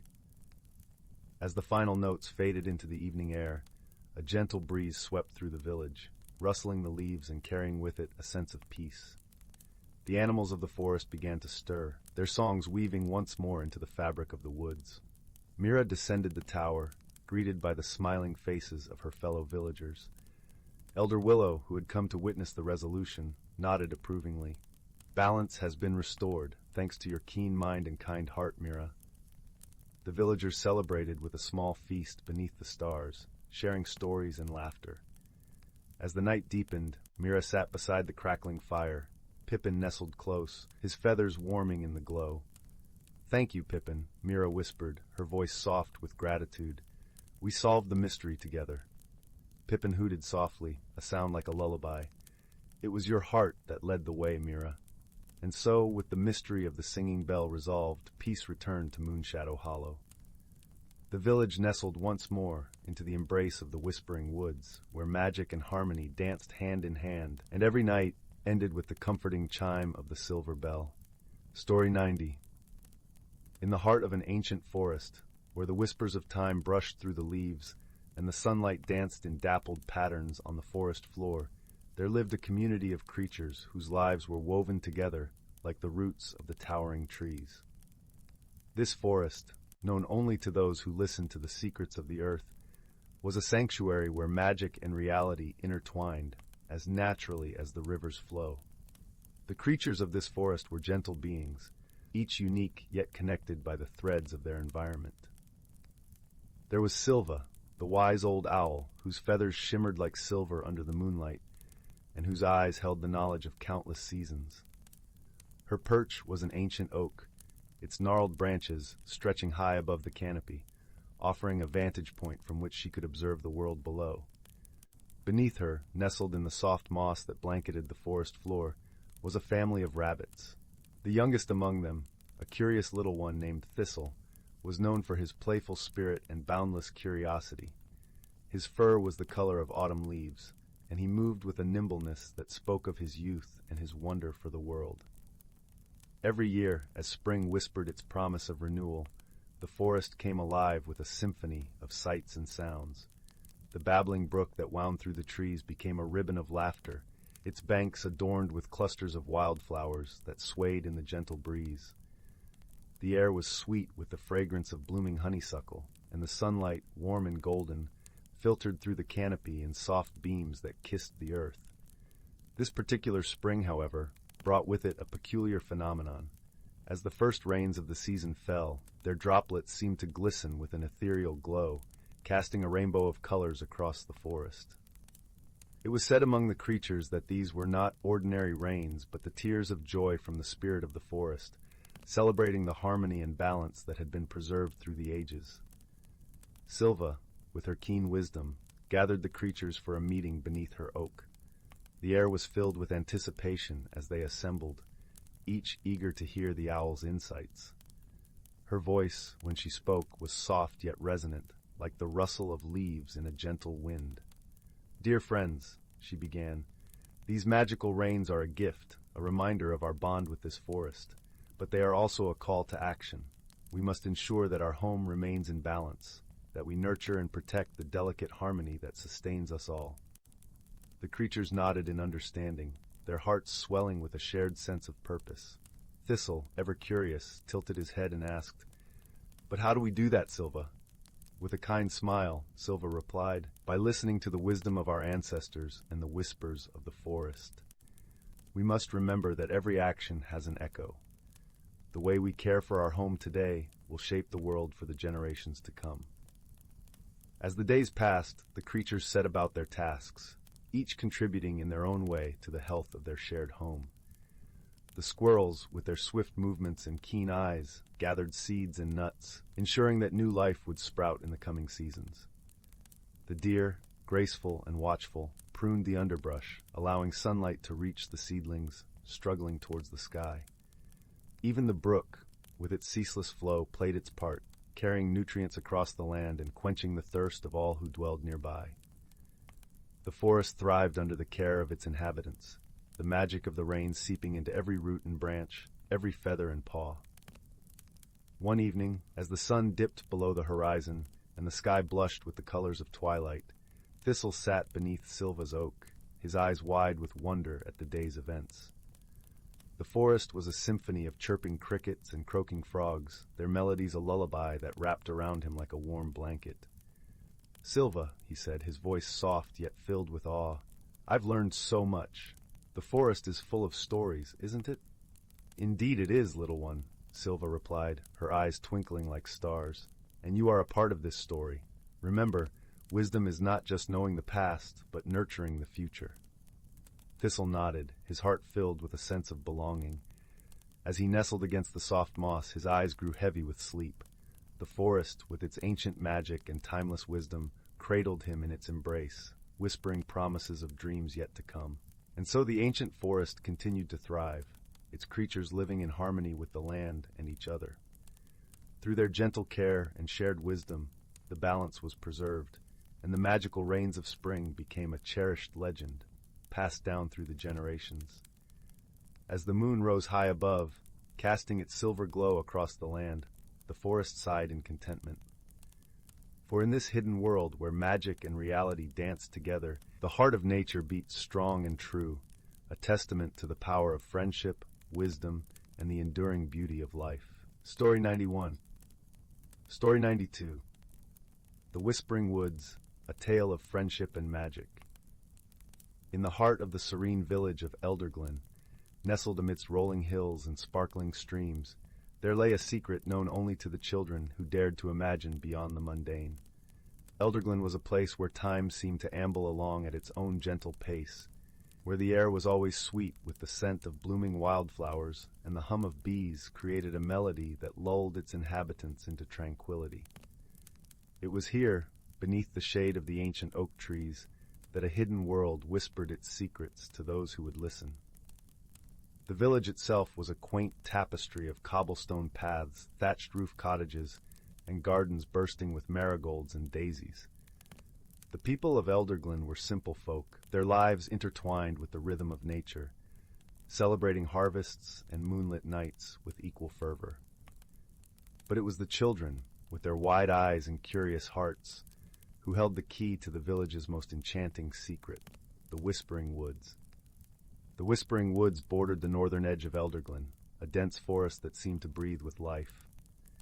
The trees were ancient sentinels, their trunks twisted with time, their branches forming a canopy that filtered sunlight into a mosaic of greens and golds. It was said that the woods were alive with magic, a place where the mundane and the mystical danced in harmony. Among the children of Glen was a boy named Finn, whose heart was as boundless as the sky. Finn was a dreamer, with hair as wild as the wind and eyes that sparkled with the promise of adventure. His best friend, Lyra, was his opposite in many ways, her demeanor calm and her laughter a gentle melody. Lila's kindness was like a warm embrace, her wisdom often far beyond her years. Their friendship was a tapestry woven with shared secrets and whispered dreams, and together they spent countless hours exploring the hidden nooks of the Whispering Woods. They would lie on the soft forest floor, listening to the rustle of leaves and the crooning of the breeze through the branches, imagining stories of mythical creatures and daring quests. One afternoon, as the sun dipped low in the sky, painting the woods in hues of amber and rose, Finn and Lila stumbled upon something extraordinary. They had ventured deeper into the forest than ever before, drawn by a faint melodic chiming that seemed to beckon them forward. As they pushed through a thicket of ferns, they found themselves in a small clearing, bathed in the soft glow of twilight. In the center of the clearing stood an ancient stone archway, its surface etched with intricate runes that glimmered faintly in the fading light. Hanging from the archway was a small, delicate bell, crafted from a metal that shimmered like the stars. It was this bell that sang the enchanting melody, a sound so pure it seemed to resonate within their very souls. "What do you think it is?" Lila whispered, her voice tinged with awe. Finn stepped closer, his eyes wide with wonder. "I think it's magic," he replied, reaching out to gently touch the bell. As his fingers brushed against it, the bell rang out with a clear, sweet note that echoed through the clearing. In that moment, the air around them shimmered, and the forest seemed to hold its breath. The runes on the archway glowed brighter, casting a warm light that enveloped Finn and Lila. They could feel the magic of the woods coursing through them, a sensation both exhilarating and comforting. "Do you feel that?" Finn asked, his voice barely more than a whisper. Lila nodded, her eyes alight with wonder. "It's like the woods are speaking to us," she said softly. As the light from the runes gradually faded, the world around them seemed to settle into a gentle stillness. The bell continued to chime softly, its melody weaving through the air like a tender lullaby. From that day forward, the clearing and its magical bell became a sanctuary for Finn and Lila. They visited it often, sharing their hopes and dreams, their laughter and their silence. The bell seemed to understand them in a way words could not, its song a soothing balm that eased their worries and fears. One crisp autumn morning, as the leaves turned to gold and crimson, Finn and Lila made their way to the clearing. The air was cool and invigorating, carrying the earthy scent of fallen leaves. As they approached the archway, they noticed something different. The bell's melody was tinged with a note of urgency, as if calling out to them. Curious and a little apprehensive, they hurried forward, their footsteps crunching on the carpet of leaves. As they reached the clearing, they saw that the runes on the archway were glowing brightly, casting a warm, inviting light. "What's happening?" Finn asked, his heart racing with a mixture of excitement and unease. Lila studied the archway, her brow furrowed in concentration. "I think the woods are trying to tell us something," she said thoughtfully. With a shared glance of determination, they stepped closer to the archway, feeling the familiar warmth of its magic enveloping them. The bell's song grew louder, its melody weaving around them like a protective embrace. Suddenly, the light from the runes flared brightly, and the world around them seemed to shift. They found themselves standing in a place both familiar and new, a hidden world within the Whispering Woods, a realm where magic was woven into the very fabric of existence. The air here was alive with energy, shimmering with colors that defied description. The trees were taller, their leaves sparkling with iridescent hues. Creatures of all shapes and sizes flitted through the branches, their eyes bright with curiosity and mischief. Finn and Lila stood in awe, their hearts swelling with the wonder of it all. They had stepped into a world where the impossible was possible, where dreams and reality intertwined. "This is incredible," Finn breathed, his eyes wide with amazement. Lila nodded, her gaze sweeping over the enchanted landscape. "It's like a dream come true," she said softly. As they explored this magical realm, they discovered a community of gentle, kind-hearted beings who called the woods their home. These creatures, known as the Elder Glen fairies, were as old as the forest itself, guardians of its secrets and its magic. The fairies welcomed Finn and Lila with open arms, recognizing in them the same love for the woods that they themselves held dear. They shared stories of the forest's ancient history, tales of bravery and friendship, of challenges overcome through wisdom and compassion. Among the fairies was a wise elder named Thistledown, whose presence was as calming as the forest's embrace. Thistledown took a special interest in Finn and Lyra, seeing in them the potential to become protectors of the Whispering Woods. "You have a rare gift," Thistledown told them one evening, as they sat beneath the branches of a great willow tree. "The woods have chosen you to be its guardians, to protect its magic and share its secrets with those who would cherish it." Finn and Lyra listened intently, their hearts swelling with pride and responsibility. They understood the importance of their newfound role, the trust that the woods had placed in them. Over time, they learned the ways of the forest, guided by the wisdom of the fairies and the magic of the woods themselves. They discovered how to listen to the whispers of the trees, to feel the pulse of the earth beneath their feet. They learned to see the beauty in every leaf and stone, to hear the music in the rustle of the breeze. Their friendship, too, deepened and grew, rooted in the shared bond of their magical journey. They learned to lean on each other, to draw strength from their differences and find comfort in their shared dreams. But as with all tales of magic and wonder, challenges arose that tested their resolve. One stormy night, as thunder rumbled through the sky and rain lashed against the trees, a dark shadow crept into the Whispering Woods, a shadow that threatened to unravel the very fabric of the Enchanted realm. The shadow was a creature of malice, drawn to the forest's magic with a hunger that knew no bounds. It sought to consume the light and wonder of the woods, to turn it into a place of fear and darkness. The fairies were powerless against such a force, their magic unable to repel the creature's malevolent presence. It was then that Finn and Lyra, guided by the bell's urgent song, stepped forward to protect the woods they loved. With the wisdom they had gained and the strength of their friendship, they devised a plan to confront the shadow. They knew that only by working together, by combining their unique gifts, could they hope to banish the darkness and restore the forest's light. The battle was fierce, the air crackling with energy as the shadow writhed and howled in defiance. But Finn and Lyra stood strong, their hearts united in purpose, their determination unwavering. With each step they took, the forest rallied around them, lending its magic to their cause. The trees whispered words of encouragement, the fairies sang songs of hope, and the bell's melody wove through it all, a beacon of light in the darkness. In the end, it was not brute strength that vanquished the shadow, but the power of their friendship and the love they held for the Whispering Woods. As the first light of dawn broke through the clouds, the shadow dissolved into nothingness, leaving the forest bathed in a golden glow. The woods sighed with relief, its magic restored, its beauty undimmed. The fairies rejoiced, their songs filling the air with joy and gratitude. And Finn and Lyra, though weary from their ordeal, felt a deep sense of fulfillment, a knowledge that they had done something truly meaningful. From that day forward, they continued to protect the Whispering Woods, their bond with the forest and its inhabitants unbreakable. They shared their story with the villagers of Glen, inviting those with open hearts to discover the magic that lay hidden within the woods. As the years passed, Finn and Lyra grew into wise and gentle souls, their lives intertwined with the rhythms of the forest. They carried with them the lessons of their journey, the importance of friendship, the power of love, and the magic that could be found in the most unexpected of places.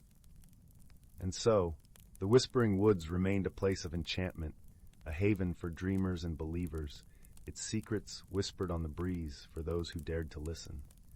And Finn and Lyra, the guardians of its magic, stood watch over it all, their hearts forever entwined with the forest they called home.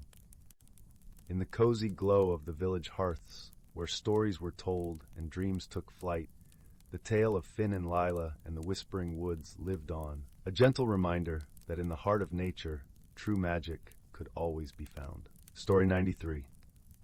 In the heart of the Whispering Woods, where the air was always sweet with the scent of honeyed blossoms and the sun filtered through the leaves like golden syrup, there lay a quaint little village called Moonberry Hollow.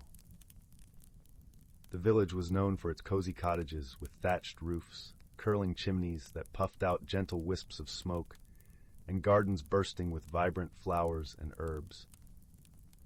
In this peaceful place, where the days seemed to drift by like lazy clouds, lived a young girl named Lila. Lila had a curious mind and a heart as warm as a summer breeze. She spent her days exploring the woods and fields, always eager to discover the secrets of her enchanting world. Her constant companion was a wise old owl named Orin, who perched on her shoulder and shared stories of the forest's mysteries. Orin had feathers as soft as moonlight and eyes that held the wisdom of 1,000 stars. One crisp autumn morning, as the chill began to weave its way through the branches, Lila noticed something peculiar. The villagers were abuzz with whispers and puzzled expressions.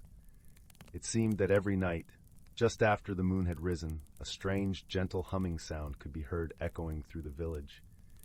It was a soothing melody, yet it left everyone curious and a bit bewildered. Determined to uncover the source of the mysterious hum, Lila set out to investigate. She wrapped herself in her favorite knitted shawl, as colorful as an artist's palette, and with Orin fluttering at her side, she ventured into the forest under the silvery light of the waxing moon. The woods were alive with the rustle of leaves and the soft chirping of crickets. The path beneath Lila's feet was carpeted with fallen leaves, crunching softly with each step.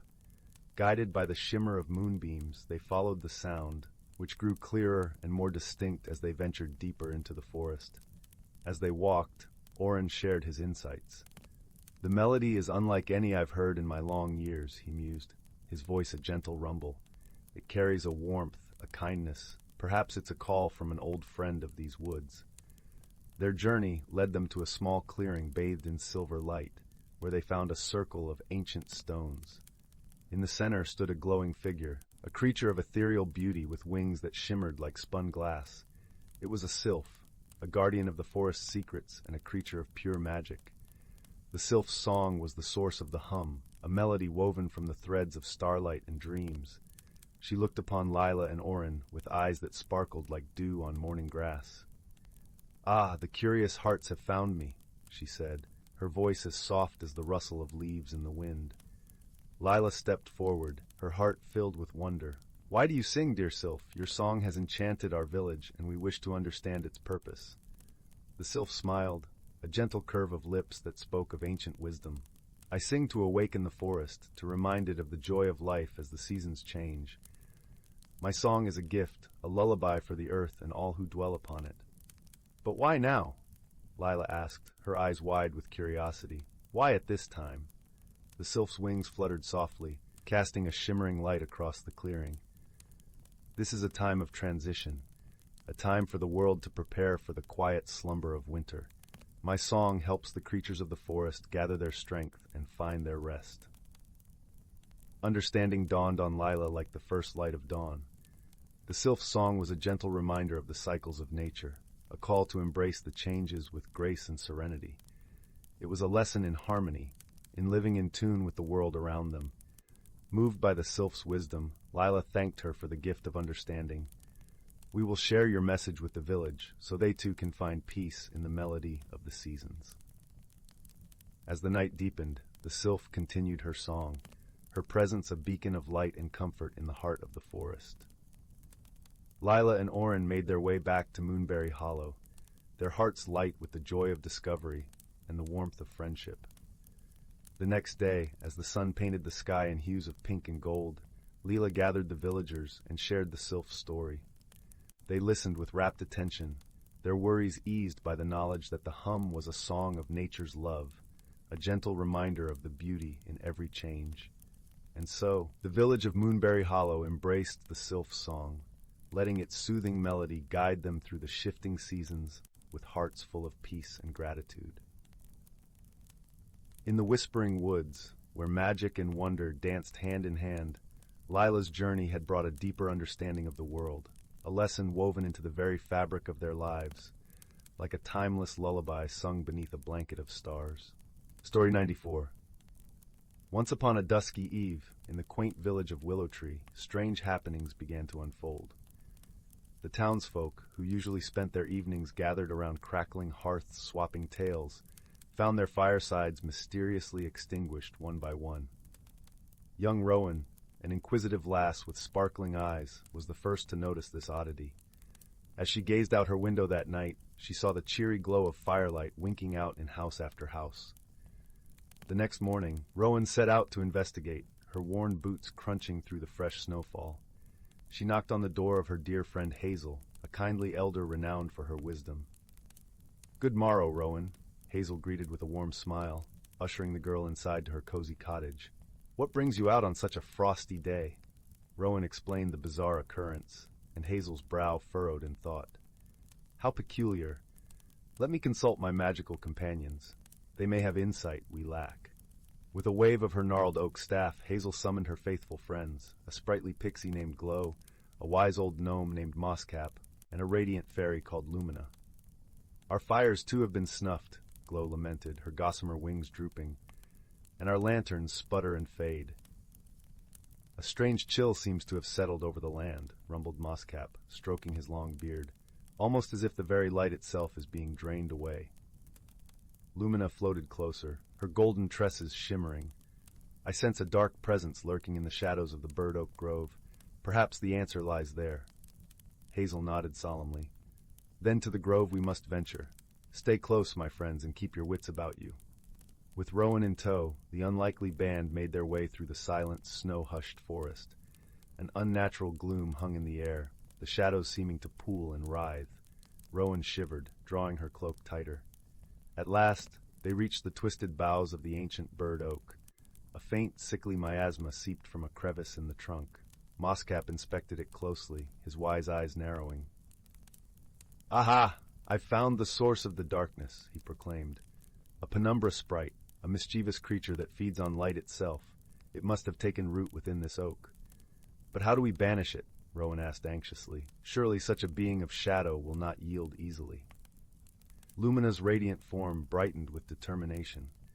"Leave that to me, young one. We fairies may be delicate, but our light burns ever brilliant and true." With those words, she drifted forward and hovered before the crevice. Drawing a deep breath, Lumina began to glow with a warm, golden aura. The radiance intensified until it shone like a tiny sun, banishing every wisp of darkness from the ancient oak's hollows. A piercing shriek rent the air as the penumbra sprite was driven out, recoiling from the purifying light. It writhed and contorted, finally dissipating like a puff of oily smoke on the winter breeze. As the last of the shadows melted away, Rowan felt warmth and cheer return to the forest. In windows all across Willow Tree, flickering firelight began to glow once more. That night, the village square bustled with joyous celebration. Townsfolk gathered around great bonfires, singing songs of gratitude for the return of light, and sharing tales of Rowan's bravery long into the wee hours. And whenever the embers danced and shadows stretched long across the snowy ground, Rowan would smile and remember the wise friends who had helped banish the darkness from their cherished home. Story 95. In the heart of the whispering woods, where the trees sang softly to the rhythm of the wind, nestled a quaint village named Willowbrook. It was a place where the sky stretched in hues of lavender and gold at dusk, and mornings were greeted with the gentle caress of mist. The villagers were warm-hearted, and each day was filled with the comforting hum of a community in harmony with nature. In this village lived a young woman named Anwen. Anwen was known for her gentle spirit and thoughtful nature, but she carried a burden within her heart, a fear of change.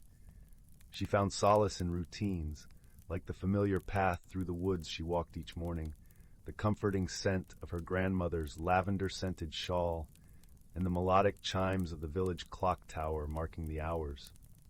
However, the winds of change were blowing gently but persistently through Willowbrook, whispering secrets of transformation that Anwen could not ignore. A new season was approaching, one that promised new beginnings, and Anwen found herself standing at the edge of this change, anxious and uncertain.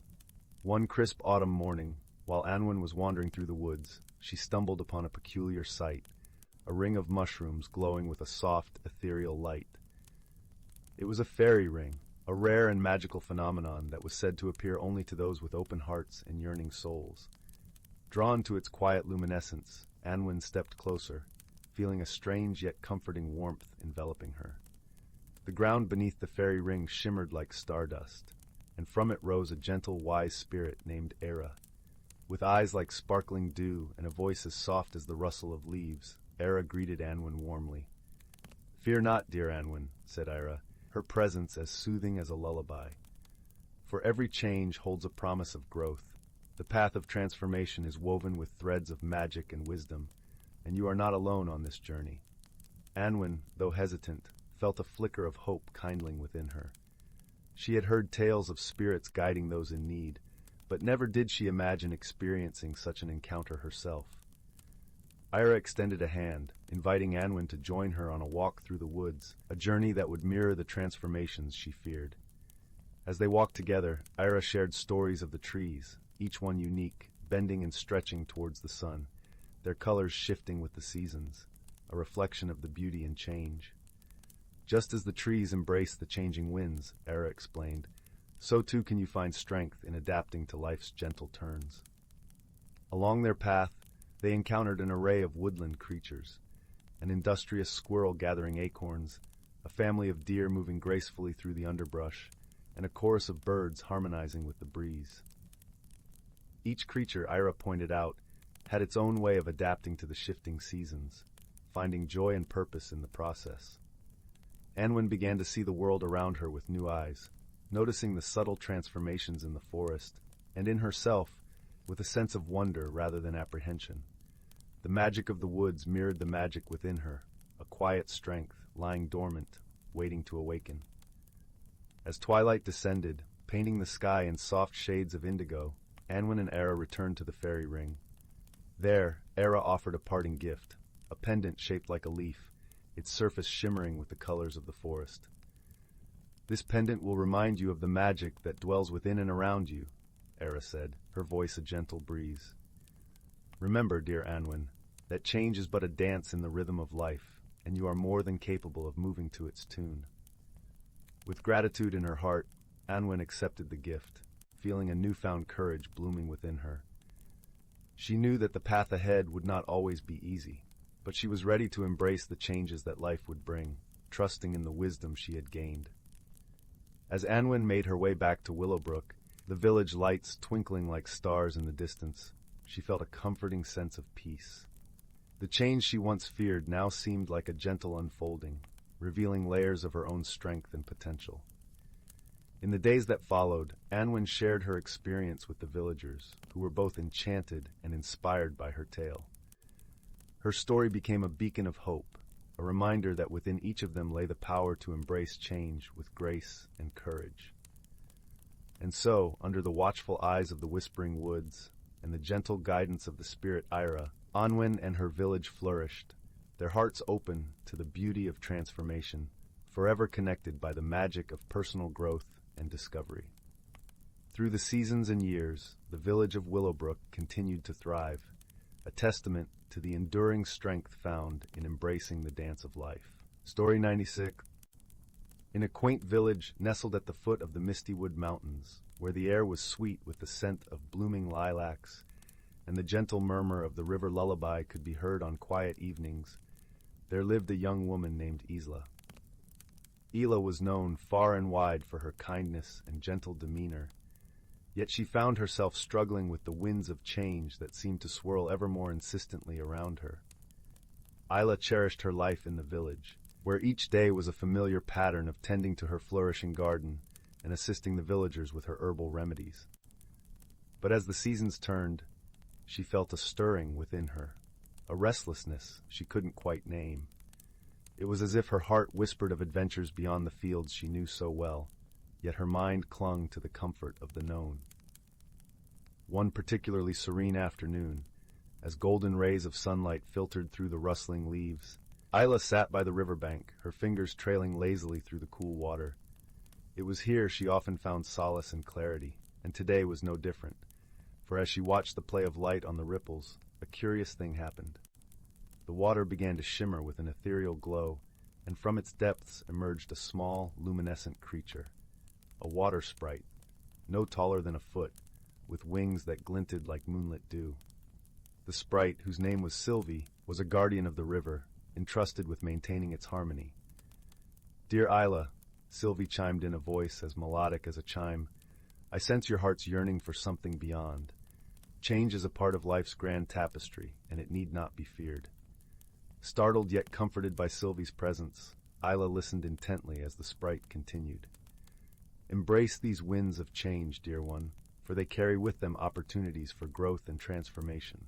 Despite Sylvie's words, Isla felt a knot of uncertainty tighten within her. But what if I'm not ready? What if I fail? She murmured, gazing into the sprite's wise eyes. Sylvie smiled, her glow warming the air. Remember, Isla, you are never alone.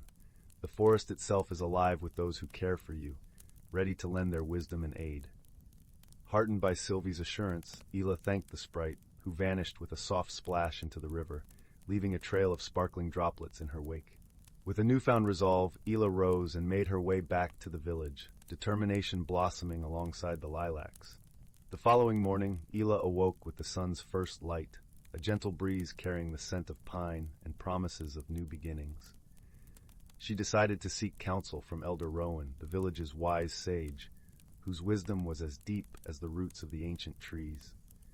The path to Elder Rowan's cottage wound through lush meadows and under arching boughs, where birds sang of dawn's beauty.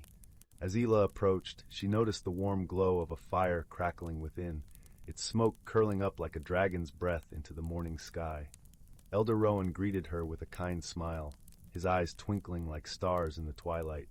"Ah, Isla, I've been expecting you," he said, gesturing for her to sit beside the hearth. "The winds of change have whispered of your coming." Isla poured out her heart, speaking of her fears and the sprite's counsel. Elder Rowan listened with the patience of a timeless oak, nodding thoughtfully. "My dear, change is indeed daunting, but it is also a great teacher," he mused, his voice a soothing balm. "Consider the caterpillar, who must surrender its form to become a butterfly. It is through transformation that we discover our truest selves." Isla pondered his words, the flickering fire casting gentle shadows that danced across the walls. "But how do I find the courage to embrace it?" she asked softly. Elder Rowan handed her a small, intricately carved wooden box. "Within this box is a seed," he explained. "Plant it in your garden, and let it be a symbol of your journey. Nurture it with care, and watch how it mirrors your own growth." Grateful for his guidance, Isla returned home with the seed, feeling a sense of purpose kindling within her.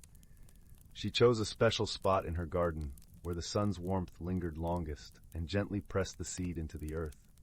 Days turned to weeks, and Isla tended to the seed with devotion, watering it with clear river water and surrounding it with the rich soil of the forest floor. As she cared for it, she found herself changing too, her heart opening to the possibilities that lay beyond her comfort zone. During this time, Isla often visited her dear friend Aiden, a gentle-hearted blacksmith whose laughter was as infectious as springtime. Aiden had faced his own fears of change when he took up his father's smithy, and he offered Isla his unwavering support. "You're stronger than you know, Isla," Aiden said one afternoon, the rhythmic clang of his hammer a steady backdrop. "Just as iron must be tempered by fire to become steel, so too must we face challenges to grow." As the village cycled through the seasons, Isla's seed began to sprout, its tender leaves unfurling toward the sky. With each new leaf, Isla felt her confidence bloom, and the knot of uncertainty within her began to loosen. One moonlit night, as Isla sat in her garden, the air heavy with the fragrance of night-blooming jasmine, she heard a soft rustle among the leaves. Sylvie, the water sprite, appeared once more, her wings casting a silvery glow. "Look at how you've grown, Isla," Sylvie remarked, her voice a gentle whisper. "Just like this plant, you've stretched beyond your limits, reaching for the light." Isla smiled, a quiet joy filling her heart. "I think I'm ready now," she said, her voice steady, ready to embrace whatever lies ahead. Sylvie nodded, her wings fluttering softly. "Remember, dear one, the journey is as important as the destination. Trust in yourself and in the friendships that support you." With those parting words, Sylvie vanished into the night, leaving behind a shimmering trail that lingered in the air like a promise. As dawn broke the next day, Isla awoke with a sense of peace and clarity.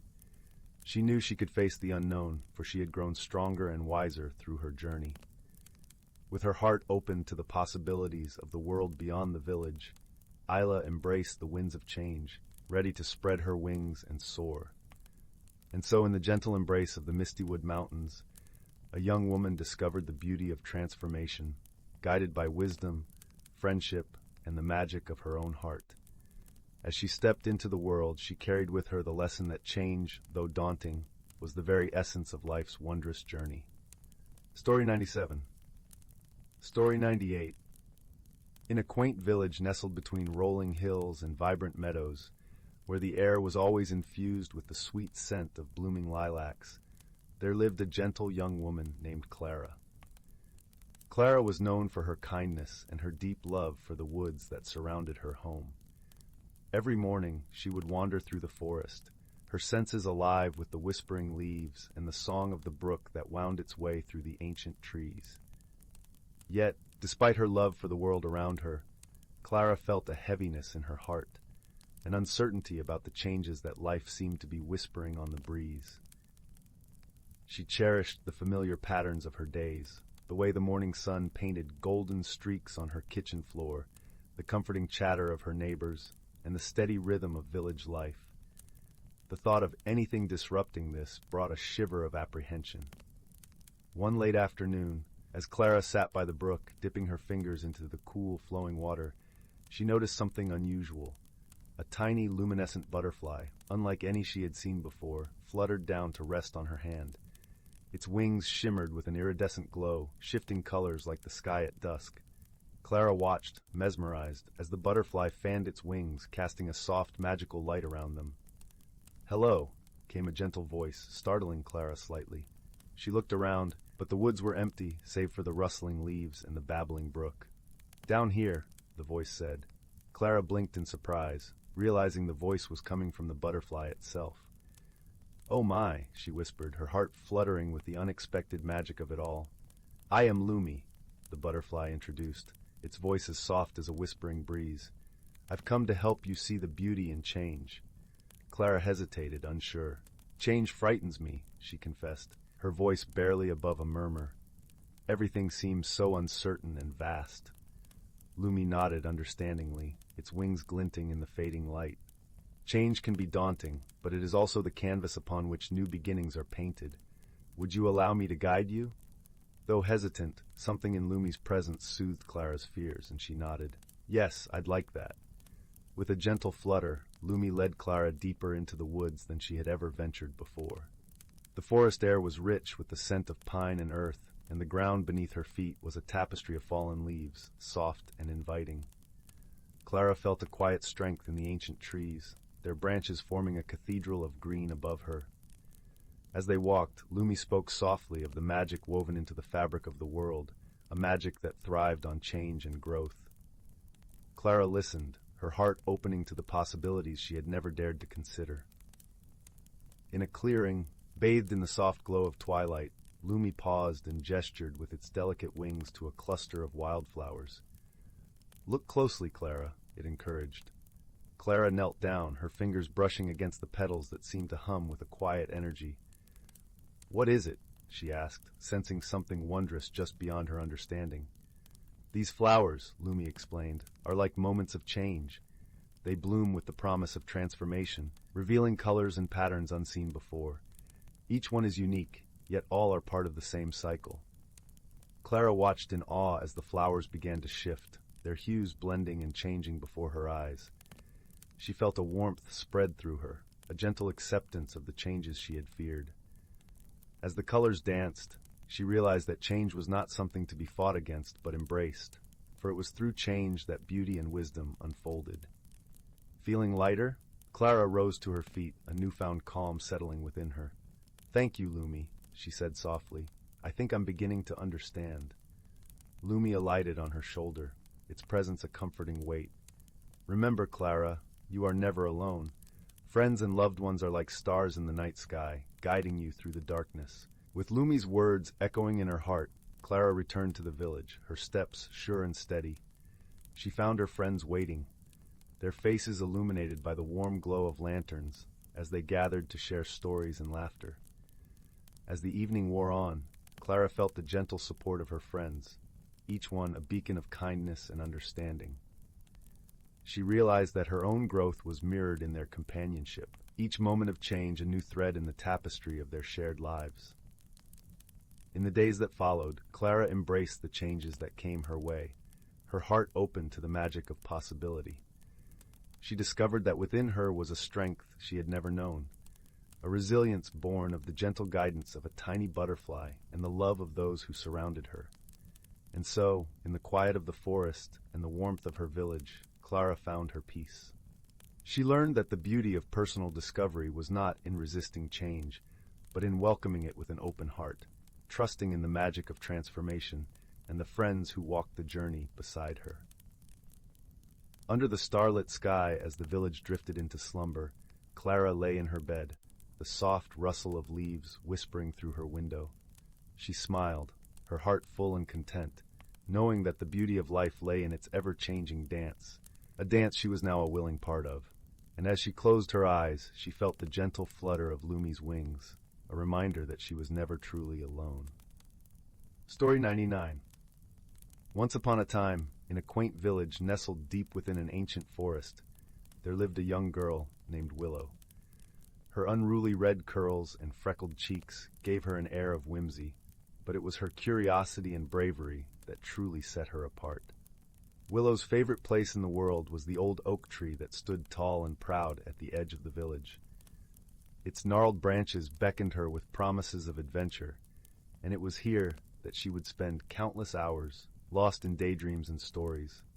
One spring day, as Willow sat beneath the oak's comforting shade, something remarkable happened. A tiny door, no bigger than her hand, appeared in the tree's trunk.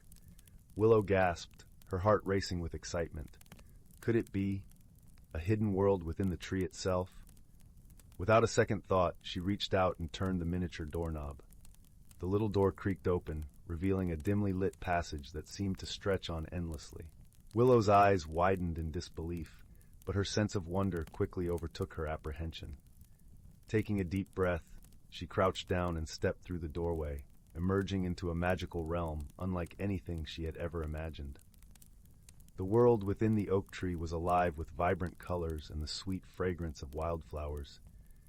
Tiny mushrooms dotted the mossy ground, and streams of crystalline water trickled over smooth pebbles. As Willow wandered deeper into this enchanting place, she encountered creatures she had only heard of in stories. Fairies with gossamer wings, pixies with mischievous grins, and talking animals who greeted her with kindness. One such animal, a wise old badger named Bramble, took Willow under his wing and introduced her to the wonders of this hidden realm. He explained that the oak tree was a magical gateway, and only those with pure hearts and open minds could enter. Bramble became Willow's guide, teaching her about the delicate balance of nature and the importance of protecting this secret world. Together, they embarked on countless ventures, exploring every nook and cranny of the oak tree's inner sanctum. On one particularly memorable journey, Willow and Bramble stumbled upon a clearing where a cluster of glowing mushrooms grew. Bramble warned her that these were no ordinary fungi. They possessed the power to grant wishes, but only to those who truly understood the weight of their desires. Willow, ever the curious soul, couldn't resist the temptation to make a wish. She closed her eyes and wished for the ability to understand and communicate with all living things.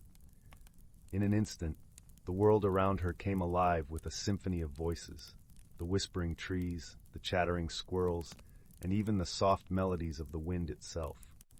At first, this newfound ability was overwhelming, but with Bramble's guidance, Willow learned to embrace her gift and use it to forge deeper connections with the natural world. She became a bridge between the hidden realm and the human village, advocating for the protection of the forest and its inhabitants. As the seasons changed and years passed, Willow's friendship with Bramble and the other creatures of the oak tree grew stronger. They faced challenges together, solving mysteries and overcoming obstacles with wisdom and courage. One such mystery unfolded during a particularly harsh winter, when the once vibrant oak tree began to wither and fade. Willow and her friends worked tirelessly to uncover the cause, ultimately discovering that a nearby stream had been polluted by human carelessness. With her newfound understanding of the natural world, Willow rallied the villagers to clean up the stream and restore balance to the forest. Slowly but surely, the oak tree regained its strength, its branches reaching towards the sky once more. Through her journey within the hidden world of the oak tree, Willow had transformed from a curious young girl into a compassionate, determined guardian of nature. She had faced her fears, embraced her gifts, and forged friendships that defied all expectations. As the years passed, Willow grew into a wise woman, her hair now streaked with silver. But her spirit remained as vibrant as ever, and she would often return to the oak tree, opening the little door and stepping into the magical realm that had shaped her so profoundly. And as she sat beneath the whispering branches, surrounded by her dearest friends, Willow would share the tales of her adventures with the next generation of wide-eyed, curious children. For she knew that the hidden world within the oak tree was not just a place of magic, but a sanctuary of wonder, friendship, and personal growth, a legacy to be cherished and protected for all time. In the heart of an ancient forest, where sunlight danced upon emerald leaves and mist swirled like a silken veil, lay a secret world. This realm was one where the whispers of the wind and the songs of the stream spoke of ages past, where the creatures of the forest lived in gentle harmony with nature and each other. The forest was home to a myriad of creatures, each with their own role in the delicate balance of life. Among them lived a wise old turtle named Tully, whose shell bore the intricate patterns of countless years.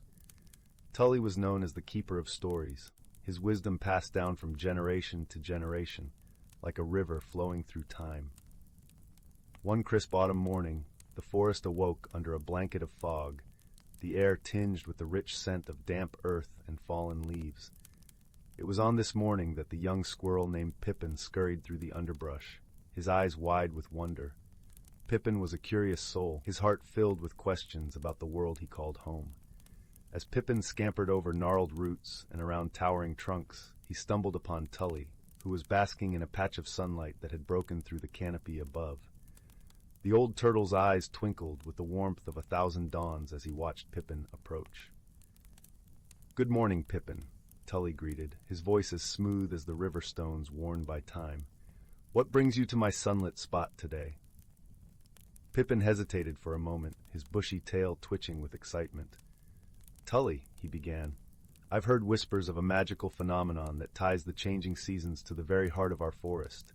Can you tell me more about it?" The old turtle chuckled softly, the sound like the rustling of autumn leaves. "Ah, the dance of the seasons," he said. "It is indeed a wondrous thing. Sit with me, young one, and I shall share the tale with you." Pippin settled beside Tully, listening intently as the turtle began his story. Long ago, when the world was still young, the forest was entrusted to the care of 4 ancient spirits, each one embodying a season. There was Bridget of the spring, with her cloak of blossoms and breath of warmth; Theros of the summer, radiant as the sun, bringing life and laughter; Aurum of the autumn, cloaked in gold, whispering change and reflection; and Hyros of the winter, serene and still, blanketing the forest in peace and rest. Tully paused, allowing the gentle rustle of the wind to fill the silence. These spirits, in their wisdom, understood that balance was essential for the harmony of the forest. And so they came together to create the Dance of the Seasons, a magical phenomenon that ensured the smooth transition from one season to the next. Pippin's eyes were wide with awe as he imagined the scene. "And what happens during this dance?" he asked eagerly. "The dance," Tully explained, "is a symphony of nature. It begins with Bridget painting the forest in vivid colors, coaxing the first buds from their sleep. As her song fades, Theros enters, his laughter echoing through the canopy as the sun's golden rays dance upon the leaves. When it is time for Theros to rest, Aurum steps in, his footsteps scattering leaves like whispers of wisdom, teaching us the beauty of letting go. Finally, Hyros arrives, wrapping the world in a gentle silence, a reminder that rest is as important as growth. As Tully spoke, Pippin could almost see the spirits moving through the forest, their presence felt in the shifting of the wind and the changing of the light. "But how do they know when to begin the dance?" he asked. "Ah," Tully smiled, "that is the magic of the forest itself. The spirits listen to the heart of the forest, to the rhythms of life that pulse beneath the earth and sing through the air. It is a bond forged through wisdom and respect, a cycle of giving and receiving that has existed since time immemorial." Pippin nodded, understanding now the delicate balance that sustained the world around him. The wisdom of the spirits was rooted not in power, but in harmony, a lesson passed down through the ages. As the sun dipped lower in the sky, casting long shadows across the forest floor, Pippin thanked Tully for sharing his tale. The young squirrel scampered away, his heart light and his mind filled with the stories of the forest. In the days that followed, Pippin watched the dance of the seasons unfold before him. He saw the first blush of spring color the world, felt the warmth of summer's embrace, marveled at the vibrant tapestry of autumn, and found solace in the quiet peace of winter. And with each change, he remembered the wisdom of the spirits and the balance they maintained. The forest continued its timeless cycle, a testament to the harmony that could be achieved when all creatures, great and small, lived with respect for each other and for the world they shared. And so, in the heart of the ancient forest, where reality and magic intertwined, the stories of the dance of the seasons were passed down, whispered through the leaves and sung by the streams, a gentle reminder of the beauty of balance and the power of nature's wisdom. As the stars began to twinkle in the velvet sky, Pippin curled up in his cozy nest, the warmth of the forest enveloping him like a soft blanket. He closed his eyes, his dreams filled with visions of the spirits' dance and the gentle lessons of harmony they imparted. And so, with peace in his heart and the promise of a new day, Pippin drifted into a deep and restful sleep.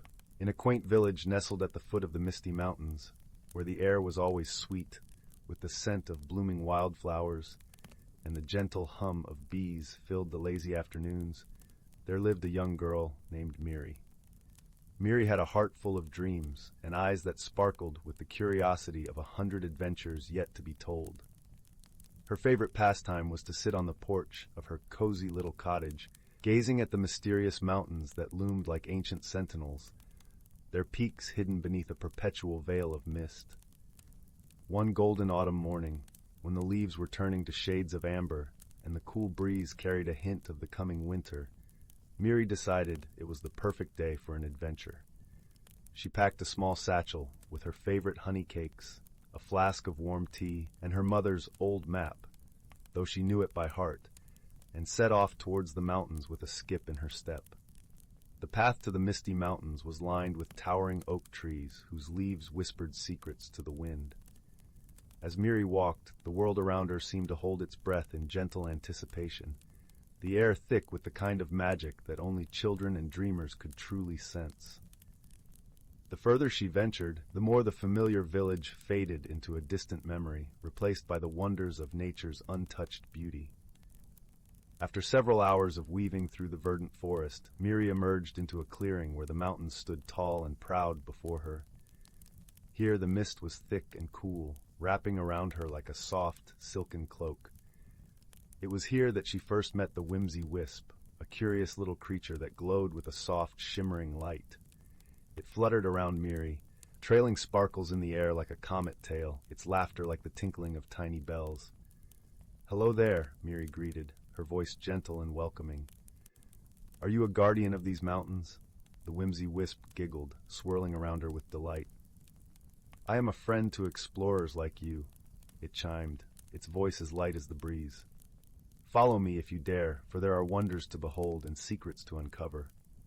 With her heart beating with excitement and wonder, Miri followed the wisp deeper into the mountains. The path was winding and sometimes steep, but the whimsy wisp was always there, its light guiding her through the mist. Along the way, they encountered a stream that sang as it danced over stones, its melody as soothing as the lullaby of a mother to her child. Miri paused to drink from the stream, its water crisp and refreshing, invigorating her spirit. As they climbed higher, the mist began to part, revealing a hidden valley bathed in golden sunlight. The valley was unlike anything Miri had ever seen, a place where colors seemed brighter and sounds more melodious. Here, trees bore fruits of every hue imaginable, and flowers bloomed in cascading waterfalls of color and scent. In the heart of this enchanted valley stood the grand oak, a tree so old and wise that it seemed to have witnessed the birth of time itself. Beneath the grand oak's sprawling branches, Miri found a gathering of creatures, none of which she had ever seen before. There was a fuzzle, a round, fluffy creature with fur that changed colors with its mood, a trillfin, a bird with iridescent feathers that sang in harmonies that echoed through the valley, and a gentle glimmerfox whose eyes sparkled like the first stars of evening. "Welcome, brave traveler." The Grand Oak's deep voice resonated through the air, warm and inviting. "You have come far and shown courage in the face of the unknown. What is it that you seek in this land of wonders?" Miri thought for a moment, her heart full of the beauty and magic surrounding her. "I seek to understand the world beyond my village," she replied softly. "To learn and grow, to see with my own eyes the miracles that lie beyond the familiar." The Grand Oak's leaves rustled approvingly, and the creatures gathered around her with smiles and nods. "You have shown courage, young one," the oak spoke, "for it takes a brave heart to step into the unknown. Know this, the world is full of wonders, and each step you take opens a new door to discovery." As the day wore on, Miri spent her time learning from the creatures, listening to their stories, and playing in the sun-dappled meadow. The fuzzle taught her how to weave crowns from the flowers that grew abundantly, while the trillfin sang songs that told tales of ancient times and distant lands. The glimmerfox, with its gentle gaze, showed her the beauty of stillness and reflection. As the sun began to dip below the horizon, painting the sky in shades of pink and purple, Miri knew it was time to return home. She bid farewell to her newfound friends, her heart full of gratitude and joy. The Whimsy Wisp once again became her guide, leading her safely back through the mountains, its light a comforting presence in the growing twilight. When Miri finally emerged from the mist and saw the warm glow of her village lights in the distance, she felt a peace settle within her. She had ventured into the unknown and returned with stories and wisdom that would forever be a part of her. As she curled up in her bed that night, the soft quilt pulled up to her chin, Miri closed her eyes with a smile. She knew that the world was vast and full of wonders waiting to be discovered, and she would face them all with courage and an open heart. And so, with dreams of shimmering valleys and starry-eyed creatures, Miri drifted into a restful sleep, her spirit as light and free as the whimsy wisp that had led her to her adventure. Once upon a time, in the quaint village of Whimsy Hollow, where the lanes were cobbled with candy stones and the rooftops shimmered like rainbow scales, there lived a peculiar family of hedgehogs known as the Twiddlepuffs. The Twiddlepuffs were no ordinary hedgehogs. Each member of the family had a unique magical trait. Fizz, the youngest, could make flowers bloom with a sneeze, while his sister, Tilly, had a giggle so infectious that it could make even the grumpiest of frogs join in a chorus of laughter. Their home was a delightful burrow nestled beneath a towering lollipop tree, where the air always smelled of mint and honey. Inside, the walls were lined with shelves of shimmering trinkets, each one a memento of adventures past. The fireplace crackled softly, its flames dancing a merry jig, while the scent of freshly baked acorn pie wafted through the air, inviting and warm. One sunny morning, as the dew still clung to the grass like tiny jewels, a peculiar event unfolded in Whimsy Hollow. The village's magical fountain, known for its sparkling waters that granted the most joyful dreams, had suddenly stopped flowing. The fountain, crafted from glistening crystal and adorned with carvings of playful otters, stood silent, its usual melody of tinkling waters replaced by an ominous hush. The villagers gathered around, their faces a mix of concern and curiosity. Among them was the wise and whimsical Mayor Pippin, a rabbit with spectacles perched precariously on his twitching nose and a waistcoat filled with pockets of peculiar odds and ends. "We must solve this riddle," declared Mayor Pippin, peering at the fountain with a thoughtful frown. "For without our dream water, the nights will grow restless and the dreams mundane." Fizz and Tilly, always up for an adventure, volunteered to help. With a spark of determination in their eyes, they set off on a quest to uncover the mystery. Their first stop was the cozy cottage of Granny Wobble, an elderly turtle with a pant for storytelling and a fondness for treacle. "Ah, yes," Granny Wobble mused, adjusting her spectacles with a slow, deliberate motion. "The fountain's heart is a crystal teardrop, known to be enchanted.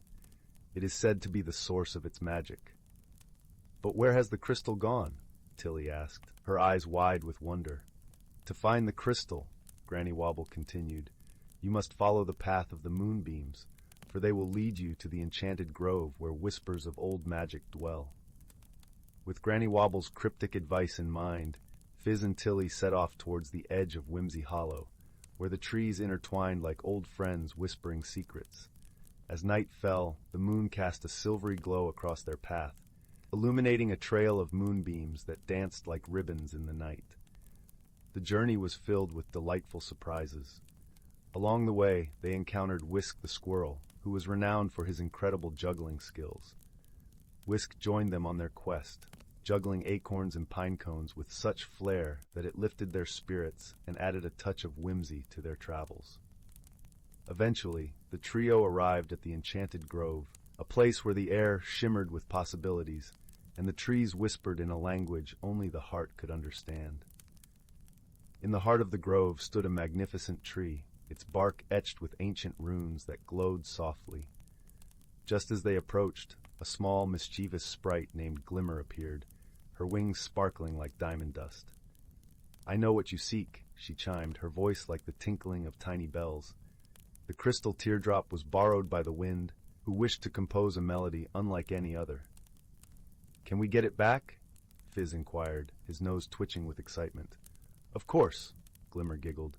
"All you need is a song of friendship, for the wind loves nothing more than the harmony of kindred souls." And so, beneath the canopy of the Enchanted Grove, Fizz, Tilly, and Whisk began to sing.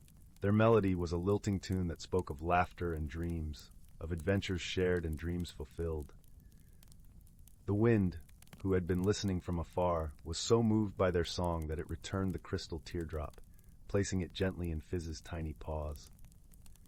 With the crystal in hand, the trio made their way back to Whimsy Hollow, where a crowd of villagers greeted them with cheers and hugs.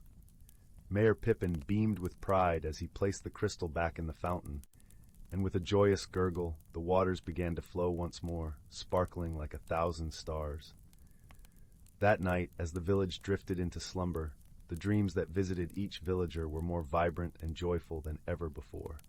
And as for Fizz and Tilly, they snuggled into their cozy burrow beneath the lollipop tree, the warmth of friendship and adventure weaving through their dreams like a gentle lullaby. And so, in the heart of Whimsy Hollow, where magic and laughter danced hand in hand, the Twiddlepuffs slept soundly, knowing that the world was just a little bit brighter because of their journey. And as the moon cast its silvery glow over the village, the fountain sang its familiar song, a melody of dreams and delight that carried through the night, whispering promises of more whimsical adventures to come. In the heart of the Whispering Woods, where sunlight filtered through ancient, towering trees and cast dappled patterns on the soft forest floor, there nestled a quaint little village. The village was known as Willowbrook, famous for its lush gardens and the gentle, melodic hum of the river that wound its way through the land. In Willowbrook, the residents lived harmoniously with the magical creatures that dwelled in the forest. Among these creatures were the Fae, tiny beings with wings like gossamer, who tended to the flowers and whispered secrets to the wind. There were also the wise owls, who perched high above in their leafy abodes, watching over the village with kind, knowing eyes. One peaceful evening, as the sun dipped below the horizon and painted the sky in hues of orange and purple, an unusual event began to unfold. The villagers noticed that each morning the flowers in their gardens were blooming in peculiar patterns, spirals and stars, unlike anything they had seen before.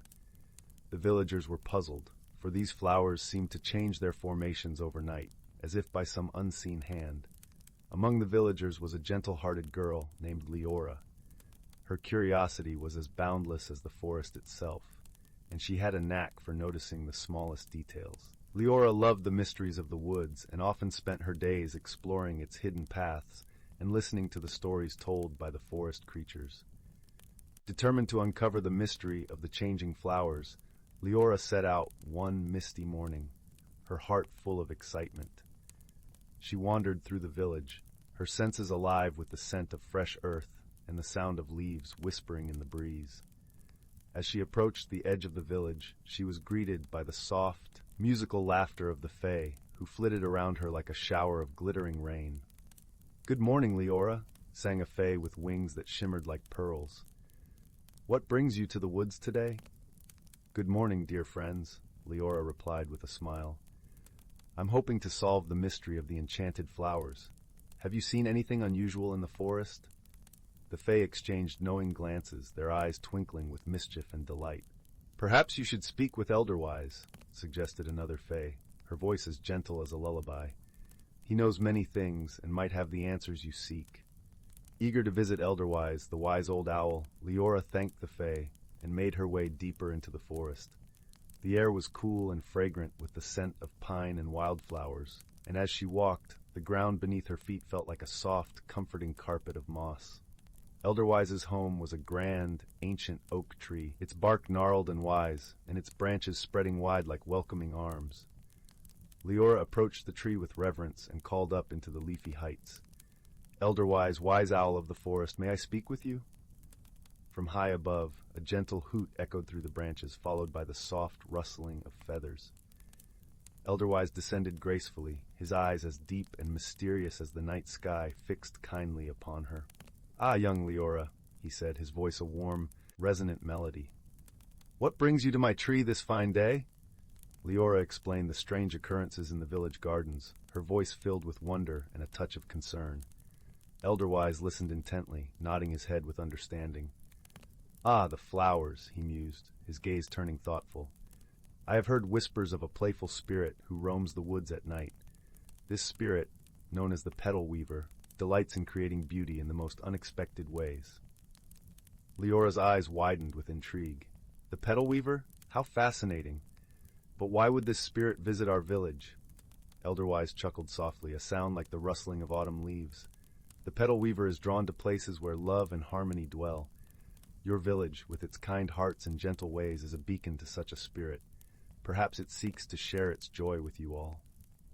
Liora nodded, her heart swelling with warmth at the thought. Thank you, Elderwise. I shall share this with the villagers. Perhaps we can find a way to welcome the petal weaver. With a grateful heart, Liora made her way back to the village, her mind alive with ideas. As evening fell and the stars began to twinkle in the clear night sky, the villagers gathered in the square, eager to hear what she had discovered. Liora shared Elderwise's wisdom, her voice soft and soothing as she spoke.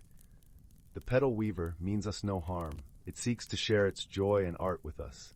I believe if we welcome it with open hearts, we might come to understand its ways. The villagers nodded, their faces alight with understanding and acceptance. That night, they decided to leave small gifts of appreciation in their gardens, tiny lanterns, delicate ribbons, and fragrant herbs, hoping to show the petal weaver their gratitude. As the moon cast its gentle glow over Willowbrook, the petal weaver appeared, unseen by human eyes, but sensed in the gentle rustling of petals and the soft shimmer of moonlight on the flowers. It saw the villagers' gifts and felt their warmth and gratitude. The next morning, the village awoke to a wondrous sight. Each garden was a tapestry of breathtaking beauty, with flowers arranged in patterns that spoke of joy and friendship. The air was filled with a sense of magic and peace, and the villagers knew their hearts had made a new friend. From that day on, the petal weaver became a cherished part of Willowbrook's lore, its visits bringing delight and wonder to the village. And Liora, with her gentle spirit and love for the mysteries of the world, continued to explore the forest, knowing that the greatest magic of all was the love and kindness shared among friends. As the fire crackled softly and the shadows danced on the walls, the tale of Willowbrook and the petal weaver lulled the village into a restful slumber, their dreams filled with the colors and fragrances of a world where magic and friendship intertwined like the petals of a never-ending blossom. In a quaint village nestled between rolling emerald hills and a babbling brook, there lived a young girl named Lila. Her eyes sparkled with the same curiosity as the brook rippling outside her window, forever whispering tales of lands unknown. Lila loved her village, with its cobblestone paths and flower-laden windowsills, but her heart yearned for adventure beyond the familiar fields and orchards. One misty morning, as the sun began its gentle climb above the horizon, Lila set off on a journey, wrapped in a cloak of soft wool and armed with nothing but a small satchel filled with bread and cheese. She followed the brook's melodious tune, which seemed to invite her to discover its source. As Lyra ventured deeper into the forest, the air shimmered with the scent of pine and earth, and the sunlight danced through the canopy, casting playful patterns on the forest floor. She soon arrived at a place where the brook widened into a serene pond, its surface a mirror of the azure sky. Here, Lyra paused, enchanted by the sight of lily pads floating like tiny green islands. Suddenly, the stillness was broken by a gentle splash. Lyra turned to see a curious creature peeking out from behind a lily pad. It was a frog, but unlike any she had seen before. Its skin was a vibrant mosaic of emerald and gold, and its eyes twinkled with the wisdom of ages.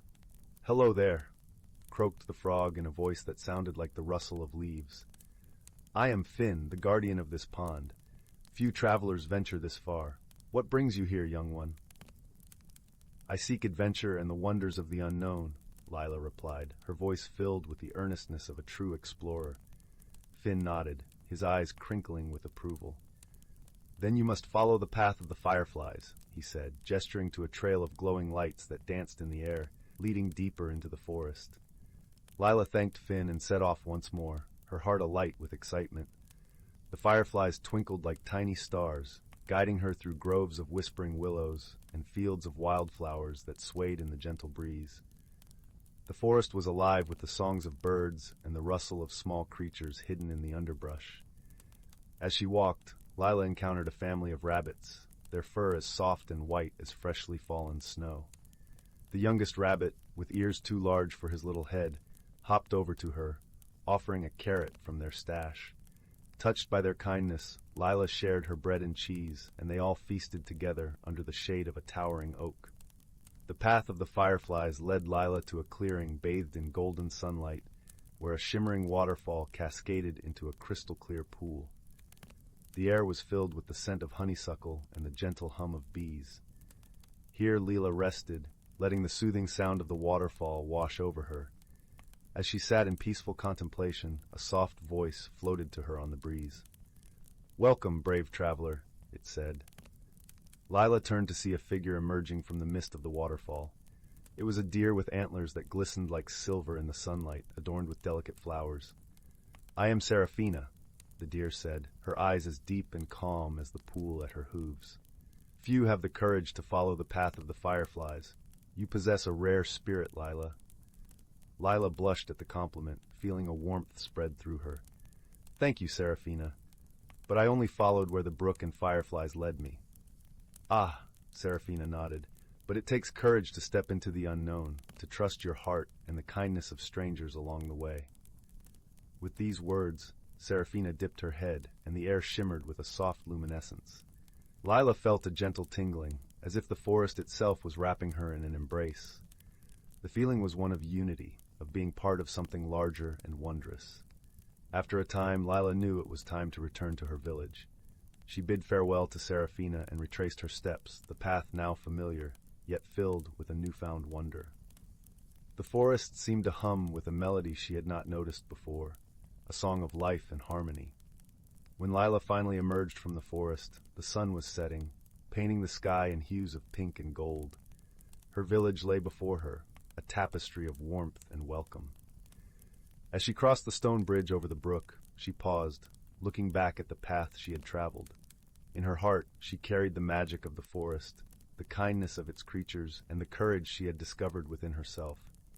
That night, as Lyra lay in her cozy bed, the whisper of the brook lulled her to sleep. She dreamed of fireflies and waterfalls, of silver-antlered deer and emerald frogs. Her adventure had taught her that the world was full of wonders, waiting just beyond the horizon, and that sometimes the greatest journey was the one that led back home, with eyes opened anew to the beauty all around. And so, with a heart full of courage and dreams as bright as the stars, Lyra's adventures continued. Each day a new story waiting to unfold, each night a gentle reminder that the world is a place of endless magic and possibility. In the serene village of Willow Grove, nestled amidst rolling green hills and surrounded by whispering woods, lived a gentle soul named Lyra. Lyra was known for her caring heart and love for nature, yet she often felt a whisper of unease deep within her, a longing for something she couldn't quite name. This feeling was like a tiny pebble in her shoe, persistent and urging her to change, though she feared the unknown. Lyra lived in a quaint, ivy-covered cottage at the edge of the forest. Her days were filled with the simple joys of tending her vibrant garden and listening to the melodies of the wind as it danced through the leaves. The villagers adored her for her kindness and often sought her wisdom, but Lyra secretly wondered if she was missing out on a greater adventure. One crisp autumn morning, as the golden sunlight poured through the canopy of trees, Lyra decided to wander deeper into the forest than ever before. She followed the path as it wound like a playful ribbon through the woods, the air rich with the scent of pine and earth. It was there she met a creature unlike any she had ever seen, a small, shimmering dragon named Finn. Finn was a curious and cheerful dragon, his scales glistening with a spectrum of colors that shifted and changed like the sky at sunset. He had been watching Lyra for a while, drawn to her gentle spirit and sensing her inner turmoil. With a voice as soft as a summer breeze, he greeted her. "Greetings, dear Lyra. I am Finn, a guardian of these woods. I sense you are seeking something, perhaps even without knowing what it is." At first, Lyra was startled by the dragon's presence, but his warm eyes and gentle demeanor quickly set her at ease. "I don't know," she admitted, her voice barely louder than a whisper. "I feel as though there's something more I should be doing, something I should become, but I don't know what it is." Finn nodded knowingly. Change can be daunting, but it is through change that we grow. Perhaps a journey of discovery is what you need. And with those words, Finn promised to accompany Lyra on a magical journey, one where she would learn not only about the world, but also about herself. Their journey began that very day. Finn led Lyra through hidden paths and enchanted glens, where the sunlight filtered through the leaves like golden rain. They visited the ancient oak with a trunk wide enough to hold secrets 1,000 years old, where Finn introduced her to the wise owls who nested there. The owls shared stories of the forest's history, tales of resilience and change, teaching Lyra the importance of embracing the unknown. As days turned into weeks, Lyra found herself growing more comfortable with the idea of change. Each new experience was like a brushstroke on the canvas of her life, adding depth and color. She learned from the playful brook that danced over stones, whispering secrets of adaptation and flow. She marveled at the caterpillars transforming into butterflies, their delicate wings a testament to the beauty of transformation. Throughout their travels, Lyra was never alone. Finn was a constant companion, always there to offer encouragement and wisdom. He taught her to see the magic in everyday moments, from the way the stars twinkled like diamonds in the night sky to the way the morning dew coated the world in a shimmering veil. One day, as they rested by a serene lake under the silver glow of the moon, Lyra turned to Finn, her voice brimming with newfound understanding. "I've learned so much, yet I feel there's still more within me waiting to grow." Finn smiled, his scales reflecting the moonlight like 1,000 tiny mirrors. "You've discovered that growth is a journey, not a destination. You've learned to trust in the process, to embrace the changes that come your way." With Finn's guidance, Lyra realized that the unease she once felt was not a burden but a gift, a call to explore, to learn, to grow. She understood that change was not something to fear, but something to welcome, for it brought with it the promise of new beginnings and endless possibilities. As their journey came to a close, Lyra returned to Willow Grove, her heart full of peace and her spirit alight with the knowledge she had gained. The village welcomed her back with open arms, and she shared her experiences with them, inspiring others to embark on their own journeys of self-discovery. Lyra's garden flourished more than ever, a testament to her inner growth. Each bloom told a story of courage and transformation, a reminder of the beauty that lies in embracing change. And though Finn returned to his home in the forest, his presence lingered in Lyra's heart, a gentle reminder of the magic of friendship and the power of personal growth. Under the starlit sky, Lyra sat by her garden, feeling the warm embrace of the universe. She had found what she was seeking, not something outside of herself, but the courage to grow, to change, and to become the best version of who she was meant to be. And so, with a heart full of gratitude and a soul full of peace, she drifted into a restful sleep, her dreams guided by the gentle whispers of the forest and the shimmering presence of her dear friend, Finn. In a quaint village nestled amidst rolling green hills and golden fields of barley, there lived a young girl named Lila. Lila had a heart full of dreams and eyes that sparkled with curiosity. Her village was a lovely place where every morning dewdrops gleamed like tiny jewels on the grass, and the air was filled with the sweet scent of blooming honeysuckle. Yet Lila often found herself gazing beyond the horizon, wondering what lay beyond the familiar landscape she knew so well. One misty morning, as the first light of dawn painted the sky with hues of pink and purple, Lila decided it was time to follow her heart and explore the world beyond her village. Clad in a cozy cloak of deep blue, she set off down the winding path that led through the whispering woods, carrying nothing but a small satchel filled with fresh bread and a flask of warm tea. The path led her into the heart of the forest, where sunlight filtered through the thick canopy above, casting dappled patterns on the forest floor. The air was cool and filled with the gentle rustling of leaves and the distant melody of a brook. As Lila walked, she marveled at the towering trees, their trunks covered in soft emerald moss, and the delicate wildflowers that lined the path, their petals glistening with dew. As she ventured deeper into the woods, Lila came upon a clearing bathed in sunlight, where a peculiar sight greeted her eyes. It was a grove of trees unlike any she had ever seen. Their bark shimmered like silver, and their leaves were the color of a summer sky. At the center of the grove stood a magnificent tree, its branches stretching wide and high, adorned with luminescent fruit that glowed softly like lanterns in the twilight. Drawn by an irresistible curiosity, Lila approached the tree. As she neared, she noticed a small, gentle creature nestled among the roots.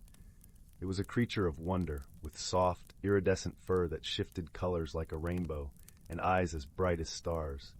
It looked up at Lila with a friendly smile and spoke in a voice as soothing as a lullaby. "Welcome, dear traveler," the creature said.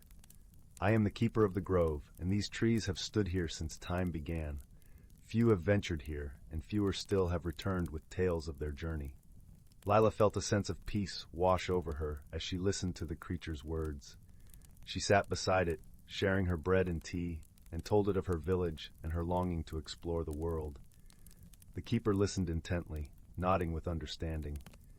"You have a brave heart, Lila," it said kindly.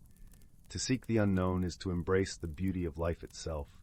This grove holds many secrets and wonders, and I sense it has much to teach you." Encouraged by the keeper's words, Lila decided to explore the grove further. As she wandered among the silver-barked trees, she discovered a stream flowing with shimmering water that sang softly as it danced over smooth stones. She dipped her fingers into the water, feeling its cool caress, and noticed tiny, glowing fish darting playfully beneath the surface. Continuing her exploration, Lila came upon a small hill crowned with wildflowers. As she climbed to the top, she was greeted by a breathtaking view. The grove stretched out below her, a sea of silver and blue, with the great tree at its heart. Beyond the grove, the forest continued, a tapestry of greens and browns, and in the distance she glimpsed the peaks of mist-shrouded mountains. Feeling a newfound sense of courage and wonder, Lila descended the hill and returned to the keeper. She found it waiting with a gentle smile, its eyes filled with warmth and wisdom. "You have discovered much today, Lila," the keeper said. "But remember, the true journey is not in what you see, but in what you learn and how you grow." Lila nodded, understanding the truth in the keeper's words. She realized that her adventure had not only shown her the beauty of the world, but had also revealed her own strength and courage. She thanked the keeper for its guidance and friendship, promising to cherish the lessons she had learned. As the sun began to set, casting a golden glow over the grove, Lila knew it was time to return home. She walked back through the whispering woods, her heart light and her spirit filled with joy. She carried with her the memory of the enchanting grove and the kindness of its gentle keeper, knowing that she would forever be a part of its magic. When Lila finally returned to her village, the stars were twinkling in the night sky. She was greeted by the familiar sight of warm lights glowing in the windows of her home and the comforting sounds of her family's laughter. As she settled into her cozy bed, she felt a deep sense of peace and contentment, knowing that her world was now a little bit larger and her heart a little bit braver. And so, Lila drifted into a gentle, restful sleep, dreaming of silver trees and glowing fruit, of shimmering streams and starry-eyed creatures, and of all the adventures yet to come. For she knew that the world was full of wonders, and she was ready to explore them all, one step at a time. Once upon a time, nestled in a grove where the forest whispered secrets to the wind, there stood a small, ivy-covered cottage with a roof that sloped as if in a perpetual nod of welcome. Inside lived a gentle soul named Clara, known far and wide for her skillful weaving. Her tapestries, vibrant with colors that seemed to shimmer like the surface of a river under the moonlight, were admired by all who saw them. Yet Clara herself felt like a loose thread in the fabric of her own life. Clara loved the predictability of her days, the rhythmic clatter of loom and shuttle providing a comforting cadence. But lately she sensed a quiet discontent weaving its way through her heart, like a shadow threading through sunlight. She yearned for something more, a change she couldn't quite articulate. One autumn afternoon, as the leaves blushed with gold and russet, Clara stepped outside, her fingers wrapped around a mug of warm cider. The air was crisp and full of the earthy scent of fallen leaves. Just beyond her garden, where the wildflowers nodded in agreement with the breeze, stood an ancient oak tree, its branches sprawling like a welcoming embrace. As she wandered closer, Clara noticed something peculiar. At the base of the oak, where its roots curled like fingers through the earth, lay a small, forgotten door. It was weathered and carved with intricate runes that danced in the dappled sunlight. Curiosity fluttered in her like a new leaf unfurling, and with a gentle push, the door swung open with the softest sigh. Inside, the air shimmered with possibilities, and Clara found herself in a space that was both familiar and wondrously new. This was the realm of the forest folk, beings of gentle magic who nurtured the land and all its creatures. Their haven was alive with colors more vivid than any Clara had ever woven, a tapestry of life itself, unfurling in every direction. The forest folk welcomed Clara with smiles that glowed like the first light of dawn. Leading the way was Alder, a wise elder with eyes that twinkled like stars caught in a canopy of leaves. "Welcome, dear Clara," he said, his voice as soothing as a lullaby. "We've been expecting you." Clara's heart fluttered with both excitement and trepidation. "Expecting me?" she asked, her voice a whisper among the leaves. "Indeed," Alder replied, gesturing for her to follow. "It's time for you to discover what's been growing inside you, like a seed waiting for spring." As Clara walked with Alder and the other forest folk, she noticed how the path beneath her feet seemed to transform with each step, a mosaic of stones and moss that mirrored her swirling thoughts.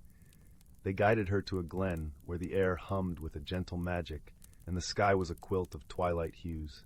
In the center of the glen stood a loom, unlike any Clara had ever seen. It was crafted from silver birch and moonlight, its threads spun from the dreams of the woodland creatures. "Here," Alder said, "you will weave a tapestry not with your hands, but with your heart." Clara hesitated, her fingers brushing the ethereal threads. She closed her eyes, inhaling deeply, the scent of pine and possibility filling her senses. As she began to weave, the threads responded to her emotions, each strand a reflection of her inner world. At first, the tapestry was a chaotic jumble of colors, a storm of uncertainty and fear of the unknown. But as Clara continued, she felt the presence of the forest folk surrounding her, their warmth and encouragement flowing into her very being. Slowly, she began to see patterns emerge, shapes that spoke of growth and transformation. With each pass of her hands, Clara wove her fears and doubts into something beautiful, a landscape of change, filled with small, shimmering stars of hope. She realized that change, though daunting, was a natural part of life, much like the turning of seasons or the growth of a tree from a tiny acorn. The forest folk watched as Clara's tapestry grew, their gentle smiles reflecting her blossoming confidence. "You're doing wonderfully," Alder murmured, his voice carrying the same warmth as the sunlit glen. As the final thread slipped into place, Clara opened her eyes to behold her creation, a tapestry of her journey, vibrant and alive. It was a piece of art that mirrored her own transformation, capturing the beauty of embracing change and the strength found in vulnerability. With a newfound sense of peace, Clara thanked the forest folk for their guidance. "You've shown me that change is not something to fear, but something to welcome," she said, her voice filled with gratitude. As she stepped back through the door into her own world, Clara felt the autumn breeze brush her skin, carrying with it a whisper of the magic she had discovered within herself. The forest, once a backdrop to her life, now seemed a living tapestry of its own, vibrant and welcoming. Back in her cozy cottage, Clara returned to her loom with a heart full of inspiration. Her tapestries now carried the essence of her journey, each piece a reminder of the beauty that could be found in embracing the unknown. And so, as the days turned to weeks and the forest donned its winter cloak, Clara's heart remained open, her spirit woven into the very fabric of the world around her. She had found her place within the tapestry of life, where change was not an ending, but a beginning, a magical transformation that would continue to unfold with each new day. And so under the gentle watch of the stars and the whispering leaves, Clara's story of personal growth and magical transformation became a lullaby sung by the forest itself, a testament to the power of embracing one's true self. In a lush, whispering forest where sunbeams threaded through the canopy like golden threads, the air was perfumed with the sweet scent of blooming wildflowers and the earthy aroma of damp moss. Here, amid the rustling leaves and gentle babbling of a brook, lay a world both ancient and alive, where every creature understood its role in the grand tapestry of nature.